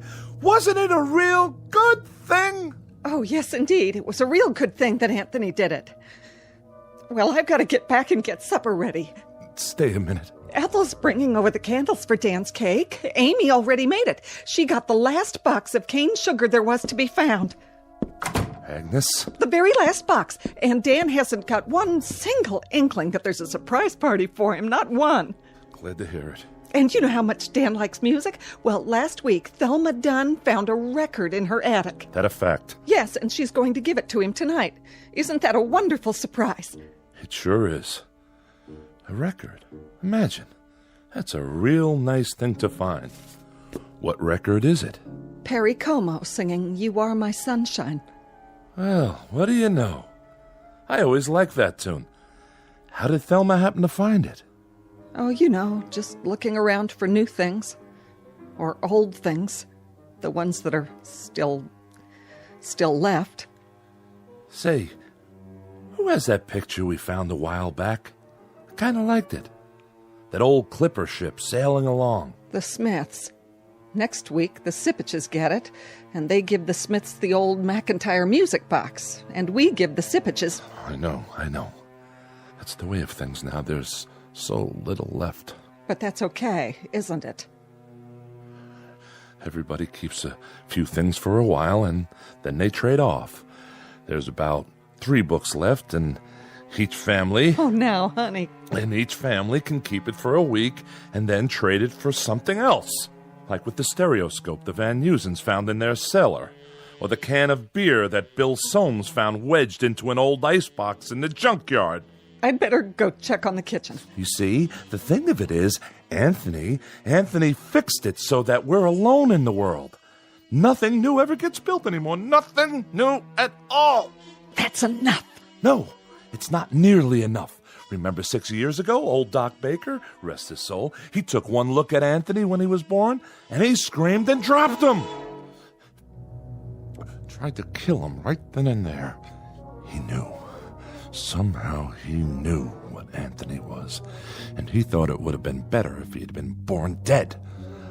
But Anthony, my son, he whined and let out a cry, and then he done this thing. He took his revenge. Oh, didn't he? Please, I beg of you, don't. No. And he either destroyed the world and only left this village, or he took the village someplace away from everything. We don't know exactly which, do we? All we know is that we're alone, and there aren't any towns or villages or anything else left except this place. And Anthony, he controls it with his mind.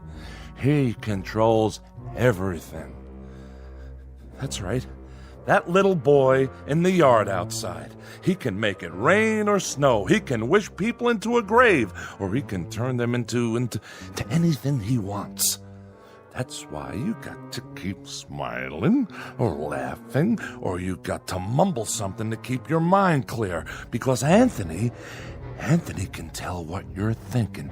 And if it's a bad thought, his mind will snap at you, and he'd do most anything at all. Please, for the love of God. Mom? Dad? All right. But it's good. It's good that it turned out this way, isn't it? It's real good. That's what it is. Really, really, Really? Good!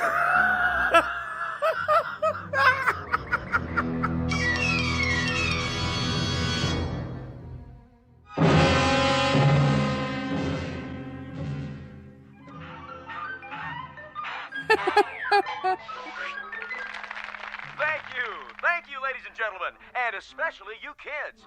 And now for our next act. It's time for Stupid Animal Tricks. And here's some film we thought you'd like to see. First up is Rocco the Squirrel in Crossing the Road.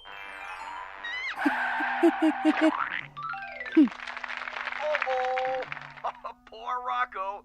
And now, the bird and the BB gun. Oh, my. Will you look at that? What, Ethel? It's just like cartoons, only better.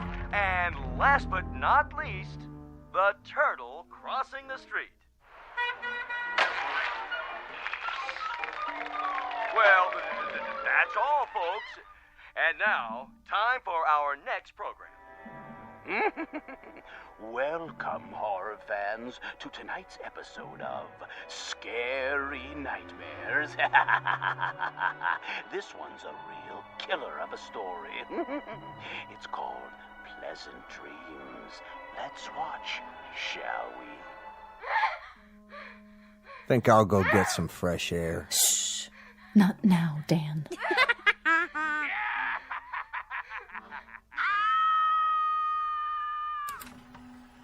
That's all the TV there is. Oh, that was wonderful, Anthony. Wasn't it, everyone? Wasn't Anthony's television wonderful? Yeah. Just wonderful. Even better than last week. Yeah, great. It was much better than the old television. Oh, the best yet. You can say that again. You'll have to come around next week. Oh, I will. I will. And now, everyone, is it time? I guess so, honey. The surprise for Dan's birthday. Oh, you shouldn't have done anything. Go ahead, Ethel. Give your hubby the big surprise. All right. Here you go, Dan. I wrapped it for you special. What's this? Open it. Yeah, go ahead. Well, if you say so. I hope you like it. What's this, a record? It's Perry Como. A real collector's item, you might say. No kidding. I haven't heard Perry Como in years and years. Such a great crooner. You know what a crooner is, don't you, son? No. It's a singer. Someone who sings the old songs. What a great voice he had. Oh, didn't he? Happy birthday, darling. Happy birthday. Hey, you better not hug me too hard. I'm holding a priceless object here. You certainly are. Wow. Do you think we could play it? You mean right now? I'd love to hear some new music. Well... What I'd like to hear is the first part, just the orchestra part, before Como sings. Would that be all right? I don't like singing. I don't think we'd better, Dan. After all, we don't know where the singing comes in. It would be taking too much of a chance. Better wait till you get home. Put it on the table for now. But we don't have a Victrola at home. That's all right. Better to keep it safe. These old records break so easily. I guess you're right. Of course I am. There. It's good that I can't play it here. And now, I think it's time for Pat Riley to play some piano for us. How about it, Pat? Would you? That's a great idea. Well, then, it'd be my pleasure. Move right in, Anthony, so you can watch him. It's great what he can do with those fingers of his. I'm a little nervous. Oh, don't be. You play beautifully. Okay, then. Here it goes. Guess I'm out of practice. It'd be good if you told me what to play, Anthony. It'd be real good if you tell me what music you like. Just play. Play anything. All right. I'll play Night and Day. That's a nice old tune. It sure is. That's always lovely. Yeah, go ahead.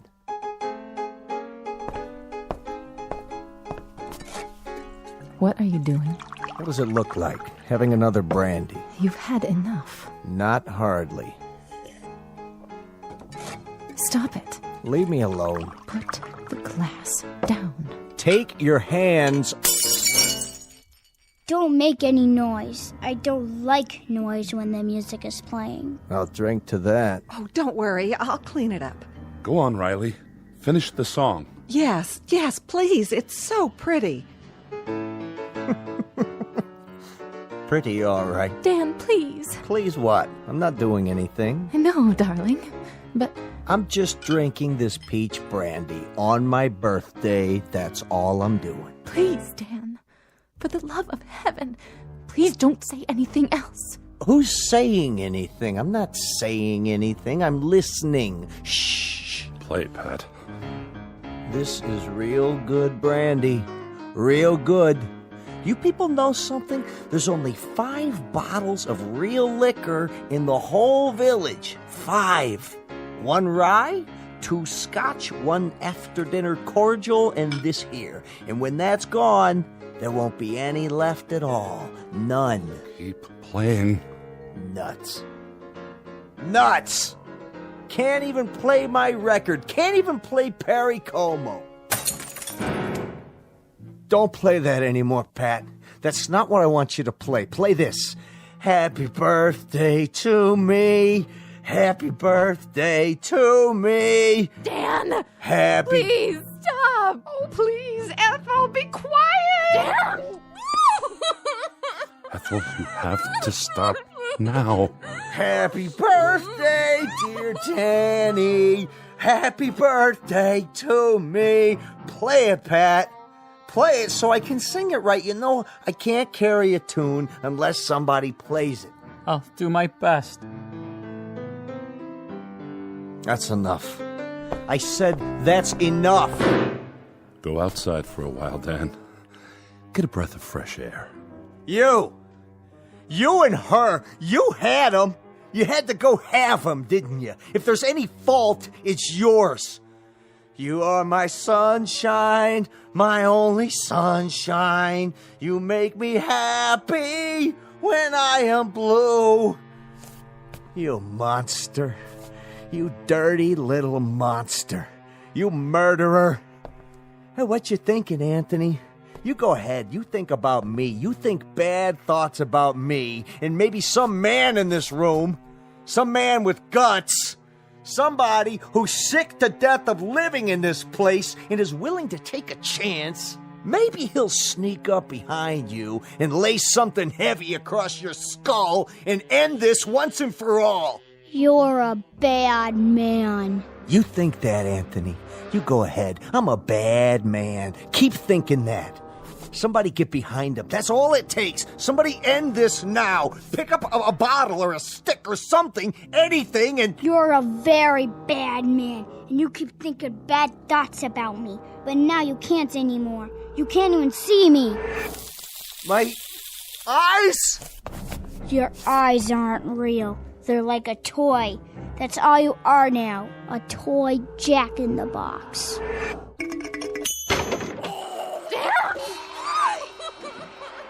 Anthony, push it away. Wish it into the cornfield. We've all looked at it enough.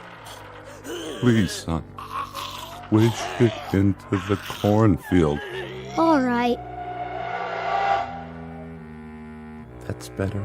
He was a bad man, so I turned him into a clown Jack-in-the-Box. A clown that still had his face. You shouldn't think bad thoughts either, lady, or I'll do the same thing to you. It's a good thing you did that to Dan. It's a very good thing. Play some more music, Mr. Riley. Oh, yeah, it was swell. Just swell. A real good thing.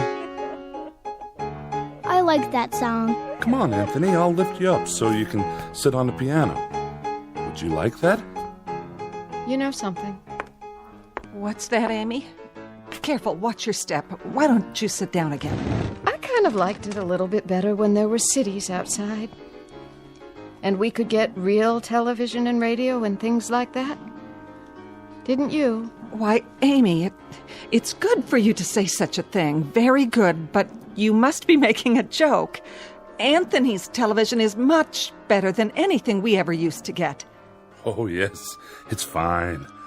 It's fine. Anthony's are the best shows we've ever had. Yeah. Very best. Look at that, will you? It's snowing outside. Anthony, are you making it snow? Yeah, I'm making it snow.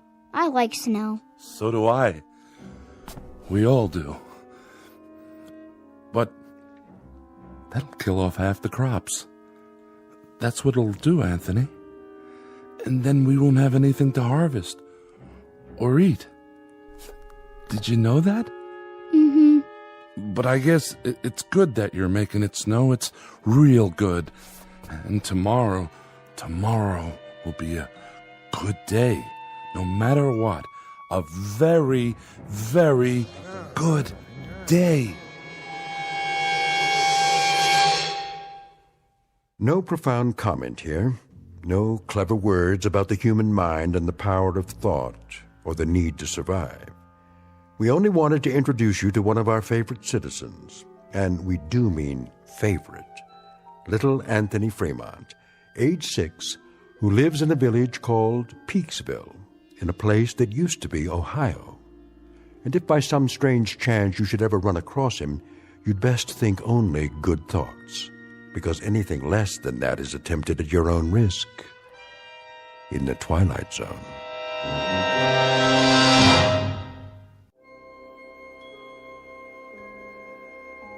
Hi, this is Carl Amari, producer of the Twilight Zone radio dramas. I'd like to take a moment to tell you about our official website at twilightzoneradio.com, where you'll get the latest news and information on these Twilight Zone radio dramas. Plus, at twilightzoneradio.com, you can digitally download 3 free episodes or any of our episodes for only $1.95 each. In this age of ever-changing technology, we've decided to make these episodes instantly available to you by making the Twilight Zone radio dramas a digital download-only series. This means that this series will no longer be offered on CD. The CD collections at our website are now being offered while supplies last at buy one, get one free. So be sure to get your favorites before they're sold out. Be sure to visit us often, and I'll see you in the zone.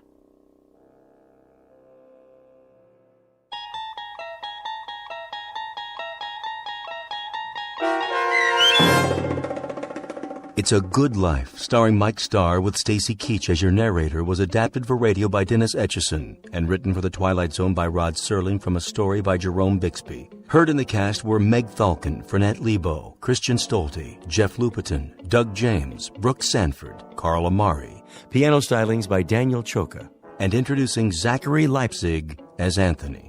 To learn more about the Twilight Zone radio dramas and to obtain audio cassettes and CDs of these programs, visit our website at twilightzoneradio.com.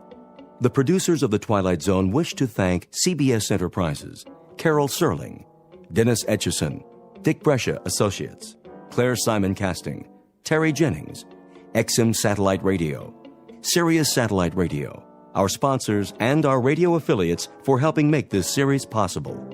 This copyrighted radio series is produced and directed by Carl Amari and Roger Wolski for Falcon Picture Group. Doug James speaking.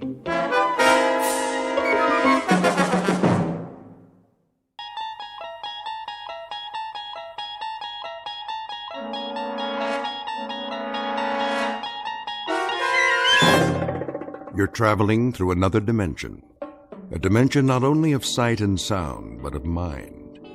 A journey into a wondrous land whose boundaries are those of imagination. Your next stop, the Twilight Zone.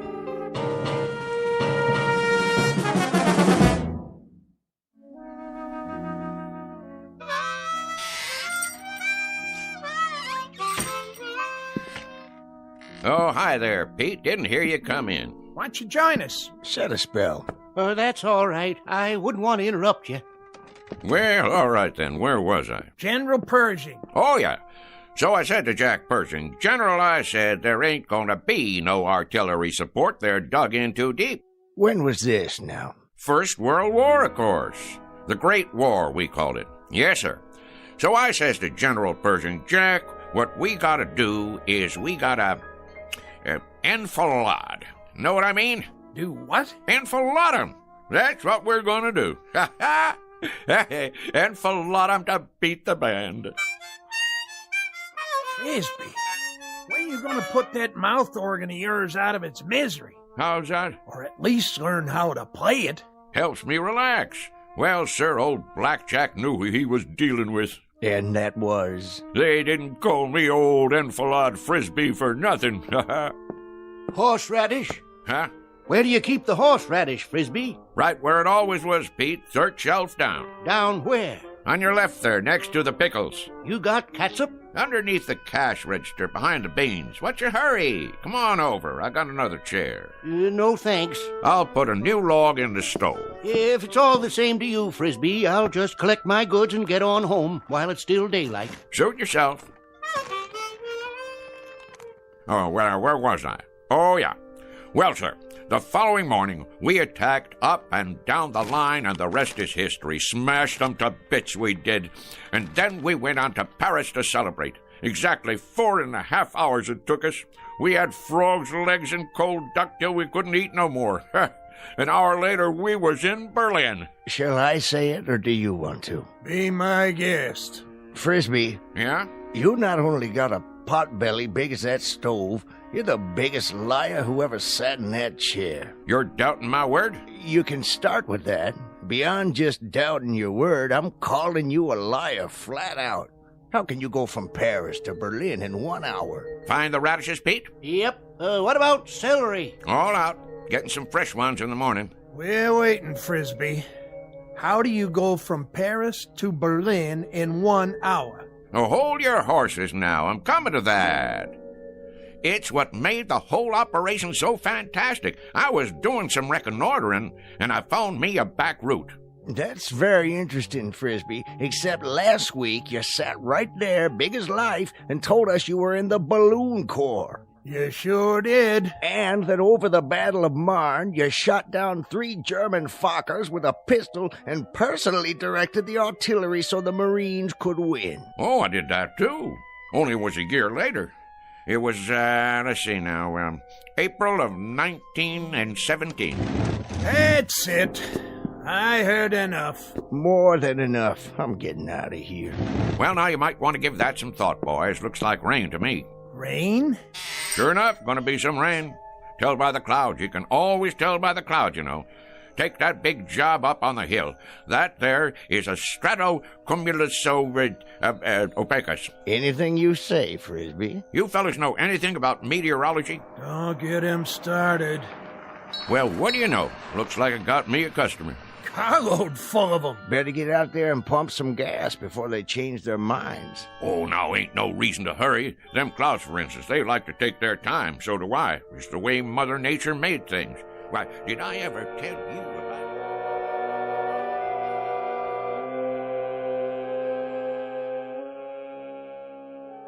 The slow-moving gentleman with the sizable mouth is Mr. Frisbee, proprietor of Frisbee's General Store, the local version of Gimbel's and Macy's.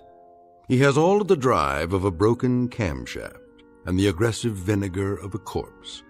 As you've no doubt gathered by now, his stock in trade is the tall tale, the outrageous falsehood, the bending of truth up to and beyond the breaking point. What he doesn't know is that the visitors in the car out front are a very special breed, destined to change his life beyond anything even his fertile imagination could manufacture and embroider. The place is Pitchville Flats. The time is the present, or thereabouts. And Mr. Frisbee is on the first leg of a rather fanciful journey into a place we call the Twilight Zone.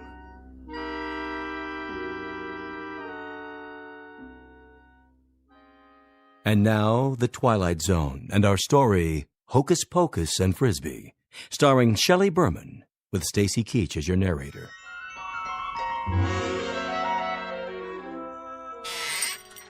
I believe I asked you boys a question. Oh, I'm sure you did. About meteorology. Well, I know plenty about that particular subject. University of Wichita it was. Got my doctorate in it. Did a treatise at the age of 13 that still uses standard text. Meteorology and You was the title. Talk was, it was the most scholarly treatise on the subject in the history of the field. My colleagues used to refer to me as Cumulus Frisbee. Cumulus Frisbee. Frisbee's a meteorologist. I'm Vice President of the United States. Well, what do you say, Mr. VP? Better get out there, Cumulus. I'm coming. All finished, Frisbee. You want to add it up? You do it, Pete. There's a pencil and paper right on the counter there. I could do it in my head for you, but it's been kind of a long day. I'm a little pooped out. 1 bottle of catsup. Horseradish. Ever tell you about the time I gave a demonstration, me against the computer machines? 13 of them, lined up in an auditorium. 133 columns of figures, 8 digits apiece, and no pencil and paper, mind you, all in the head.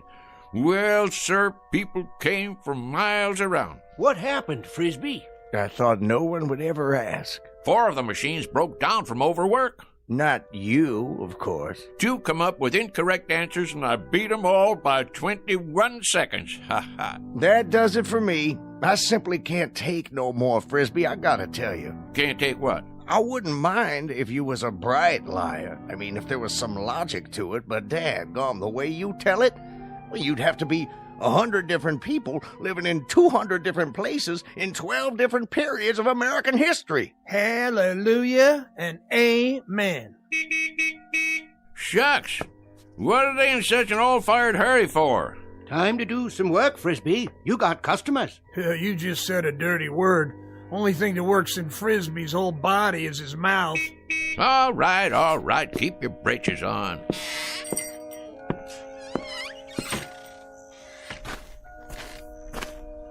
Howdy, gents. Hello. Want gas or something?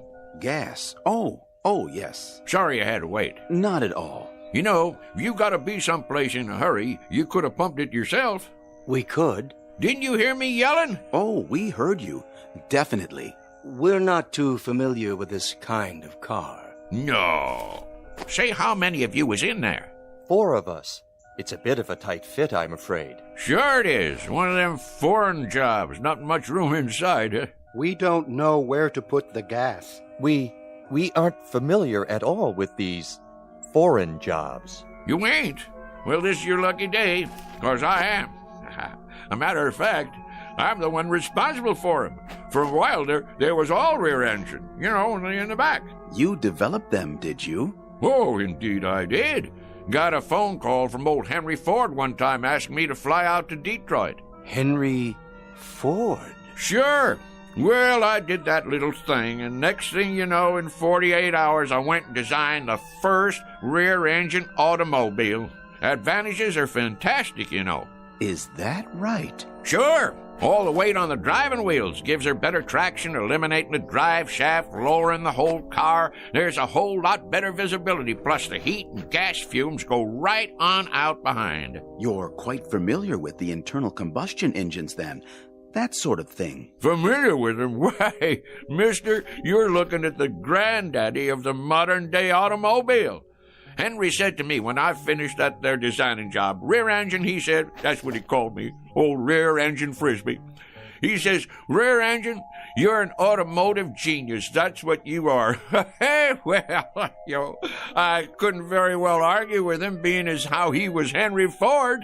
I guess not. Now, where was I? Say, you want it filled up? If you don't mind. Not at all. That's what made this country work, and more work. Me, I done more of it in my life, more different kinds of work than most people ever even heard of. Of course, I had more than my share of ingenuity, too. I took this little old business here and made it a success, just like I did for, well, you might say everything I laid my hands on. Gas tank. Would it be on the other side? Oh, I knew that. Why don't you boys go ahead and stretch your legs? Take your time. Mighty pretty country around here.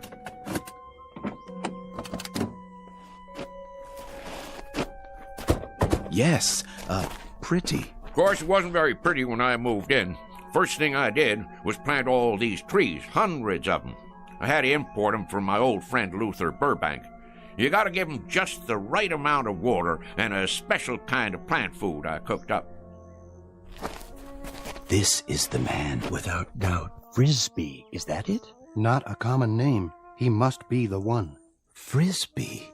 An incredible specimen. Done it all, knows everything, and everyone. All the greats. Then what we've heard is true. All of it. Absolutely. He studied at most of the major universities, holds a doctorate in at least 8 disciplines. A key man. Obviously. Water and oil okay? I believe they are, but I'd feel better if you checked them. Might as well, long as I'm out here. I'll just open the hood and let me see now. Where's the latch now? In the front, maybe. Front? Where? Oh, no, what am I thinking? In back? Of course, where the engine is. Engine. You're a big help, Mr. Frisbee. You don't know how much we value your personal attention. Oh, that's okay, boys. Look here. Ain't that something? They got the dipstick and all hidden away so's nobody can go messing with them. But I can see from here that they're just fine. They're just fine. And yep, that's fine and dandy. Well, that ought to do it. How much do we owe you? Looks like $5 and a couple of cents. Make it 5 even. Did you bring a supply of local currency? Right here. Which one? Will this do? This here's $20. That what it is? Yes, of course. 20. I think I got some change. Change? In my pocket. Hold on now. Did we give you enough? Oh, sure, but you got 3 5s coming back. That's not necessary, Mr. Frisbee. You keep it. Huh? For your trouble. We have no need of it. That's mighty decent of you. You folks from around here? No, we're from quite a ways off. Well, if you're planning to drive a spell, I'd check in someplace first if I was you. And why is that? Those are dangerous-looking clouds. Dangerous? Yes, sir. We're going to have some rain shortly. You can tell when it's going to rain? Rain? Mister, I can tell when the humidity drops 0.5%. I can predict fog, smog, hail, sleet, snow, dew, and freezing 24 hours before it happens. Really? Well, I was working on a perpetual motion machine in Sioux City, Iowa, back in 1921, when I got a call from President Hardy. He was begging me to fly to Washington, D.C. and help him set up their meteorology department. Is that a fact? Not only is it a fact, but I'm giving it to you oversimplified, kinda.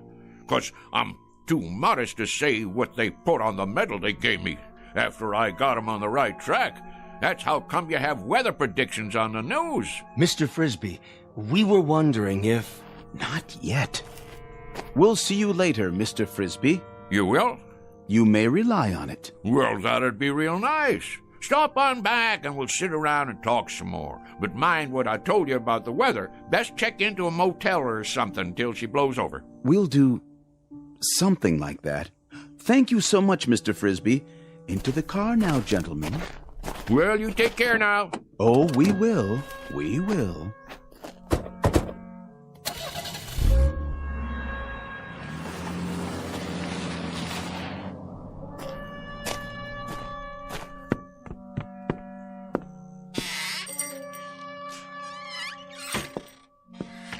Odd fellers.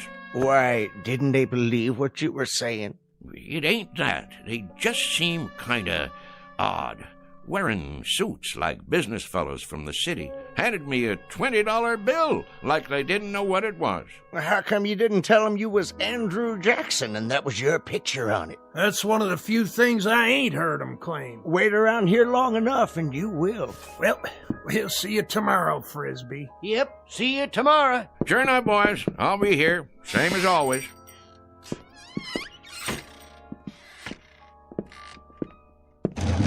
Let's see now, 5 o'clock. Sounds to me like a good time to close. Mr. Frisbee? That's my name. Don't wear it out. Huh? Mr. Frisbee. Who's there? If you walk outside and head east down the highway... Where are you? Nobody left in this store but me. If you head east for 200 yards, you'll come upon something Extraordinary. Oh, yeah? Like what? An adventure, Mr. Frisbee. New worlds to conquer. How's that? Worlds even you have never dreamed of. Say, where you hiding? In the back room? Or over by the dry goods? Don't trouble yourself. You won't see us. Well, where are you then? With you, Mr. Frisbee. We are a part of you. And soon, very soon, you will be a part of us for all eternity. You are going to the stars, sir. To the stars.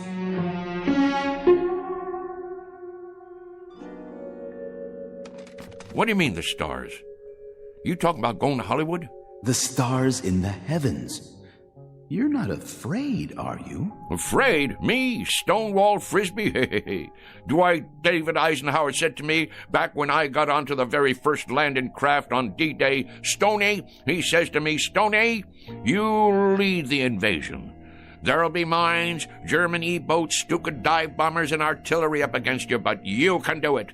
Well, Ike, I says, I guess if you really want me to. An exceptional record, Mr. Frisbee, but our time grows short. Will you accept this last greatest adventure? You mean go walking outside? It's not far. Just beyond the first grove of trees. Afraid I can't take you up on that, seeing as how it's gonna rain. Then you are frightened. We had thought you'd be the one man willing to take almost any risk. That may be, but who, may I ask, is telling me all this? If you'll walk on down the road, as I suggested, you'll find out. Well, rain or no rain, I never was one to turn down a little excitement. Who'd you say you was?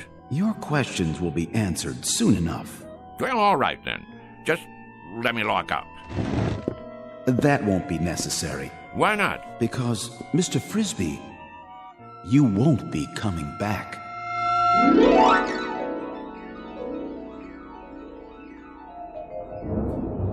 Well, will you look at that?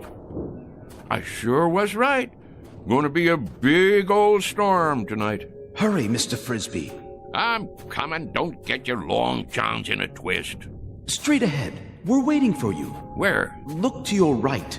I don't see... Wait a minute. What the heck? Oh, I get it. Some kind of movie prop, right? What are you doing? Making one of them science fiction movies out here? Dang if it don't look like one of them flying saucers. That's exactly what it is. You may come inside. Now, how am I going to do that? You got it made to look like there ain't no doors or windows. Very well.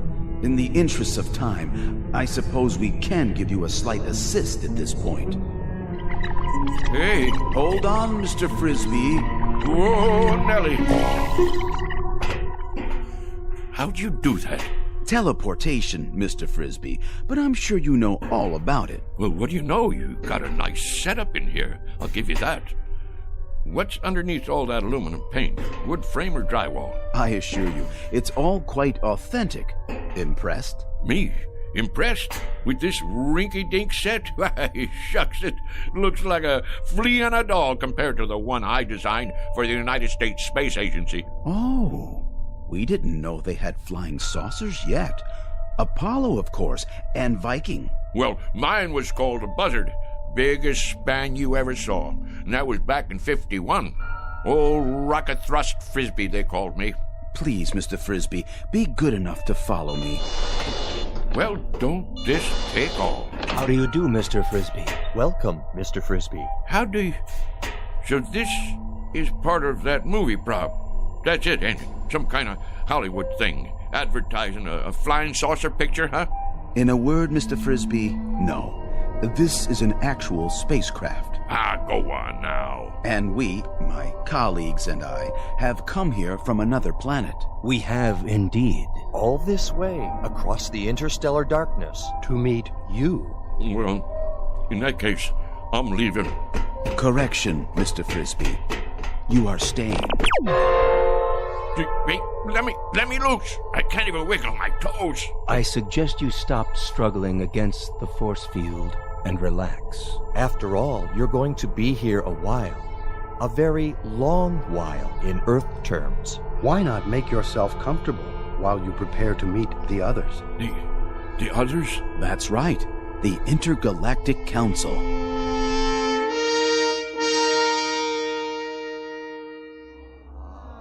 Well, sir, the government already knew about my research in atomic energy.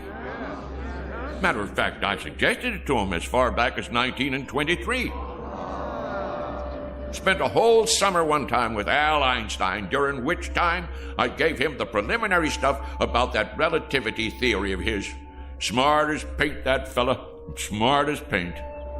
He had bad hair, though. Should have put some Brill cream on it. A little dab will do you. Anyhow, when I got this here call from New Mexico, I had to hightail it over there and show them how to make the bomb. Incredible. Fantastic. What a specimen. Now, let's see. That covers atomic energy. What was the next thing you fellows asked me about? If you wouldn't mind, sir. Go on, speak your mind. You're entitled, son. Your research in liquid propellants. Oh, yes, liquid propellants. Well, now, the main thing I gotta say about that is there ain't no liquid in the world that'll propel me faster than a dry martini on the rocks. We were referring to liquid propellants as applied to space travel, Mr. Frisbee. Oh, them liquid propellants. I get your drift. Yeah, I developed the first ones used by the Air Force in that old whack Corporal rocket, remember? Used to have a model of it out in front of Disneyland. Well, that thing sure could move, thanks to me. Made up a batch of liquid stuff in my cellar. Folks around town wanted me to run for Congress after that, being as how I got the country back into the space race. But if there's one thing I ain't, it's conceited. I figure it's a man's patriotic duty to invent liquid propellants if he has a mind to. And I had a mind to. Why, even as a boy, when I was attending Princeton University on a special scholarship, they used to call me Old Liquid Propellant Frisbee. Next question. Forgive me, Mr. Frisbee, but you mentioned Princeton University, did you not? Sure did, young fella. Nice place, too. Real homey. Of course not as homey as Pittsville Flats. But it was my understanding that you attended the University of Wichita. That one, too. I can see how you'd get a mite confused. It happens to be a fact that I hold degrees in 38 major universities and advanced schools of learning. Amazing. What on earth? It beggars the imagination. I also got me one of them Rhodes scholarships over in England one time, but I had to turn it down because I wouldn't bow to the Queen. Next question. No more? In that case, well, I'll just get on home to dinner. I said it was getting late and I have to get home to dinner. Hey, you guys. About time I was leaving. I gather that you don't quite understand the situation, Mr. Frisbee. How's that? You're not going home for dinner. You shall have dinner here. Here? Precisely. In exactly, 14 minutes by your measure of time, we'll be departing. Departing? From where to where? From here to our planet. You see, Mr. Frisbee, our assignment here was to secure a representative Earth species, the most brilliant we could find. There seems to be no question that your accomplishments are far and away more extensive than any other human beings. Mine? Now, wait a minute. Now, hold on there. You fellas got the wrong idea. Why, I'm just a plain old country boy, a bumpkin. I'm a bumpkin. That's what I am. Just a rube with a big mouth. Come now, Mr. Frisbee.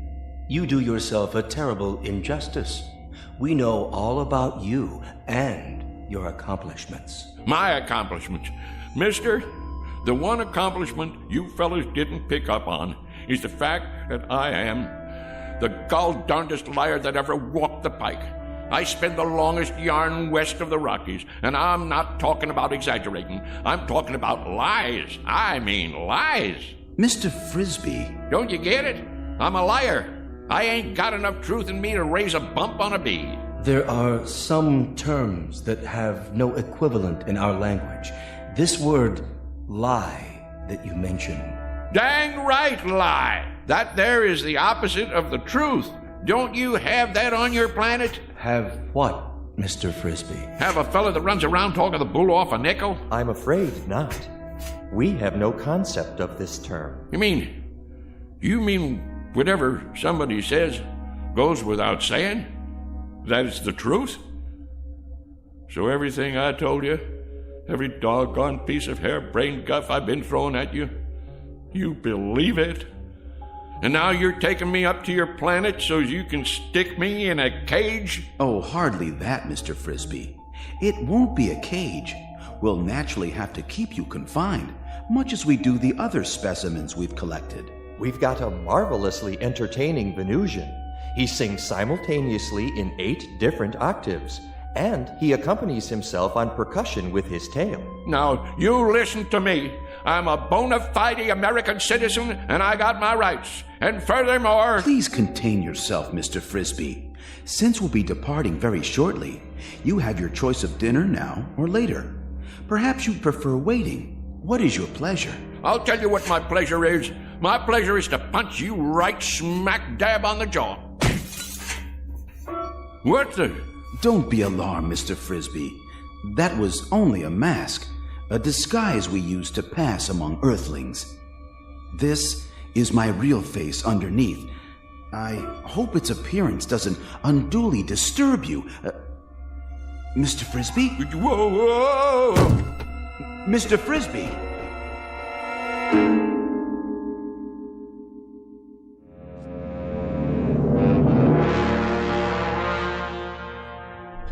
Oh, Mike, and back where am I?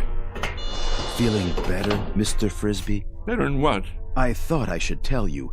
We'll be departing in 5 minutes. You still on that kick? Listen to me. I ain't interested in departing anywhere except from you. I never been more than 50 miles outside of Pittsville in my life, and that's the one record I'm right proud of. Curious remark. It does not compute. You took a bump to the head. Lie still. I'd better scan you. Get that thing away from me. It's only a vibrometabolic scanner to detect organic damage. Stay back, I tell you. You're in perfect shape. No spikes in your brainwaves, none whatsoever. Remarkable, I must say, for someone with such active cranial matter. Man, the last time I saw something like you, I'd been 4 days on a corn jug. And even at that, what I thought I saw was a whole lot prettier than you. I'm sorry you find my features distasteful. On our planet, my appearance is considered quite satisfactory. But if you prefer, I could wear another one of those pseudo-faces. This place where you're from, do the girls look like that too? The females? Why do you ask? Because if they do, it's a downright wonder you ain't extinct. Please try to accept my true appearance, Mr. Frisbee, much as we have become accustomed to yours. Some effort is required on both sides. Shall we, I believe the customary phrase is, shake on it? Don't point your finger at me. What you got there, a claw? A gesture of friendship, Mr. Frisbee. Hands across the galaxy and all that. Well, okay, but don't you go pinching me.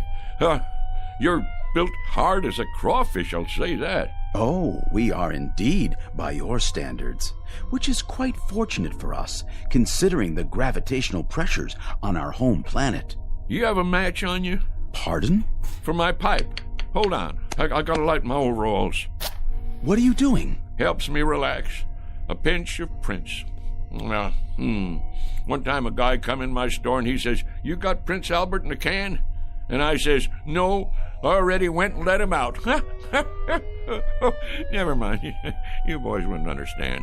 I'm afraid there's no smoking on the ship. Well, who ever heard of a rule like that? It upsets the negative ion balance. No, I really ain't going. What do you think of that? Well, I suppose if you sit over here, directly under the laminar flow. Kind of chilly. Ooh. Don't you boys have a wood-burning stove at least? Must get mighty close to freezing up there in outer space. What's that? Oh, that? Oh, that's just my old harmonica. Want I should play you a little tune? Oh, please. Please, Mr. Frisbee. I've been meaning to give a concert one of these days. Maybe Carnegie Hall or over in Branford. Oh, attention. X10 and X12. I need you here at once. Most beautiful sound there is, huh? They have harmonicas where you guys are from? Well, do they? I ask you a question. Do you have harmonicas up there where you Help! Help! You don't look so good. Kind of green. Hey, whoa, well, let me play some more for you. Ain't nothing like a little tune before dinner. That's what I always say. What's that horrible sound? It's that object. Got to get it away from him before it's too late. Back. It's dangerous. Stay away from it. Save yourselves.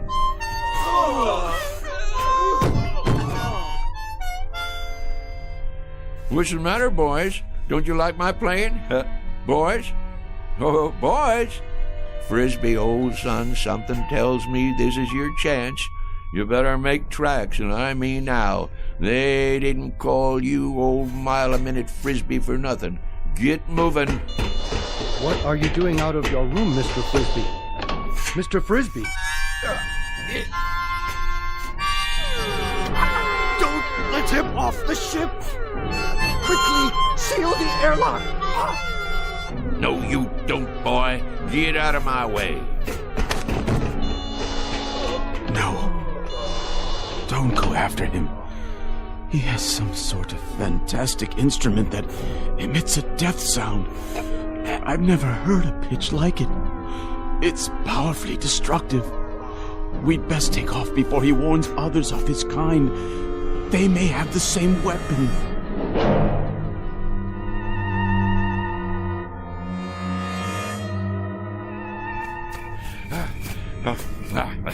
Can't catch this old boy, can you? Go on, get out of here. Get on back where you come from. That's it. Scat.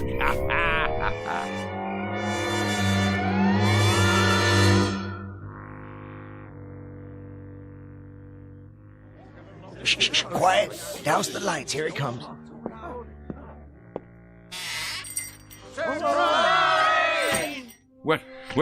What's going on here? Will somebody tell me what's happening here? What do you mean, what's happening? It's your birthday, ain't it? As if you didn't know. And this here is a surprise party. As if you didn't know that either. Congratulations, Frisbee. Put her there, old buddy. Well, I sure didn't expect nothing like this. The heck you didn't. The present. Give him the present, dadgummit. I've been waiting all day for this. Got it right here. What are you waiting for? Go on, Frisbee, open it up. Well, you folks sure sprung one on me. Want me to help you get the paper off? No, I can get it. Go ahead, read it. What is it, some kind of trophy? It's what they call a lovin' cup. Went into town and ordered it special. Go on, read it out loud. For the first time, Frisbee is at a loss for words. I'll read it for him.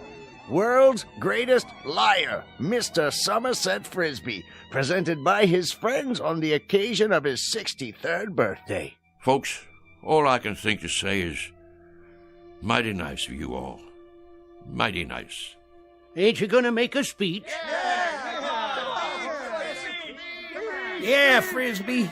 Tell us one of them real whoppers. Like where you been the last couple of hours? Was you inventing something? Or maybe you just took a quick trip to the moon? Well, you ain't far wrong, and that's a fact. I knowed it. I've been waiting for this all day. First off, you know who them fellas was in that car? Which car? That little foreign job come in here for gas, remember? The President of the United States and the Secret Service. Well, I'll tell you who them fellas was. They was from outer space. Oh, isn't he the living end? And somehow or other they picked me up in the air, right down there by the hollow, and I floated over to their flying saucer, and they took me inside, and then they was gonna kidnap me and take me to their planet. And you was gonna be their leader, Frisbee? But it's true. They was just about to kidnap me. Wanted to make me their A1 prize specimen. Oh, the whole Galactic Council was watching. They even had a guy from Venus who could sing 8 different ways from sundown and play the drum with his tail. Well, sir, you know how I stopped them? You talked them to death? No, not that. It weren't nothing, really. Just took out my mouth harp and blowed a little tune, something like this. You know what happened then? I'm sure you're going to tell us. I've been waiting all day for this. They just plumb fainted away. Now that I can believe. Play us a tune, Somerset, the way you used to. Well, I suppose I could do that if you really want to hear it. Wait a minute. Wait a minute. There it is. Didn't I tell you it was going to rain? Sure I did. I can feel it in these old bones of mine. Yes, sir. What did I tell you? What did I tell you? Ain't he the perfect limit? Ain't he the be-all and end-all?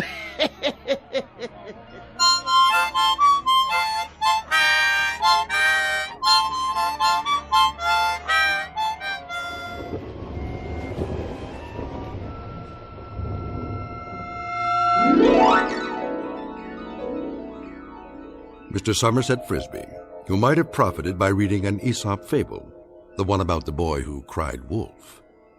For now, consider this one more tall tale from the timberlands of the Twilight Zone.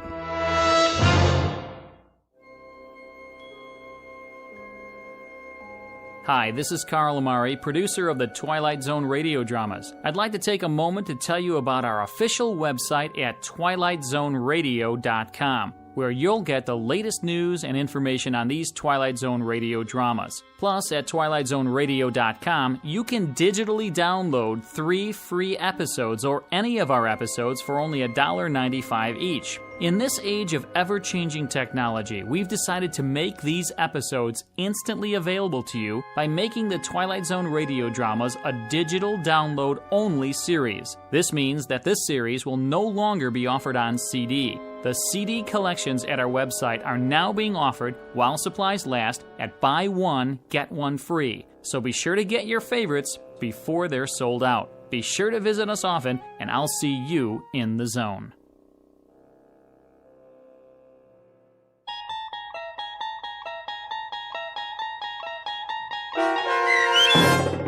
Hocus Pocus and Frisbee, starring Shelley Berman, with Stacy Keach as your narrator, was written for the Twilight Zone by Rod Serling, from a story by Frederick Lewis Fox, and adapted for radio by Dennis Etchison.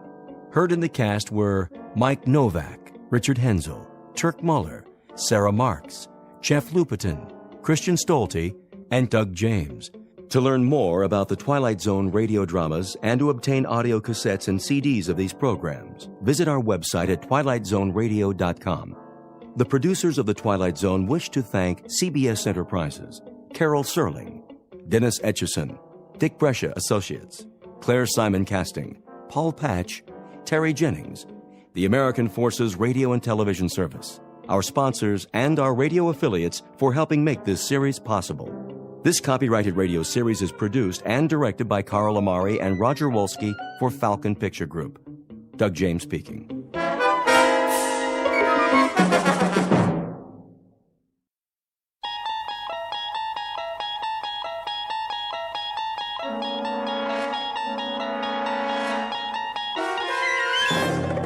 You unlock this door with the key of imagination. Beyond it is another dimension. A dimension of sound, a dimension of sight, a dimension of mind. You're moving into a land of both shadow and substance, of things and ideas. You've just crossed over into the Twilight Zone.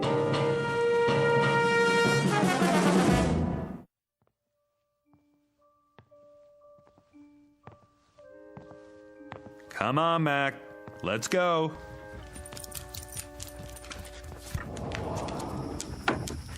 Out in the backyard. You got plenty of water, big guy. What's the matter? Something out there? Hey, maybe it's a squirrel. Nothing you can't handle. See you in the morning, big guy.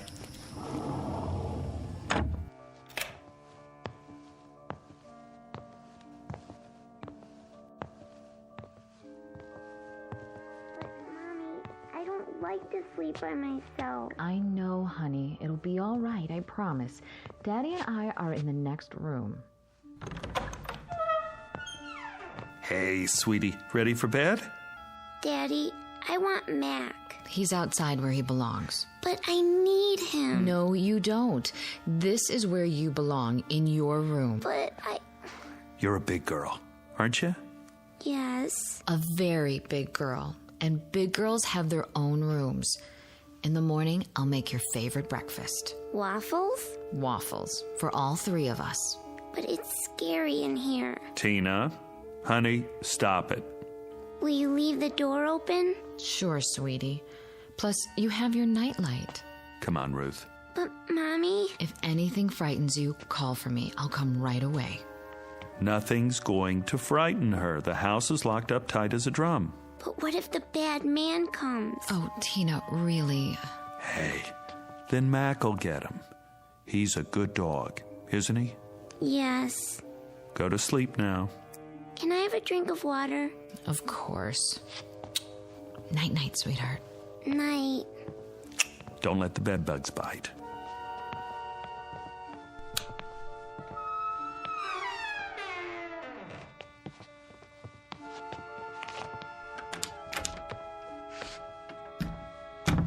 She's been scared of her own shadow lately. Yeah, separation anxiety. New room and all. Did you hear what she said? The bad man. Where did she get that? Maybe she's onto something. What's that supposed to mean? Like Mac. He hears things, doesn't he? He's a dog, Chris. Well, kids hear things. See them, too. Oh, I remember when I was little, my sister used to tell me about the Nighthawk. The what? That's a good question. I never did find out. But she'd say, the Nighthawk's gonna get you. Kept me on my toes. What a mean sister. Maybe she was just looking out for me. I thought I saw all sorts of things. Face in the window, something in the yard. You would. Just the same, maybe there are things we can't see. Just kids and animals. That's enough, Chris. Like when Mac hears a squirrel or smells another dog down the street, but we can't because we don't have the senses. Next, you're going to tell me that there is a bad man. I didn't say that. Now I won't sleep a wink. That's not what I mean. Oh, what do you mean? Nothing. I don't know what I'm talking about. No, you don't. Come to bed. Sorry. You should have been a science fiction writer. Visible world. Nice. Makes me feel all safe and secure. I said I'm sorry. Well, this is the real world. Remember that. I'm turning out the light.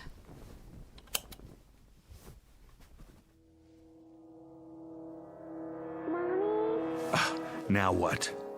Oh, I forgot to get her a drink of water. If you get up every time, she'll never go to sleep. But I promised. One time. That's it. Agreed? Agreed.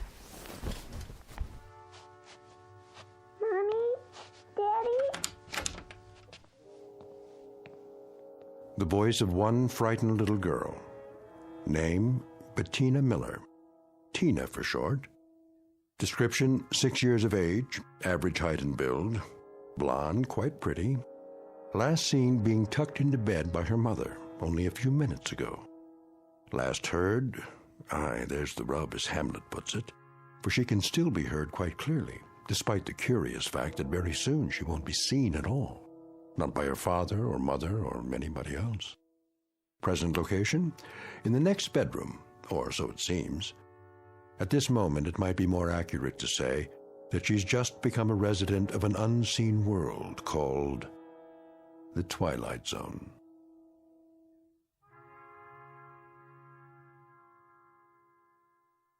And now, The Twilight Zone and our story, Little Girl Lost, starring Stephen Tobolowsky, with Stacy Keach as your narrator.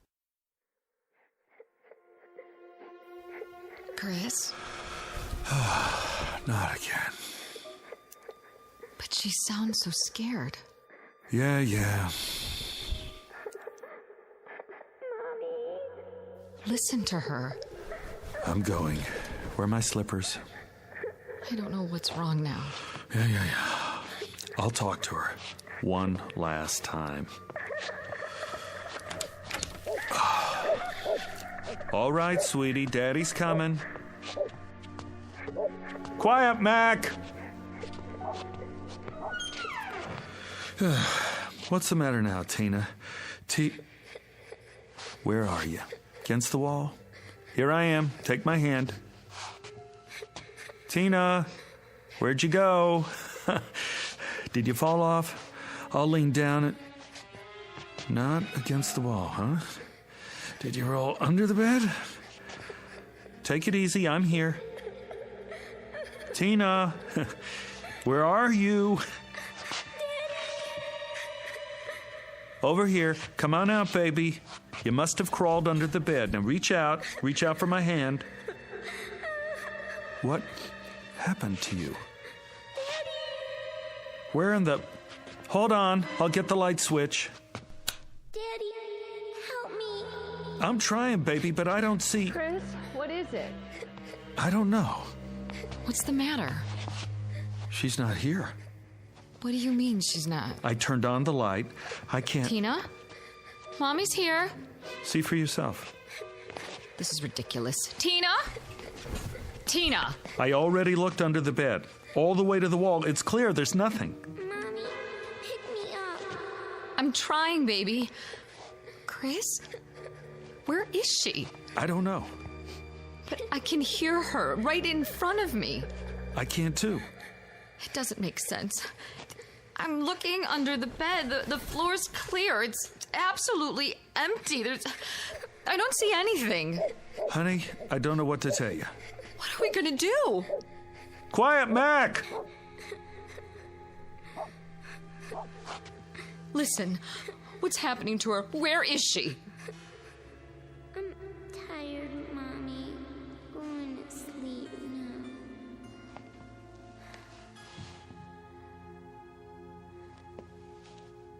Tina? Tina.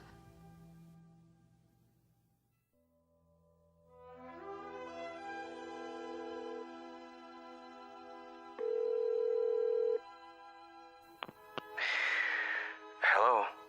Bill. Yeah. Bill, it's Chris. Oh, hi. What time is it? Can you come over? When?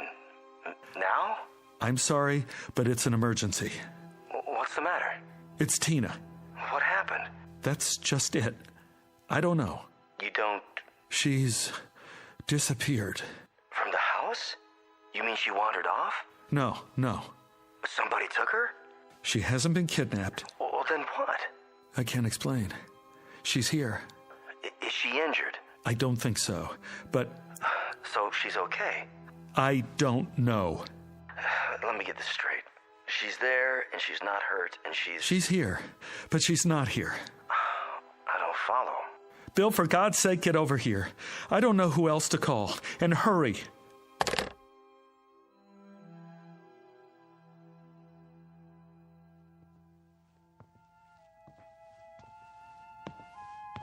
She's still asleep. That's what it sounds like. Ruth, stand up. Shouldn't we wake her? I called Bill. Bill? He's coming over. He's a physicist. Maybe he can... What do we need a physicist for? It's all I could think of. Shouldn't we call 911? And tell them what? That our daughter rolled off the bed and now we can hear her, but we can't see her. Oh, God. Where is she, Chris? Where is she? I'm going to look under the house. Under the house? Why? There's no hole in the floor, is there? Not that I could see. Oh, I better let Mac in. He's going to wake up the whole neighborhood. Sit on the edge of the bed. Wait here for me. Get the flashlight. It's in the kitchen. Right.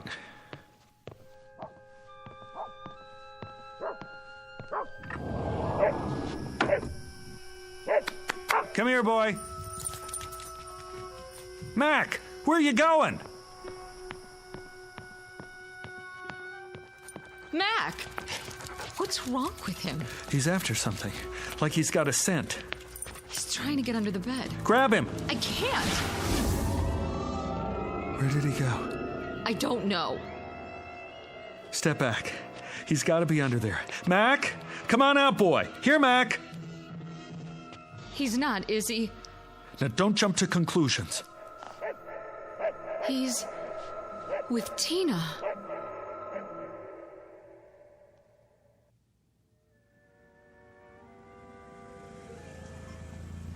Oh, he's here.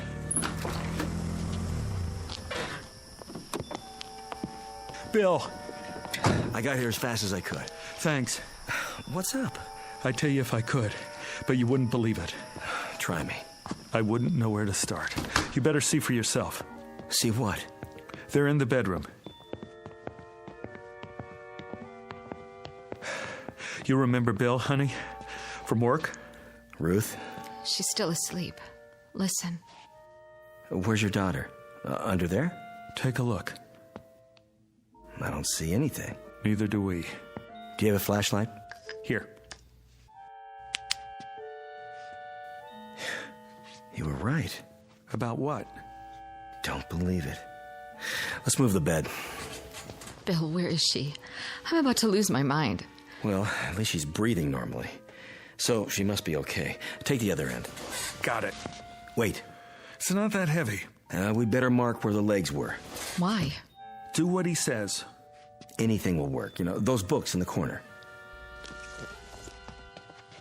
Put one on the floor here and here. I don't see. Thanks. Now, from the front, lift. Right. Two more under this end. Here? Perfect. Now, lift it away from the wall just a few feet. There. All right, now set it down. Okay. You can still hear it. That's her breathing? Yes. And these 4 books mark where the bed was. The sound of her voice is inside the rectangle. The dog was too a while ago. Dog? Mac. I let him in the house and he ran straight for this spot, dove under the bed, and poof. He was gone too. But we could still hear him. Not now, though. Not now. You felt the entire area? All over, several times. And? Nothing. Okay. What are you doing? Stepping very, very carefully into the rectangle. Looking for... the opening, maybe. I want to cover everything between here and the wall. The opening to what? I don't know yet, Ruth. Quiet. There. Do you hear? I hear. You're moving as if you're afraid you're going to step on her. But there's no hole in the floor. You can see that. Yes. Why are you moving your hands? To cover the air above the floor as well. I did that. We both did. Well, maybe not every inch, but... All right, take it easy. I'm almost at the wall. I don't get it. Get what? It's not in front of the wall. So that means it must be... Bill! Look out! Your hand's going into the wall. Pull out! Pull out! I guess I found it. Found what? Bill, what was that? Your whole hand disappeared into the wall. It did. I saw it. So did I. This must be it. What is? The opening. To where? I'm not sure. But off the top of my head, I'd say... to another dimension.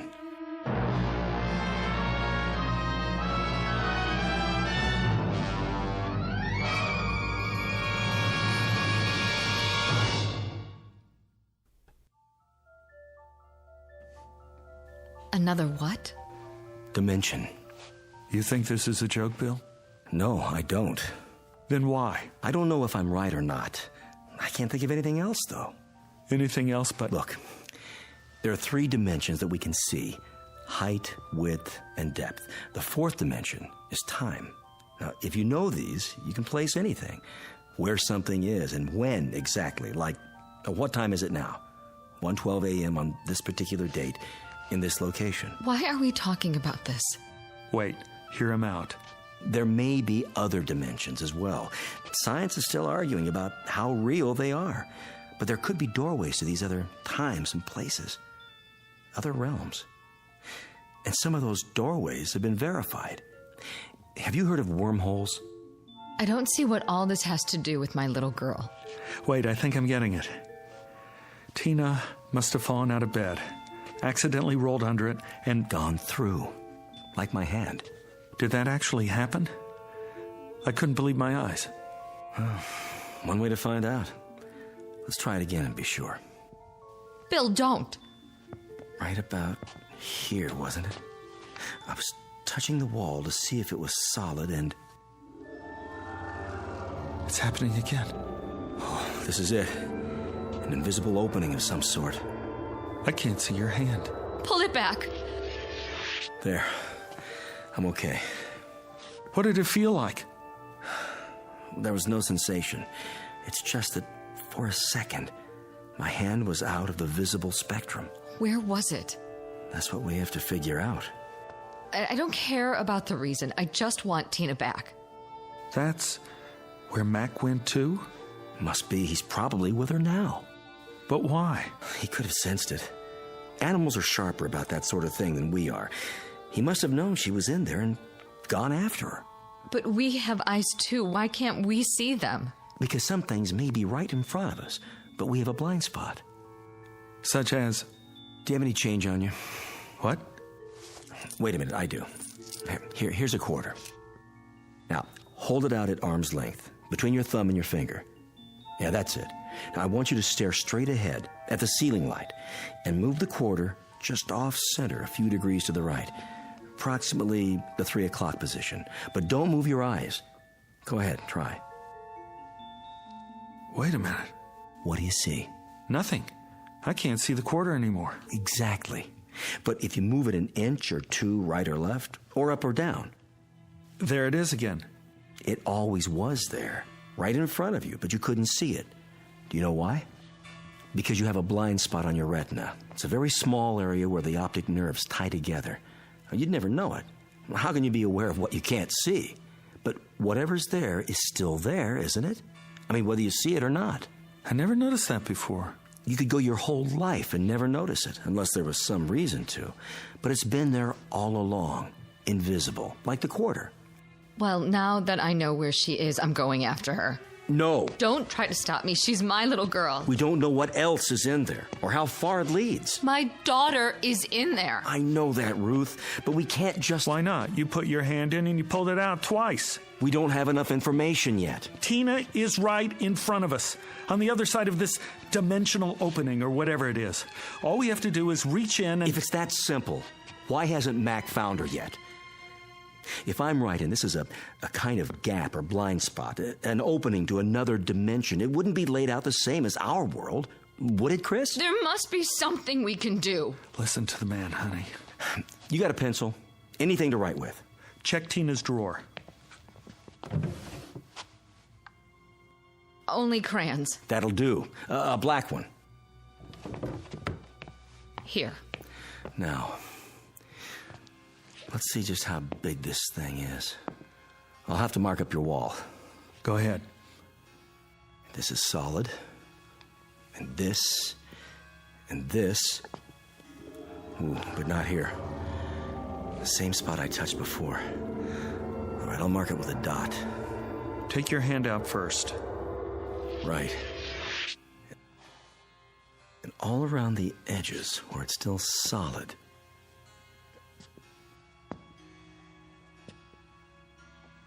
There. These marks form a rough outline of the opening. And you're saying it's always been there? Oh, my God. That's why she didn't want to sleep in here. She knew somehow. She could have fallen through at any time. Oh, I doubt it. Why not? Because locations are in space and time. The fourth dimension, remember? Lord knows, I'm no expert on this, but... Well, it's still pretty theoretical, but for now, I can connect the dots in at least 2 of those dimensions. So you're establishing the perimeter? As best as I can. I suspect that junctures, like this, are anomalies, freaks of nature, or of the space-time continuum, if you prefer. Occurring, well, who knows how often? Rarely, though, I'd say. I hope. Now, If I take these points and extend them geometrically, and then draw lines to connect the limits, we should see the projected boundaries of our so-called doorway. That's it. The outline? All right, let's step back and see what we've got. Kind of a vertical rectangle. Looks like a doorway, all right. Not quite symmetrical, and a bit small. About 3 feet across, maybe 4 feet tall. Exactly the size of Tina. She could have stepped through. Do you still have that quarter? Here. Throw it. What? At the wall. What for? It's a test. Toss it between the lines, and we'll see what happens. Okay, here goes.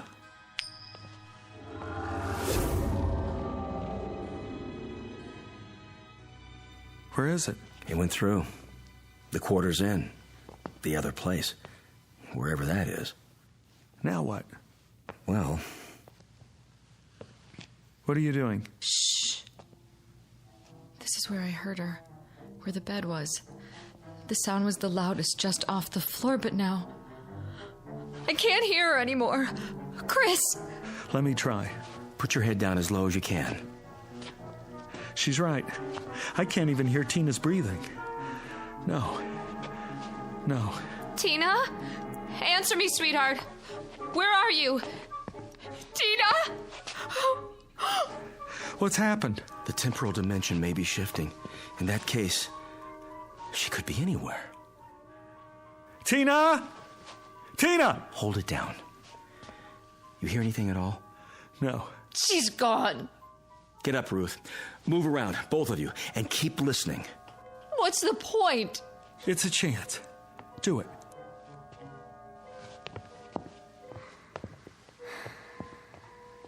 Psst.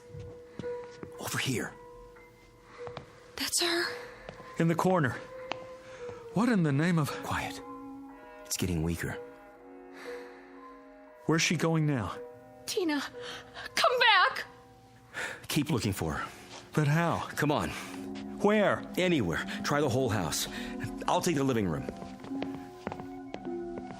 Tina? Tina? What is it? She's gone. Gone and never coming back. We don't know that. We don't know anything. Come on, babe. You gotta be strong. For Tina. In here. Bill?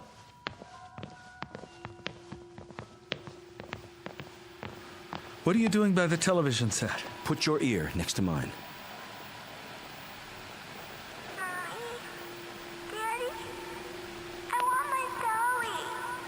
Tina? I'm here. Mommy, I can't see you. What is this? First, she was in the bedroom, now she's in here. I've told you what I think, Chris. But she went into this other dimension in the bedroom. What's she doing here? If I could tell you, I would. You've got to think rationally. How can we think rationally about an irrational situation? One step at a time. We try every possibility. Cross off the ones that don't work. I'm not going to wait. Neither am I. We can't get ahead of ourselves. My daughter needs me.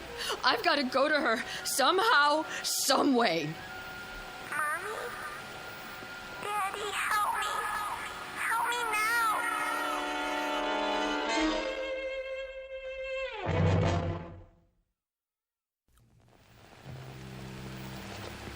I've got to go to her. I'm afraid it's not that simple. Get out of my way. Slow down. Let's think it through first. We have to do something. I know, but what? She could be somewhere else entirely now. Are you saying it's hopeless? Chris, if she's beyond our world, everything's different where she is. The normal rules don't apply. The slightest movement on her part might seem, to us, to be all over the place, but she might just be turning over in her sleep. Then what do we do? I have an idea. Call him. Who? The dog. Call him. Hurry. Mac! Here, boy! That's it. Here, that's a boy. There she is. I hear her. Where are you taking me, Mac? I don't want to go. Stop it! Tell her to go with him. Tina! She hears you. She hears you. Go with Mac, baby. Please, go with him. Where are you? Here, baby. I'm here. Just tell her to go with the dog. Sweetie, go with Mac. Right now, baby. Where is he taking me? Where we are. You want to be with Mommy and Daddy, don't you? Yes. Then go. Will he take me to you? Yes, baby. He will. All right, Mommy. Hurry, Mac. Let's go. The dog should go back to the place where he entered. Yes.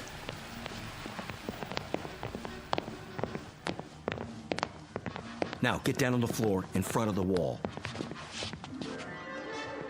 I don't hear anything. Call the dog again. Mac! Here, boy! Here!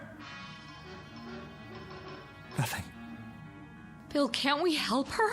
It'll have to be the dog, Ruth. We can't take a chance going through ourselves. Why not? If Mac could do it. Mac has a better sense of smell and hearing. He might be able to find his way. Mac! Come here! Right here! Come on! I hear him. He's doing it! Man! What a mutt! They're not getting any closer. This way, Mac! Come! Tina? Mommy. I can hear him. But they're not coming through the wall. They can't see the opening where they are. Come to me, Mac! To me! Daddy? Bring her out, Mac! Now! Daddy, where are you? Here, baby. Right here. Just a little bit farther. Follow Mac. I can't see you. Mac, you better come. Right now. Why doesn't he do it? Maybe he can't. He's confused. If you can't see him, he can't see you. No, I won't have it. What are you doing? Reaching in. Stop! Pull your arm back! Tina! Take my hand! No, Chris, it's too dangerous. Let go of me! My hand, Tina! Take hold of it! I can't see it, Daddy. I'll lean a little further. See it now? No. Chris! Here! Here! Chris! Chris!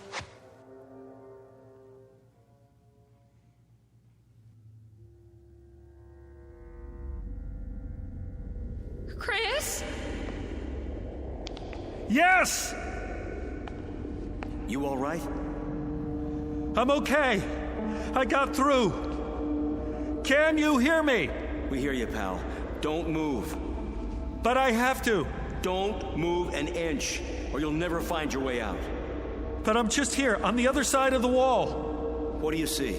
I'm not sure. It's dark. There are lights, millions of them, like stars.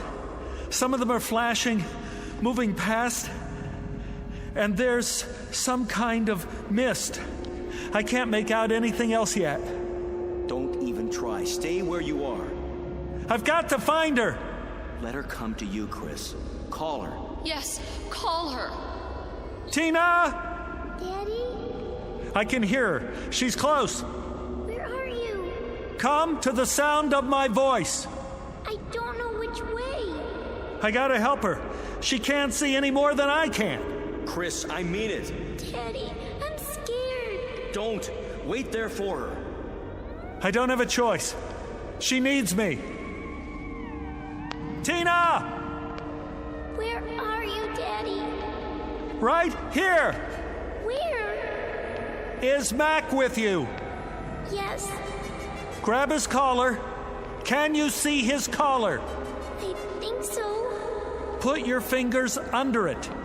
Mac, where are you going? I'm coming, honey. Chris, don't go after her. I have to. Tina? Where did you go? Tina! Tina! I'm over here, Daddy. Stand still. I don't like this place. Don't be afraid. I'll get you out. Where's Mommy? Waiting for you at home. In your room. She's waiting for us. Listen to my voice. Come to me. I don't know where you are. I can't see you, Daddy. Where's Mac now? Here. Grab onto him. Hold tight. Can you do that for me? I'm trying. Chris! Hurry! Got his collar yet? Yes. Get a good grip now. Okay, Daddy. But he wants to run away. You have to stay with him. Don't let go.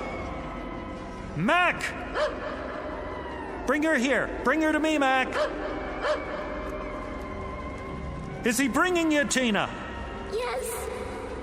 Hold on tight, baby. Go where he wants to go. I will. You'll be here in a minute. Mac knows the way. Just hang on. Come on, Mac. Come on, boy. Chris, we're running out of time. That a boy. Here. Right here. Can you see her yet? I'm not sure. There's shadows moving. Yes! Tina? Here, boy. That's right. Daddy, pick me up. Take my hand. I'm right in front of you. Reach out. Little closer. I can't see you. I know it's hard. Just try. That's it. Closer. There. I got her! Oh, Daddy. Oh, baby. Baby. You're okay now. Daddy, Daddy. Oh, baby. I got her. I got her. Hi, Mac. You big, beautiful animal. You did it. You found me. I want to go home. Me too. That's where we're going.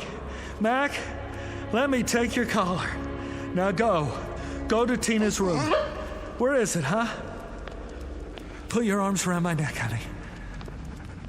Hold tight.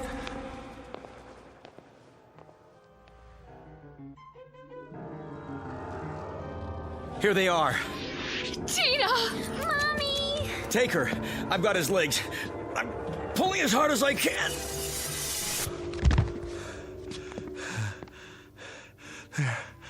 There. I told you you'd make it. Oh, Chris. How does she look?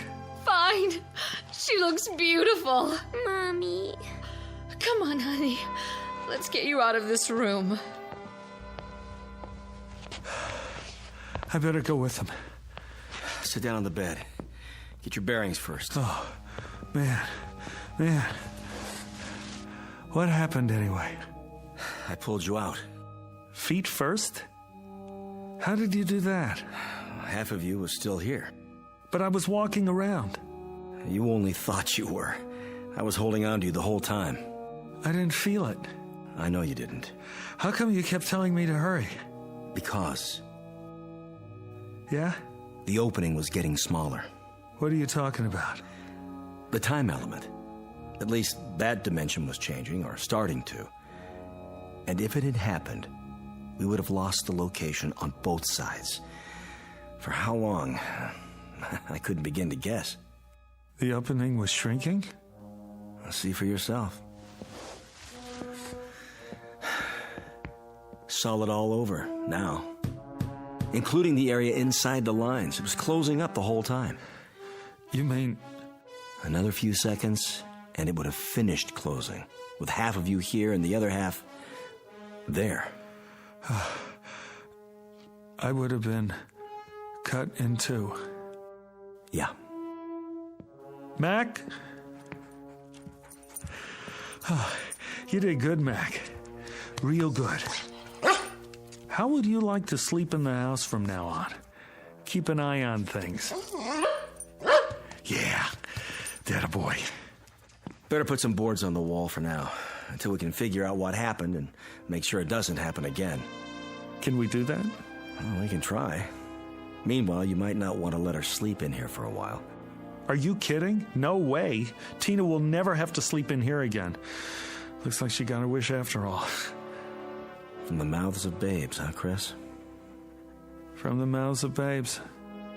And good old boys like Mac here.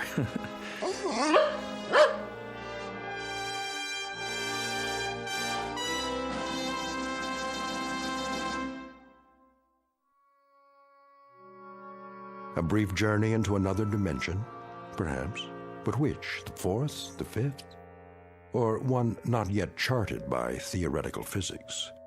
They never came up with an answer, despite a battery of research scientists equipped with every instrument known to man. No explanation was ever found. Only a little more respect and uncertainty about what can happen in the Twilight Zone.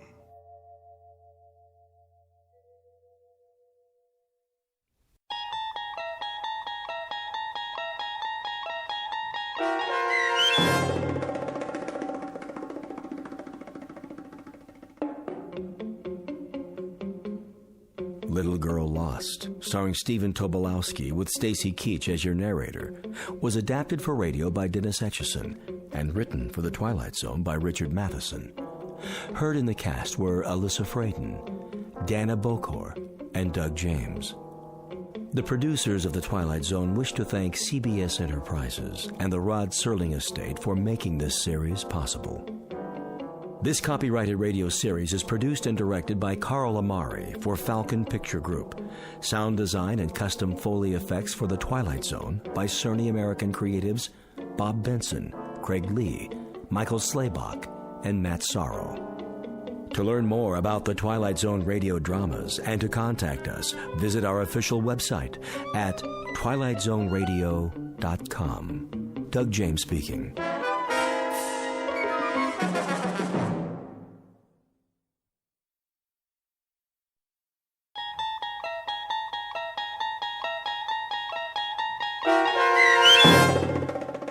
Long Distance Call, starring Hal Sparks with Stacy Keach as your narrator, was adapted for radio by Dennis Etchison and written for The Twilight Zone by Charles Beaumont and William Idelson.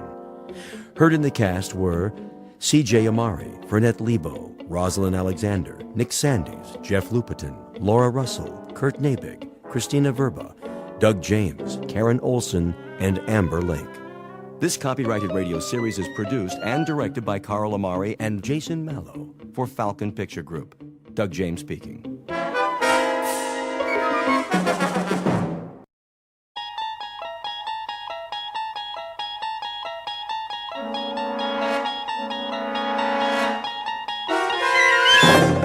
You're traveling through another dimension.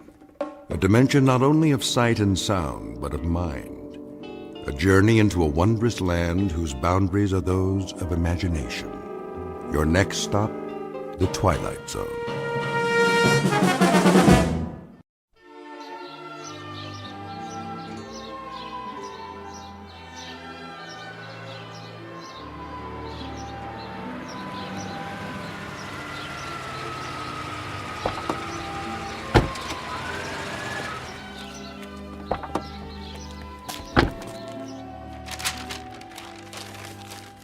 There. Superhero wrapping paper. Billy's going to like this one. Hi, Mommy, we're back. So I see. We picked up a few things. You did, huh? Grandma! Don't bother your grandmother, Billy. She's resting. I want to see her. She'll come downstairs for the party. When? In a little while. I'll call you when it's time. Why don't you go play for now? Just on the patio, though. Okay, Pumpkin? Okay. How is she? Okay, I guess. She didn't want any lunch. The doctor said he'd try to stop by. Maybe we should cancel the party. No, it'll cheer her up. You know how much she loves Billy. But the excitement... She wouldn't want it any other way. Well, we'll make sure it doesn't take very long. I'll go up and see how she's doing. Oh, and there's something in the bag for Billy. Mother asked me to get it. If you have a chance, maybe you could... I'll wrap it up. Thanks, Sil. I'll be back in a minute. Take your time, honey. But I think she's asleep.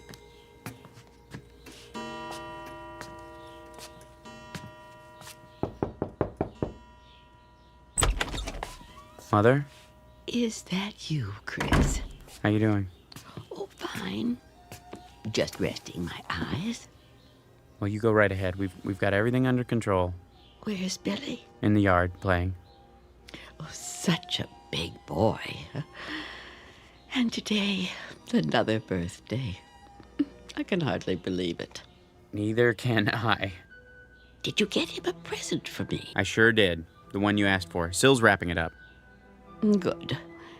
Take the money from my purse. No, don't worry about that. It's all taken care of. I insist. And I insist that you relax. Dr. Unger's coming in a little while. You want to look pretty for him, don't you? Oh, Chris, you're such a teaser. Well, who do you think I learned it from, Mama? Just like Billy. He's so much like you, in so many ways. Oh, I don't know about that. He's got Sylvia's nose and mouth. And your eyes. When I look into those eyes, I see you at that age. I don't know where he gets so much energy. From his daddy, of course. Now, hold on. I was the quiet type. Oh, you were a ball of fire. Running this way and that, full of curiosity. I find that hard to believe. But it's true. Billy's the spitting image of you. If you say so, Mother. Take your nap now. Can I get you anything? Nothing at all. Just remember to call me when it's time for Billy's party. He can come upstairs if you like. Oh, nonsense. I wouldn't miss it for the world. All right, Mother, you win. Just don't try to walk on your own. I'll let you know when it's time. You do that, dear. Tell Billy I'll be there. I will. Now get some rest.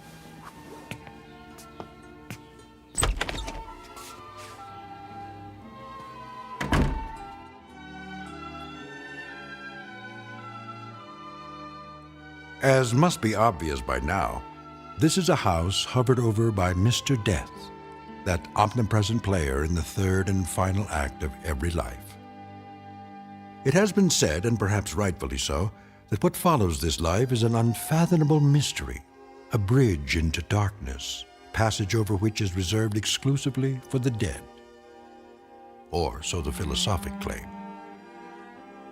But in a moment, a child will try to cross the bridge that separates light from shadow. And of course, he must take the only known route, that indistinct path through a region called the Twilight Zone.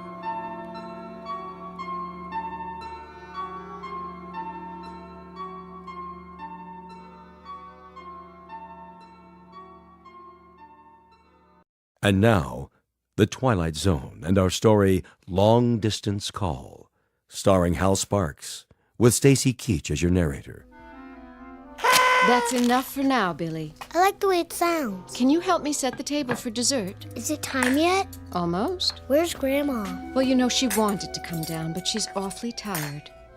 You understand, don't you? You're a big boy now. But I want to see her. Maybe in a few minutes. Daddy's just gone up to... There she is. Chris, watch your step, honey. Why is Daddy carrying you, Grandma? Because she's light as a feather. I've got your chair ready. You go to so much trouble. Mother, you've got to follow the rules of the house. And today, the rule is, the moment Billy opens his presents, you're going back upstairs. That's fine, Chris. I always follow the rules. Except when I don't agree with them. Hi, Grandma. There's my little angel. Mother, the doctor told you not to exert yourself. I don't exert. Billy is a feather to me. Everybody get ready. Time for the candles. I'll turn off the light. Happy birthday to you. Happy birthday to you. Happy birthday, dear Billy. Happy birthday to you. Go on, son, blow them out. Here it goes. Wait now. You've got to blow out all the candles, or it is no good. Take a big breath, Billy. All of them. Okay. You did it! Did you make a wish? Yes. What was it? I can only tell Grandma. Well, then, tell me. I wish for is... Don't you think we should all hear your wish? That's not the way it works, honey. You know that. It is a secret between the two of us. Isn't that so, Billy? Mm-hmm. And now we cut the cake. Mother, let Syl do that. What? You think I'm too old to hold the knife? He didn't mean it that way. When I am that old, you get the shovel and dig a hole. I have a shovel and a pail. Billy. Yes, my angel. I know you do. To play with. We had some good times at the beach, didn't we, Mama? All of us together? Lovely times. Like tonight. I'm so happy. My heart is so full. I would like to say something. May I? Sure. Oh, my little Billy. My wonderful little boy. He gave me life again. An old woman, good for nothing but to complain. He held out his hands to me and made me alive. Why are you crying, Grandma? I don't know, Angel. You don't? Maybe it is because I won't be here with you for very long. Now, Mama. Why not? I am going away. Where? No, please. Don't lie to him. Tell him the truth. I will be gone. But where? Come on, Billy. Grandma's tired. I want a piece of cake. Good idea. After we open the presents, let's go into the living room. Yeah, presents. Is anything wrong, Gran? No, a little short of breath. That's all. Take my arm. It's not necessary. You go. I can walk. We'll go together, all right? Look at that, son. A real cowboy gun. Bang, bang. Sit here, Mama.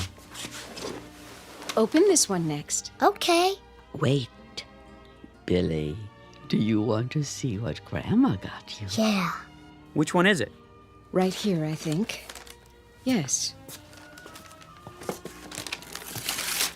Wow, cool. Well, do you know what it is? Yeah, telephone. Why, that's a nice toy, isn't it? Grandma picked it out for you. For us, Billy. For you and me. So you can always talk to Grandma. Anytime. Even when she is not here. Can you say thank you? Thanks. See, Mama, he loves it. I'm so glad. I want to talk to Grandma now. You may. You know how to work it, son? Yeah. Hello? Hello? Who is it, please? Guess. Is there someone who wants to talk to Grandma? Yes. What is his name? It's me. And who are you? Billy. Oh, Billy. It's so good to talk to you. What's the matter, Mama? You'd better take me upstairs. Now, Chris. Of course. Don't you want to play? I want to, Billy. In a little while. When? Whenever you like. You talk on the phone. I will hear you. Come on, up you go. Don't hurt yourself, Chris. Not a chance. I'm not a little boy anymore. I think I could carry my mother upstairs. Can I call now? Not yet, Billy. I have a message for her.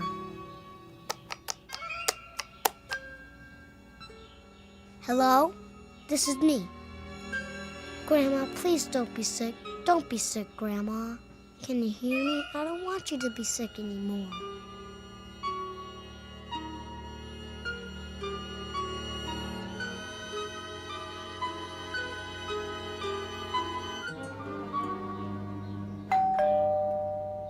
Someone's at the door. I'll get it. You stay with Mom. Come sit next to me, Billy. Dr. Unger. Chris, Thanks for coming by. how is she?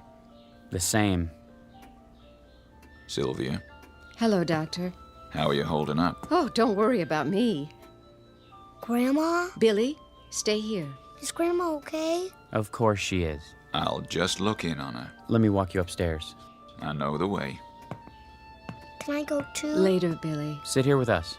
But I want to tell her something. Oh, darling. We can't see her right now. Why not? She's not feeling very well. Is she gonna get better? I hope so, sweetie. I really do.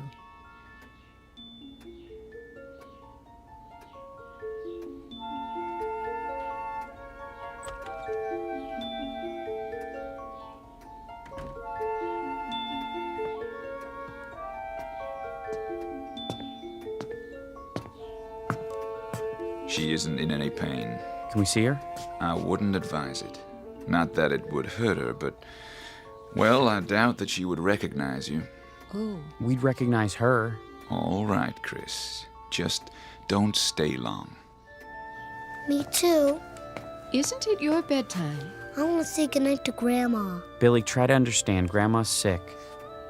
Why don't you wait until she's well? I want to see her now. Billy, don't. If I may make a suggestion. Yes? If he wants to see her, this might be the time. Come with me then, but only for a couple of minutes. And Billy, listen to me. If Grandma acts a little different, that's only because of the medicine, okay? Okay. Then let's go. Sylvia? Now? Do you think... I think we better.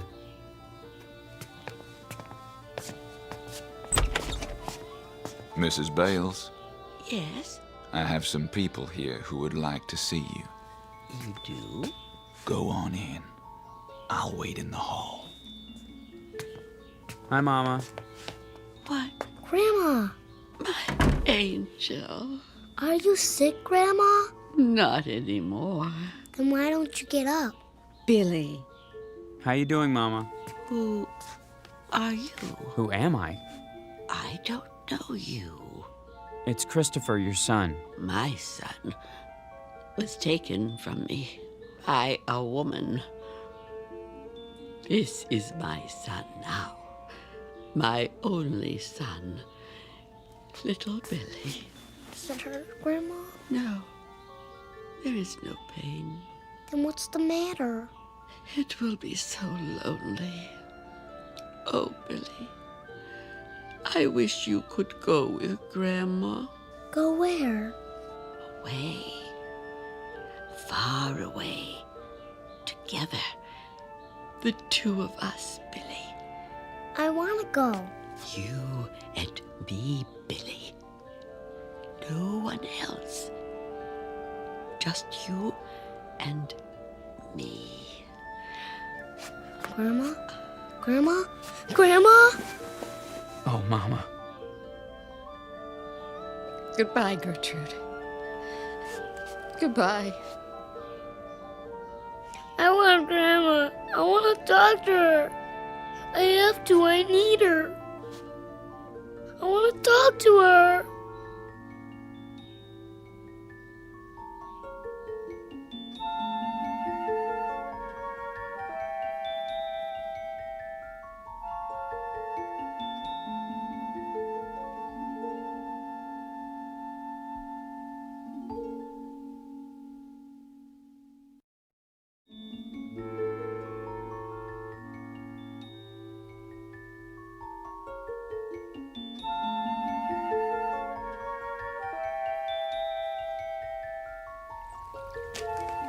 Hello, fishies. Do you want to play with me? Billy? Billy, where are you? There you are. Didn't you hear me calling you? No. You know you're not supposed to be playing out here all alone. Why not? I don't want you so close to the pond. What were you doing? Nothing. Billy? Looking at the fishies. It's getting cold. No, it's not. I think you'd better come in now. Don't you want some lunch? I'll make you a cheese sandwich and some hot soup. Come on. I want a hot dog. All right. A hot dog, then. Why don't you wait in the dining room? I go upstairs. Why? I want to go in my room. Okay. I'll call you when it's ready. Oh, Chris. What's the matter? Billy. I heard you calling him. Where is he? In his room. You all right? I hope so. What do you mean? He's been walking around in a trance all day. He misses her already. You know how close they were. Yes, I do. Why do you say it like that? Like what? Come on, Sil. Well, why don't you admit it? They were too close. She was his grandmother. You and I know that. But you heard what she said. What? She called him her son. Her son, Chris. She didn't mean it. Didn't she? No, of course not. For heaven's sake, Sylvia. She was full of sedatives. She was dying. I'm sorry, darling. I'm sure you're right. It's just that... I guess we're all upset. We'll get over it. I know you will, because you're strong. I do understand how hard it must be for you. I don't have a choice. But... how strong is Billy?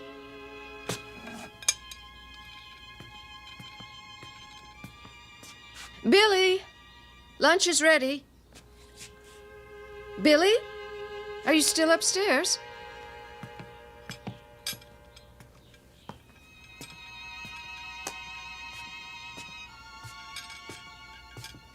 Hey, Grandma, let's come and play with you.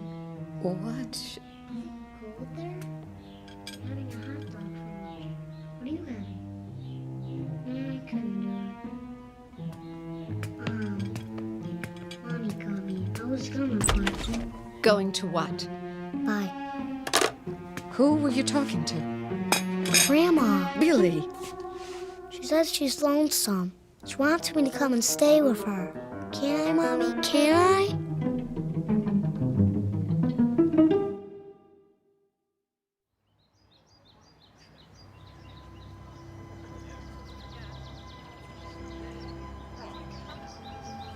I just wanted to say, well, how much we all liked your mother. She was a fine woman. Thank you, John. If there's anything we can do, anything at all. I appreciate your coming. A wonderful woman, Mr. Bales. She was, Mr. Pennington. And I know she was fond of you. She mentioned you often. If you need any help, at the house. We'll keep that in mind. I think everything's under control. How's that dear little boy of yours? Fine, Mary. He's with the babysitter. I'd be happy to take him anytime. Shirley's just down the street. She's been very good.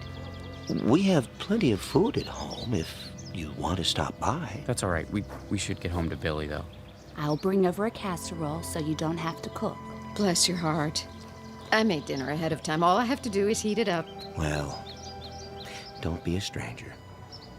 You two, both of you. We should see each other more often. Very kind of you to come.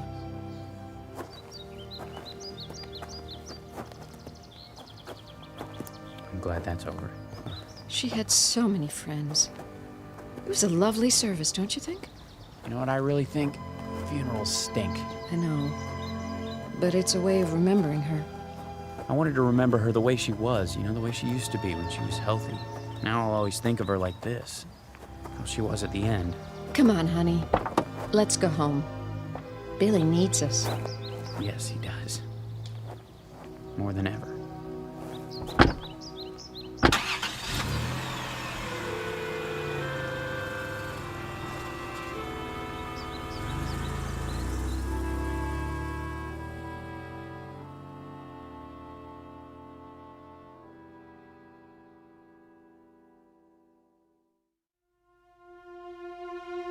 What?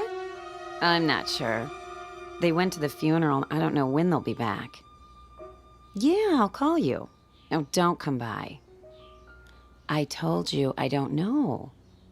Oh, he's a good kid. Kind of depressed with his grandmother dying and all. Doesn't want to play or anything. And oh, wait a minute. Hey, Billy boy. Where you going? Outside. Is that okay with your mom? Yeah. You sure? What are you gonna do out there? Play. Oh, yeah? Well, that's good. That's real good. How come you decided to play? Somebody wants me to. Wants you to what? Go outside. Just don't go out of the yard, okay? Okay. Oh, nothing. He's just going out to play. It's the first time he wanted to do that today. No, I don't have to watch him. He's a good boy.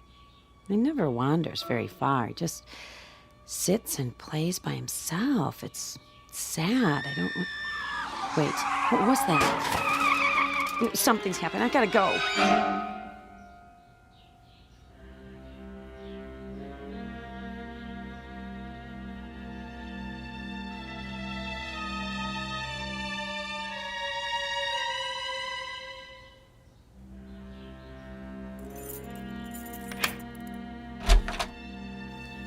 It's good to be home. I can take care of things for a while. Why?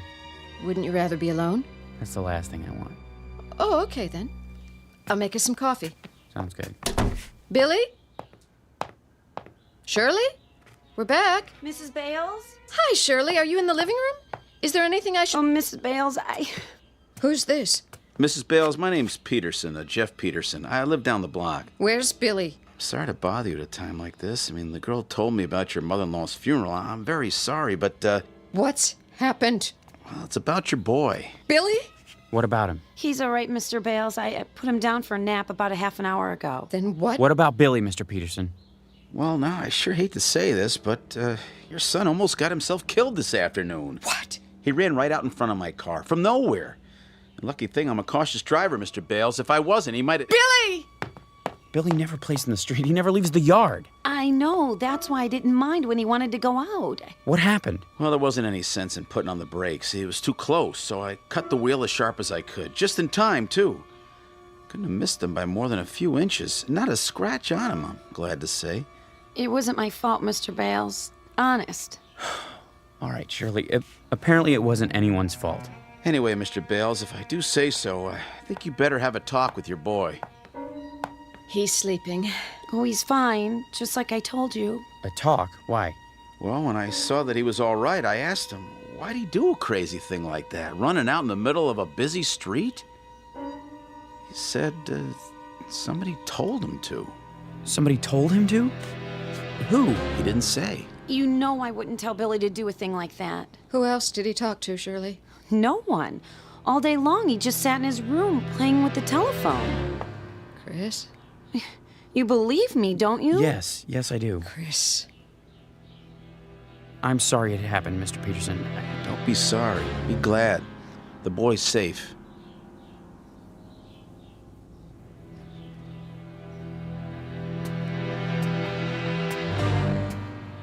What is it? You'll see. Well, he is all right, isn't he? He's not really asleep. He was faking it. Oh, for crying out... Listen. Listen to what? He's talking to... That's enough. Hi, Daddy. Hey, Pumpkin, we're back. Would you tell me something? Sure. What's this running in the street business? Billy, you know you worried us. I'm sorry, Daddy. Well, why'd you do it? I don't know.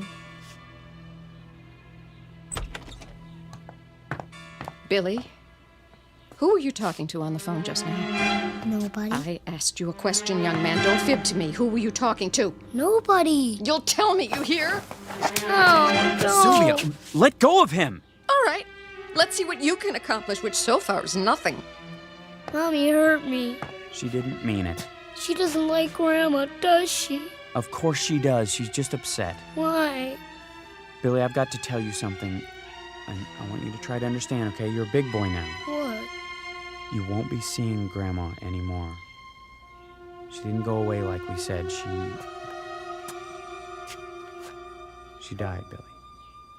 Do you know what that means? Yes. Now, I know you're only pretending to talk to her on your telephone. I know it's a game you made up, but please, will you do me a favor, Billy? Okay. Don't do it around Mommy anymore. Why?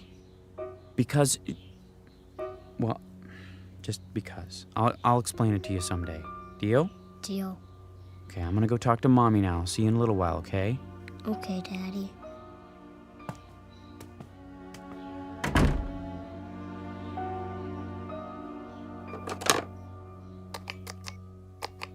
Hi, I'm back.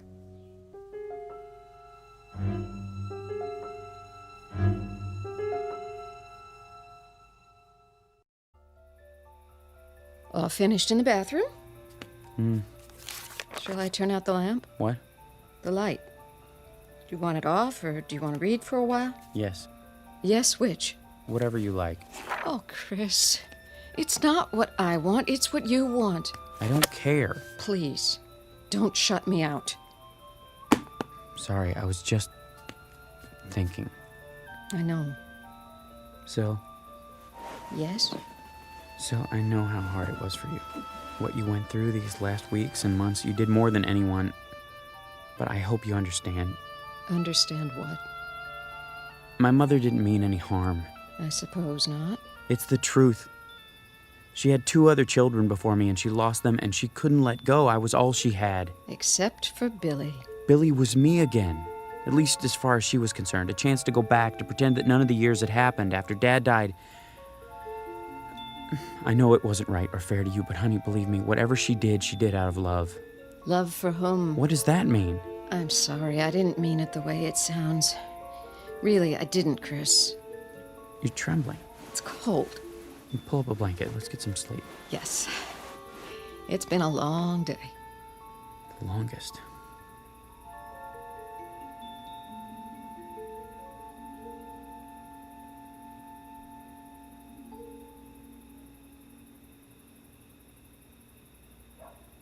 Hi.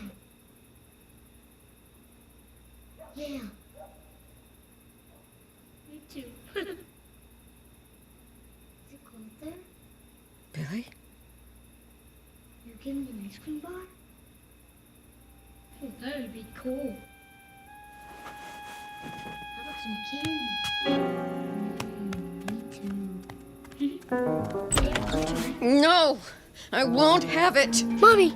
Who are you talking to? What's the matter? Give me that! What is it you're hearing? I want to know! That's my phone! Hello? Hello? Give me my phone back! Whose voice is that? Who? Mommy, give it to me! Not until you tell me. Say it! Say it! It's my phone! It's from Grandma! That's it! No more of this stupid telephone! You broke it! You broke it! Yes, and I'll break it even more into little pieces.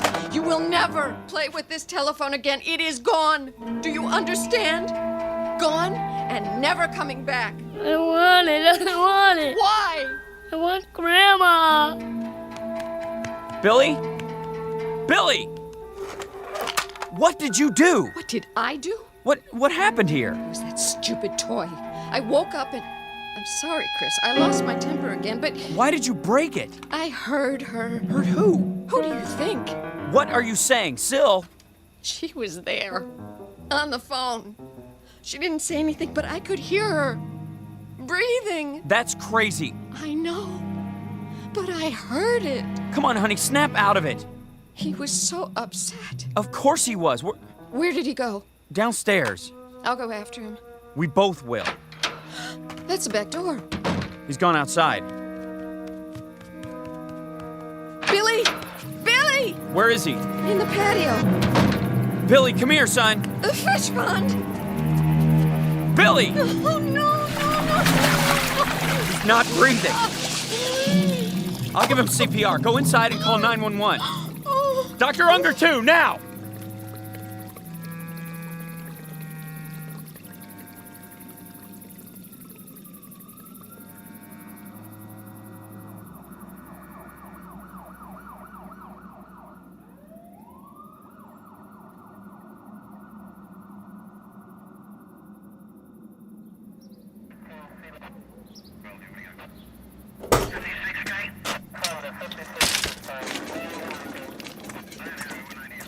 Lifton. Careful. I got him. How is he? He's breathing. Thank God. We'll do everything we can. Put him in the ambulance. If we had gotten here a few minutes earlier... I'm going with you. Billy. Oh, my Billy.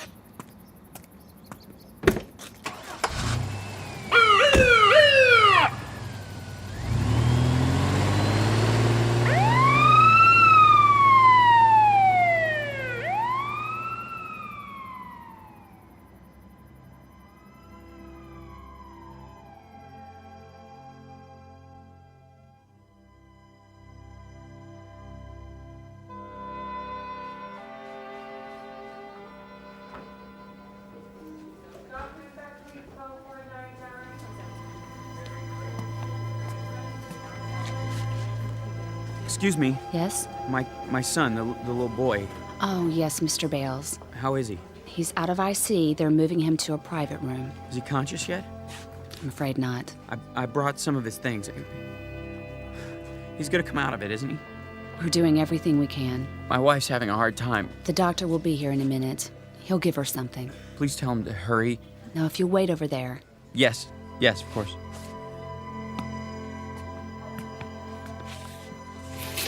Well? Take it easy, honey, please. He's gonna be all right. Is he? Yes, I promise. You can't promise that. He's getting the best treatment. It doesn't matter. What? It's too late. Don't even think that. No? Why not? We have to face facts. What facts? She's already taken him. That's not true! Yes, it is. She took him away. She has him now. Syl, don't say that! That's what she wants. What they both want. I can't fight her anymore. She's won.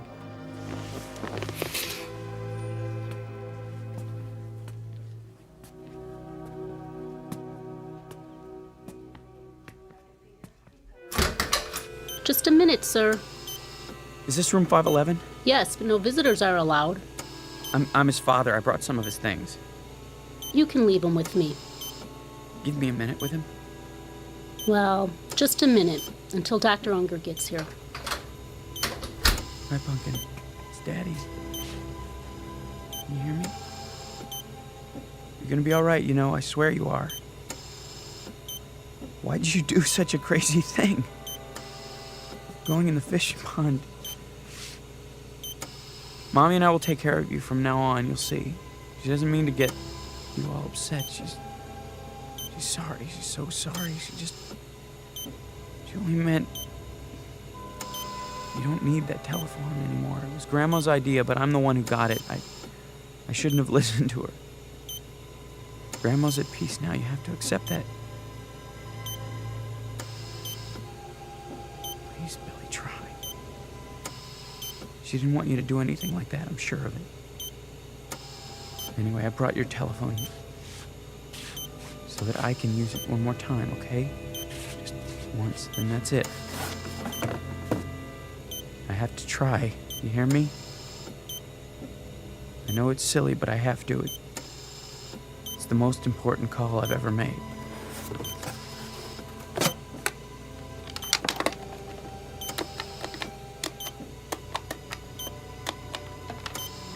Mother, if you can hear me, by some miracle you can hear me at all, please listen to me now. You said you loved Billy, remember? On his birthday, you picked him up on your lap and hugged him and said that he gave you life again. I know you meant it. You did, didn't you, Mama? Well, if you did, if you really meant it, I'm asking you now to prove it. Give him back to us. He's 5 years old. Do you know how young that is? He hasn't even started. He doesn't know anything about school or girlfriends or wearing long pants or pitching a baseball. He doesn't know anything yet. He hasn't been anywhere. He's hardly been out of our house. There's a whole world he hasn't seen or heard or tasted or smelled or touched. Remember what you said. You said Billy gave you life again. Well, now you can give him life. If you really love him, let him live. Give him back, Mama. Give him back!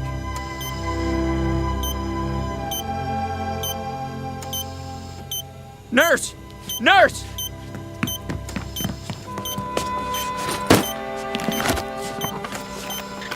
What's happened here?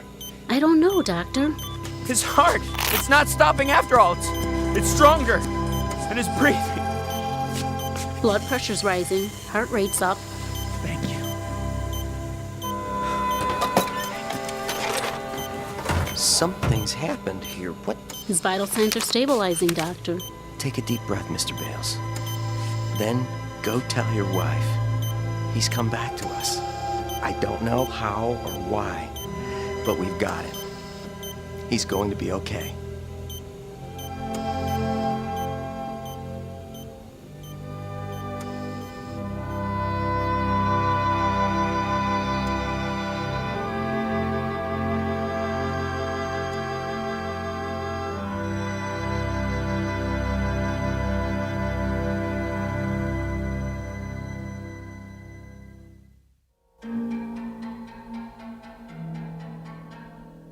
A toy telephone, an act of faith, a set of improbable circumstances, all combine to probe a mystery.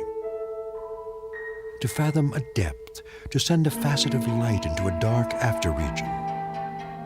To be believed or disbelieved, depending on your frame of reference, a fact or a fantasy,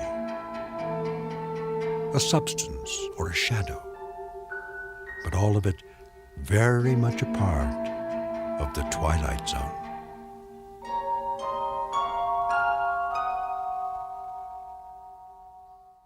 We'll return to the Twilight Zone in just a moment. You are about to enter another dimension, a dimension not only of sight and sound, but of mind, a journey into a wondrous land of imagination. Next stop, the Twilight Zone.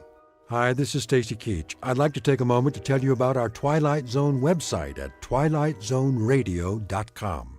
At twilightzoneradio.com, you'll find the latest information on these Twilight Zone radio dramas, including behind-the-scenes photographs, plus the newest product releases, trivia contests, ways to contact us, other Twilight Zone-related info and merchandise, plus links to other fascinating websites. So make your next stop twilightzoneradio.com. Visit twilightzoneradio.com to purchase these Twilight Zone radio dramas on cassette and CD, or call toll-free 1-866-989-ZONE. That's 1-866-989-9663.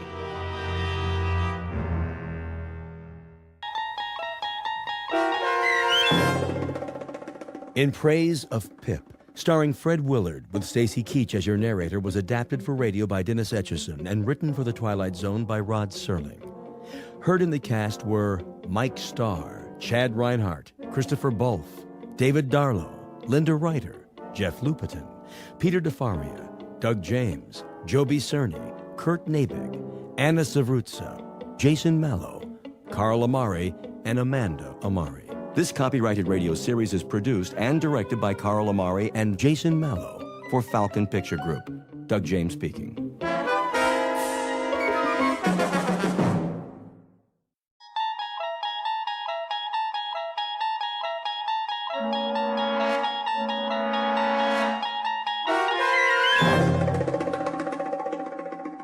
You unlock this door with the key of imagination.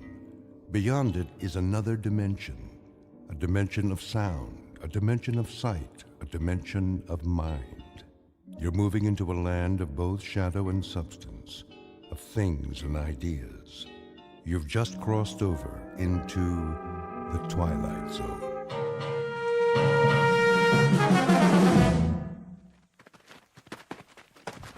This is far enough. Hold up, men! Looks like we're in the clear, Sarge. Don't believe everything you see. Want me to call base camp? Not yet. Oh, my aching back. You can say that again. On your feet, Private. Oh, well, we got a real nice spot here. Nobody told you to fall out. Mean we ain't gonna have a picnic? Pick up your gear. Now. Yeah. Listen up, you jokers. This isn't war games. You want to get home in one piece, you follow orders, or you can lay down and die right now. You got that? Sergeant? What is it, Phillips? I can do some recon if you want. Check out the river. Not now. If it's all clear, maybe we could cross. Forget it, Pip. I need you here. But, Lieutenant, base is only a few clicks away. If Charlie's behind us... Charlie's close. I can feel him. And you've been here as long as I have. You'll feel him, too. Listen to the Sergeant. He eats and he sleeps jungle. He lives in the trees like a monkey. He was made for this. You? Well, you're a bunch of city boys. You don't know jack. Now cut the chatter. I was thinking. Yeah? Maybe the kid has a point. If the river's secure, we could cross and make a circle back to camp. If it's secure. That's a big if. Only one way to be sure. He's too great. That's just it. He's fresh off the boat and he knows it. So he follows orders. Tell him to cut a path to the river and come straight back, he'll do it. He won't mess around. Just one man. If he stays low, keeps moving, it might work. Give him 10 minutes. If he's not back, we move out. Pip? Sir? I want you to go down there. I want you to turn around. I want to gently... In the river? Okay. All right. Now get moving. Yes, sir. And where's he going? Yeah, he's in a mighty big hurry. That's probably the chow he ate. No, he's gonna have himself a little swim. Hope he took his suntan lotion. Cool it! Come on, Phillips. You can do it.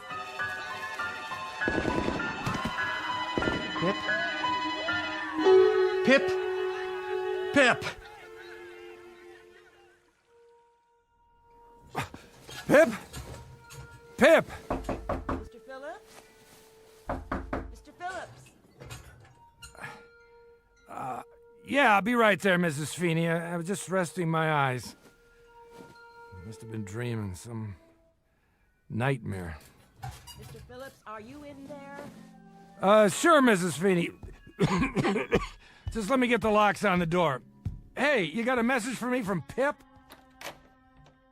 Quick transition from a war zone in Southeast Asia to a rooming house stateside. That's the way the mind works, moving through time and space as if they were the elements of a dream. Only sometimes the dream may not go away quite so easily. Submitted for your approval, one Max Phillips, age 46, slightly the worse for wear, whose life so far has been as drab and undistinguished as a bundle of dirty clothes. Occupation, small-time bookmaker. And though it's a bit late in his career, he has an errant wish that the rest of his life might be sent out to a laundry and come back shining and clean. This to be a gift of love for a son with the unlikely name of Pip. Mr. Max Phillips, who is soon to discover that a man may not be as wise as he thinks. Said lesson to be learned the hard way in the Twilight Zone. And now, The Twilight Zone and our story, In Praise of Pip, starring Fred Willard, with Stacy Keach as your narrator. Mr. Phillips, I can't wait all day. Oh, sorry, Mrs. Feeney. What do you got for me? A message from Pip? Afraid not. Oh. Well, come on in. I must have fell asleep. You ever take naps? I started taking them lately. Makes you feel refreshed. Besides, I ain't getting any younger. Smells like a brewery in here. Nice, huh? Nice? No. Typical, yes. Pour you one? I didn't come here to socialize. Oh, sure. Well, is it about the rent? Because I'm pretty sure I paid it. Check your book. You'll see that I... You got a visitor downstairs. I do? Some kid. That right. What's his name? I didn't ask. Well, tell him to wait a couple of minutes. I already did. You did? Then I better straighten up. Yeah, you better. I think he's got some more business for you. No kidding. You're a doll, Mrs. Feeney. Did I ever tell you I love you? All the time. Speaking of which, do you know what time it is now? Sure I do. Only first, tell me what day it is. It's 8 o'clock. In the evening. What? It can't be. Well, it is. September the 13th, 1963. And you look like an X-ray of an ulcer. Anything else you want to know? Yeah, where's a clean shirt? Lower right-hand drawer. You got one left. Thanks. You know I'm crazy about you. You're the queen of women. Mailman come yet? Come and gone. Anything for me? Nope. Nothing from my boy, huh? You ask me that every day. Well, sometimes he writes, when he's got time. He must be awfully busy over there. Place called Vietnam. Don't worry about him. He's a good boy. He'll be all right. He better be. Look at him in this picture. I ever show you his picture? Every time I come up here. Just look at him, in his uniform. Takes after his dad, don't you think? You want me to throw away these empty bottles? Would you? That'd be great. You ain't doing yourself any good living this way. You know that. A very astute observation, Mrs. Feeney. That's why I'm crazy about you. I love your astute observations. I mean it. I know you do. There, good as new. Take a look in the mirror, would you? Who's that good-looking man? Why, it must be Max Phillips, purveyor of tickets of chance on equestrian events. Take my advice. Find yourself a new line of work.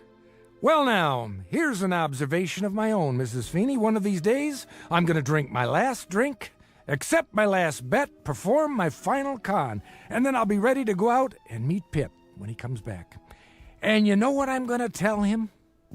I'm going to tell him that his old man finally wised up. And when will that great day happen? Oh, one of these days. That's what they'll put on your gravestone. Mr. Max, one of these days, Phillips. It's kind of a pity, you know. You're not such a bad guy. And you are the paragon of all virtue. I'm nuts about you, Mrs. Feeney. Let's dance. Keep your hands to yourself now. And then later, you and I can toast marshmallows together and sing camp songs. How about it, Mrs. Feeney? It'll beat a laugh, won't it? Won't it beat a laugh? I'll send up your visitor.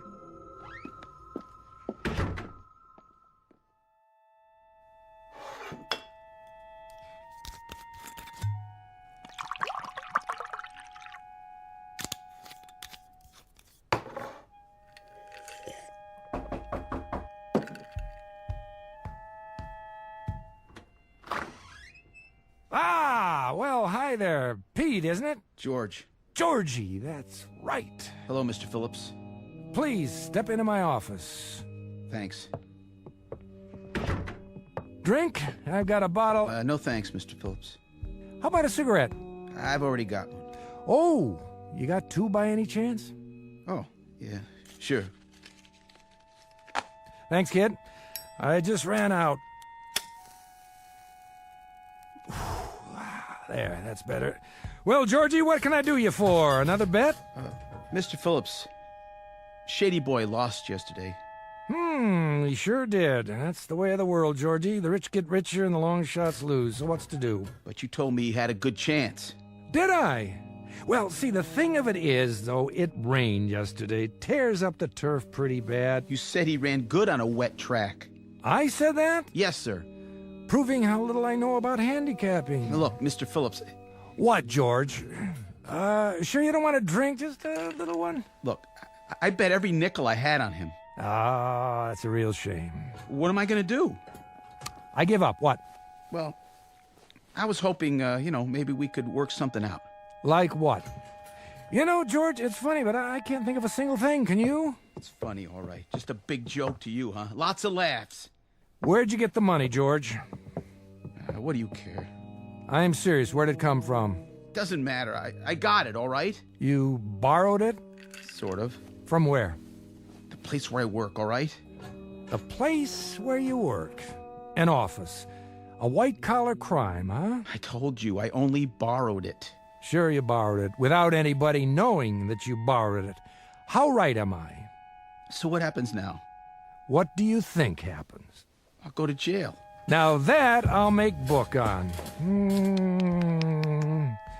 Poor Georgie Porgy, one of the new breed. A Johnny-come-lately brains right out of college and a second-guesser head.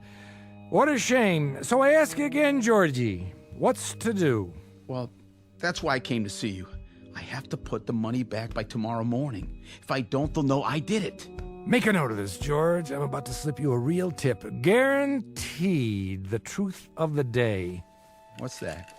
My name is Max Phillips. I'm a bookie. That's my profession. I accept wagers and give out ticket stubs on horses. I do not accept sad stories and give out advice. Comprende? Yeah. However, I will loosen up this much. I will go so far as to remind you of the following. If you're dumb enough to bet on horses, not to mention dumb enough to steal the money you're betting, then, young George, you happen to be up the proverbial creek without the proverbial paddle. Well, maybe guys like me wouldn't be that dumb if guys like you didn't make it so easy. Let me get this straight. I made it easy for you? Supply and demand, buddy. As long as there are people like you, there'll be guys like me. Get it? Maybe so. But you laid down a pretty good story how easy it'll be. I've never done this before. How was I to know? How old are you? 19. My kid's 19. See that picture over there in the dresser? He's a lot like you, but he's got smarts. He wouldn't bet that 12 o'clock was midnight. Good for him.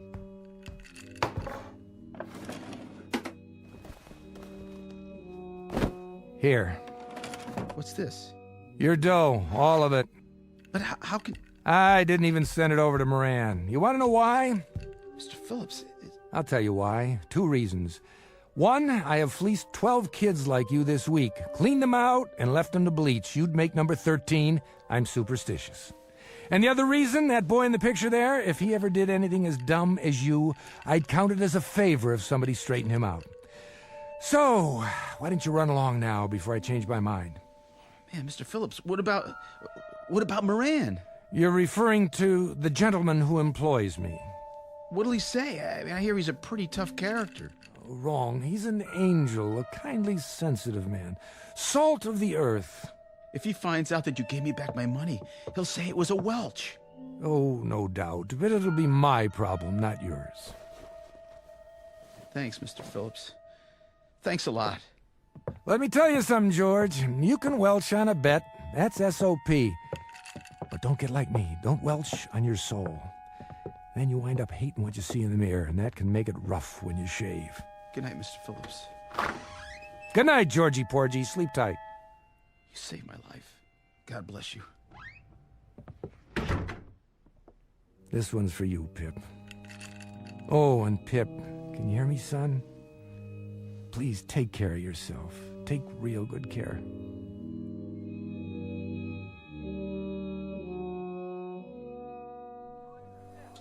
More wounded? I'm afraid so, sir. And more on the way. You know we can't handle any more, Lieutenant. I filled up every cot I can lay my hands on. You'll just have to do the best you can. But we can't keep up with all the casualties. Better than sending them home in body bags. And God help them. This one on the stretcher, the boy from Huang Ho? That's right, sir. We were caught in an ambush. Multiple shrapnel wounds, abdomen, extensive tissue damage. Not a pretty sight. Can you do anything for him? Shot of morphine. Other than that, we can't touch him here. This is only a field hospital. The kind of surgery he needs. Level with me, Doc. What are his chances? Not very good. Oh, that's tough. He's a good kid. Phillips, Pip. It's an odd name. It's what everybody called him. Well, Private Pip, I wish you a full recovery and a long life. Short of that, someone to mourn you.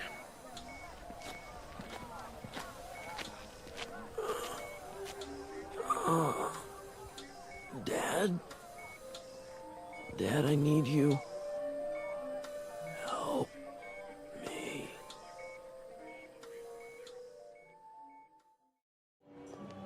Ice cream, cotton candy, saltwater taffy. How about you, mister? Me? Oh, no, I don't eat that stuff.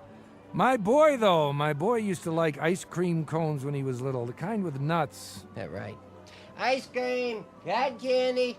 Hey, give me an ice cream, huh? For old time's sake. Make sure it's got lots of nuts on it, okay, pal? Suit yourself. Here you go. Get your ice creams right here. Tastes good. Don't it, though? Hey, Vinny, what are you doing here? Looking for you. What do you think? Some other time, Vinny, I'm going for a stroll. Eating an ice cream cone. You know how it is. Yeah? Nice time of day. The weather's cooling down. I don't need any company. Maybe you don't. But Mr. Moran, he wants to see you. Oh, does he? Would you just tell Mr. Moran that I'll be around tomorrow with his dough? No reason to worry. He knows where I live. He wants to see you now. No kidding. Let's go. 98, 90, 2 grand, 220, 230. Yeah? Max Phillips is here, boss. Show him in. This way. I know the way. How long have I been coming here, Vinny? Shut the door and wait here in case I need you. Sure, boss. In case you need him, that's a laugh. Might need protection, huh? Against me? Sit down. That's all right. I won't be staying long. I got another engagement. So, Max. Haven't seen you in 5 days. I know, seems like years. Where is everybody? Everybody was here. Now they're gone. That a fact? We settled accounts tonight. Oh, yeah. Where were you? A reasonable question. That's me. Always reasonable. I must have took the wrong bus. You don't need to take a bus. It's 2 blocks. Well, how about it was such a beautiful day, and I thought I'd take a stroll on the boardwalk. Hey, you remember those ice cream cones with chocolate and nuts on the outside? Guess what? They still make them. I must have bought my kid 1,000,000 of those. I must have... Enough already. You give me the wrong story now, and you'll end up under a bus instead of on one. That can be messy, if you catch my drift. Oh, I catch it all right. Here you go, Moran. Catch this. $1,341. Not bad, huh? Things are looking up. That depends on who's doing the looking. From where I sit, I don't like the view. Then maybe you should clean your glasses. Max. What am I going to do with you? What am I going to do with you? Smoke? Sure, thanks. I don't understand you, Maxie. Don't worry about it. I don't understand myself sometimes. But you know, I don't worry about it anymore. I just take it the way it comes. That's my motto now. I treat you like a favorite uncle, and then what do? You double-cross me. Me? I don't see nobody else here, do you? I don't know what you're talking about. No? Kid by the name of George Reynolds placed a bet with you, $300. His horse didn't place. But somehow, the dough never got to me. Uh-oh. Busted. Why, Maxie? I'll bite. Why? Vinny. Something, boss? Bring the kid in now. Sure thing. I want you to see what happened. See what? You mean he's here? No, he's taking a vacation in Miami Beach. 'Cause he's here. Nobody gets past me. No, because you gave it back. You welched on me. I had to go out and find the kid and get my money. My money, Max. But he got stubborn, so I had to rough him up. That was a lot of trouble to go through. Sit down in the chair. All right, sitting. Yeah, looks like an awful lot of trouble. For me and him both. And you did this for $300 lousy dollars? A little attitude adjustment. Please, Mr. Phillips, don't let him hit me anymore. All right, I get the point. Let him go. No can do, Maxie. You know what happened if I give him a free pass? This would be the first of a long line. And inside of 3 months, I wouldn't have a shirt on my back. The kid must have persuaded you pretty good. He didn't do anything. Just placed a bet. Ask him. Look at his face. He's already been asked. Nice black eye, if I do say so. One I should make it a pair, boss. If I don't put the money back, I'll go to jail. Don't you understand, Mr. Moran? I'll go to jail. Oh, you're tearing me to pieces, kid. It's me right here. You know what your trouble is? You listen to people like Maxie. That's mistake number 1. He never gave anything away in his life. How right am I, Maxie? Very right. Guess I'm just a heel with a Robin Hood complex. He's got a complex. But a short-lived one, Georgie Porgy. Remember that. Next time somebody hands you something for free, consider the source. Nothing from nothing equals nothing. You want I should answer it, boss? No, I want you to eat it. Get it for me. It's giving me a migraine. Talk to me. Who? Yeah. He's busy right now. All right. I'll tell him. It's your landlady. Mrs. Feeney? Says there's a telegram for you. A telegram? Probably from Georgie's horse, saying he's just coming into the stretch and he'll be home for Easter. Give me that. Yeah? Well, open it up, would you, Mrs. Feeney? From the Defense Department? Go ahead, read it to me.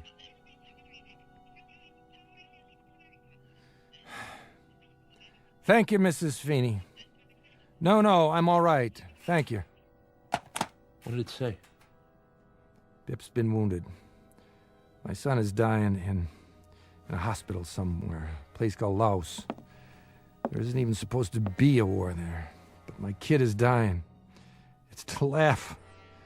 I swear it's to laugh. Hey, Maxie, that's a tough break. Yeah. I'm real sorry to hear it. See that amusement park down there?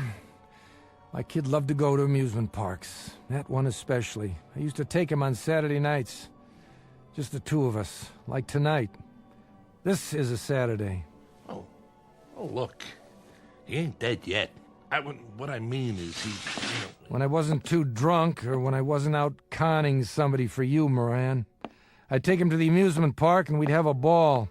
Take it easy, huh? You know, Moran, I think you're wrong. I think I have given something away. And you know what it was? My son Pip. The good part of me. The clean part. The only part I was proud of. Give me that envelope. What are you doing? Take your money, Georgie. Put it back where it came from Monday morning. Nobody'll be the wiser. Except you. Thanks, Mr. Phillips. I hope you learned something. Now get going. If you say so. Hold it right there. Don't listen to him. Look, Max, I'm sorry about your kid and all, but that don't give you no call to... Moran, no more from you. No more. 20 years ago, I should have spat in your eye. I don't know why I didn't. 20 years. I should have remembered how little time a man has to raise a son. The honor goes to you now, George. It's a little belated, but it's the best I can do. Just a minute. Go ahead and get out of here while you can. Walk fast, and don't stop, no matter what. I'll never forget this, Mr. Phillips. You ain't going nowhere. Yeah, he is. Who says so? This. What's that? Are you crazy? You pull a knife in here? In my place? Tell your man to take his hand out of his pocket. If he's reaching for a cigarette, tell him the smoke's starting to bother me. But if he's reaching for anything else, tell him I'll cut his heart out before he gets his hand out of his coat, and then I'll go to work on you. Don't listen to him, Vinny. Do it. With pleasure. No, you don't! How do you like that? How do you like this, you cheap punk? Boss, he stuck me. You're nuts, Max. I'm getting out of here. Not so fast. Let go of me. Okay, as soon as I make sure you're not getting up. Mr. Phillips, your stomach. You're bleeding. Get lost, Georgie. Get lost fast and don't look back.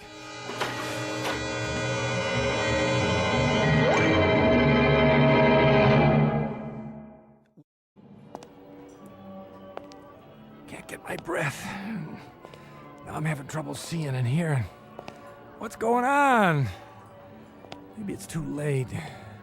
I was gonna change, that's a fact. I was gonna change. No more bets, no more bottles. And I was gonna meet Pip when he got off the boat. So now there's no more bets, no more bottles. But there's no more Pip either. Best laid plans of mice and men and me. God, if I could only see him. If I could only talk to him. If I could only tell him. Pip! Pip, where are you? Where? Sutures. Yes, Doctor. How's his blood pressure? Holding. But if it drops any lower... Reduce the anesthetic. Yes, sir. I'm almost out. As soon as I finish, move him to IC. I'll tell them to prepare a bed. All right, my friends. That'll have to do. There's still some shrapnel in the abdominal cavity. We may have to go back in, but this boy can't take any more today. His heart's strong. Good. That's good. I can close for you. Thank you, Doctor. Oh, and nurse, Yes? watch him closely. It's still touch and go. See if he survives the next hour. If he can hang on for that long, he might just make it home. You know, he might. He's young. Well, good luck to... What's his name? They call him Pip. Then good luck to you, Pip. Godspeed.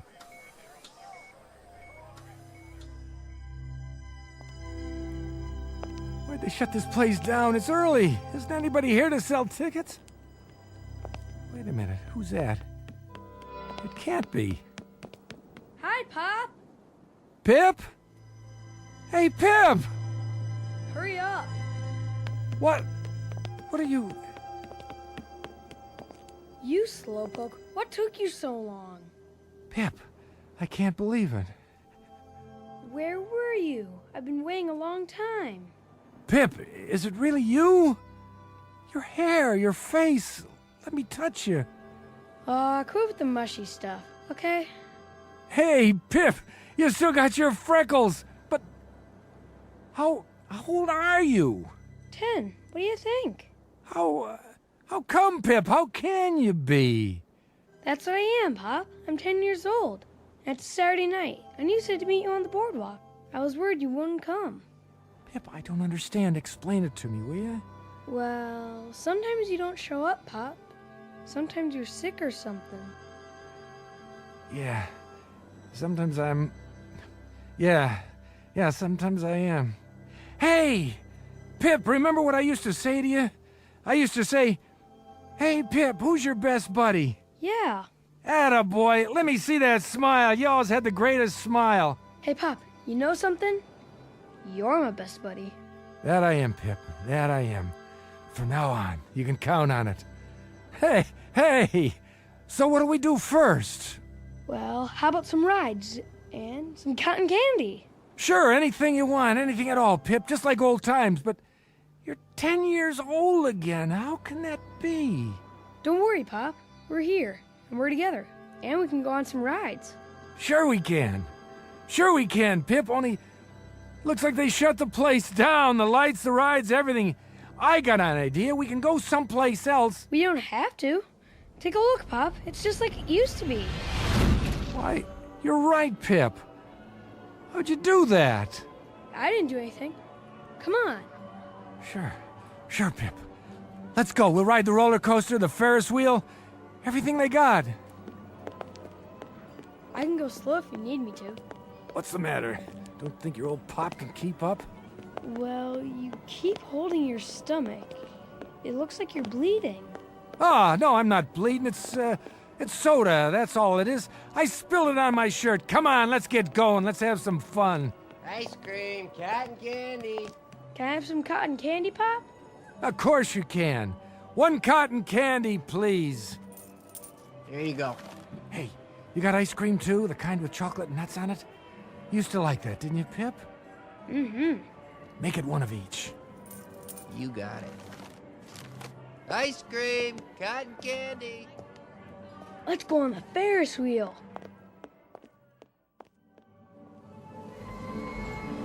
Look down there, Pip. What a sight, huh? You can see the whole boardwalk from up here. Yeah. Whoa! Hold on, Pip. This is one fast roller coaster. Faster. I want to go faster. That was a good hot dog. The best. Hey, Pip, I got a question for you. What? Who's your best buddy? You are. That's right. That's right, Pip. I always have been and I always will be. Don't ever forget it, no matter what. All right? Oh, all right. Hey, slow down. What's the big rush? I gotta go. Go where? What's the matter? There's not much more time, Pop. Sure there is. What are you talking about? There's... Pip? Where'd you go? What's happening? Gotta keep up. Oh. Where'd he go? Pip. Pip, don't go in there, okay? It's a hall of mirrors. You'll get lost. Going in, mister? What? No. Come on, it's fun. I know. Screwy Louie's room. Mirrors all over the place. I've been in there lots of times. Pip! Yeah, better go get him. Here's a ticket. Yeah, okay. Pip! Wait up!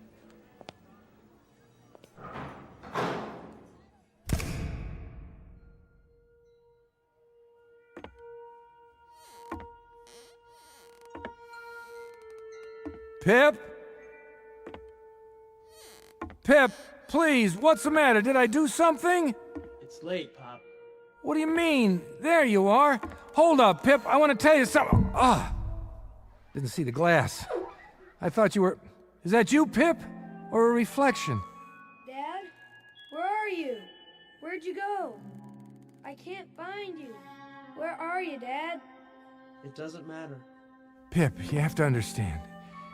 You have to listen to me and understand. All those times I wasn't around, when I was out doing business, when I was running a con, when I was drunk, when I dragged you from one rooming house to another. It doesn't make any difference now. It does make a difference. It makes a difference because I want you to know that no man... Listen to me, son.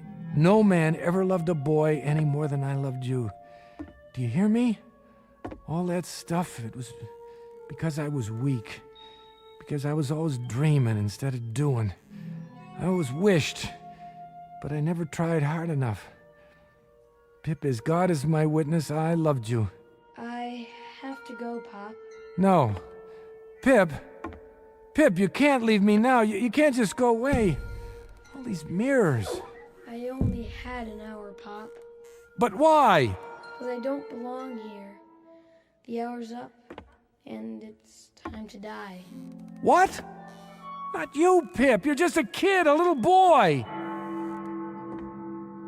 Bye, Pop.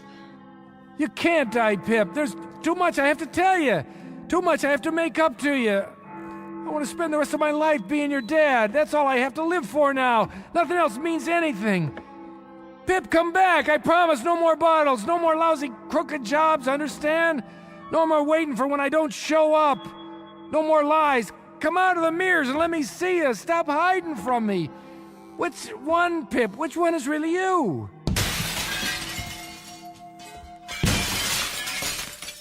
I can't, Pop. I'm sorry, but I have to go back.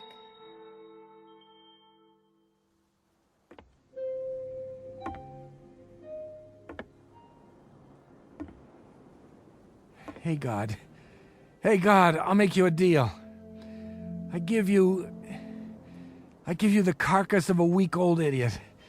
I give you me. All you have to do is give Pip back. Please, God, don't take my boy. Don't take Pip. Take me.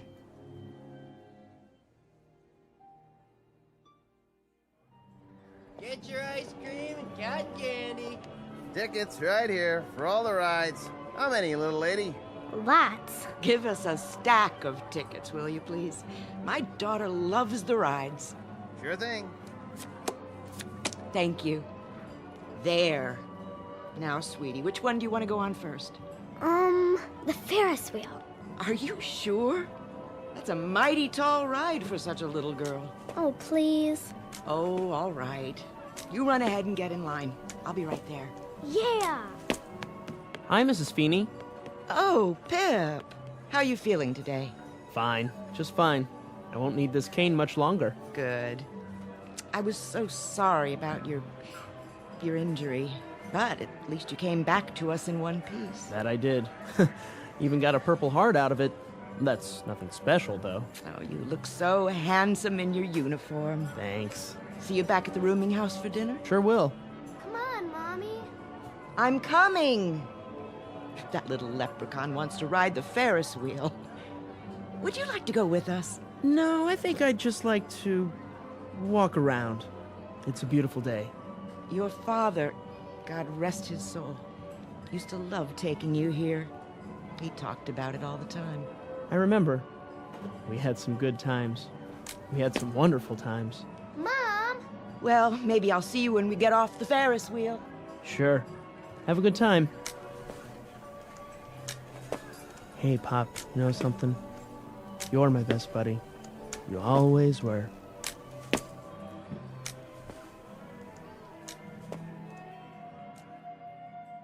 Very little comment here, save for this small aside, that the ties of the flesh are deep and strong, that the capacity to love is a vital, rich, and all-consuming function of the human animal, and that you can find nobility and sacrifice and love wherever you seek it out, down the block, in the heart, or in the Twilight Zone. The Twilight Zone continues in just a moment. You are about to enter another dimension, a dimension not only of sight and sound, but of mind, a journey into a wondrous land of imagination. Next stop, the Twilight Zone. Hi, this is Stacy Keach. I'd like to take a moment to tell you about our Twilight Zone website at twilightzoneradio.com. At twilightzoneradio.com, you'll find the latest information on these Twilight Zone radio dramas, including behind-the-scenes photographs, plus the newest product releases, trivia contests, ways to contact us, other Twilight Zone-related info and merchandise, plus links to other fascinating websites. So make your next stop twilightzoneradio.com. Visit twilightzoneradio.com to purchase these Twilight Zone radio dramas on cassette and CD, or call toll-free 1-866-989-ZONE. That's 1-866-989-9663.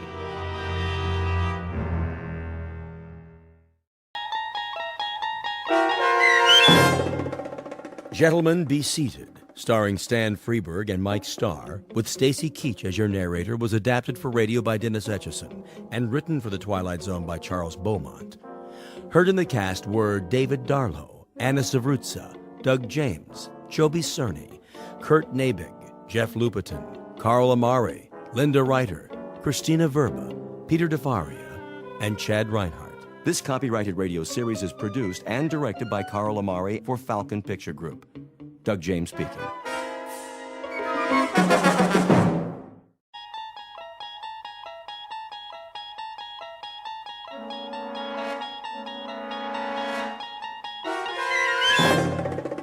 You unlock this door with the key of imagination. Beyond it is another dimension, a dimension of sound, a dimension of sight, a dimension of mind. You're moving into a land of both shadow and substance, of things and ideas. You've just crossed over into the Twilight Zone.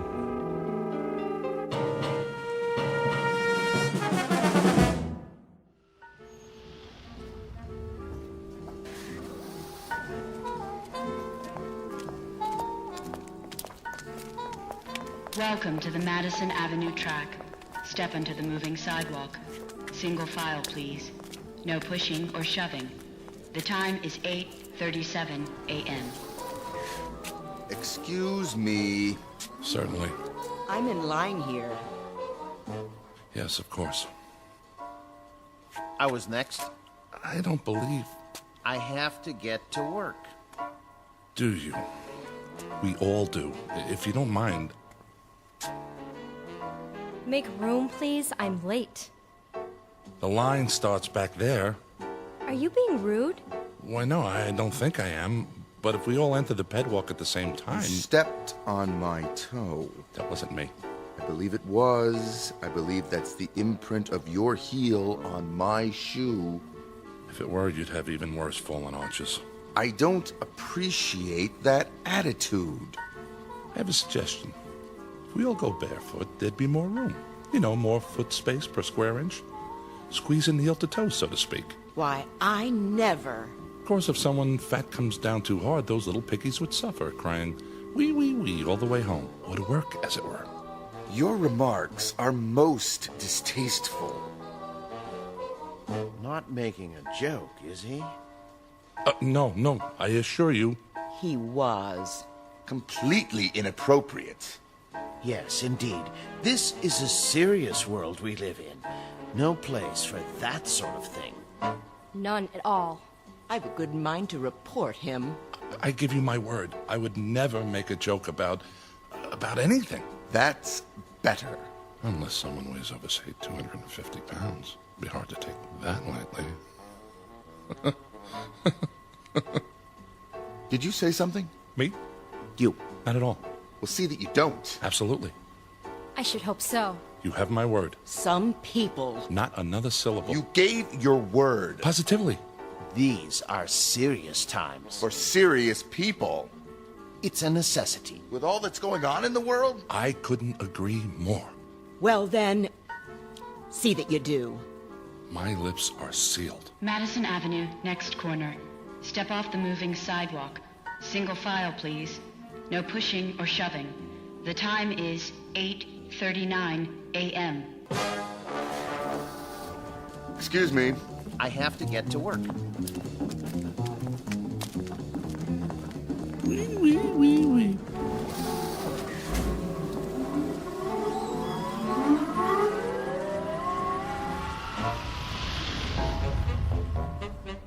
Welcome to the world of the future. The time? A mere 20 years from now, give or take a few. The place? New York City. The man with the chuckle is Mr. James Kincaid, employee of the Spears Research Laboratory in Manhattan. A typical 21st century American, on the outside anyway. On the inside, however, it's a different story. Mr. Kincaid doesn't fully appreciate that fact, at least not yet. He doesn't dream that one involuntary sound, one little chuckle, has already set him apart from his fellow workers. For this is a serious world for serious people. But by allowing a single utterance to pass his lips, he is about to be transported out of this world and into the Twilight Zone. And now, The Twilight Zone and our story, Gentlemen, Be Seated, starring Stan Freberg and Mike Starr, with Stacy Keach as your narrator.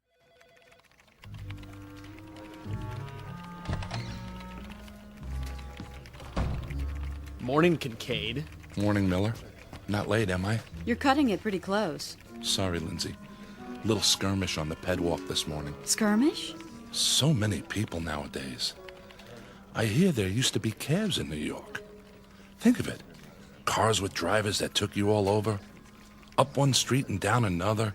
Shortcuts. Sounds like a nightmare. Yes, I guess it does. Biddle's not in yet, I take it? Mr. Biddle's never late. It's 8:59 now. That means he'll be here in, well, less than a minute. 30 seconds, to be exact. Morning, Mr. Biddle. Yeah, morning, Mr. Biddle. Hello, sir. Good morning. Well, enough chit-chat. Back to work. Yes, sir. Yes, Yes, sir. sir. Look at that. What? Biddle. Somebody moved the electric coffee maker. So? He doesn't see the cord. He's going to trip on it. Shouldn't we tell him? No, wait. This is gonna be good. How can you say that? Mr. Biddle! Mr. Biddle, watch where you're going.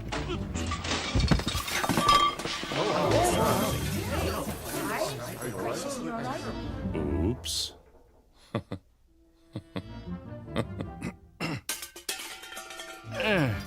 Who said that? Why, no one, Mr. No one Biddle. said anything. Yeah, nothing at all. Was it you, Miss Capshaw? Me, sir? I only meant you should watch where you were going. There was an oops, followed immediately by what I took to be a chuckle. Oh, no, sir. I didn't laugh. No one laughed. Was it you, then, Kincaid? None at all, sir. I didn't say a word.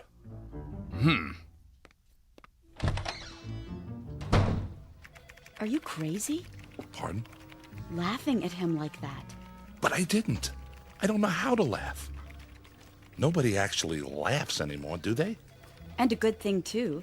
As if anyone had time for such things. Quite right. Well, better get started. I have a design to finish before... Oh, no. Something the matter? There's a red flag on my screen. I'm not surprised. It means Biddle wants to see me in his office. Well, here goes.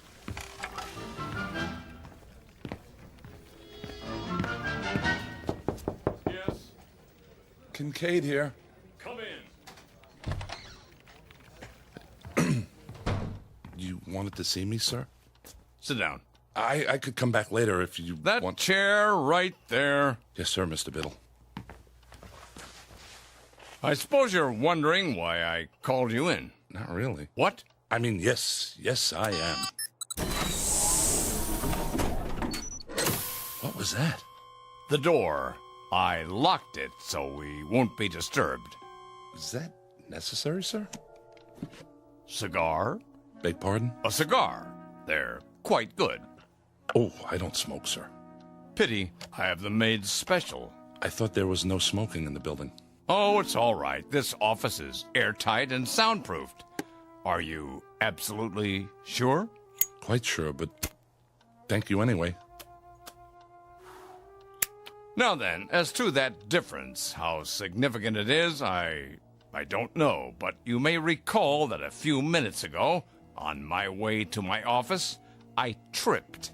Do you recall that? Someone should have been more careful with the electrical cord. I should have. I hope you weren't. What was your reaction? Why, regret, sir. Indeed? Yes, sir. It's a serious world we live in, and that is why we must be serious. Don't you agree? Definitely. Definitely. A man never knows what might happen at any moment. Unquestionably. Even the simplest things. They might not be what they appear to be. I'm not sure I... Terrorists, my boy. Spies. That sort of thing. They're everywhere. What if there were an explosive charge, say, hidden in this very office? It could go off at any time. Surely not. Oh, there's no telling when it might happen. Any time at all. I sit here at my desk, puffing away. Well, we talk about serious things, and the seconds tick by. Until it goes off. It was right under my nose, in the cigar, you see. What do you say to that? Aha! I knew it. Excuse me, are you all right? Of course. Oh, a little worse for wear. By the way, is my face blackened? Eyebrows singed? A bit. Here, take my handkerchief. Nonsense. It was only an exploding cigar. Tell me something, my boy, and be honest. Do you find yourself chuckling often? Well, How did it feel? I'm afraid I don't understand. Did it feel strange? Yes. But not unpleasant, right? Not as such. We could describe it then as a strange but not unpleasant sensation? If you say so, sir. Good. Splendid. Oh, splendid. Will that be all, sir? I should get back to work. Yes. I'll unlock the door.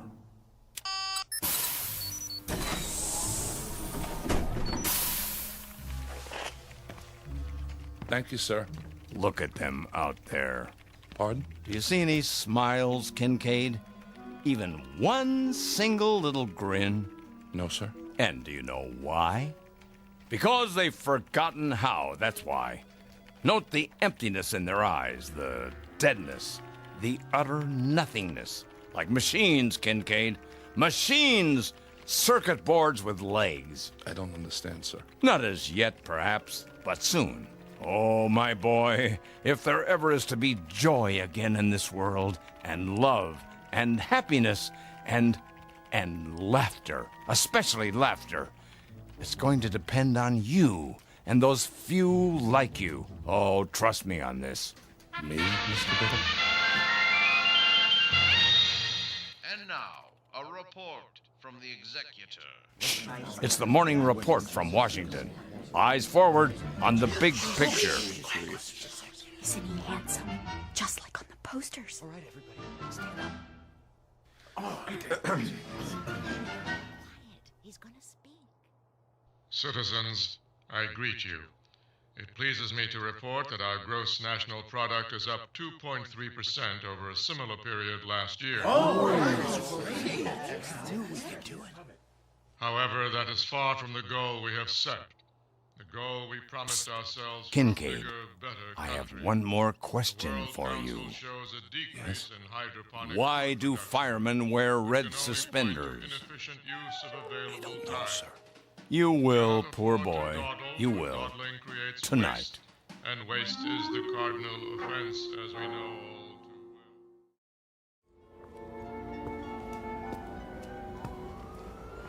too What in the... Here I am, my boy. Oh, Mr. Biddle. Just as we said, 7:30. Right on time. Yes, sir. I almost didn't make it. Oh? Trouble? The directions you gave me were fine. It's just that I've never been to this part of the city before. The pet walk doesn't run this far. Oh, well, first time for everything. Glad you could make it. You've had dinner, I trust? I ate something. The usual synthetics? Of course. Well, they're all right, but I'll tell you something. There's a great deal of difference between a steak and something that only tastes like steak. Just as there's a difference between a human being and something that only looks human. I see. Do you? I hope so. I really do. I'm afraid I don't see much at the moment. That's because most of the streetlights are out. They don't bother to fix them since no one comes here anymore. Something the matter? It's just the smell. They don't spray out here either, but you'll get used to it. May I ask, where are we going? Why, we're almost there. We are? Yeah, they call this no man's land. The last of the old world, right here in the city. Beautiful, isn't it? I suppose. You don't think so. You think it's non-functional. A lot of ugly, wasted space. I know. Well, not to worry. They'll have it torn down in a few years, swept away, forgotten. Evening, gents. Why, good evening to you, sir. Could you spare a smoke? Sorry. Hold on, my good man. I have here a cigar of the finest leaf, hand-rolled to my specifications. You're not really going to... Have no fear, my boy. This one's real. You sure? Indubitably. How about some spare change for a cup of cava java? Don't press your luck. Thank you. Thank you kindly. Blessings to you, mister. To the both of you. Plenty of unhappiness here, James, but plenty of happiness, too. Stand here a moment. Come on, close your eyes.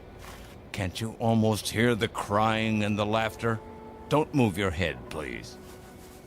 What are you doing? Just a handkerchief. A simple blindfold. What? Nothing to be alarmed about. Just a precaution. There. Can you see? No. Good. Now turn around 5 times. But why? It's necessary the first time, in case you're rejected. Now take hold of my arm. I'll lead you to the entrance. Very, very private, you know.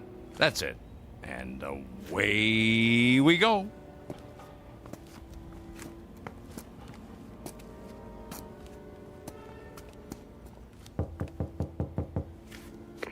Why does the chicken cross the road?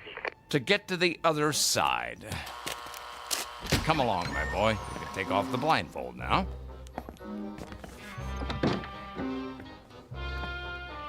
Mr. Biddle?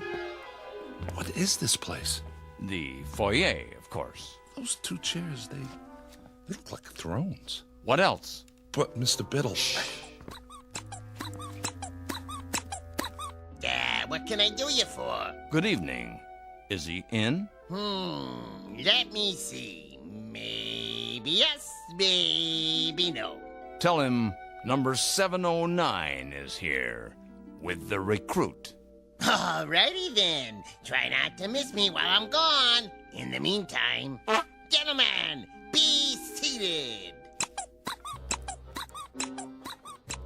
Who was that? What does it look like? A clown, of course. Well, you heard him. Sit down. I recommend the chair on the left. If you say so. There. Feel better? I suppose. My turn now.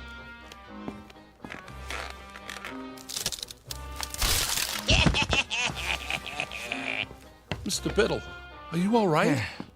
Perfectly. Here, take my hand.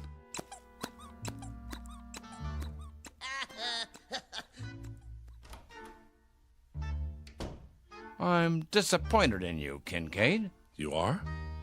Didn't you find that the least bit funny? Just now when I went sprawling? No, sir. You could have been hurt. Oh, James, please. Try. Don't tell me you've forgotten how to laugh. Not you. I was so sure. Sir, if you'd only explain to me... No, there's too much explaining in the world and not enough laughing. We're all turning into a race of machines. Cold, efficient, heartless machines. Ta-da! Who are you? Feast your eyes. Ever seen the smoke before, huh?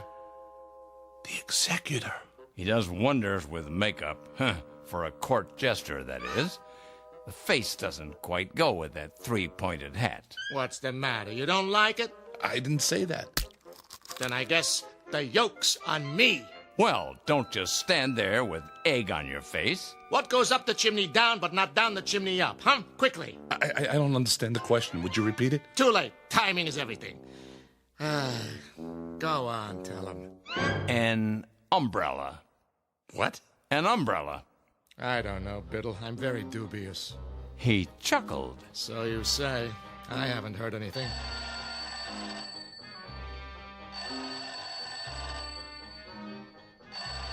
What's that? Sounds like the phone to me. Well, don't just do something. Stand there. Jester here. It's for you. It is? Hello? I say, hello. Sir, it squirted me right in the eye. Must be an overseas call. Better clam up. I'm all wet. You sure are. Now I really need a towel. Oh, Biddle. Yes? I've got something for you. Watch out! Spoil sport. But he's got something behind his back. Where? Right here. But I don't like pie. Lemon meringue. You're positively reeking. Time to hose off, and nothing leaves you squeaky clean like good old seltzer. Who's got the soap? Forget soap. You need your rubber ducky. Or a lifeboat. Now, wait a minute. It's not possible. What's wrong, Kincaid? You'd better get a change of clothes, Mr. Biddle, or you'll catch your death. You see? Hopeless. That's it. Wait. He's only a beginner. But we must be so careful, Biddle. Yes, but give him a chance. Very well. One last test. Glad to meet you, Mr. Kincaid. Put her there. I don't... Go on, shake. Ow! Oh, that didn't hurt. It's just a joy buzzer. You wind it up, and when someone shakes your hand... That's it. I've had it. I don't know what any of this is about, but I know one thing. I don't want any part of it. You people, you're out of your heads. You're all loony. You're psycho. I'm getting out of here right now, and don't try to stop me. Uh-oh. Another fine mess you've gotten us into.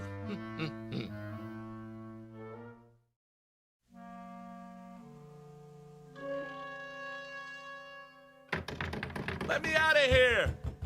You see? A motion. I'll admit that's encouraging. James, this way out.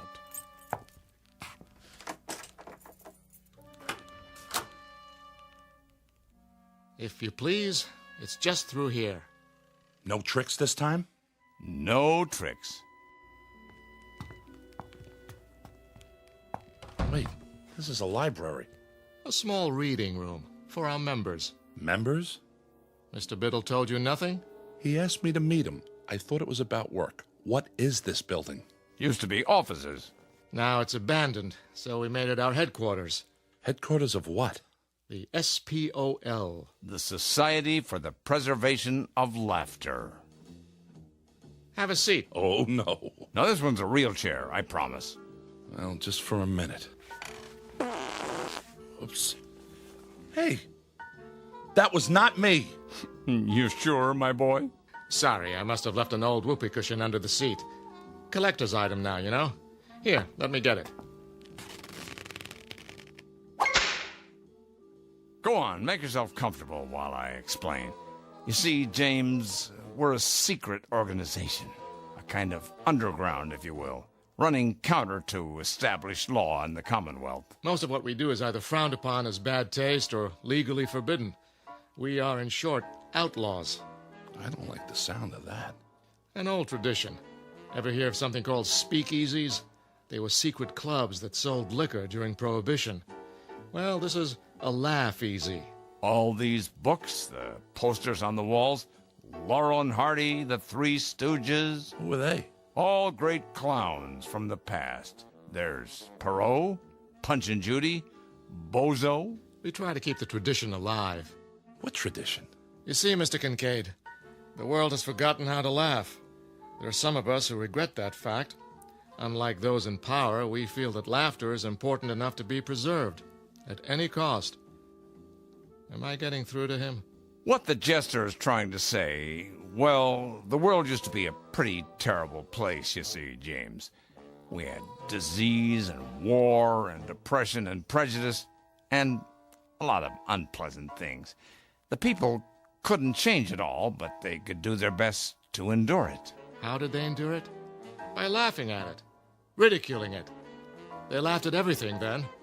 But along came the psychologists and the censors, and suddenly nobody could tell a sexual joke or a racial joke or a sick joke or any kind of joke. They weren't politically correct. And that was the end of humor. We're trying to keep it alive. Take the trick cigar. You chuckled. I did not. Yes, you did, and I'll tell you why. Because a figure of authority became ridiculous. Understand?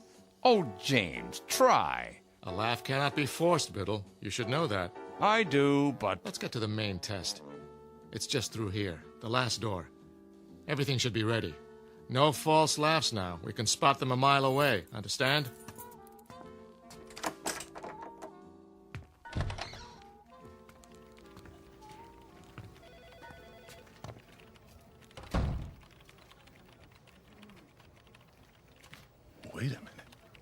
Wait a minute. This looks like... Spears Research. Where you work, Kincaid. Where I work. A perfect replica, down to the smallest detail. But how? It's nothing, really. We have art directors, carpenters, just a matter of painting a set, some props.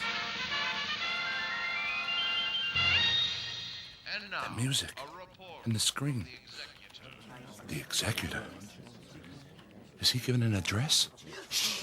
You'll see. Okay, everybody stand up. Citizens, I greet you.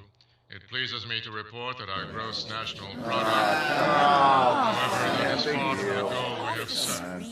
Yay, is a tomato for ya. For a bigger, better country. The World Council shows a decrease in... Our broadcast has been temporarily interrupted. Refreshing, wouldn't you say? But it's unpatriotic. Perhaps you should talk to your fellow workers.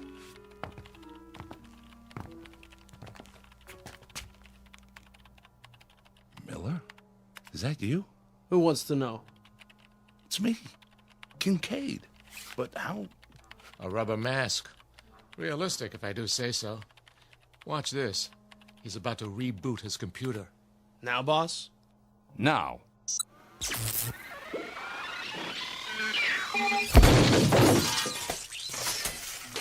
Well, Kincaid? Well, what? His computer, man. It blew up in his face. What do you say to that? Computers are awfully expensive. The World Stock Exchange Terminal. It's just come online. But Wall Street's closed for the night. They're open in Tokyo. Watch.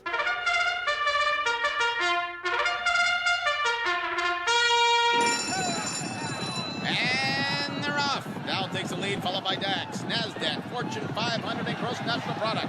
As we go into the turn, it's OPEC forcing the pace. Wait, national debt's closing in. Now it's consumer spending versus trade deficit. Fighting it out neck to neck. This is going to be a close one, folks. And the winner is Beetlebomb. Gross national product in last place. The executor said the gross national product was in good shape. Oh, not much hope for him. One more angle. Try this.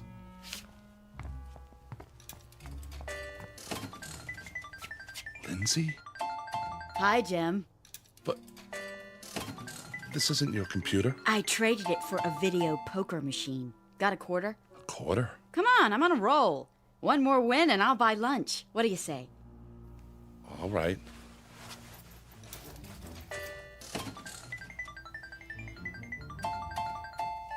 Jackpot. I hit it, Jim. Or rather, we did. How about lunch? In Paris. We can take the rocket shuttle and be back before Biddle knows we're gone, okay? I don't know. The French have been very un-American lately. James, get with the program, boy. I'm trying, sir. You certainly are. I need a drink. Come on, the bar's this way. I'm afraid I've done all I can. Okay, everybody. You can take your masks off now. Marcus scores, please. On a scale of 1 to 10, I give him a 3. Shh, 2.5. That's too much. I say a big fat 0. I agree with you. 0. That's it for me.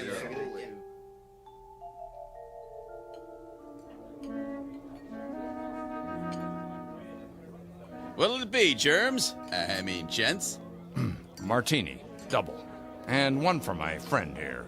Make it special. Coming right at you. Were those my judges? Don't worry about it. I haven't given up on you yet. How about a game of darts? But, sir, the target's there. Pictures of the executor. So they are. How about a rotten egg? Eggs? Right there in the basket, gentlemen. Or you can throw. I don't know, sir. Oh, come on.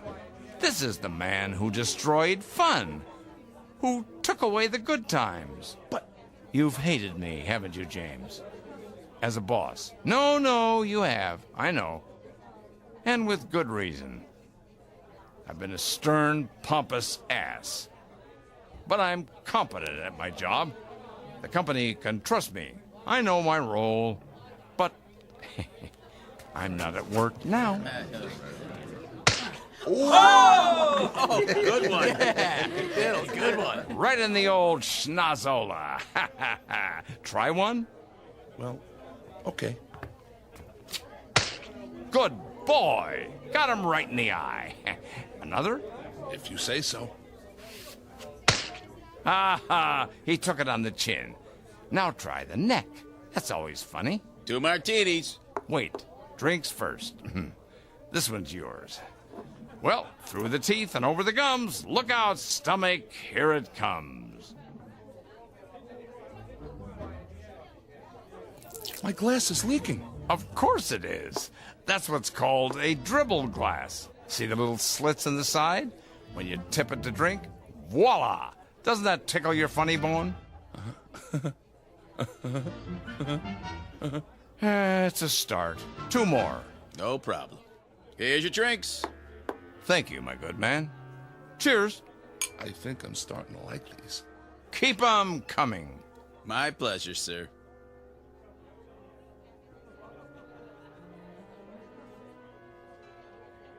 Look at the screen. Know who that is? Who? Betty Boop.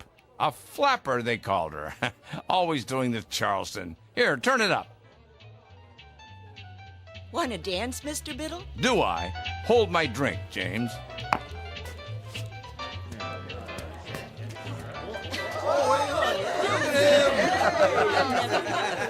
You ain't seen nothing yet. Biddle, Biddle, Biddle, Biddle, Biddle, Biddle, Biddle, Biddle. I'm laughing. Biddle, Biddle, Biddle, Biddle,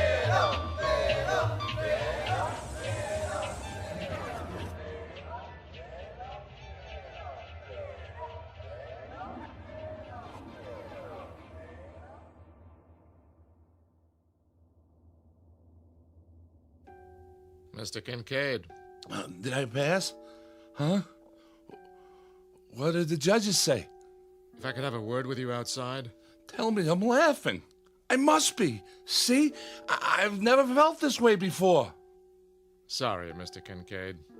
Time's up.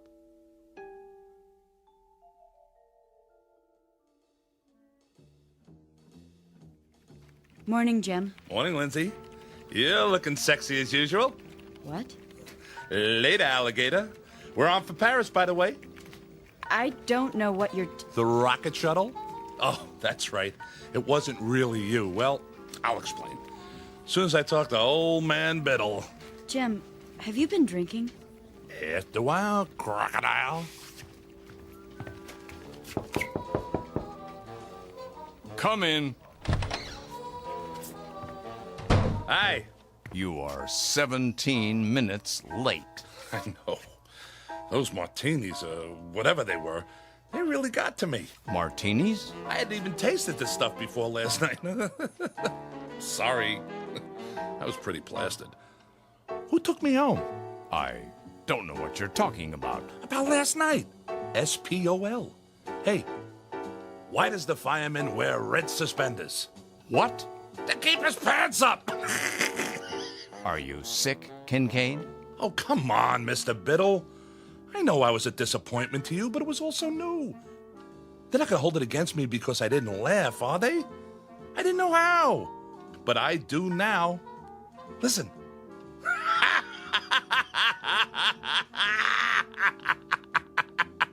Kincaid?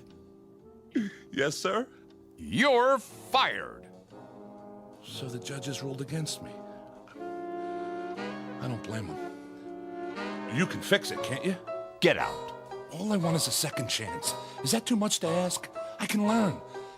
If I don't, what will happen? Humor will die, and comedy, and all the great... I don't know what you're babbling about, Kincaid, but I warn you, if you repeat any of it to the authorities, they'll put you away. Do you understand? One thing I cannot afford to do in my line of work is take chances. And you're not a good enough risk. Do I make myself clear? But, sir... Do I make myself clear?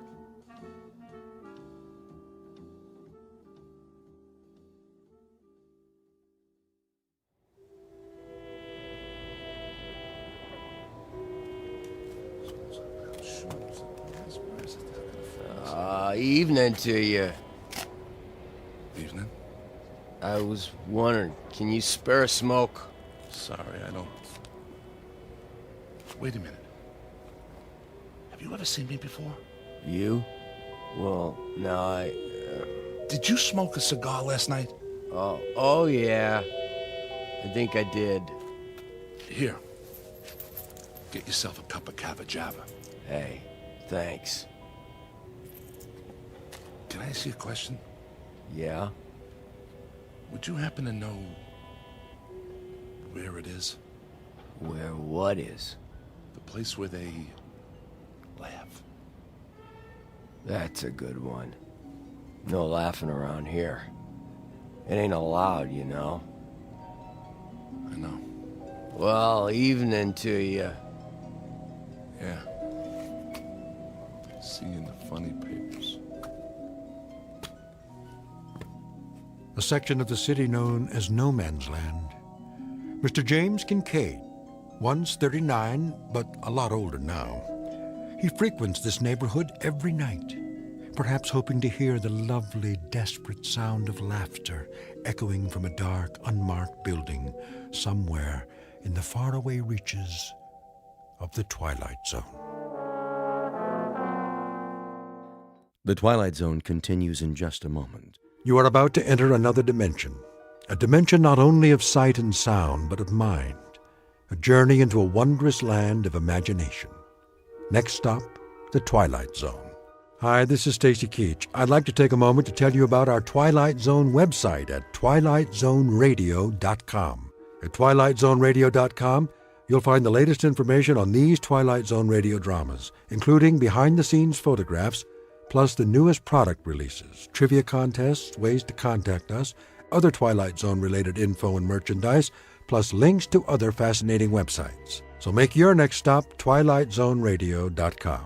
Visit twilightzoneradio.com to purchase these Twilight Zone radio dramas on cassette and CD, or call toll-free 1-866-989-ZONE. That's 1-866-989-9663.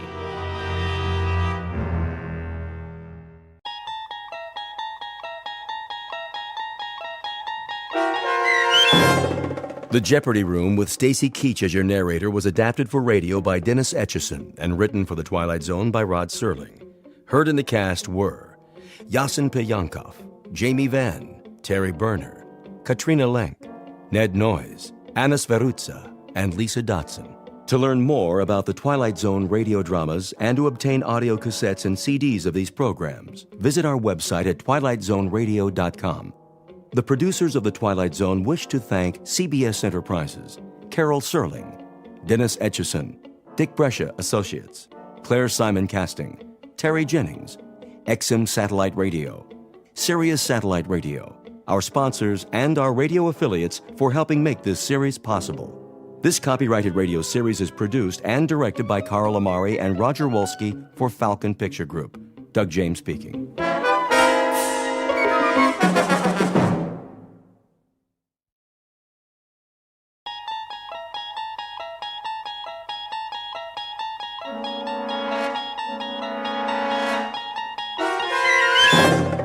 You unlock this door with the key of imagination. Beyond it is another dimension. A dimension of sound, a dimension of sight, a dimension of mind. You're moving into a land of both shadow and substance, of things and ideas. You've just crossed over into the Twilight Zone.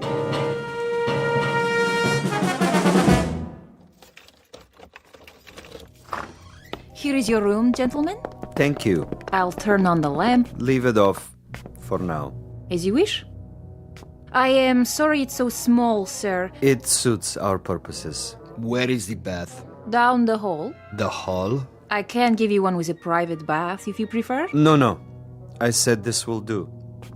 I'm afraid the dining room is closed at this hour, but you may take a meal at the cafe down the street. We're not hungry, my friend and I. Then I bid you good evening. Good night. Check the window, Boris.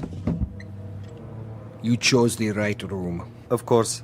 There is Kuchenko, in his room, across the alley. Binoculars? Right here, Commissar. Yes. See? The Major lies on his bed, but he does not sleep. He will sleep very soon. Give me one shot with this rifle. Not yet, Boris. That would be too easy. Easy? A clean kill. I have something more challenging in mind. Something along the lines of a game, perhaps. I don't like games. Not even a game of cat and mouse? What for? To make him squirm a bit before the hammer falls? We waste time, Commissar. Patience, my friend. Hand me the phone. Who are you calling? Hickory Dickory Dock. Front desk. Yes. Excuse me, but do you have a Mr. Kuchenko in your hotel? One moment. Sorry, no one by that name. But I happen to know that my friend is staying there. Perhaps he's registered under another name? Andreev? I'll check. Yes, Mr. Andreev, room 963. Very good. Will you connect me, please? Yes, sir. Look, he hears it. Of course he does. He rises from the bed to answer.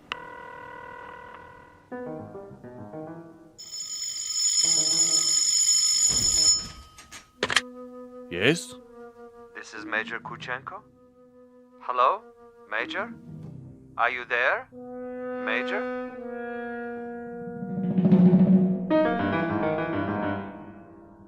The cast of characters in our drama: a cat, a cat's assistant, and a mouse. This is the latter, the intended victim, who does not know but may have already guessed that he is to die. His name is Major Ivan Kuchenko, and he was lately an officer in the former Soviet Union. At this point, he has, if events go according to certain predetermined plans, perhaps 3 or 4 more hours of living. But an ignorance shared by both Major Kuchenko and his executioner is the fact that both have taken rooms at adjacent hotels in a section of the city located beyond the checkpoints of the Twilight Zone.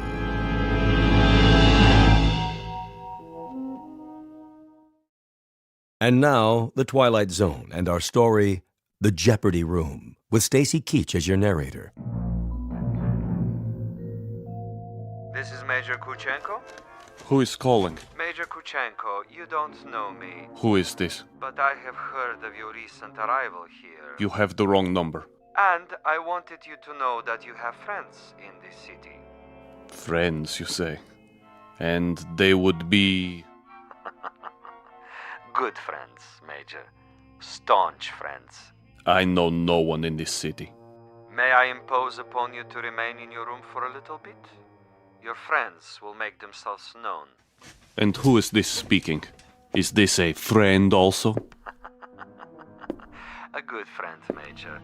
Not known to you yet, perhaps, but soon to become acquainted. And why must I stay in my room? We'll be making contact with you very shortly. For what purpose? Your welfare. Your well-being is our deepest concern, Major. Now, Commissar. Not yet, Boris. May I count on you to show some sense, Major? For your own safety, I urge you to remain in your room. You'll be seeing your friends before long. The mouse is in the trap. He stands at the window. Now, Commissar? Patience. But I have him in the crosshairs. I could make his head leave his shoulders at this range. That would give you pleasure, wouldn't it? A great deal of pleasure, Commissar. Just say the word. Even when he lies down, I can still see his head. I believe it, Boris. I know of your prowess, but put the gun away. Put it away? Lay it aside. For a bit. We're not going to kill him. Ah, the eagerness of the young. They do not sip wine. They gulp it down like a soft drink. They do not fondle women. They devour them. They do not sniff at the essence of a perfume. They try to jam it into their nostrils. But now, consider the window across the way. The gentleman will die without question.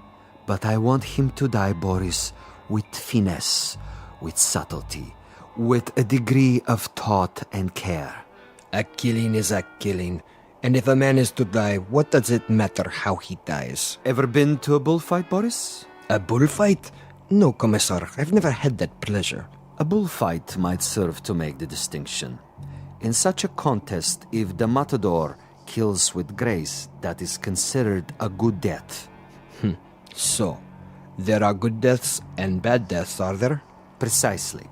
There is death with art, and there is the death of the butcher. You, Boris, are a butcher. Now, that is an honorable profession of great usefulness. But I'm an artist. Oh, you will have a death tonight, within a few hours. But when it is over, we will have killed with artistry, Boris. Not with a meat cleaver or an explosive bullet or any other of the butcher's tools. This death will be like a ballet.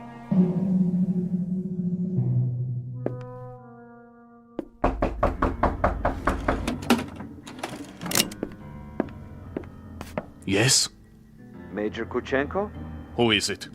A friend, Major. If you prefer, you can turn off the lights and find a hiding place. I'll come in with my hands up, palms open. Major Kuchenko? And you are? I am a friend. May I? For a moment. I would prefer that you put the gun away. Not a chance. Were you the one on the telephone? We had a brief chat earlier. Quite a place you have here. Who occupied it before you? A rat? I have no luxury of choices. Indeed not. In this respect, you are a very poor man of late. However, you have a bed, you have some pictures on the wall, and the floor without so much as a throw rug.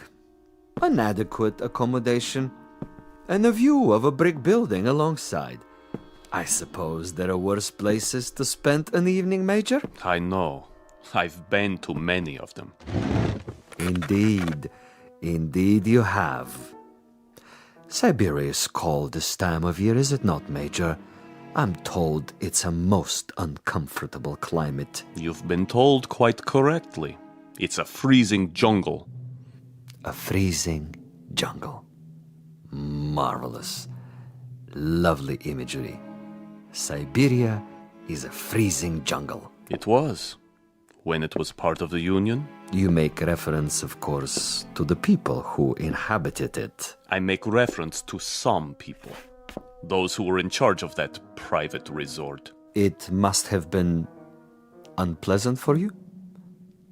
At least sufficiently unpleasant to motivate you to renounce your native land and try to seek asylum elsewhere? For a time. Asylum is no longer necessary under the new regime. But of course the old ways die hard. Some of the same people remain in charge, and they might be concerned about their public perception in this new world. To the victors go the spoils, and that includes access to certain, let us say, sensitive information? I don't know what you're talking about. Really? But I think you do. You were a political prisoner. You served a term of 12 years. You escaped and you moved quickly when the borders were opened. To bring us up to date, you have made your way to a neutral country, somehow avoiding an official debriefing. You have made contact with certain foreign agencies, and now you're desperately trying to get on an airplane that will take you to a Western nation. But for some reason, you feel that you're still under surveillance? Oh, it's more than a feeling. I know I'm under surveillance. Do you know by whom?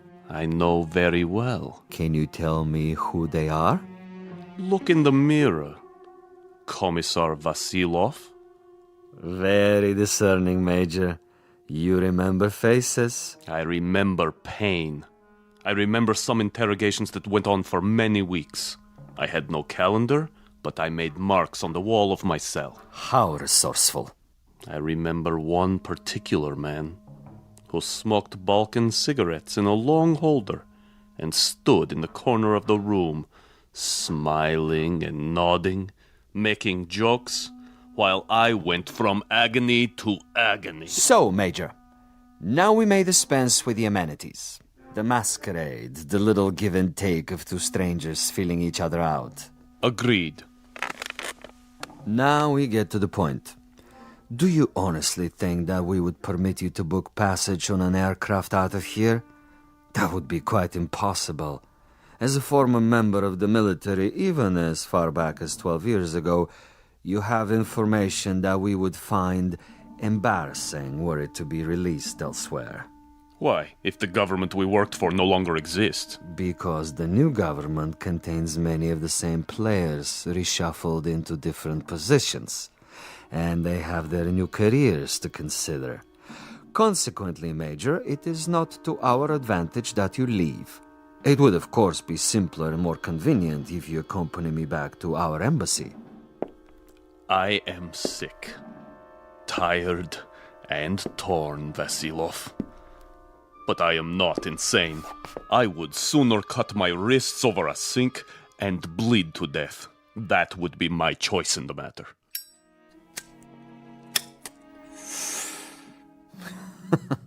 You surely can't be serious, Major.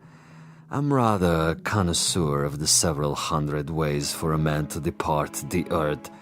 And you can believe me when I tell you the cutting of the wrist is not a particularly felicitous modus operandi. Quite apart from the pain, which of course must be attendant, is the fact that one dies slowly, and because of this, he has to be an eyewitness to his own demise. No, my dear friend, I'm afraid we are of two minds about that kind of death. But enough. I have brought you a small gift. Consider it a peace offering. Careful. Gently, Major. Gently. This happens to be a bottle of Amontillado.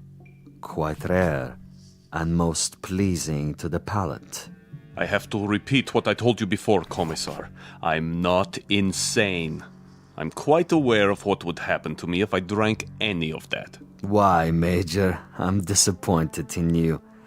With your kind indulgence, allow me to use your own water glasses. If you assume this is to be cyanide or some other poison, you're quite wrong.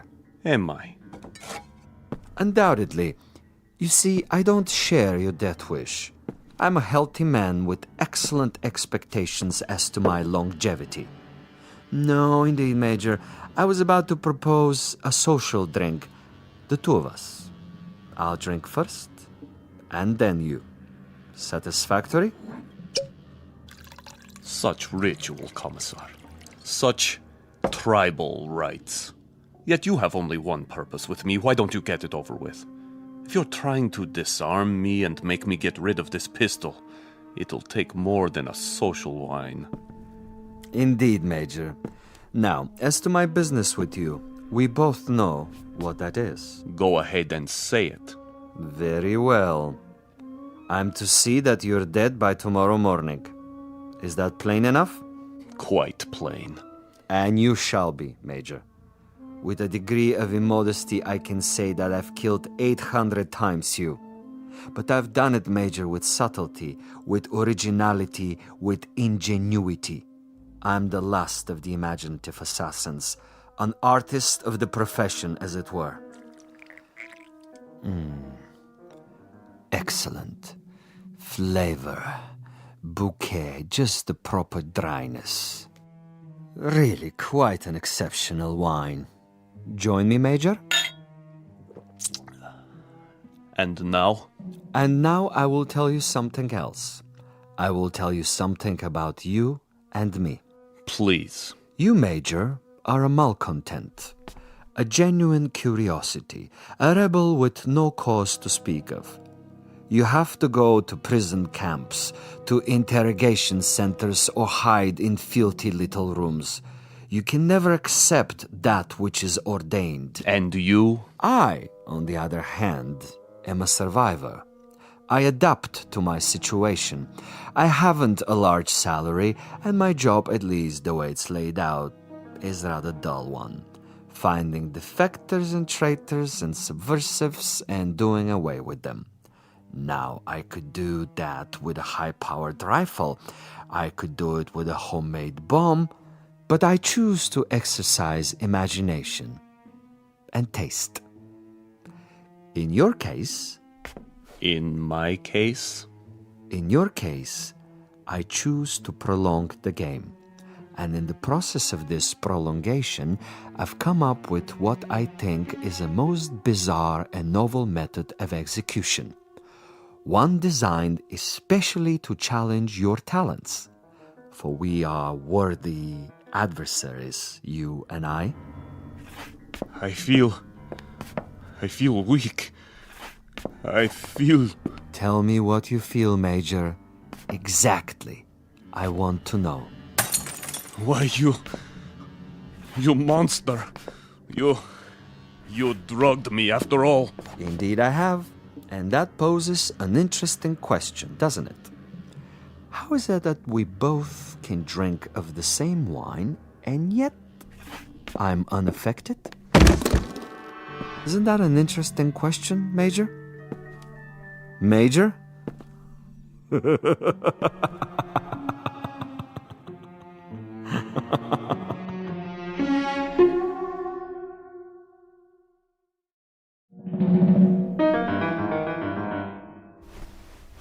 My head. He's gone. But I'm still alive. So he wants to play a game. And he has left something behind. What is this? Greetings, Major Kuchenko. I'm an exceptionally good judge of men. Are you? And in my judgment of you, I made an assumption that you are sufficiently observant to see the tape recorder on top of your dresser and curious enough to play it. How could you resist? This will also suggest to what complicated ends I'm willing to go to make a simple execution different and imaginative. First of all, to clear up one point. You may remember our discussion. Before I left you, I proposed a question. Isn't it odd that we both drank of the same wine and how different the effect? Isn't it odd? Really quite incredible and bizarre. How can it be? In all honesty, Major, how do you explain it? Go ahead. I'm listening. You. Perhaps you have figured it out already. The truth is, I have been imbibing this particular drug for many years, a sort of experiment with myself as the subject. I have now reached a point where my physical tolerance has risen so that I can drink it by the gallon and remain quite unaffected. This in itself is a rather common and uninspired trick, a phenomenon well known to the scientific community. But you will also note, and I hope with a degree of pleasure, that you have not been poisoned. You're very much alive. Where are you? As you've probably perceived, I'm rather a gamesman when it comes to killing. I adhere to my own rules and ethics. Hence, Major Kuchenko, I have taken the liberty of removing your pistol so that you won't hurt yourself. Now listen to the following quite carefully. This is the game, and these are the rules. You have been asleep for roughly 3 hours. During that time, in addition to dictating this on the recorder, I have done the following. I have placed a booby trap in your room. It is not visible, but it is attached to a very common object that is in the room. If you trigger this object, it will detonate and you will immediately be blown up. Why not get it over with now, sadist? Now, for a proposition. If during the next 3 hours you are able to find this booby trap and cut the wire, you will be permitted to leave the room alive and unharmed. This is a guarantee. You have my word on it. Your word? But the following conditions are of the essence, Major. You must actively search for this booby trap and you must find it and render it inactive. It goes without saying that, as of this moment, you are being observed. How? Attempt to turn out the lights and you will be shot. The moment you stop an active search, should you refuse to play the game, you will also be shot. If you are unable to find the trap within 3 hours or attempt to leave the room at any point during that time, I am afraid the same conditions apply. You will receive a bullet in the head. So there you have it, Major. Find the booby trap, cut its wires, and you're free. Fail to find it, or fail to look for it, you're dead. Look for it, find it, but fail to recognize it, you're also dead. Needless to say, Major Kuchenko, it is this latter occurrence that I rather expect and look forward to. As a fellow expert in tricks and deception, I think you will admit this situation has its own special imaginative quality.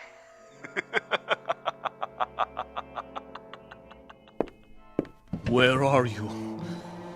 Where are you?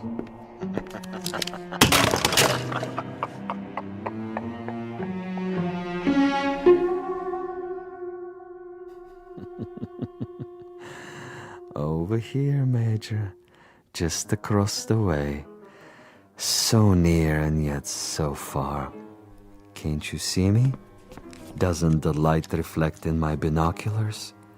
Look, Major. Please look. Try, I implore you. Where have you been, Boris? I brought food from the cafe. Food is of no consequence. Quickly, he's awake. Don't worry, Commissar. I have a clear shot anywhere in the room. Hold your fire until I tell you. But why? Such an easy target. Too easy. That is the difference between us, Boris. You are a marksman, but I am a gamesman. And the game is afoot. The picture frame? No. Too obvious. The ceiling. The light fixture. Possibility. Nothing. Oh, you think you are so clever, Commissar. So clever. The bed, then. Under the mattress.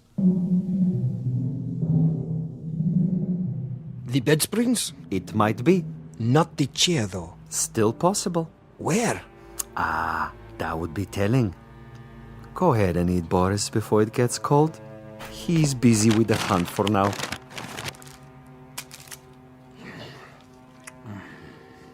What did you bring? Sandwiches. Have one, Commissar. I never eat while I'm working. I'm like an athlete, Boris. Food is a distraction. Food is good. It makes one sluggish, affects the concentration. The morning will come soon enough. Over here, Kuchenko, just across the alley. Don't you see? He sees nothing. But surely a fragment of light, a stray reflection. Perhaps he has seen us. Yes, he must know, but he refuses to acknowledge. He is too proud. He knows he must do this on his own and will not give me the satisfaction. The bookshelf. Or the books themselves. Which one? An atlas? A novel? The Bible, of course. It's already been moved an inch, 2 inches. But the wire? Where? One way to find out. The bookcase itself, then. Behind the books. In the wood, the nails. Or under the floorboards. Wait, think. Where would I put it? You want a real battle of wits, Vasilov? You've got it. Think. 4 walls. Ceiling. Light fixture. Floor. A picture. Bed with frame. Box springs. Mattress. Headboard. A night table. Bookshelf. Dresser. Window. Desk. First the drawers. The top one. Slowly.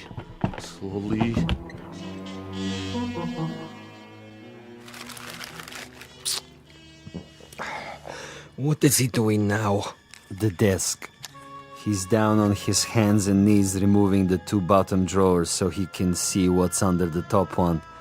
Bravo, Major. Good thinking. Is that where you put it? The possibility exists. Look at him, glistening like a mackerel. He stops to wipe the sweat from his eyes. And?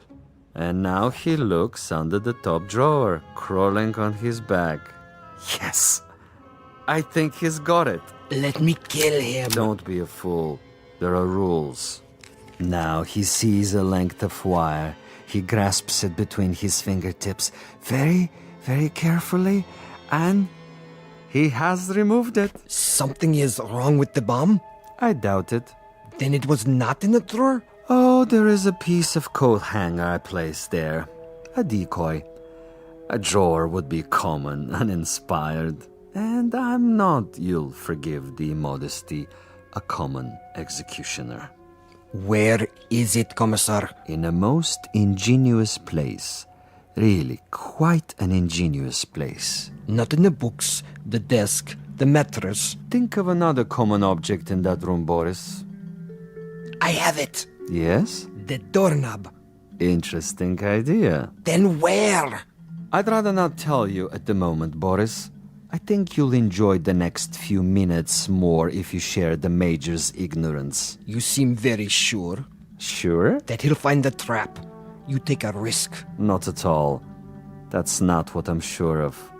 That is to say, I'm reasonably sure he'll find it, given his mental capacity. But he'll find it too late. He's looking toward us. But he can't see us. It's quite dark in here. And it wouldn't matter if he did see us. Now he's returning to the table. You're getting warm, my young friend. The ashtray. Extremely warm, but not hot. Where then? Please, Commissar, please tell me. Take the glasses. What do you see? He stands over the telephone. He is reaching out. Hot now, Boris. Extremely hot. Oh, he has picked it up. I thought for a minute there... You thought what? The telephone. Precisely. The telephone. But he just lifted the receiver. Indeed. He lifted the receiver to call out. If, on the other hand, the Major's telephone were to ring, and he were to answer it... That's it, isn't it? If he picks up the phone after it rings... You have it now, my friend. When the Major's phone rings and he answers it, I have placed a tiny bottle of nitroglycerin inside the mechanism. The explosion will only occur after the ring and the lifting of the receiver, at which point the electrical contact will be made, and Major Kuchenko will not even have time to say hello. But what if no one calls? Oh, someone will. I promise you, someone will.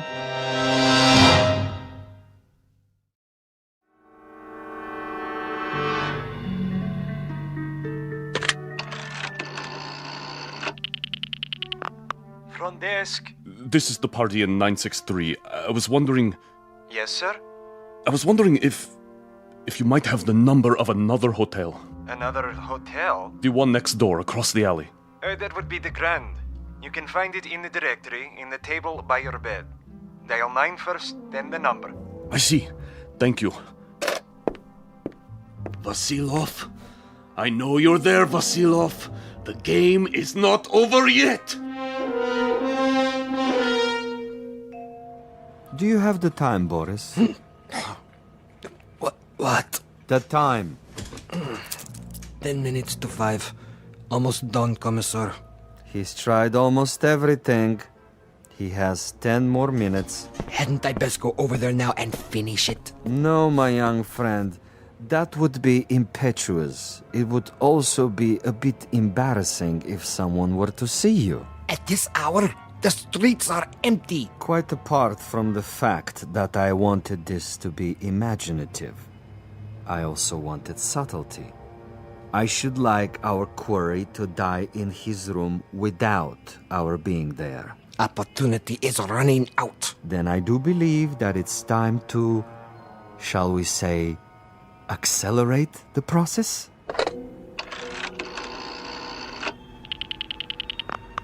Hotel Mont Blanc? Would you dial room 963, please? Thank you. I'll wait.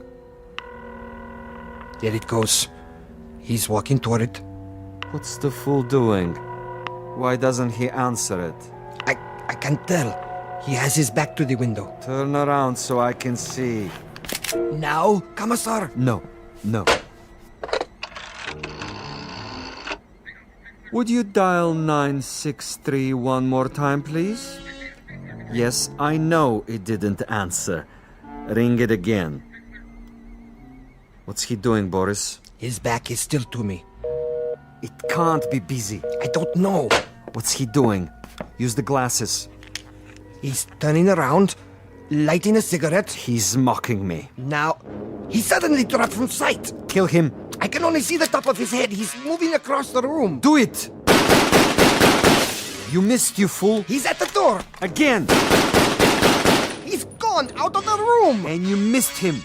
You missed, you idiot. Flight 17 to Rome, Paris, and New York, now pre-boarding. Ticket, sir. Ticket? Oh, yes. Mr. Andreev. Passport? Right here. I see. Is anything wrong? No, sir. Everything seems to be in order. How many bags? No luggage. Not even a carry-on? I'm traveling light. Then here's your seat assignment. Please go to gate 17. How much time do I have? Boarding for coach class begins in 5 minutes. Good. Sir? Thank you. I'll be there.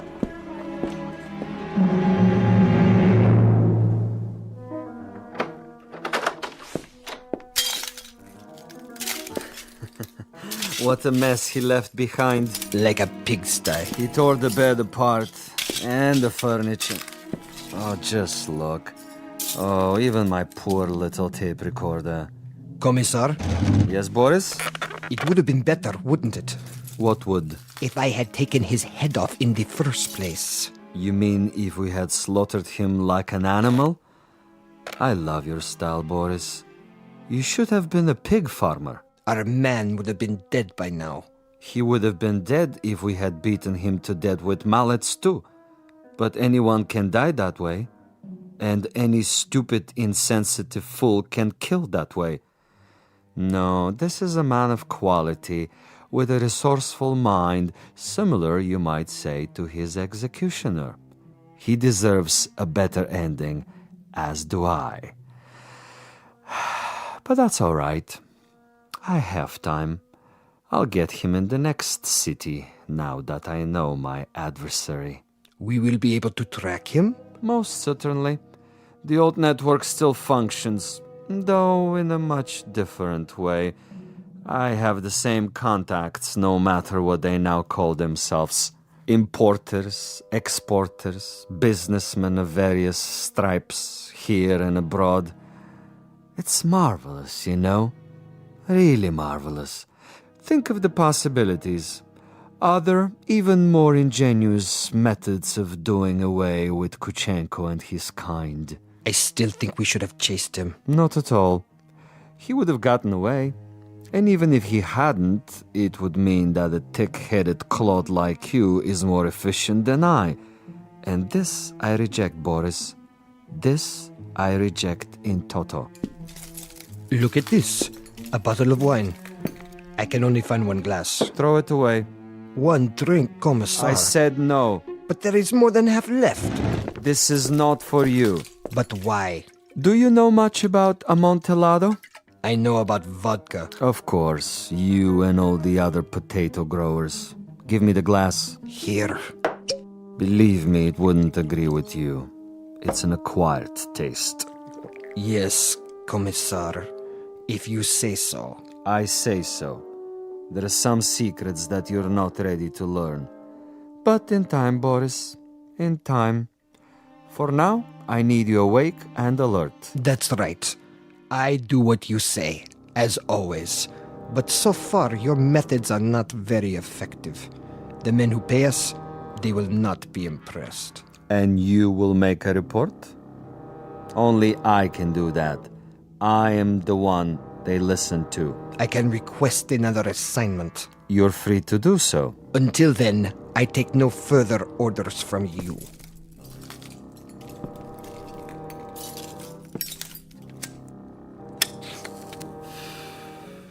As you wish.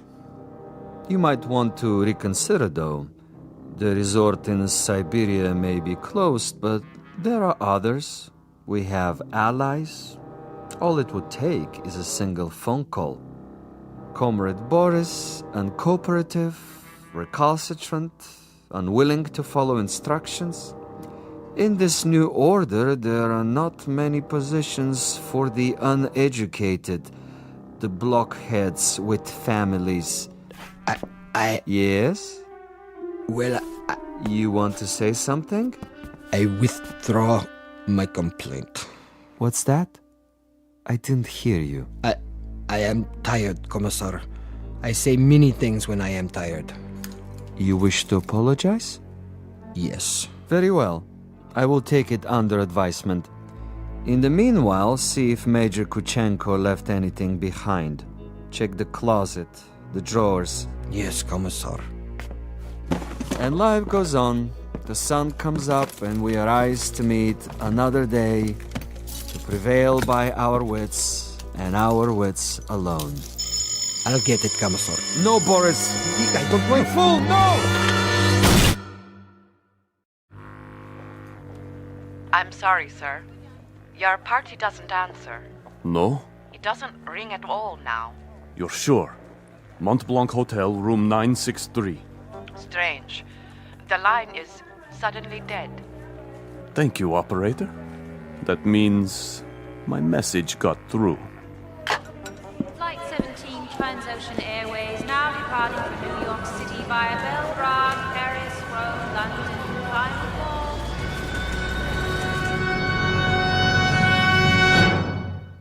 Major Ivan Kuchenko on his way west, on his way to freedom. A freedom bought and paid for by a most stunning ingenuity. Exit a gunman named Boris and one Commissar Vasilov, who forgot that there are two sides to an argument and two parties on every line.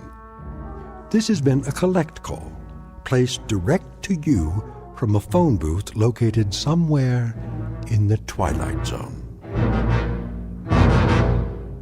More from the Twilight Zone after this. You are about to enter another dimension, a dimension not only of sight and sound, but of mind, a journey into a wondrous land of imagination. Next stop, the Twilight Zone. Hi, this is Stacy Keach. I'd like to take a moment to tell you about our Twilight Zone website at twilightzoneradio.com.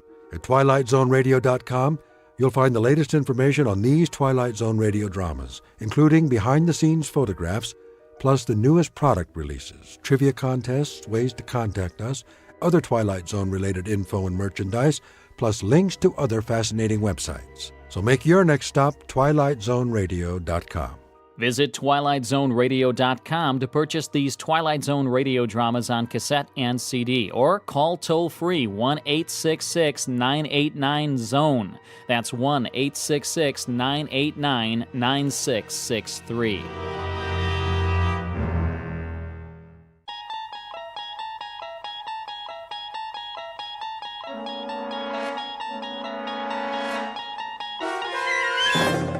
You unlock this door with the key of imagination.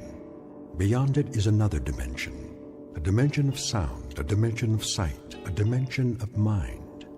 You're moving into a land of both shadow and substance, of things and ideas. You've just crossed over into the Twilight Zone.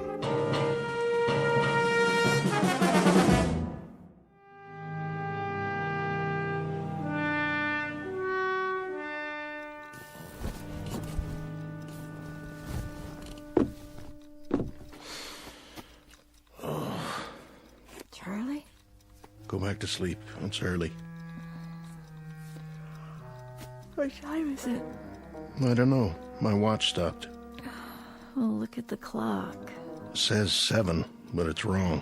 Oh, it can't be wrong. You wound it, didn't you? It has to be wrong. Look out the window. It's still dark. Must be 3 or 4 in the morning. When did you turn the light on? I don't need it. Leave it off. So, this is the day, huh? This is the day. Well, if you got 3 or 4 hours yet, what do you have to get up now for? Can't sleep. So, I thought I might as well go over to the jail. You know what I think? What? I think you're crazy. If it really is the middle of the night, you're crazy to get up now. What's so special about today? Ella. Just about hanging a little? I said, why don't you go back to sleep? Why don't you? There's going to be all kinds of excitement today, reporters and everything else. You're the one that could use some sleep. Bring breakfast over about 8:30. You want some coffee now? Pierce will have some at the jail. Just bring Jagger's breakfast at 8:30. What about you? I can't eat. What time do you string him up? Ella. Well, you know what I mean. What time does he get hung? Hanged. That's what I said. What time? When you're talking about an execution, Ella, the word's hanged. It's at 9:30. And you know something? I hope they stay away. I hope everybody stays away, not just the reporters, the whole town. Because when I think of a bunch of cold-blooded gawkers who get their jollies from watching a boy die, I want to... Well, why shouldn't they? Why shouldn't the whole town turn out to watch it? Including you? I haven't decided yet. Why would you want to see a thing like that? Why would you even think about it? Because if anybody deserves it, he does. Dirty little animal. I'm leaving now. I understand that after the neck breaks, they only feel it for a couple of seconds. Well, it ought to take more time than that, Charlie. For what he done, this is a mighty easy way to pay it off, don't you think? Easy? To get strung up by the neck? All I can say is you have a funny view of what's easy and what's hard. Just remember to bring his breakfast over. Hey, Charlie. How does he want his eggs? Edible. They're the last ones he's gonna eat, so do one thing for me, will you, Ella? Make them edible.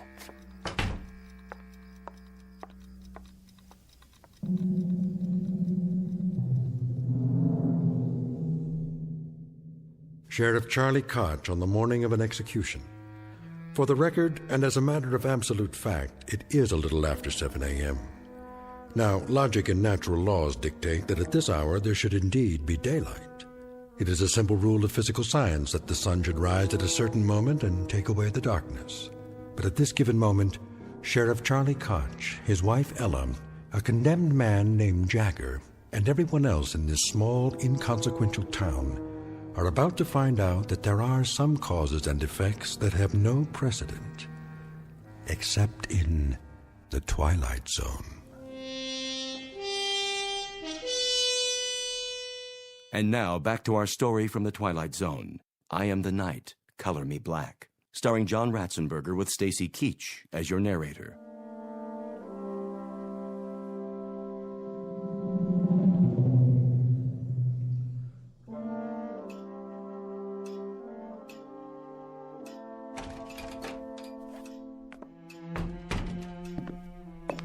Morning, Sheriff. Pierce, anything doing? Nothing much. You sure? Yep. Take your feet off the desk. Sure thing, Sheriff.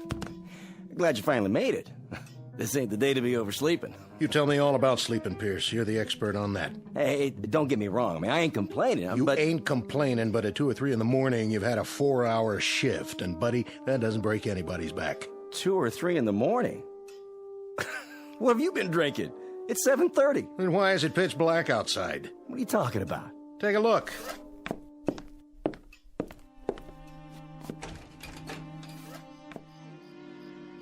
I don't get it. What don't you get, Deputy? That some men can't sleep and get up early? I suppose that doesn't make much sense to a guy who could put in 12 solid hours on a mattress and then wake up and complain about... Sheriff. You got a problem, Pierce? Sheriff, it is 7:30 in the morning. Take a look at the clock. And you're right, it's black as a coal mine outside. I never seen it blacker. What's going on? You're right. It's 7:30, and the sun's not up yet. And to tell you the truth, Deputy, I don't know why. I don't know why at all. Who's coming? I can't see yet. Everything out there looks the same. Black as the ace of spades. Morning, Colby. Sheriff? How about that? You see it out there? Of course I saw it. Any sign of the sun? Not a speck. You gonna run an extra in that paper of yours? If I get the time. I've been answering the phone since 6 in the morning. One fella says that the electricity's gone off in the whole town. Well, I can see that's not true. Another one says it's already tomorrow night. I like that. Well, what do you think? Oh, hold on, there's more. The president of the January graduating class of our local school, who majors in physics, tells me it's a phenomenon caused by sunspots. Now, you're well versed in law and order, Sheriff Koch, keeping the peace, in other words. So I'm here to ask you, what's your theory? I wish I had one. It's almost 7:45 in the morning. Daylight should have come 2 hours ago.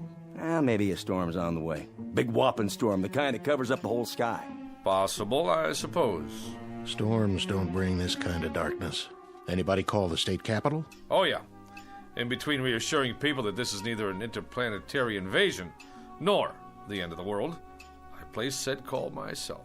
And? Oh, things are normal there. It's daylight, just as it should be.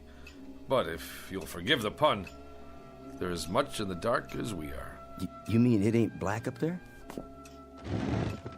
It appears that all up and down the state, and across the face of the earth for that matter, we are the only ones who are groping around in total darkness. So, the phenomenon is quite localized, which means we'll have to seek elsewhere for company to share our misery.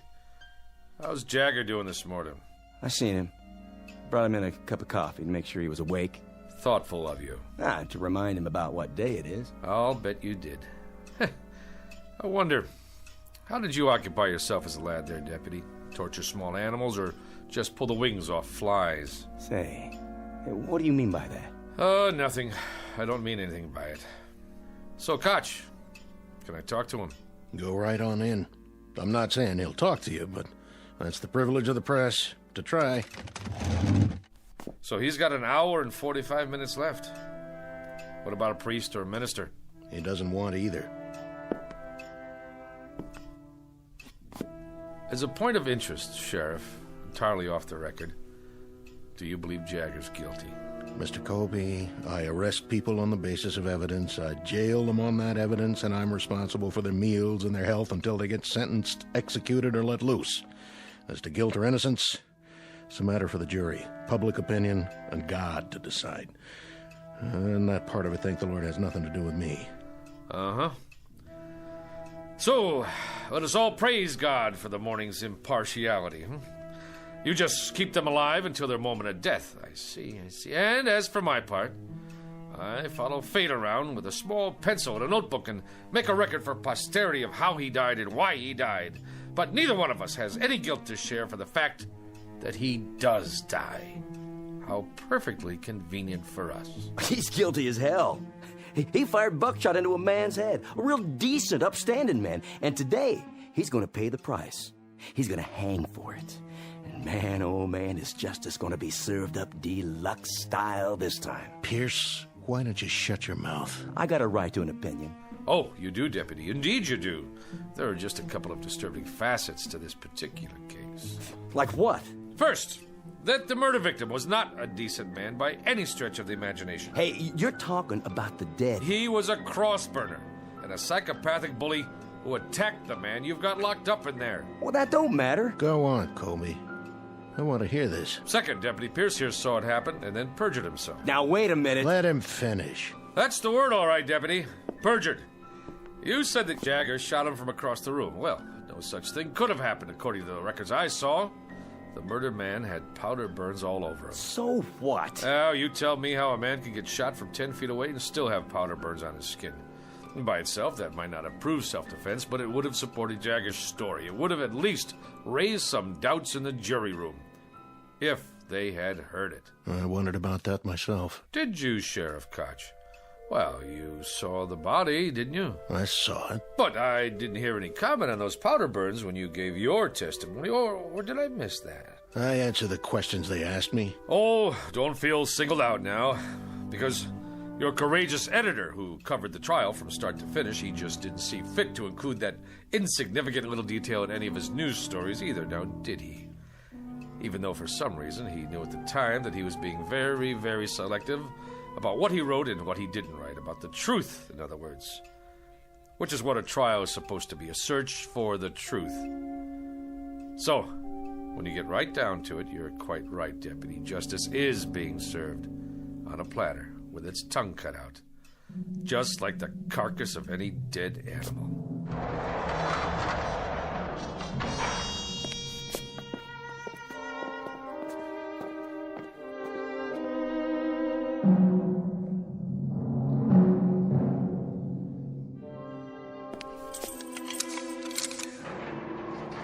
Call me when you're ready. I will. Smoke, Jagger? No, sir. You don't mind if I have one? Go ahead. I quit years ago, but I picked up a pack last night. I don't know why. And this morning, I looked at it like I've never seen a pack of cigarettes before. It didn't even feel right in my hand. I know it's bad for me, but I put it in my pocket just the same. Now, why do you suppose that is? Can I ask you a question, Mr. Colby? Anything you like. I can't promise I'll have the answer, though. I was just wondering, what kind of day is it? Oh, you're not going to believe me, even if I tell you. It's rainy, huh? No, it's not bad. A little chilly. The main thing is, it's still dark. How do you mean? It's still black as night outside. The sun never came up. Close to 8 in the morning, and not even a little bit of daylight. God, come on. Don't kid me. I'm not. Why would I? What reason would I have to lie to you? Well, this place doesn't have any windows, so I guess it could be Christmas Eve or the 4th of July, and I wouldn't know the difference. Jagger, do you have a religious affiliation? No. Anybody you want to see? Nobody. Anything you'd like to say? Anything at all? Nothing. No priest, no friends, no comment. What do you have? What do you think, Mr. Colby? Not much, that's what. I mean, I've got a little over an hour, and I've been thinking that I'd like to rip these bars apart and get out, same as you would. Or maybe, just save everybody the trouble and hang myself in here.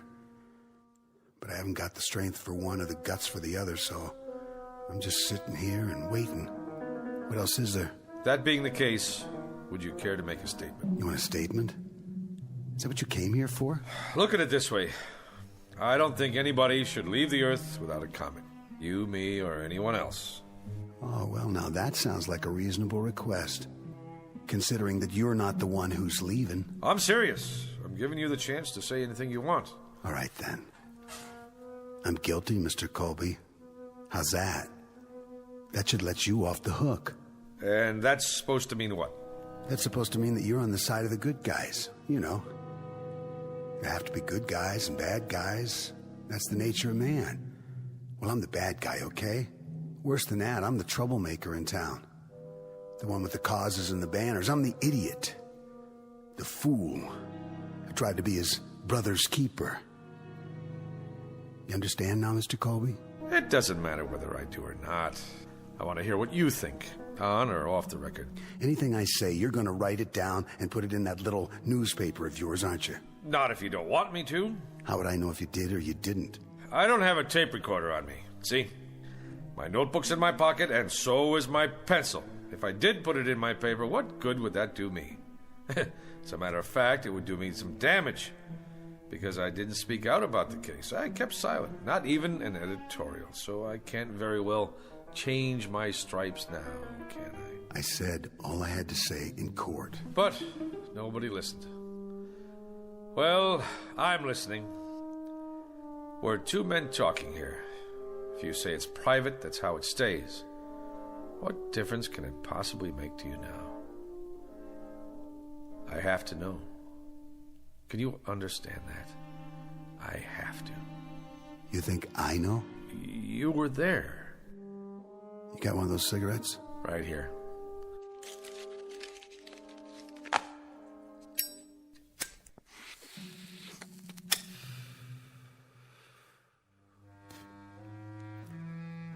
There was a shotgun. It wasn't mine, it was his. Everybody knows that, but they convicted me on premeditated murder. Even though I'm the one who tried to take it away from him before he could go out and use it. So you fought with him? I either loaded the gun and put it in his hands, or I tried to get it away from him.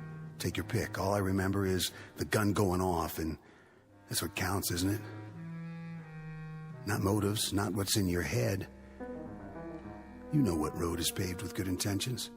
Good, bad, it doesn't matter. I'd say there's a big difference. A huge one. Except that the man I killed, he was the White Knight. I wouldn't say that. Well, I would. The things he did, other people only thought about. What they wanted to see happen but didn't dare do. He was the cross burner, the bomb thrower. He did their dirty work for them, like whipping some poor, scared guy just for being black, when nobody else had the guts to pick up a stick or a rock to do it themselves. So the White Knight ended up with his brains spattered all over the place, and I was the cause of that, one way or the other. There's no way the people around here were gonna pin a medal on me. You don't think much of this town, do you? Do you? The man wasn't a saint, but he died. And what the jury said was that regardless of how it happened, we cannot dispense life or death because someone offends us. That's the distinction between men and animals. And that's well said, Mr. Colby. You tell it to the man who fixes up the rope, okay? You tell it to the sheriff and his deputy out there. You tell that to the town while they stand around and watch my eyes bulge out and my tongue swell up and I choke and do my little dance for them. You tell them all about the difference between men and animals. But you better draw pictures. Because this kind of language they just don't get. Catch! You ready, Mr. Colby? I'm ready.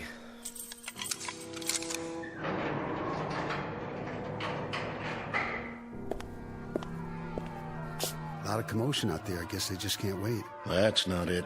It's because nobody can see where they're going. Why's that? I told you, it's dark out. For real? The darkest I've ever seen it.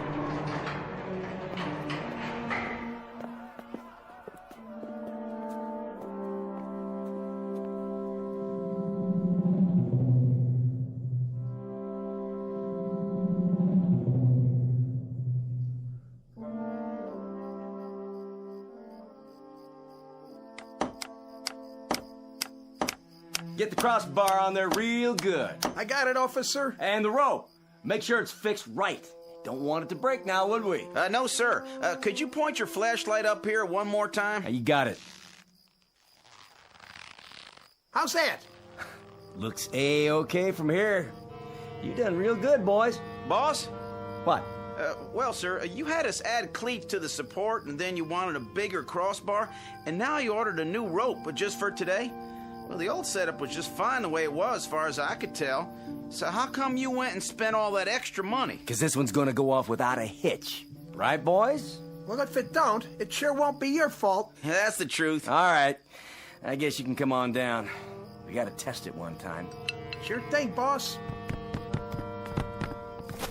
Now, when I say pull, you drop the sandbag. Yo. All right, then. Pull! That got her. That got her good, didn't it, boys? Yeah, boss, it sure did. Who's there? Easy, Pierce. Looks like everything's in working order. Yep. That'll take care of him. Sure it will. But I'm still worried about one thing. What's that? Exactly who or what is going to take care of us. There it goes, 9 bells. Why is it so dark then? Is it an eclipse? Can't be. I've been listening on the radio. This ain't no eclipse. It's weird. It's just plain weird. Word of the darkness that has suddenly and inexplicably engulfed this remote Midwestern town. Turn up that radio so we can hear. It is now 9 a.m. Eastern Standard Time, but latest reports indicate that the darkness blanketing the specific location is virtually total. So far, there is no sign whatever of any daylight on the horizon. A spokesman for the Meteorological Service says that the event is without precedent, according to records covering the past 150 years. Who's that? Turn on your headlights. Why, it's Sheriff Koch's wife. Morning, Ella. Is that you, June? It's me. What you got on the tray? Breakfast. Oh, aren't you the one fixing a nice hot meal for your man? Well, it's not for Charlie. Who's it for, then? For him. You don't mean... Afraid so. For Jagger. What did you go and waste good food for? He don't have no right. He don't even have time to eat it. It's the law. The law? That's what my husband says. Anyway, I can help carry out the letter of the law. I'm glad to. It's my duty. Ella? Over here, Charlie. Just bring it on inside. I'll be right there. Excuse me.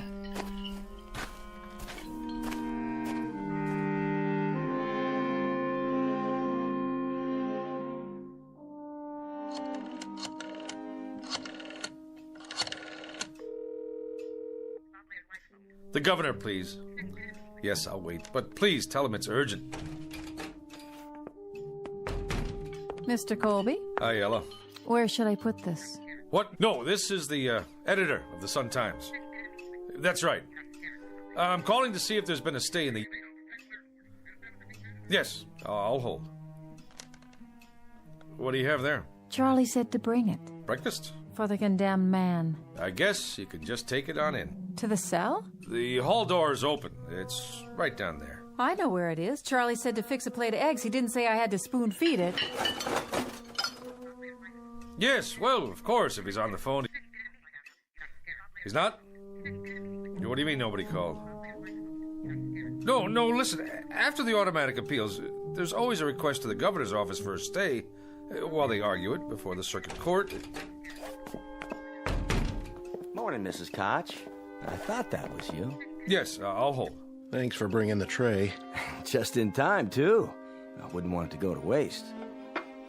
When did you make these eggs? When? They're cold. Well, that's not my fault. You could at least have brought them on time. Charlie, you listen here. I couldn't drive because there's no street lights, so I walked over. I couldn't even see where I was going. That's just how long it took me. All right. I'll take it into him. If he doesn't like it, he can throw it in the trash for all I care. Well, now, don't do that. I mean, I haven't had nothing to eat this morning. I said I'll take it to him. Yes, I'm here. I see. You sure? That's it, then. All right, yes. Who was that? The governor's secretary. And? No dice.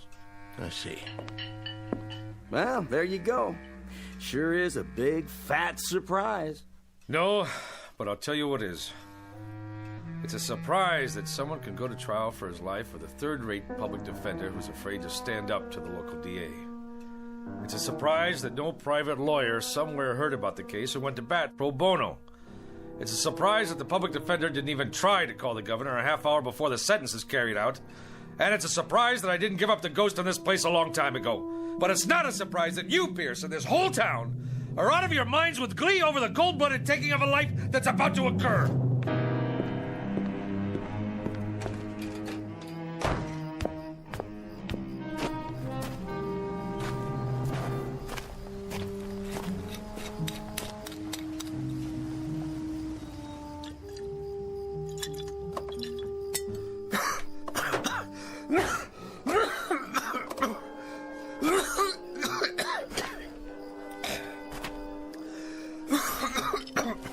I think you dropped this. It's all right, Reverend Anderson. It's empty.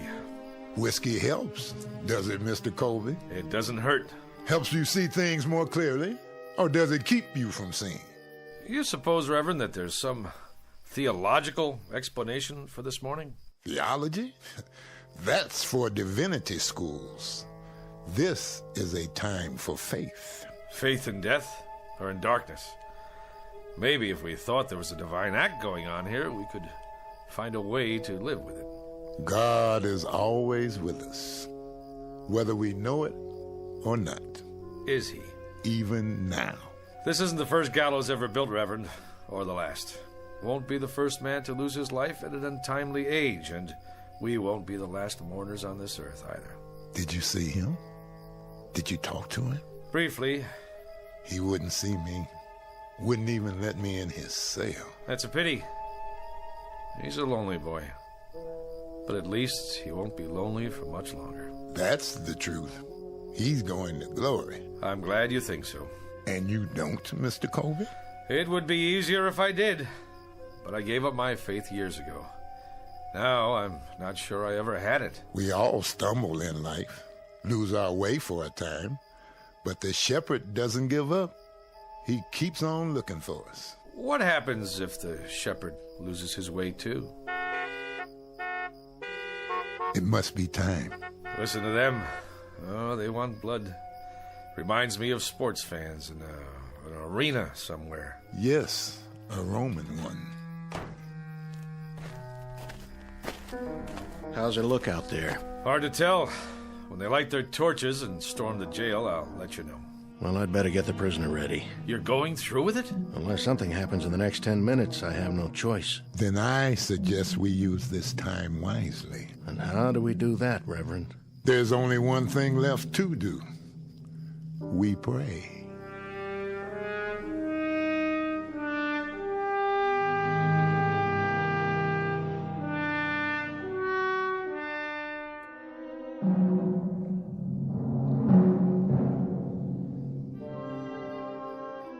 No time to pray now. It's 9:25.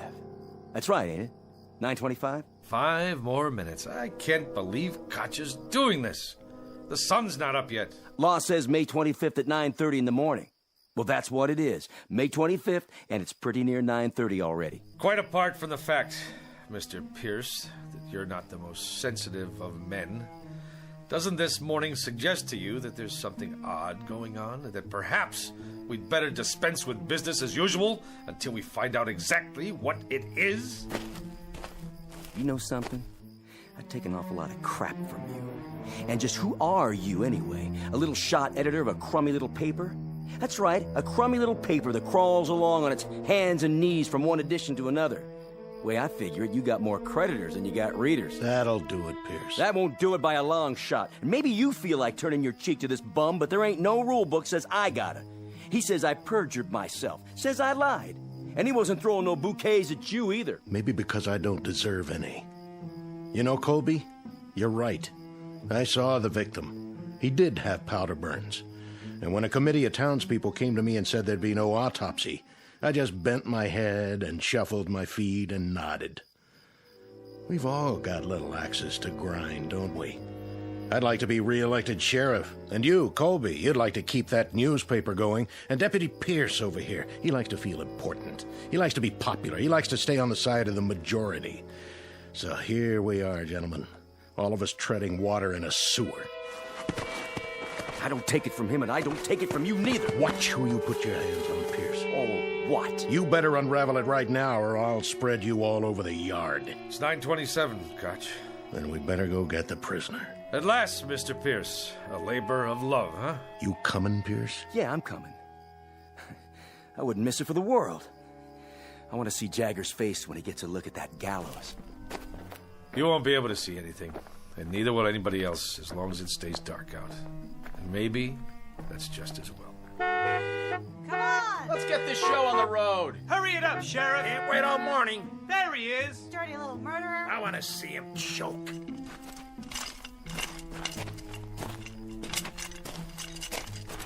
You don't need the chains. I'm not going anywhere. He has some minutes, doesn't he? He's used them already. We're behind schedule. You can talk to him now, Reverend. Take your time. It's my time. And I got nothing to talk about. Then let's go. Let's get on with it. Don't waste your last minutes, Jagger. We're a different color, and I know we have different faiths, but you've stood up for me and mine. You've spoken for us. And God help you, you've killed for us. I think we owe you some peace, and I'd like to try to give you some. That rope over there give me peace. I don't need any words, Reverend. No quotations, nothing in the Bible or any other book. Get it over with! Yeah, let's go! Yeah! Patience, everybody! I'm gonna give you what y'all came here for. I'll dance at the end of the rope, and I'll choke, and I'll swing back and forth like a rag doll. Yeah, you'll see. You'll get your money's worth. I promise. This way. I told you, I'll do this myself.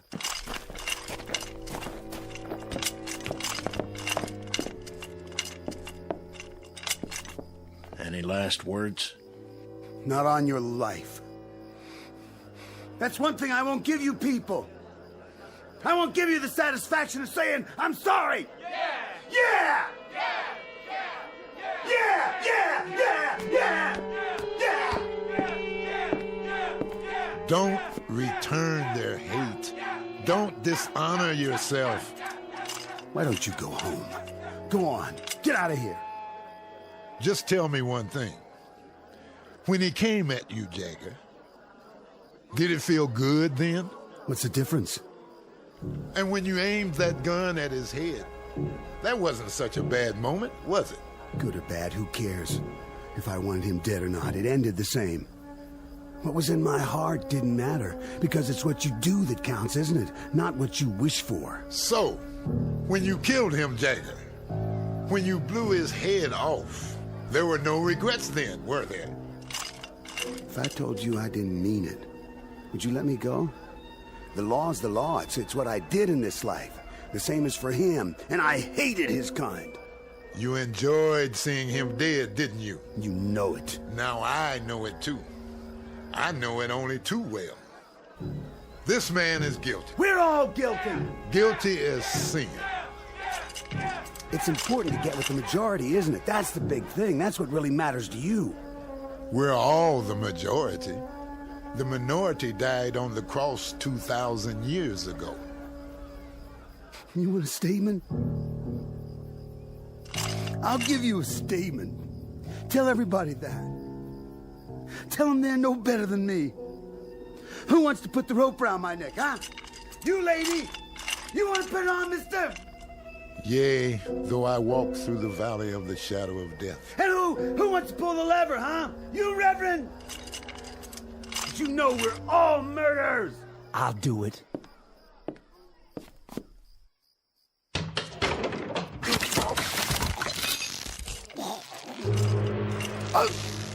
Hey!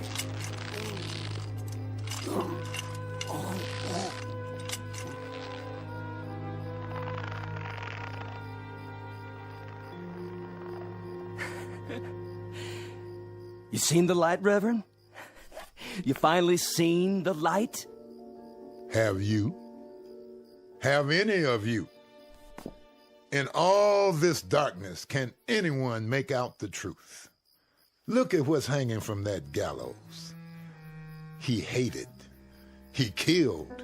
Now he dies. You hated. You killed. And not one of you isn't doomed. Not one. Do you know why it's dark?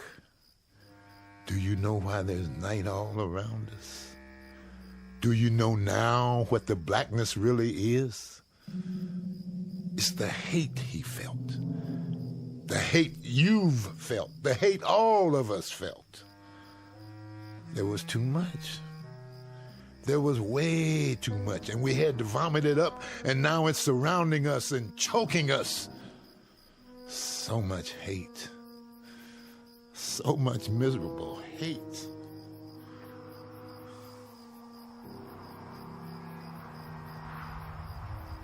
It's getting colder. Look what's happening. It's getting even darker. You can't hardly see anything now. Take me home, Charlie. I want to go home. I will, if I can find the way. That's crazy, isn't it? What he said. Isn't it crazy? You know what's going to happen, don't you? I mean, you know what's going to happen next. Believe me, this here stuff is going to lift. It'll just all of a sudden just plain lift. Because it's just a fog is all it is. Nothing more than a fog. And it'll lift. And there'll be the old sun, high up and bright. Wait and see. There'll be the old sun shining to beat the band. I don't know. I don't know if there'll ever be daylight again. Only God knows. And I'm not even sure about that. Reports now coming in of similar occurrences here in the United States and abroad. At 9 o'clock this morning, a dark cloud suddenly appeared over several widely separated U.S. cities. The government of Israel has verified the fact that a rectangular area over the West Bank appears to have gone dark. In China, correspondents just filed a news item about several square blocks, including a political prison, thrown into darkness early this morning.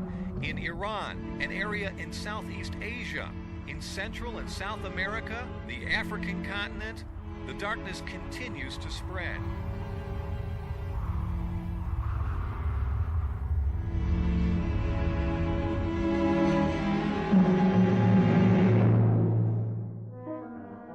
Witness the effects of a sickness known as hate.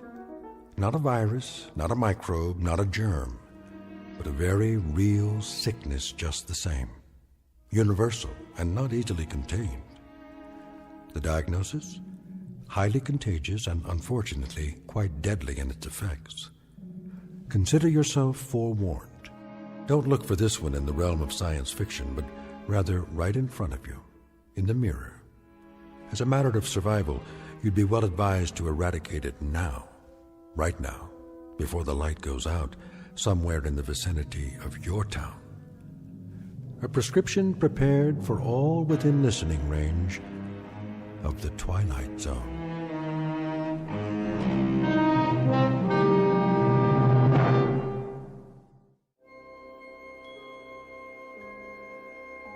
Hi, this is Carl Amari, producer of the Twilight Zone radio dramas. I'd like to take a moment to tell you about our official website at twilightzoneradio.com, where you'll get the latest news and information on these Twilight Zone radio dramas. Plus, at twilightzoneradio.com, you can digitally download 3 free episodes or any of our episodes for only $1.95 each. In this age of ever-changing technology, we've decided to make these episodes instantly available to you by making the Twilight Zone radio dramas a digital download-only series. This means that this series will no longer be offered on CD. The CD collections at our website are now being offered while supplies last at buy one, get one free. So be sure to get your favorites before they're sold out. Be sure to visit us often, and I'll see you in the zone.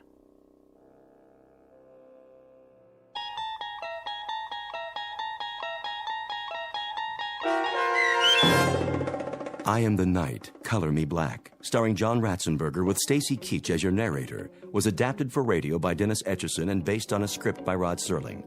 Heard in the cast were Taylor Miller, Rick Peoples, Doug James, Norm Waddell, John Watson Sr., Turk Muller, Jeff Lupetin, Paul Patch, Maggie Carney, Lynn Foley, Carl Amari, and Irene Olson. To learn more about the Twilight Zone radio dramas and to obtain audio cassettes and CDs of these programs, visit our website at twilightzoneradio.com. This copyrighted radio series is produced and directed by Carl Amari and Roger Wolski for Falcon Picture Group. Doug James speaking.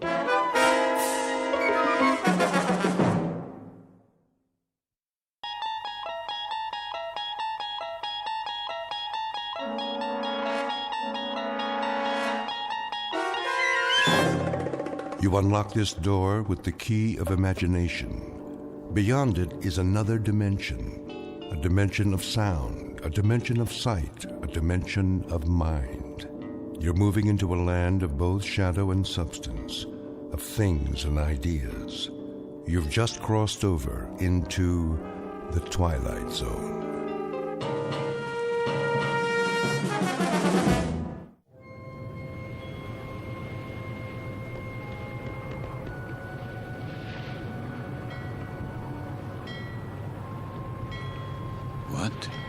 What is this place?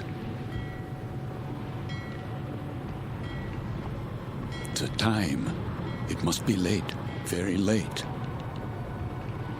Light in the salon. Let's black out down there. Who?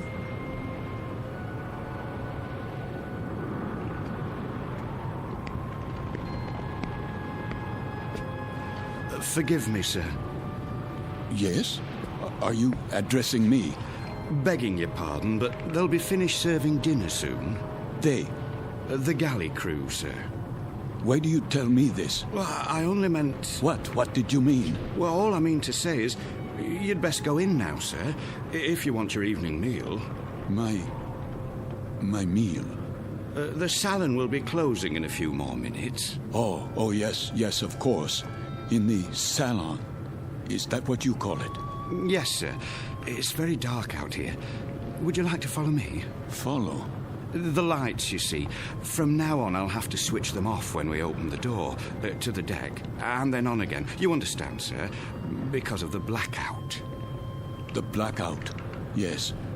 This way, sir. Are you all right? Why wouldn't I be? Is something wrong with my appearance? Why, no, sir. It's only that... Is this your first time? My what? Your first passage. It can take a bit of getting used to. Sea legs and all that. I'm quite used to being at sea. Thank you. I was just... Yes, sir? Listening. To the engines? Don't worry, sir. The diesels were checked thoroughly before we left port, and Captain Willoughby's top drawer. He'll get us there safe and sound, you can be sure of that. No, not the engines. What then? I was listening to the water. The cold ocean water out there. And the night.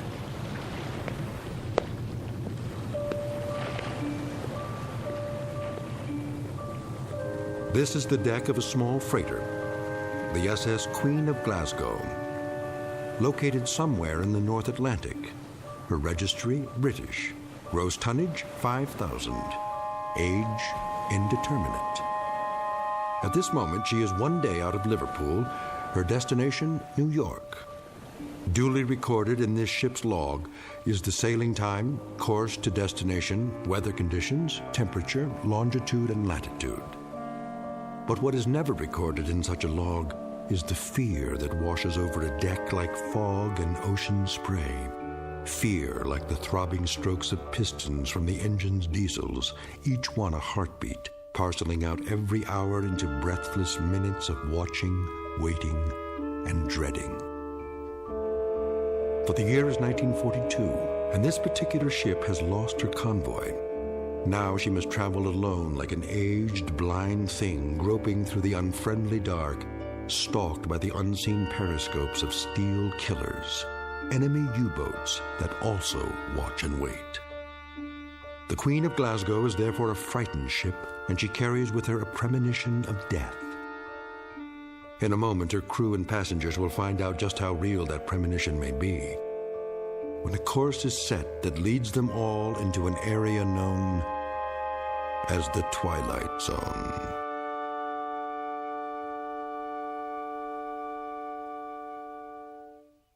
And now, The Twilight Zone and our story, Judgment Night, starring Chelsea Ross, with Stacy Keach as your narrator.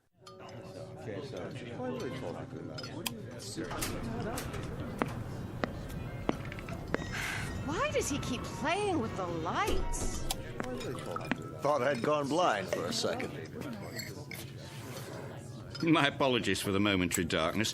Wartime regulations, you know. Think nothing of it. Perfectly understandable.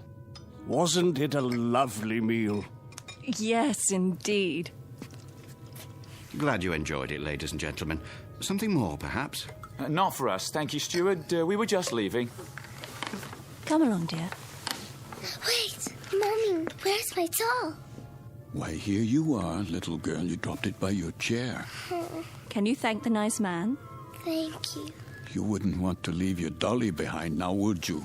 Come along, Joanna. It's well past your bedtime. Yes, Daddy.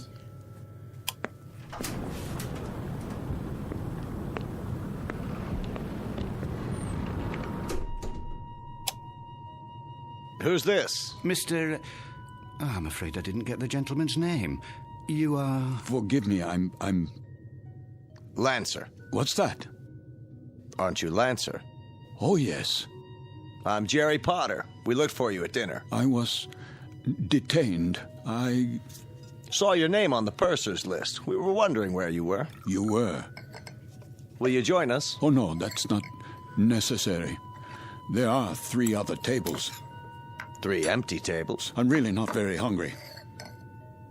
Well, the captain wasn't able to join us tonight, so there's plenty of room. Come on over, I insist. Very well.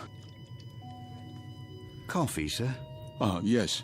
Thank you. I believe I would like some coffee. Here's your seat, Mr. Lancer. The more the merrier, I always say. The coiner of phrases. We could do with a bit of merriment. Let me help you, sir. I'll get the coffee. Wait. Do I know you from somewhere? I don't think so, sir. But your face, I'm sure. It might well be. I've travelled this line for a number of years. Perhaps it was on another ship before the war. Before the war? Seems like a long time ago, doesn't it, sir? Are you quite certain about the food? What? The cook can still prepare something. No, I don't have much of an appetite. Not even with all this salt air? Makes me hungry enough to eat a horse. Jerry! Would that be a seahorse, Mr. Potter?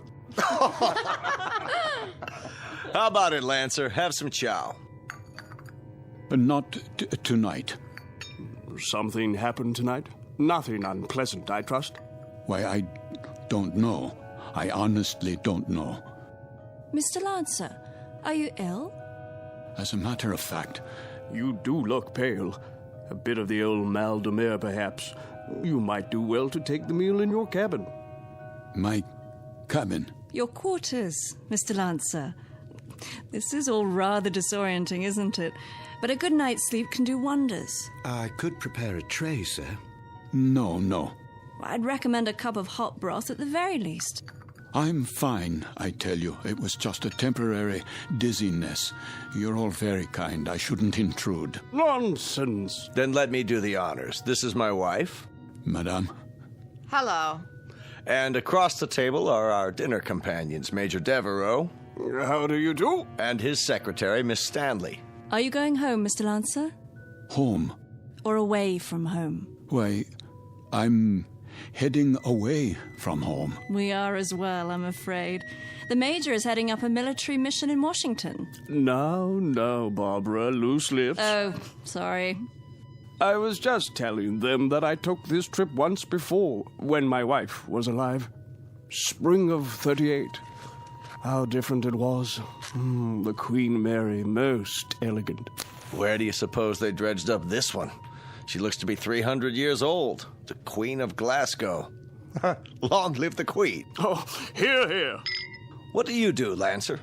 Me? When I saw your name on the list, I tried to figure out what you'd look like. It's a game I play, try to connect a face with a name. I thought you were probably an old language professor from Oxford or something. A regular barrel of laughs. Well, I'm... There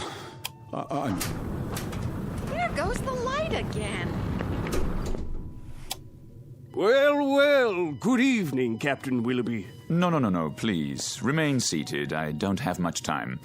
I thought I'd just stop for a cup of tea and say hello to those who are still here. Don't worry on our account. I'll get you tea, sir. Thank you, steward. We did miss you, though, Captain. I must apologize. We have a miserable fog out there. No kidding. And I thought I'd best take my meal on the bridge. And the rest of the convoy, Captain, are they in sight? They'd have to be 3 feet off the bow to be in sight, Major. That fog is quite thick. Oh, dear. However, we do hope to have some sort of contact by tomorrow. But I wouldn't worry. She's a good stout ship, and this isn't her maiden voyage. She's made this passage often. I suppose misery loves company, though, doesn't it? I'd feel a lot safer if we were in a convoy. I can almost see those wolf packs converging on us. There would be no wolf pack converging on a single ship, Major Devereaux. Sorry? The principle of the submarine pack is based on the convoy attack. The gentleman is quite correct. Our primary danger would lie in a single submarine. Well, that's reassuring. I guess we stand a better chance against one than against 20, don't we? Just ask Admiral Potter here. He fought with Dewey at Manila. He knows everything. Still, it only takes one torpedo. They can do such dreadful damage. And I must tell you, I've had a miserably uncomfortable feeling ever since we've left. What kind of feeling? Of being followed. Isn't that something? I've had the same feeling. I'll tell you, I'd rather they go after us with a pocket battleship. That you can see, not a skulking, crummy tin fish a couple of miles underwater. If we're being followed, you will see the sub, Mr. Potter. It will surface. They won't waste all their torpedoes on us. Not when they can sit back 1,000 yards and shell us with impunity and sink us at will. You forgive me. This is Mr. Lancer, Captain. Mr. Lancer? But you sound like a U-boat commander. My apologies. That was clumsy of me. Oh, please, sit down. Let me clean it up, sir. I hope I didn't spill any coffee on you, Miss Stanley. No, but you did quite a job on yourself. That's quite all right. I'll get you a towel. I said it was all right. Yes, of course. Sit down, Mr. Lancer, please. Another cup of coffee, sir? No. Thank you. That won't be necessary. I think we might start by getting better acquainted. First of all, I trust everyone's comfortable. Oh, yes, quite. This ship, you know, wasn't designed to carry passengers. I hope you'll bear with some of the inconveniences. I suppose they're worth living with to get to the States, aren't they? You can say that again. Mr. Potter, I understand you're with the American government. War Production Board. And where is your home, Mrs. Potter? Good old Chicago. Windy City. Oh, how interesting. I do hope to travel farther west one day. I tell you, I'll be mighty glad to see it again, wind or no wind. And you, Mr. Lancer? Yes? Where's home for you? Home? I was born in Frankfurt. Frankfurt? Like in Germany? Yes, Germany. Well, how long had you been in England, Mr. Lancer? How long? Not very long, not long at all. Please accept my apologies. I think I'll go to my quarters now. Too bad. I was hoping we'd get a poker game going. Whoop-de-doo. Perhaps another time. Good night. Well, there goes an odd one, huh? I had him pegged as a German the minute he came in. And what do you suppose he's traveling on this ship for? You don't think he's a spy, do you? I rather doubt it, Mr. Potter. All the passengers are well screened. I am a bit concerned about him, however. He doesn't look at all well. Actually, I'm feeling a bit tired myself. I think I'll be off to bed. Good night, everyone. Sleep well. Watch your step, Barbara. I will. It's very dark out there. Would you like a torch? Oh, don't worry about me. I can have the steward escort you. I wouldn't think of it. See you all at breakfast. I'll get the light switch. Thank you, Captain. Good night.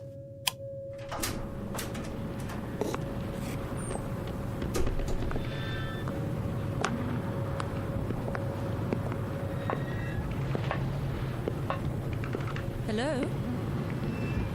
Is someone there?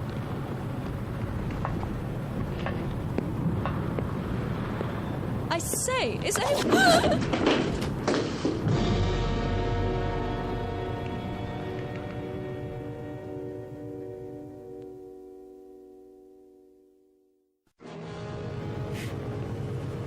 Who's there?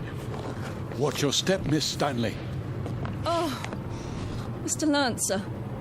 The stairs are quite slippery from the fog. So I see. I was afraid you'd lose your footing. Thank you for your help. The fog can be treacherous at sea. And it carries quite a chill, doesn't it? Yes. Yes, it does. It's best to stay off the deck at night. Why are you here, Mr. Lancer? What? I thought you'd be in your cabin. I'm still a bit unsettled. Not quite ready to sleep yet. Miss Stanley? Yes. May I ask a question? Please? Have we met before? I don't think so. Why? You'll forgive me, but you looked so familiar. They all did, for that matter. Are you sure you're well, Mr. Lancer? Yes, I seem to be. It's just this feeling. What sort of feeling? Oh, it will sound crazy to you. Go on, please. Just that I'm doing things, saying things. That you've done before. How do you know that? I know the feeling. I've had it occasionally. Have you? Walking into a room and being able to swear that you've been there before. Even the conversations. They seem identical to ones you've had at some other time. Yes, but what other time and where? That's always the question, isn't it? And the people? Yes, and the people, too. Yes. That's extraordinary. What is? I don't recall. I don't seem to recall boarding this ship. Don't you? Or anything else for that matter. How I got here, or why I'm here. There was a film about that. Pardon? In the cinema, a few years ago. With Leslie Howard. Oh, was it that American? What's his name? Garfield, John Garfield. I believe the title was Outward Bound, something like that. I don't have time to see many films. I don't either. But in this one, the people all found themselves on an ocean liner. Of course, it was a cruise ship, not a freighter. But none of them could remember anything. There was a man and a woman, and they met and began talking, much as we are right now, I suppose. And it turned out they were... Go on. Well, they were all dead, you see, and on their way to the other side. Isn't that absolute rubbish? It is indeed. You don't suppose we're dead, do you? And about to cross the River Styx or some such? No, that's ridiculous. I, for one, remember everything. A cab to the docks, and carrying my bags, my passport, the security clearance. My passport? Of course. It must be in my cabin. If we were dead, I'm sure the meal would have been followed by a lovely dessert. Mr. Lancer, may I make a suggestion? Why don't you see the ship's doctor? I'm sure they must have one, even on a freighter. For what purpose? It has to be some form of temporary disorientation. I was standing on deck, and it was as if I suddenly woke from a deep sleep. I heard your voices from the salon. Amnesia? Not really. I know who I am. I'm Karl Lanzer. I was born in Frankfurt, Germany. I'm in the... In the what? In the... You were going to tell me. You were in the something or other. Was I? I don't remember now. Mr. Lancer, perhaps if you got some sleep, that might be all it takes. It wouldn't help. I don't think I could get to sleep. I feel as if this were a nightmare. I feel strange. I feel as if there were a disaster waiting out there, some doom that's about to happen. As if we were being stalked. I know we are. It's stalking us. Yes, there's a sub out there, a U-boat. I know it. I know it's out there. I know. Who's there? Mr. Lancer? Yes, I'm Lancer. Would you come with me, please? Where? The captain's compliments, sir. He wonders if you could join him in his quarters. For what purpose? He'd like a few words with you. Go on, Mr. Lancer. I'll see myself to my cabin. Sir, this way.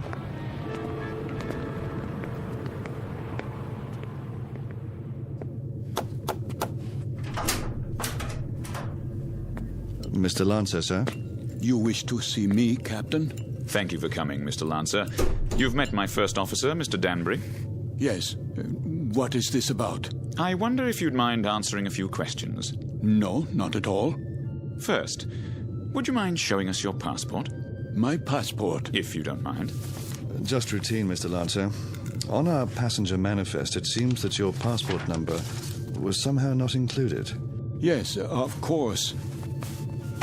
Oh, I'm afraid I don't have my wallet in my pocket. It must be down in my cabin. That's perfectly all right. Sometime during the next few days, if you think of it, say tomorrow, you can show it to me whenever it's convenient. Are you feeling better, Mr. Lancer? Yes, much better. Is there anything I can get you? No. Then, is there anything you'd care to talk about? How do you mean? Anything on your mind? Something you'd care to tell us, perhaps? There's very little I can tell you. And why is that? Because I don't remember very much. No? Actually, to tell the truth, I don't know how I got here. I don't recall anything about it. Is that right? I seem to remember only a few odd, disjointed things. I know, for example, that my name is Karl Lancer. I know I was born in Frankfurt. So you said. Please continue. Continue where? That's it. At this moment, that's all I know. Mr. Lancer. Yes? At the table, you exhibited a rather unusual working knowledge of German submarines. Could that, perhaps, stir your memory? I wish it could, but it doesn't. I see.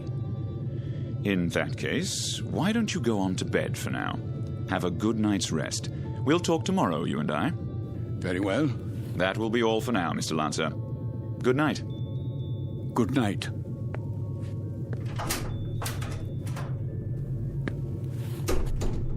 Most peculiar. I'd agree, sir. I'd say he bears watching. Then watching is what he'll get. I told you what he said at the table. What do you make of it? That's hard to say. But as I was going to get him on deck, he was talking to one of the passengers, Miss Stanley. And? He was speaking quite excitedly, in a very loud voice. I couldn't help but overhear. He was saying something about how he knew there was a U-boat out there. It's stalking us. That's what he said. You heard him say that? Those were his exact words. Thank you, Danbury. I thought you'd want to know, sir. Danbury. Sir? Let's keep this between ourselves for the time being, shall we? Yes, sir. And see that a steward is sent down to his room. I want to have a look at that passport as soon as possible. Right away, sir.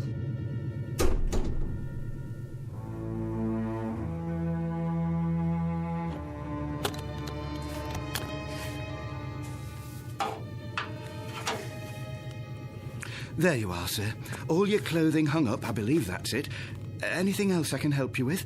No, that will be all. Ah, your shoes.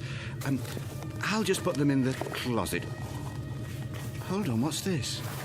Where? In your bag. Looks like an officer's cap, but not one of ours. War souvenir. What are you talking about? This, sir. I was wondering if it was a war souvenir. Let me see that. Yes, sir. It's a naval officer's cap. Foreign by the style of it. Don't touch things that don't concern you. I only thought I'd put it away for you. That won't be necessary. I'll put it away myself. Yes, sir. That will be all.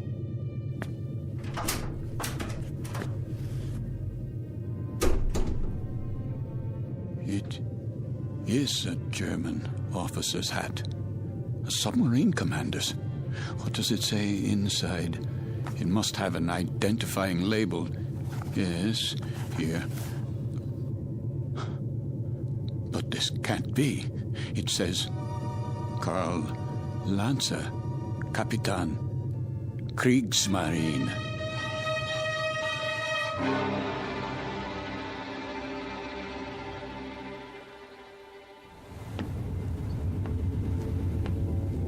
Mr. Danbury? Yes, sir? We've slowed down again.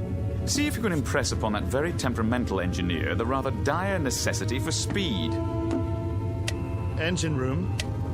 Engine room. McLeod, can we get any more revs? We're losing speed badly.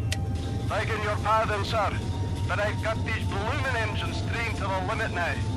Kindly tell the captain that if I keep them going at this rate, there'll be a breakdown before morning. In that case, we'll be going a precious lot slower in a drift than under power.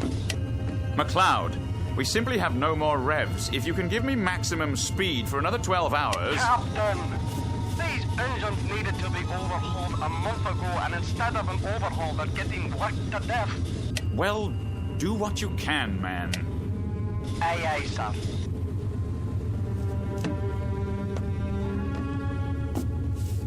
What do you think, number one? Sir? Cheery predicament we have here. If we reduce speed and give those engines a break, we don't stand a chance. And if we keep them going at maximum, they'll break down inside of 2 hours. I don't know what to say, Captain. It's a dangerous call either way. If we could only see through this bloody fog. If they're out there, it won't make any difference. And they're out there, let me tell you. God knows they're out there, waiting like vultures.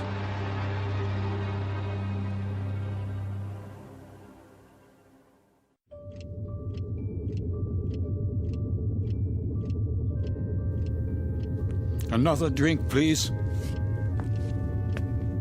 Begging your pardon, sir, but it's very late. Don't beg my pardon. Just put the bottle on the bar. Go to bed if you're tired, but leave the bottle.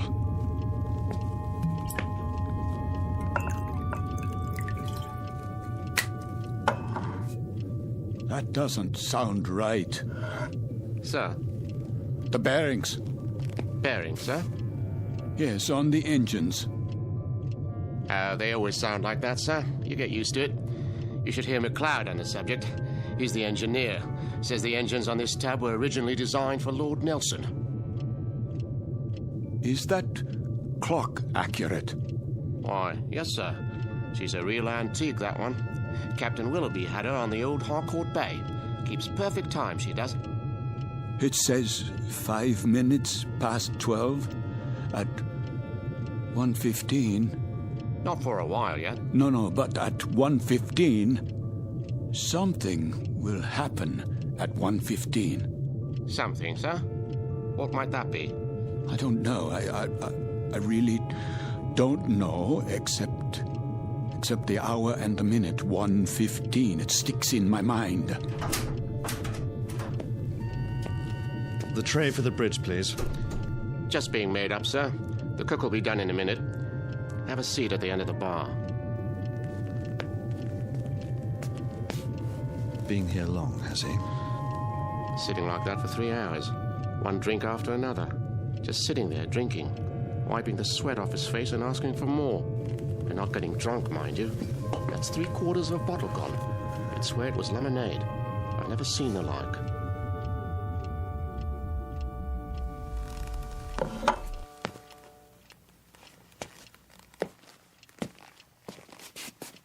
Why have the engines stopped? Probably just routine maintenance, sir. Don't give me that. They've broken down. I don't think it's serious, sir. You don't think it's serious? Adrift in waters like these without any power, you don't think that's serious? We're defenseless here. Now we are absolutely defenseless. They'll be repaired, Mr. Lancer. We'll be underway again soon. No, we won't be underway soon. We'll drift until 1:15. That's what he's been saying all night long. You know, of course, how easy it would be for a submarine to... You're a nervous man, Mr. Lancer.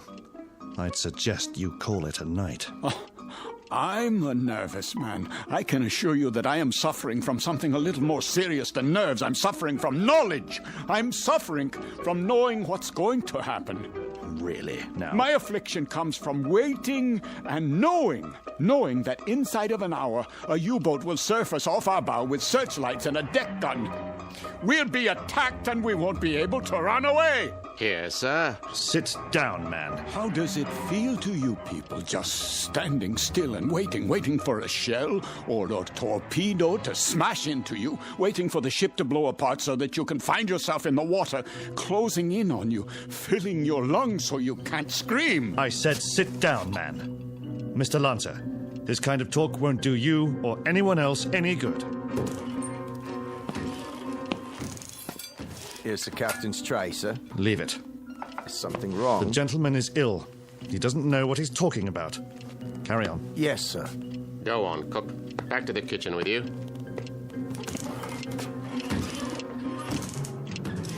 The U-boat's coming. We must get the engine started or abandon ship. That's what we must do. Yes, we must abandon ship. Do you hear me? Why has the clock stopped? Where did you go? Where have you all gone? Why have you left me alone like this? Where? Where is everyone?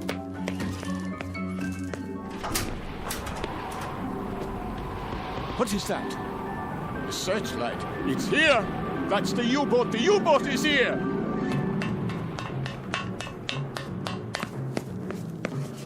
We've got to get out. Off the ship, everybody! There you are. All you passengers, out of your rooms. Listen to me. There's a U-boat. I just saw it. She's going to sink us. Can't you hear me? Why don't you move? Are you all out of your minds?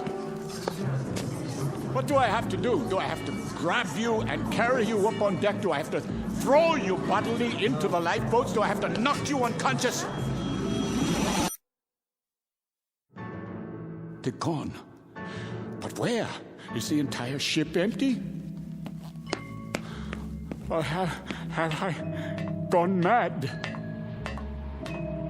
A life preserver, yes. SS Queen of Glasgow. Wait. I remember that name. Queen of Glasgow. Queen of Glasgow. Potter?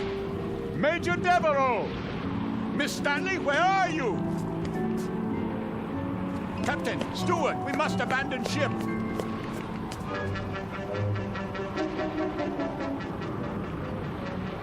Fire fry! Ja, Captain. Fire!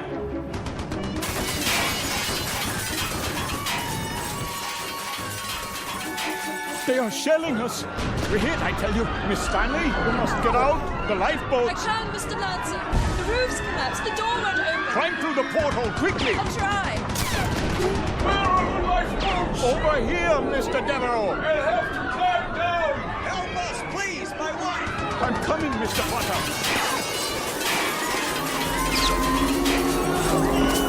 Watch out! The rail is collapsing.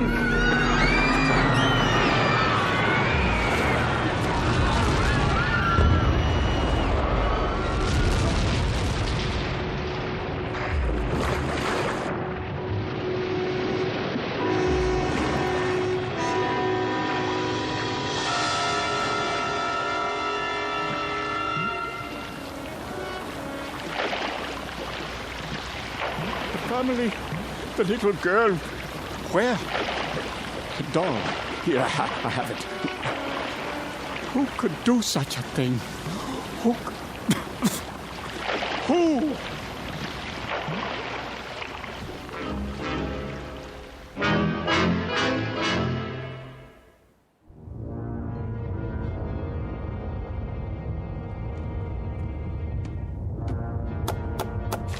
Ja? Not much to show, Captain Nanzer. That's all. Very little wreckage floated to the surface. Only this life preserver. There were no survivors. Then I'd say that's a good catch tonight, wouldn't you? Very good catch. It says SS Queen of Glasgow. Ah, a 5,000-tonner. Isn't that what the registry reads? Yes, sir. Cheer up, Lieutenant. Hand me the coffee. Well, pour it. If you wish, sir. You have nerves, Mueller. Not really, sir. A little shaky, perhaps. Oh, why? Nothing, sir. I asked you a question. Why? There were women and children on that ship. So? We gave them no warning. You'd have us give them warning, eh? So their radio man can send out their position, which quite incidentally is our position. You have sentiment, but no brains. You're an old woman, Mueller. You know that? I just find it difficult. To do what? To reconcile killing those people. Without warning. It makes me wonder if we're not damned now. In the eyes of the British Admiralty, we most certainly are. I mean in the eyes of God. You're not just a fool, Lieutenant. You're also a religious fool. Perhaps a mystic, too. And if we are damned, what will happen? I've had dreams about it. Maybe people like us have a special kind of hell waiting. Maybe to be damned is to have a fate like the people on that ship. To have to suffer as they suffered and die as they died. You are a mystic, Lieutenant. We'd ride the ghost of that ship every night for eternity. Every night, Herr Capitan. For eternity. What are you talking about? They could die only once. Just once. But we can die 100 million times. Every night. Ride the ghost of that ship. Every night. Every night.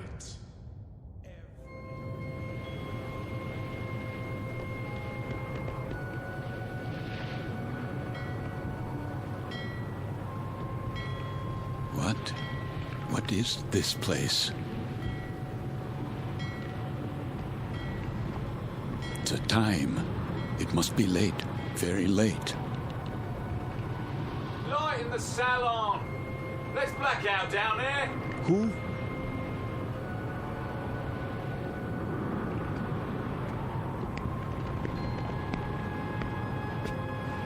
Forgive me, sir. Yes? Are you addressing me? Begging your pardon, but they'll be finished serving dinner soon. They? The galley crew, sir. Why do you tell me this? I only meant...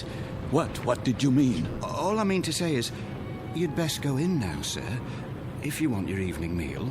My meal? The salon will be closing in a few more minutes. Oh, yes, of course. In the salon. Is that what you call it? Yes, sir. It's very dark out here. Would you like to follow me? Follow? The lights, you see. From now on, I'll have to switch them off when we open the door, to the deck and then on again. You understand, sir? Because of the blackout. The blackout? Yes. This way, sir. Are you all right? Why wouldn't I be? Is something wrong with my appearance? Why, no, sir. It's only that... Is this your first time? My what? Your first passage. It can take a bit of getting used to. Sea legs and all that. I'm quite used to being at sea. Thank you. I was just A special kind of hell waiting.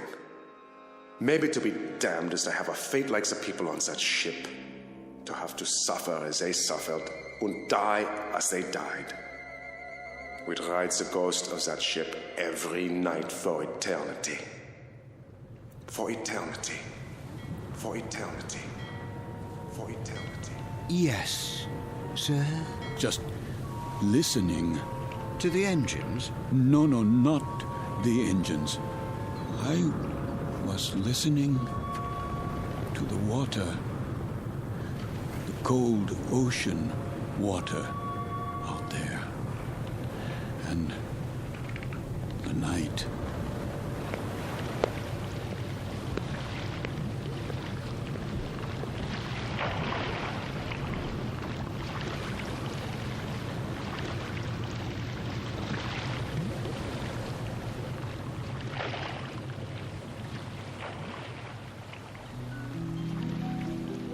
You've heard talk about paying the fiddler, the comeuppance awaiting every man when the ledger of his life is opened and examined.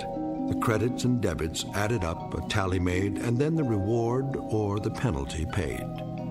In the case of Karl Lancer, former Capitan and U-boat commander, Navy of the Third Reich, this is the penalty. This is the justice meted out. This is Judgment Night in the Twilight Zone. More from the Twilight Zone after this. You are about to enter another dimension.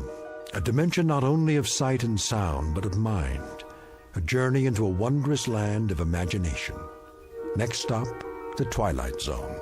Hi, this is Stacy Keach. I'd like to take a moment to tell you about our Twilight Zone website at twilightzoneradio.com. At twilightzoneradio.com, you'll find the latest information on these Twilight Zone radio dramas, including behind-the-scenes photographs, plus the newest product releases, trivia contests, ways to contact us, other Twilight Zone-related info and merchandise, plus links to other fascinating websites. So make your next stop twilightzoneradio.com. Visit twilightzoneradio.com to purchase these Twilight Zone radio dramas on cassette and CD, or call toll-free 1-866-989-ZONE. That's 1-866-989-9663.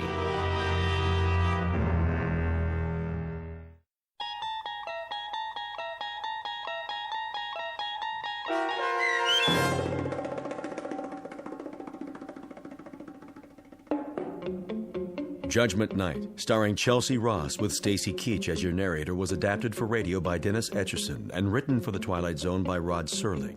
Heard in the cast were Nick Sands, Damian Arnold, Richard Shavzin, James Houghton, Sarah Wellington, Christian Stolte, Fernette Lebo, Doug James, Martin Astrop, Anna Rose Benson, and David Darlow. To learn more about the Twilight Zone radio dramas and to obtain audio cassettes and CDs of these programs, visit our website at twilightzoneradio.com. The producers of The Twilight Zone wish to thank CBS Enterprises, Carol Serling, Dennis Etchison, Dick Brescia Associates, Claire Simon Casting, Terry Jennings, XM Satellite Radio, Sirius Satellite Radio, our sponsors and our radio affiliates for helping make this series possible. This copyrighted radio series is produced and directed by Carl Amari for Falcon Picture Group. Audio editing, sound design, Foley effects, and mix for the Twilight Zone radio dramas are by Cerny American creatives Craig Lee, Michael Slaybach, Bob Benson, and Jason Rizzo.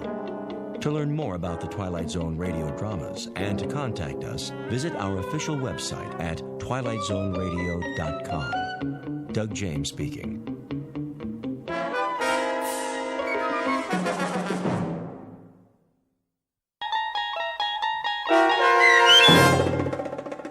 In His Image, starring John Hurd, with Stacy Keach as your narrator, was adapted for radio by Dennis Etchison and written for The Twilight Zone by Charles Beaumont. Heard in the cast were Alyssa Fraden, Ann Whitney, Darren Stevens, Jeff Lupetin, Meg Falcon, Elizabeth Lido, Carl Amari, Doug James, Jason Mallow, and Kip Karstead. This copyrighted radio series is produced and directed by Carl Amari and Jason Mallow for Falcon Picture Group. Doug James speaking.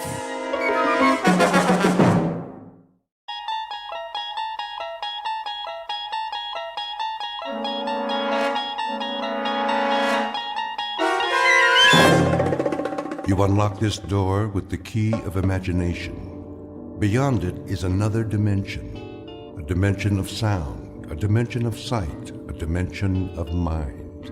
You're moving into a land of both shadow and substance, of things and ideas. You've just crossed over into the Twilight Zone.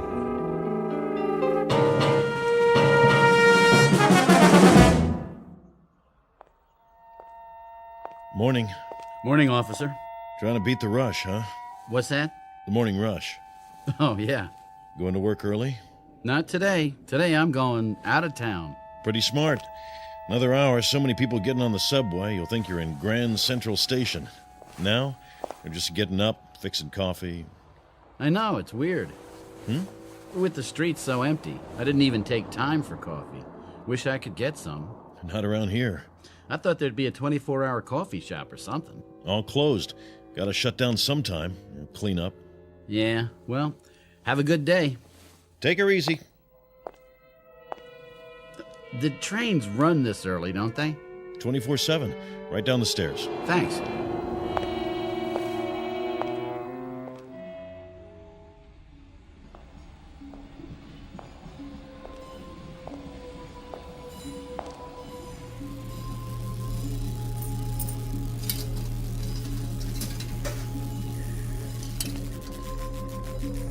What's that sound?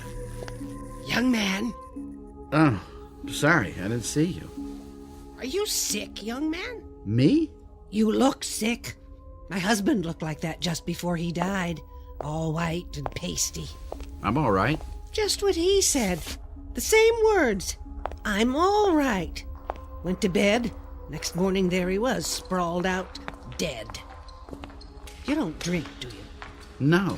That's what killed my Jack. I told him it was the devil's work, but he wouldn't listen. And look where he is now. Is that right? Oh, the devil's all around us, mister. And if we don't fight him, if we don't stand up to him, we'll suffer eternal torment. I'm sure you're right. I know I am. And I'll tell you how I know. It was a Sunday. I was ironing, if you please, and that's when it happened. The good Lord's own sweet voice, like an electricity shock. I was revelated. Oh, praise him, mister, and praise his good works. I will. Do you read the good book? Yeah, all the time. Oh, sure you're telling the truth now. We may be underground, but he hears every word. I have to go. The train's coming. I don't hear any train. Leviticus chapter 5, verse 2. Perfect. You're perfect. What? Or if a soul touch any unclean thing, whether it be a carcass of an unclean beast, or a carcass of unclean cattle, or the carcass of unclean creeping things, and if it be hidden from him, he shall also be unclean and guilty. If you're not perfect, then kill, and end it now. Please. Don't you want to be saved? No, I just want to be left alone. We're never alone. Don't you know that? He's with us all the time, and he'll help us if we only let him. But we've got to be saved first. Read this pamphlet. All right. The devil means to have you, but I won't let him. I'll fight with you, mister. My train. The train to glory. Get on board. Stop, please, stop. Listen to me. It's your salvation. Kill. Get away from me. What are you doing? Stop. No.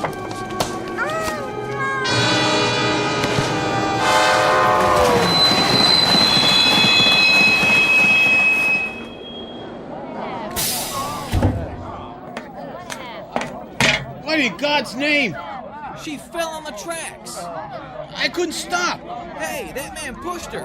Hey, somebody stop him! Somebody! Get away from me!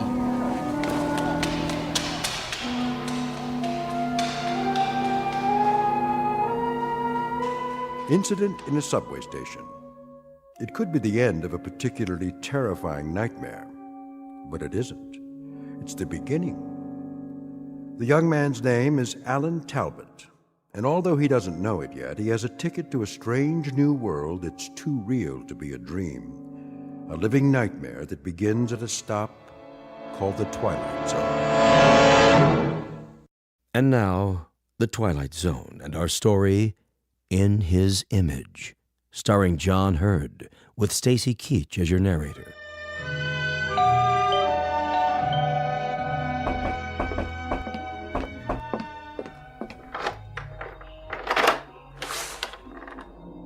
Yes? Sorry to bother you, ma'am, but see, I belong to the Junior Woodchucks, and if you'll just buy a 10-year subscription to the Ladies' Home Companion, I'll get to go to summer camp. What do you think? I think you'd better come in. Okay. Hi. Hi. Ready? And willing. Surprised? A little. Come here. Hey, now, Tiger. I told you there are lines I don't cross. I know. I was gonna wait till we got married, but I lost my self-control for a second. Well, you look around for it while I pour the coffee. Thanks. How come so late? Who's late? You are. What, 5 minutes? Try 45. Ooh, honey, I told you to get rid of that sundial. Okay, so you overslept. Just remember, leaving at 6 a.m. wasn't my idea. Look, I did not oversleep. I left the hotel at 4:30, got on a subway train, got off the subway, and came here. Therefore, you must have stopped off for a couple of short beers. It's now 6:45. Look at your watch. See? Yeah, I see. But I don't understand. I do. You were enjoying those last moments of freedom. Uh-oh. Uh-oh, what? Well, you said you wanted to bring some food along, so I roasted us a chicken. Looks like it got a little crispy. Jess? Hmm? Are you sure? What do you mean? You know what you're doing? Of course I do. I, a 31-year-old spinster of sound mind and body, am going to run away to a town I've never heard of for the purpose of marrying a guy I've known exactly 4 days. Anything odd about that? I'm serious. So am I. I mean, shouldn't you get to know a little more about me? Like what? I know that your name is Alan Talbot. I know that you live in Coralville, New York, in a big white house surrounded by rose bushes and trees. I know that you do scientific research on some kind of weapons device for the government. Not weapons, computer electronics. See? Already you're romanticizing me. Don't interrupt. You are visiting New York City for the pure morbid pleasure of it, currently rooming at the Chesterfield Inn.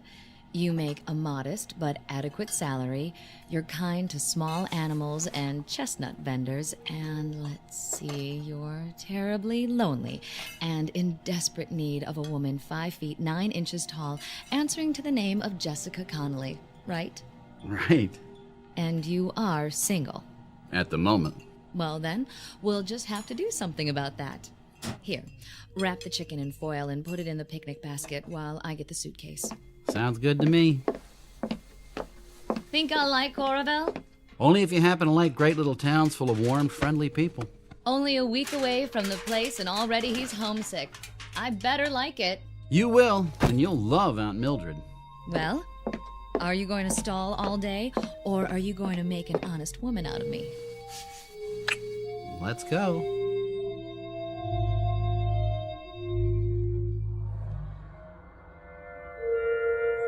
We must be nearly there, if you gave me the right directions. Alan? No. Go on then, sleep. You need it. Walter, no. Alan? No. It isn't right. Send me back.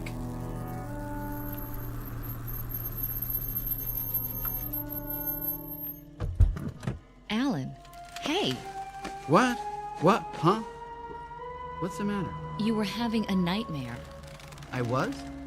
Must have been the chicken. You didn't care for it? I didn't tell you, but chicken doesn't care much for me.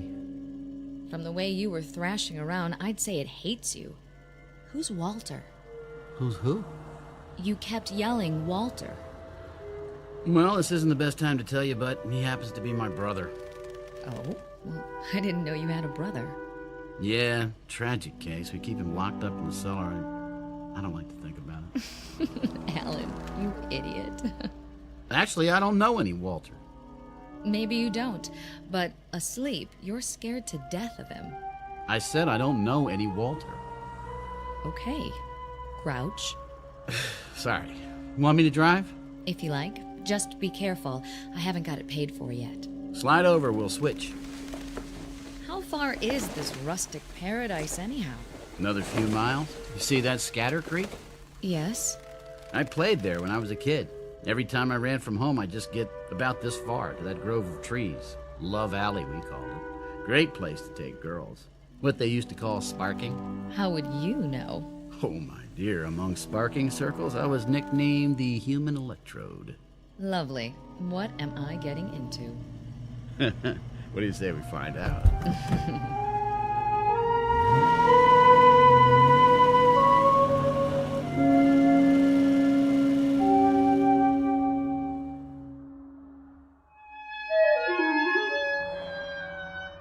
Here we are. Coraville.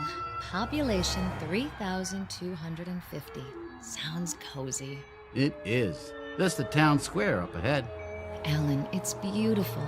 Didn't I tell you? A little village. It reminds me of West Hampton. Trees, shops. Oh, look at that old hotel. That's the New Brunswick. Got an ice cream parlor and a magazine rack. You can get cigarettes there, too, if you can prove you're 21. Mr. Van Brook's very strict about that. Think I could pass? Maybe not.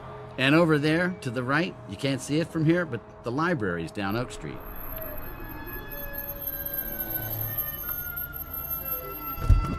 Don't stop now. I want to see all of it. Alan? I'm sorry, it's just, What? Well, either I've got the worst memory in the world or they put up a new office building. I see it. In a week? Prefab, I guess. I tell you, young lady, that don't make things of it. Oh, well, let's go. Alan, do me a favor. Sure. Let's get something first, before we meet the gang. Just a little glass of wine to take the edge off, all right? Relax. In the first place, it isn't a gang, it's just on Mildred. In the second place, there aren't any bars in Corville. Well, I thought I saw one a couple of blocks back. Nope. Nearest place is Temple, 15 miles away. How about a coffee? I guess that'll have to do.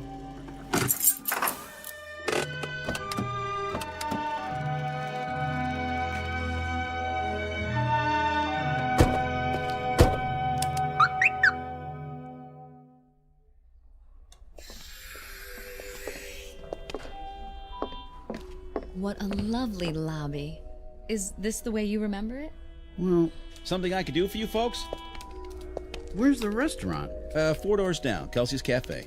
I mean the one here. What happened? You close it up? Never had one here, just the hotel. This is New Brunswick, isn't it? Yes, sir. I see.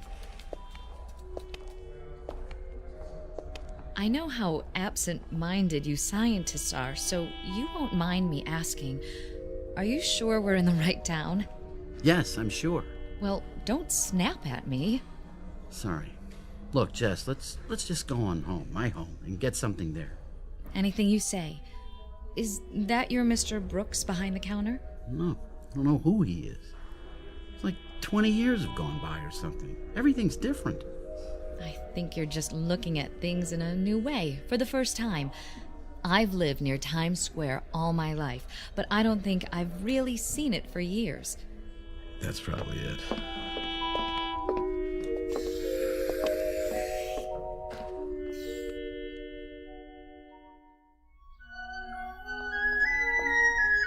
Now that's a classic house. 2 stories, Cape Cod style. And there are the trees and rose bushes. Yeah, that's more like it. I'd recognize that anywhere. Like it? And what if I didn't? Of course I do after listening to you. It's charming. Almost home. First thing we'll do is paint it pink. Why not purple? That'll work. The key must be bent. Aunt Mildred! Aunt Mildred! Hey, you're gonna shake up the whole neighborhood. Got to. She's hard of hearing. What do you want? I'm Alan Talbot. So? So, I happen to live here. Would you mind telling me who you are and what you're doing in my house? Are you crazy? Just a minute. Where's my aunt? Who? Mildred Talbot? Now, mister, you listen to me. You've made some kind of mistake. I live here. I've lived here for 9 years. Bought the place from Gerald Butler. I've got the deed to prove it. I don't know anybody named Mildred, and I don't know you. Now get off of my property or I'll call the sheriff. Wait! What is going on? Alan? Alan?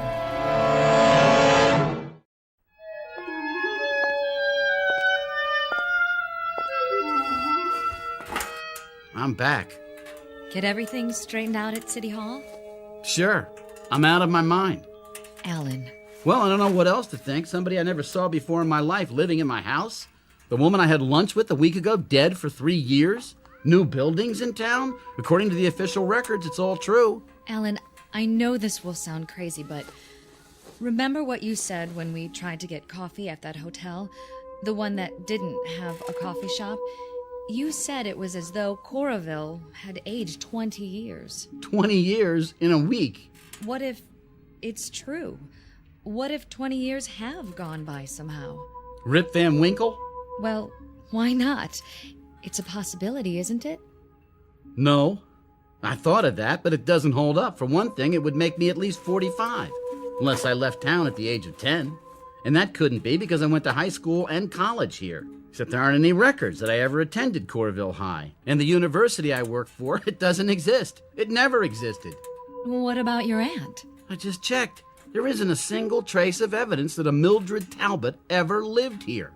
Well, it was an idea. Let's go. Where to now? The cemetery.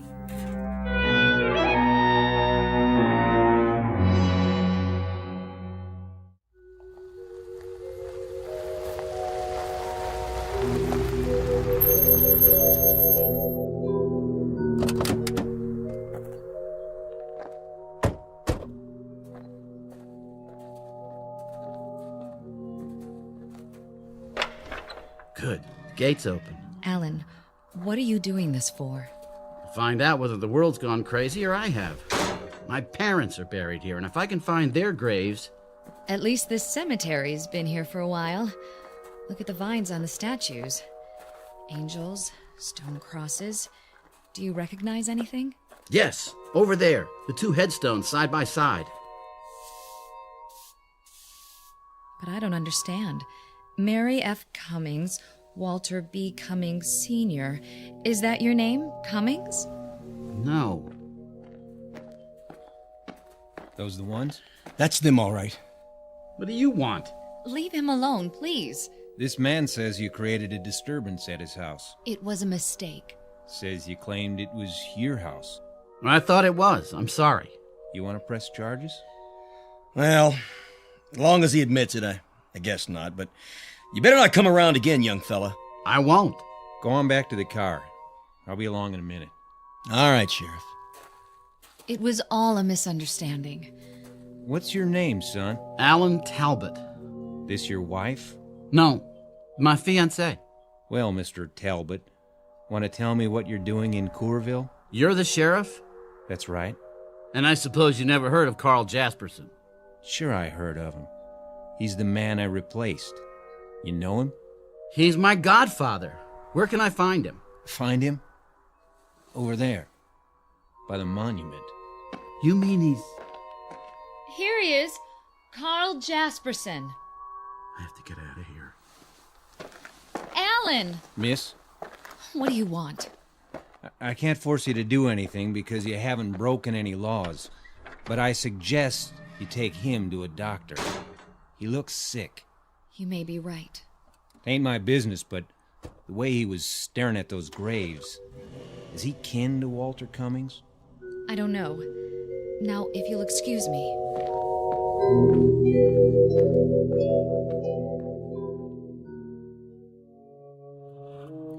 It's only a few more miles to New York. How do you feel? Alan? Alan, don't shut me out. I don't have anything to say. Honey, there's a rational explanation for all of this.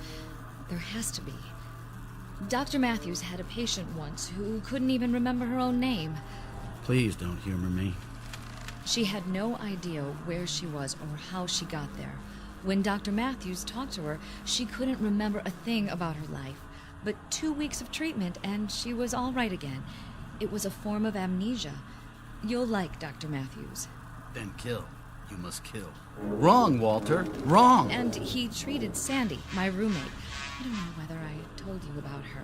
But anyway, she had a breakdown and... Stop the car. Are you going to be sick? Yes, stop the car.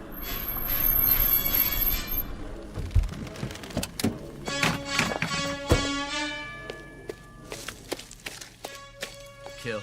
No! Use what's at hand. A stick, a rock, anything. Jess, could you give me a hand here?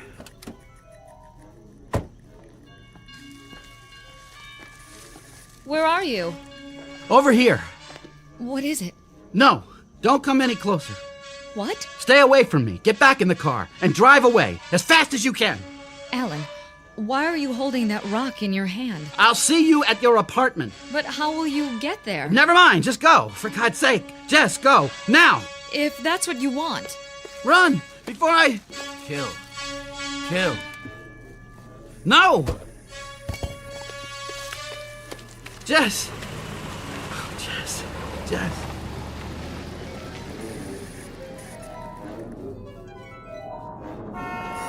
What?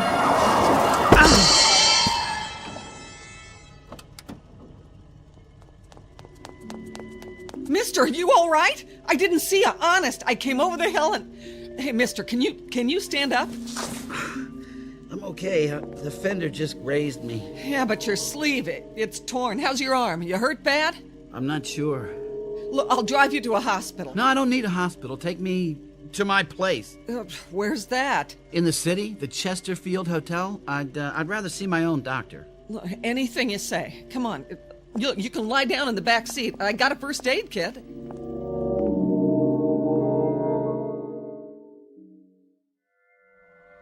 Look, is that a bad cut? No. I still think you ought to see a doctor. I will, as soon as we get there, but I'm not even bleeding. Not on the outside, maybe. I've heard of accidents where you... I'm fine. I'll sign anything you want, absolving you of all blame, okay? Look, don't get sore, mister. I'm just worried about you is all. Sorry to have been so much trouble. Mister, I'm glad you're alive. Look, it's none of my business, but how come you were standing there in the middle of the road like that? I'm not sure. I'm gonna find out.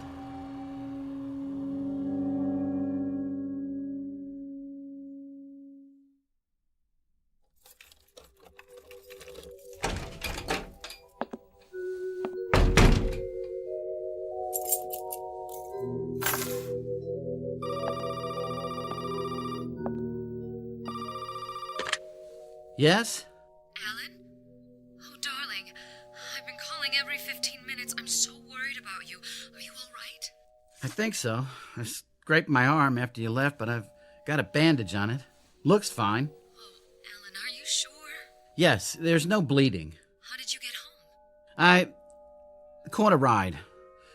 Listen, Jess, why don't you just forget about me? I don't understand what's going on and... You listen, Alan. I've made an appointment with Dr. Matthews for tomorrow morning. I'll pick you up at the hotel at 9:30. You'd do that after everything that's happened? You bet your life I would. Look, Mr. Talbot, I didn't plan to fall in love with you, but I did, and I'm stuck with it, for better or worse. Thank you. That means a lot. Want me to come over? No, I'd like to be alone, think things through. I'll see you in the morning. Good night, Jess. Good night, darling. And try not to worry. It's going to be all right. There it is again. The noise. The noise. Where's it coming from? Where? My arm. What's wrong with my arm? Oh, no blood. Let's take off this bandage and see.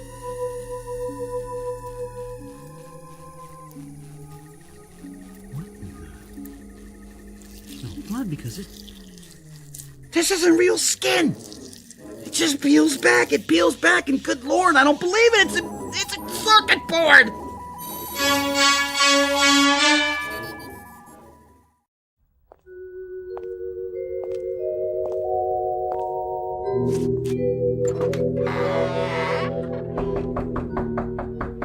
Hello?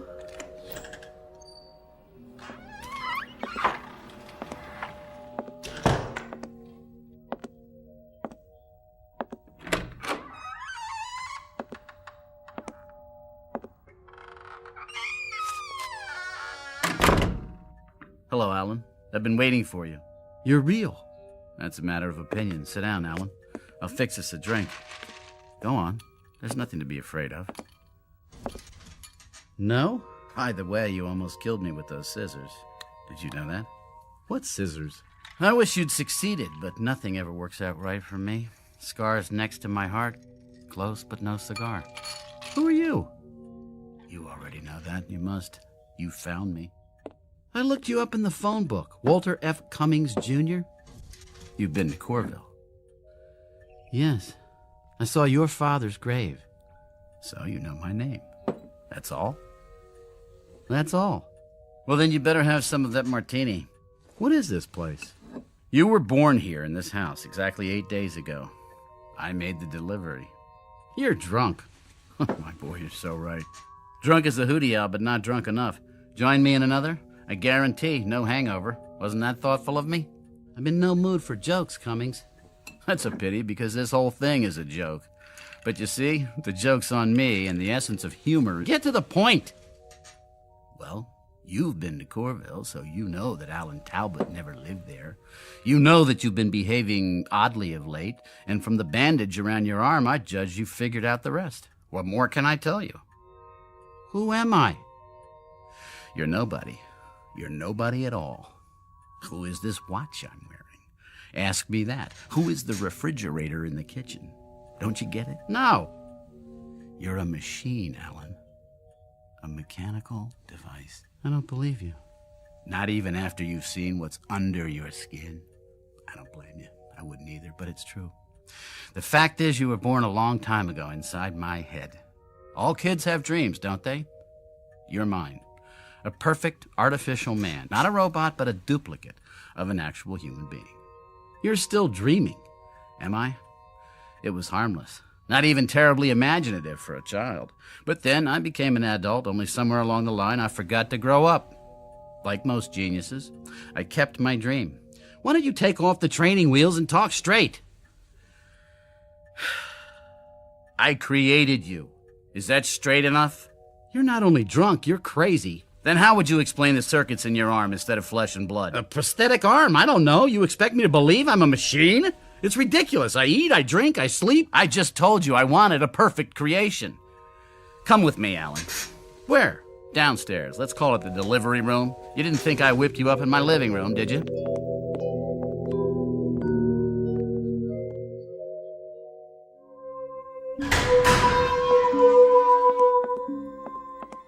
What is this room? My lab. Your birthplace.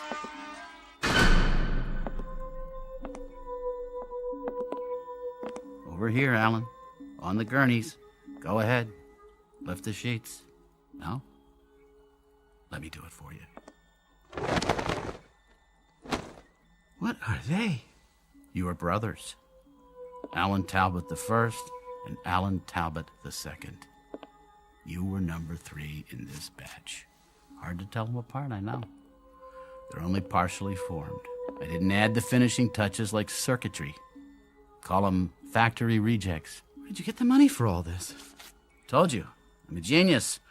When I saw how much money I'd need, I developed a new kind of microchip. They turn out 300,000 or 400,000 a year. I get royalties. Money was the least of it. The failures, though. The failures, they were bad. I can't tell you how many times I had to start over. And you did it all by yourself? I'm afraid the day of the lone inventor is past. I had some of the best scientific minds in the world working for me. But of course they didn't take the project seriously. It was just a game to them. How to create a nervous system, how to duplicate a brain. With all its subtleties, mere reactions weren't enough. Intelligence is what I was after. My creation had to have abstract reasoning power, a past, all the intricate facets of personality multiplied by millions that make up true consciousness. Now, accomplishing this from scratch would have taken forever. So, I decided to use myself. So you're telling me I'm you? On some of your cells, I made certain impressions, my own memories, some of my talent, some of my knowledge, bits and pieces of myself. It isn't possible. I'm me. This is my body. Non-conductive plastic? Very lifelike. I've heard enough. Where are you going? Back to Corville? You lived there, of course. I gave you my memories of the town. Some of them were outdated. I left 20 years ago. What about the university? Fictitious. I had to give you a job. And Aunt Mildred? All the old women I've ever known rolled into one. After my parents died, I lived alone. The reputation as a Don Juan, I regret to say, is imaginary too. That's about it. You can fill in the rest, up to the last week anyway. What happened then? I wish I knew. Something went wrong. You attacked me with a pair of scissors and ran off. I've been unable to find you since. What went wrong? I'm not sure. But whatever it is, it's wrong with me too, because everything you know or think or feel reflects some portion of myself. And if you wanted to kill, it means part of me wants to kill. My own death wish inverted. I don't have a death wish. Everyone does. We're all potential suicides or murderers. We all have the seeds of paranoia inside of us. In giving you parts of myself, I unintentionally gave you my latent psychoses. Big ones. To put it another way, Alan, you're quite insane. Then fix me. I don't know if I can. Why not? Because, much as I hate to admit it, luck had a great deal to do with your creation. You mean I was an accident? Trial and error. It was like a blind man with a machine gun. I finally hit the target, but it was off center. I don't know if I could come that close again. I thought you were a genius. That's the story of my life. Success in the little things, failure in the big ones. I think what I really wanted was to build another Walter Cummings without the drawbacks. Sort of a reverse Jekyll and Hyde, loneliness, pain, all unknown. Alan, you were gonna be perfect. That was the dream. That was the dream. A perfect version of myself. Well, there's somebody else involved. A woman. Does she know? I took her to Corville. We were going to get married there. She thinks I'm on the verge of a nervous breakdown. She's in love with me. Pretty. And intelligent. And lonely. Like you. I'm sorry, Alan. Huh. That's a great consolation. Even if I could fix you, she'd find out. How? Well, for one thing, she'd grow old and you wouldn't. For another, being a machine, you'd eventually wear out. And those things never occurred to you? I suppose I didn't think I'd succeed as well as I did. You can still make it right. I'd give anything if I could. You can. You've got the tools, the instruments. You're gonna build another Alan Talbot. Too risky. Only this time, you're gonna get it right. One of these blanks, the rejects, with some modifications. I don't know if I can. With all that you know now, it'll be easy. He's gonna walk out of here tonight, and he's gonna marry a girl named Jessica, and for the first time in his miserable life, he's gonna be happy. And so will she. You don't understand. The process takes too much time. There is no more time. Here, I'll write down her address. She was gonna meet me tomorrow, but she'll be home now. Take it. That's appropriate. What is? This pamphlet, The Way to Salvation? Where did you get it? Somebody gave it to me. I was in... Read this pamphlet. The devil means to have you, but I won't let him. I'll fight with you, mister, and we'll win. My train. The train to glory. Get on board. What's wrong? The noise! Make it stop! Are you hearing something? In my head, like computers and electricity! It's your circuits. They're going bad. And a train! Get on board! Walter, get on board! Your eyes. Your eyes! Get away from me! Now, Walter! Now!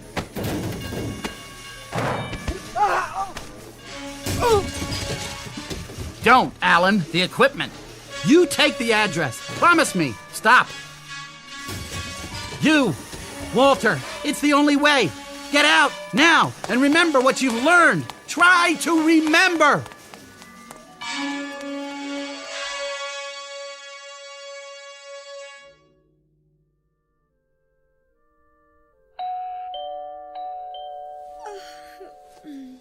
Just a minute. Who is it? I'm sorry to bother you, man, but see, I belong to the Junior Woodchucks, and... Alan!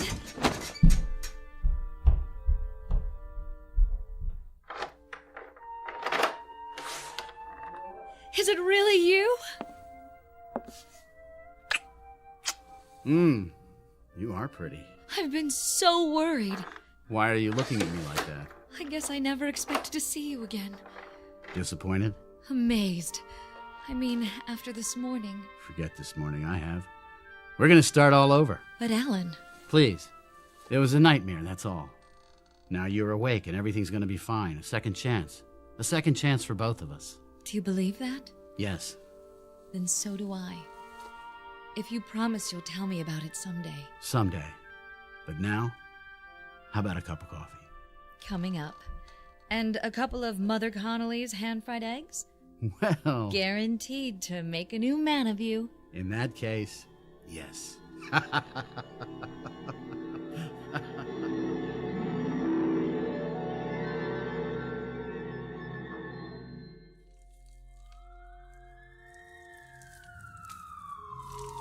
Too late to fight this fire. The whole place is gone. Whose was it? There's some scientist guy named Cummings. Lived alone. He got out okay. Well, no more laboratory for him. Burned to the ground. What's this? Looks like a mannequin. Crash test dummy, huh? Nothing but melted plastic. Circuit's still going inside the head. Look at all those wires. Leave it for the cleanup truck. Fire crew! Over here. This has been the story of Walter Cummings, Jr., a.k.a. Alan Talbot. In a way, he succeeded with his life's ambition, even though the man he created was, after all, himself. But that creation is now relegated to the junk heap. One more failed experiment. While Mr. Cummings has been given another chance, for better or worse, there may be easier paths to self-improvement, but sometimes it happens that the shortest distance between 2 points is a crooked line, one that leads directly through the Twilight Zone. We'll return to the Twilight Zone after these brief messages. You are about to enter another dimension, a dimension not only of sight and sound, but of mind, a journey into a wondrous land of imagination. Next stop, the Twilight Zone. Hi, this is Stacy Keach. I'd like to take a moment to tell you about our Twilight Zone website at twilightzoneradio.com. At twilightzoneradio.com, you'll find the latest information on these Twilight Zone radio dramas, including behind-the-scenes photographs, plus the newest product releases, trivia contests, ways to contact us, other Twilight Zone-related info and merchandise, plus links to other fascinating websites. So make your next stop twilightzoneradio.com. Visit twilightzoneradio.com to purchase these Twilight Zone radio dramas on cassette and CD, or call toll-free 1-866-989-ZONE. That's 1-866-989-9663.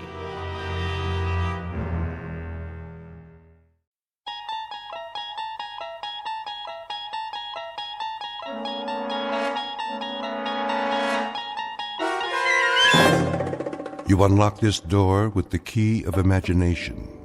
Beyond it is another dimension, a dimension of sound, a dimension of sight, a dimension of mind.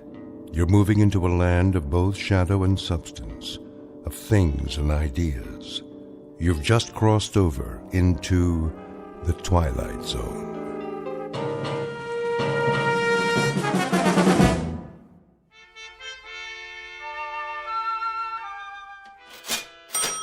You're quite sure this is a genuine Tiffany? Quite. The provenance dates back to 1922.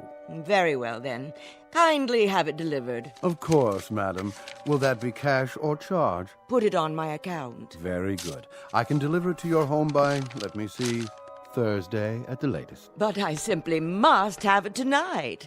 I've invited the girls over for bridge. The girls. I see. Oh, Robert. Yeah? See that Mrs. Gunt receives her lamp this afternoon. You mean today? Carried by hand to her front door. The servants' entrance, if you please. By all means. Ubermeyer's is proud to be of service. If there's anything else we can provide, don't hesitate to... That will be all. Very good, ma'am. Want me to go over there right away? Not yet, Andrew. First, finish unpacking the new shipment. Quickly, before the next customer walks in. Yes, sir. Now then, what do we have? 3 perfume bottles. 3 cut glass vials to contain the otter of damask rose petals. That's more like it. Next. Pottery jugs, 2. Pottery jugs, indeed. Where's your aesthetic sense? You can't entice anyone by calling them pottery jugs. Really think people buy something because of what you call it? People don't come to buy anything in a gift emporium. They come because they don't know what they want. Then I sell them something. So what are you going to call these pottery jugs? Something exquisite.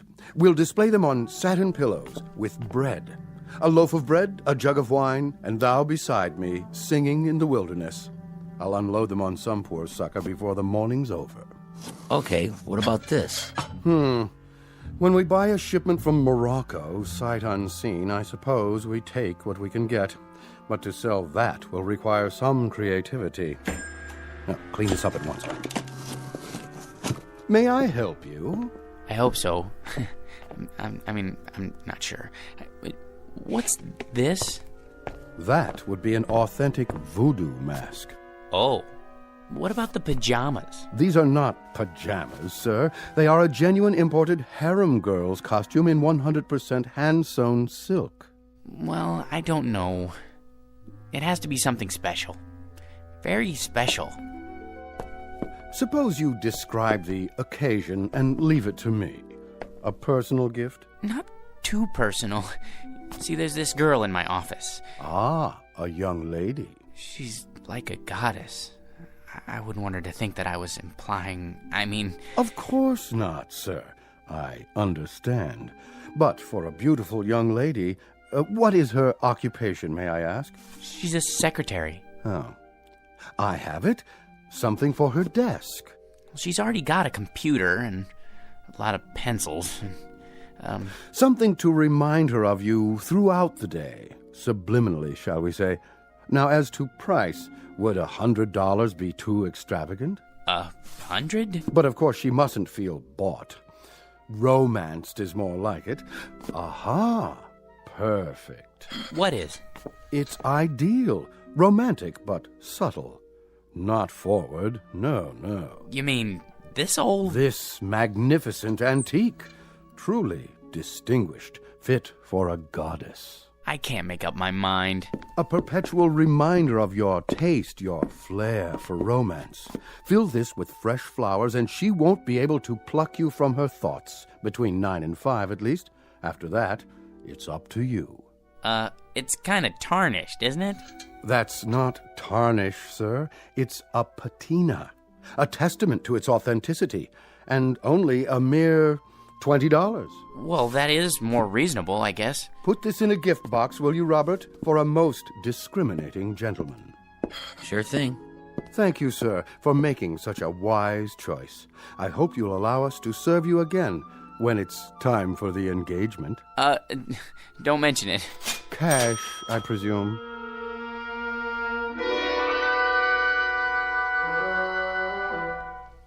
Meet Mr. George P. Hanley, a man life is always treated without deference, honor, or success. Waiters serve his soup cold. Elevator operators close doors in his face. And mothers never bother to wait up for the daughters he dates. For George is a creature of humble habits and tame dreams, a square peg in a square rut, and the living embodiment of what's commonly referred to as some poor sucker. He is, in short, an ordinary man, but at this moment the accidental possessor of a very special gift, one that measures men not against their accomplishments, but against their deepest desires. The kind of gift most of us might ask for, then learn to regret. If, like Mr. George P. Hanley, we were about to plunge headfirst into our own personal Twilight Zone. And now, The Twilight Zone and our story, I Dream of Jeannie, starring Hal Sparks, with Stacy Keach as your narrator.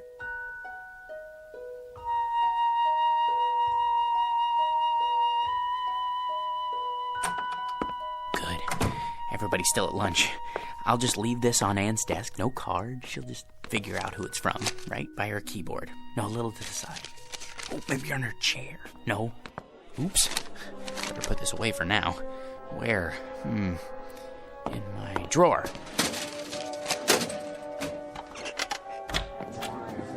Hey, Georgie Porgy, what happened to you? I had some errands. Well, you missed the worst chili con carne ever offered for human consumption. It set a new low, even for the greasy spoon Nick calls a diner. Feel my stomach, like a bag of rocks. I don't care much for chili. Georgie, witness a solemn vow for me, will you? I have to enter these municipal bonds. I, Roger Hackett, do solemnly swear never again to commit gastronomic harry-carry at Nick's, starting on the day I get my promotion at this office. Your promotion? Yep. I thought everyone with equal seniority had the same chance. Mr. Watson said... That's correct, Georgie old Porgy. We're all equal, but some of us are a little bit more equal than others. Especially me. Hi, Anne. How are you? You're looking nice. Hello, boys. Don't be so sure, Roger. Mr. Watson's a fair man. I'm sure he'll compare our experience in debit financing, evaluating liabilities. And that, old Georgie, is one reason why I am more equal. All you think of is debits and liabilities, with assets like hers around. Now, where'd I put my little surprise? Here, Anne, for you. What's this? Oh, just a little something to say happy birthday to the prettiest girl in the entire office. I'm the only girl. And you'd still be the prettiest, even if this whole place was staffed with Miss Americas. Are you gonna open it? Roger, what? Go ahead. Oh, Roger, it's beautiful. Like it? Why, this is the most gorgeous peignoir I've ever seen. Huh, is that what they call it? But it is awfully revealing. Then you'll just have to be careful who you wear it for. Hey, Ann, put it on. Can you feature old man Watson's puss when he calls you in for dictation? Mr. Watson is interested in a different kind of figure, Sam. Is that what you think? You really like it? I love it, but you shouldn't have. You only have a birthday once a year, at least until you're 30. Then you have it once every 2 years. Oh, you bad boy, come here. What? That's to show my appreciation, and to prove I haven't even learned to count to 30 yet. And what, may I ask, is going on here? Oh, Mr. Watson, you see, it's my birthday, sir, and... Do any of you happen to be aware of the annual statement just issued by this organization? No one?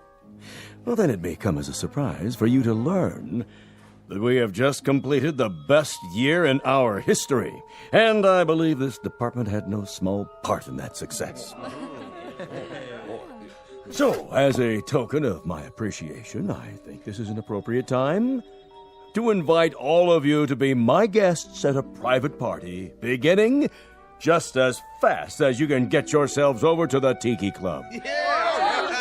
No kidding. And as for you, young lady, I just want to say, they aren't the only ones who appreciate you. Would you mind looking in my office? There should be a rather large crystal vase on my desk, full of long-stemmed red roses. They're for you. Oh, they're lovely, Mr. Watson. You're a doll. See you all at the Tiki Club.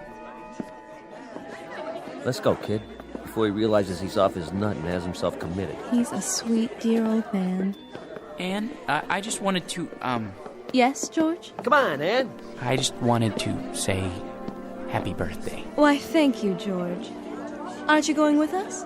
I'll be along. See you there. Come on, Roger. I guess some people are more equal. Might as well throw this in the wastebasket. Can't give it to her now. Maybe I should hold on to it until it can play with it at home.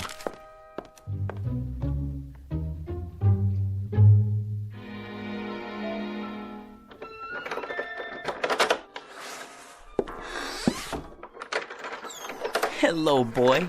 Have a good day. Yeah, mine was lousy, too. You know what they all think I am, Attila? A #1 jerk. And they're right. What a job title, huh? George P. Hanley. Jerk. Take it easy. There's nothing to worry about in the package. Come on, I'll show you. See? It's only a box with a beaten-up old lamp in it. A magnificent antique.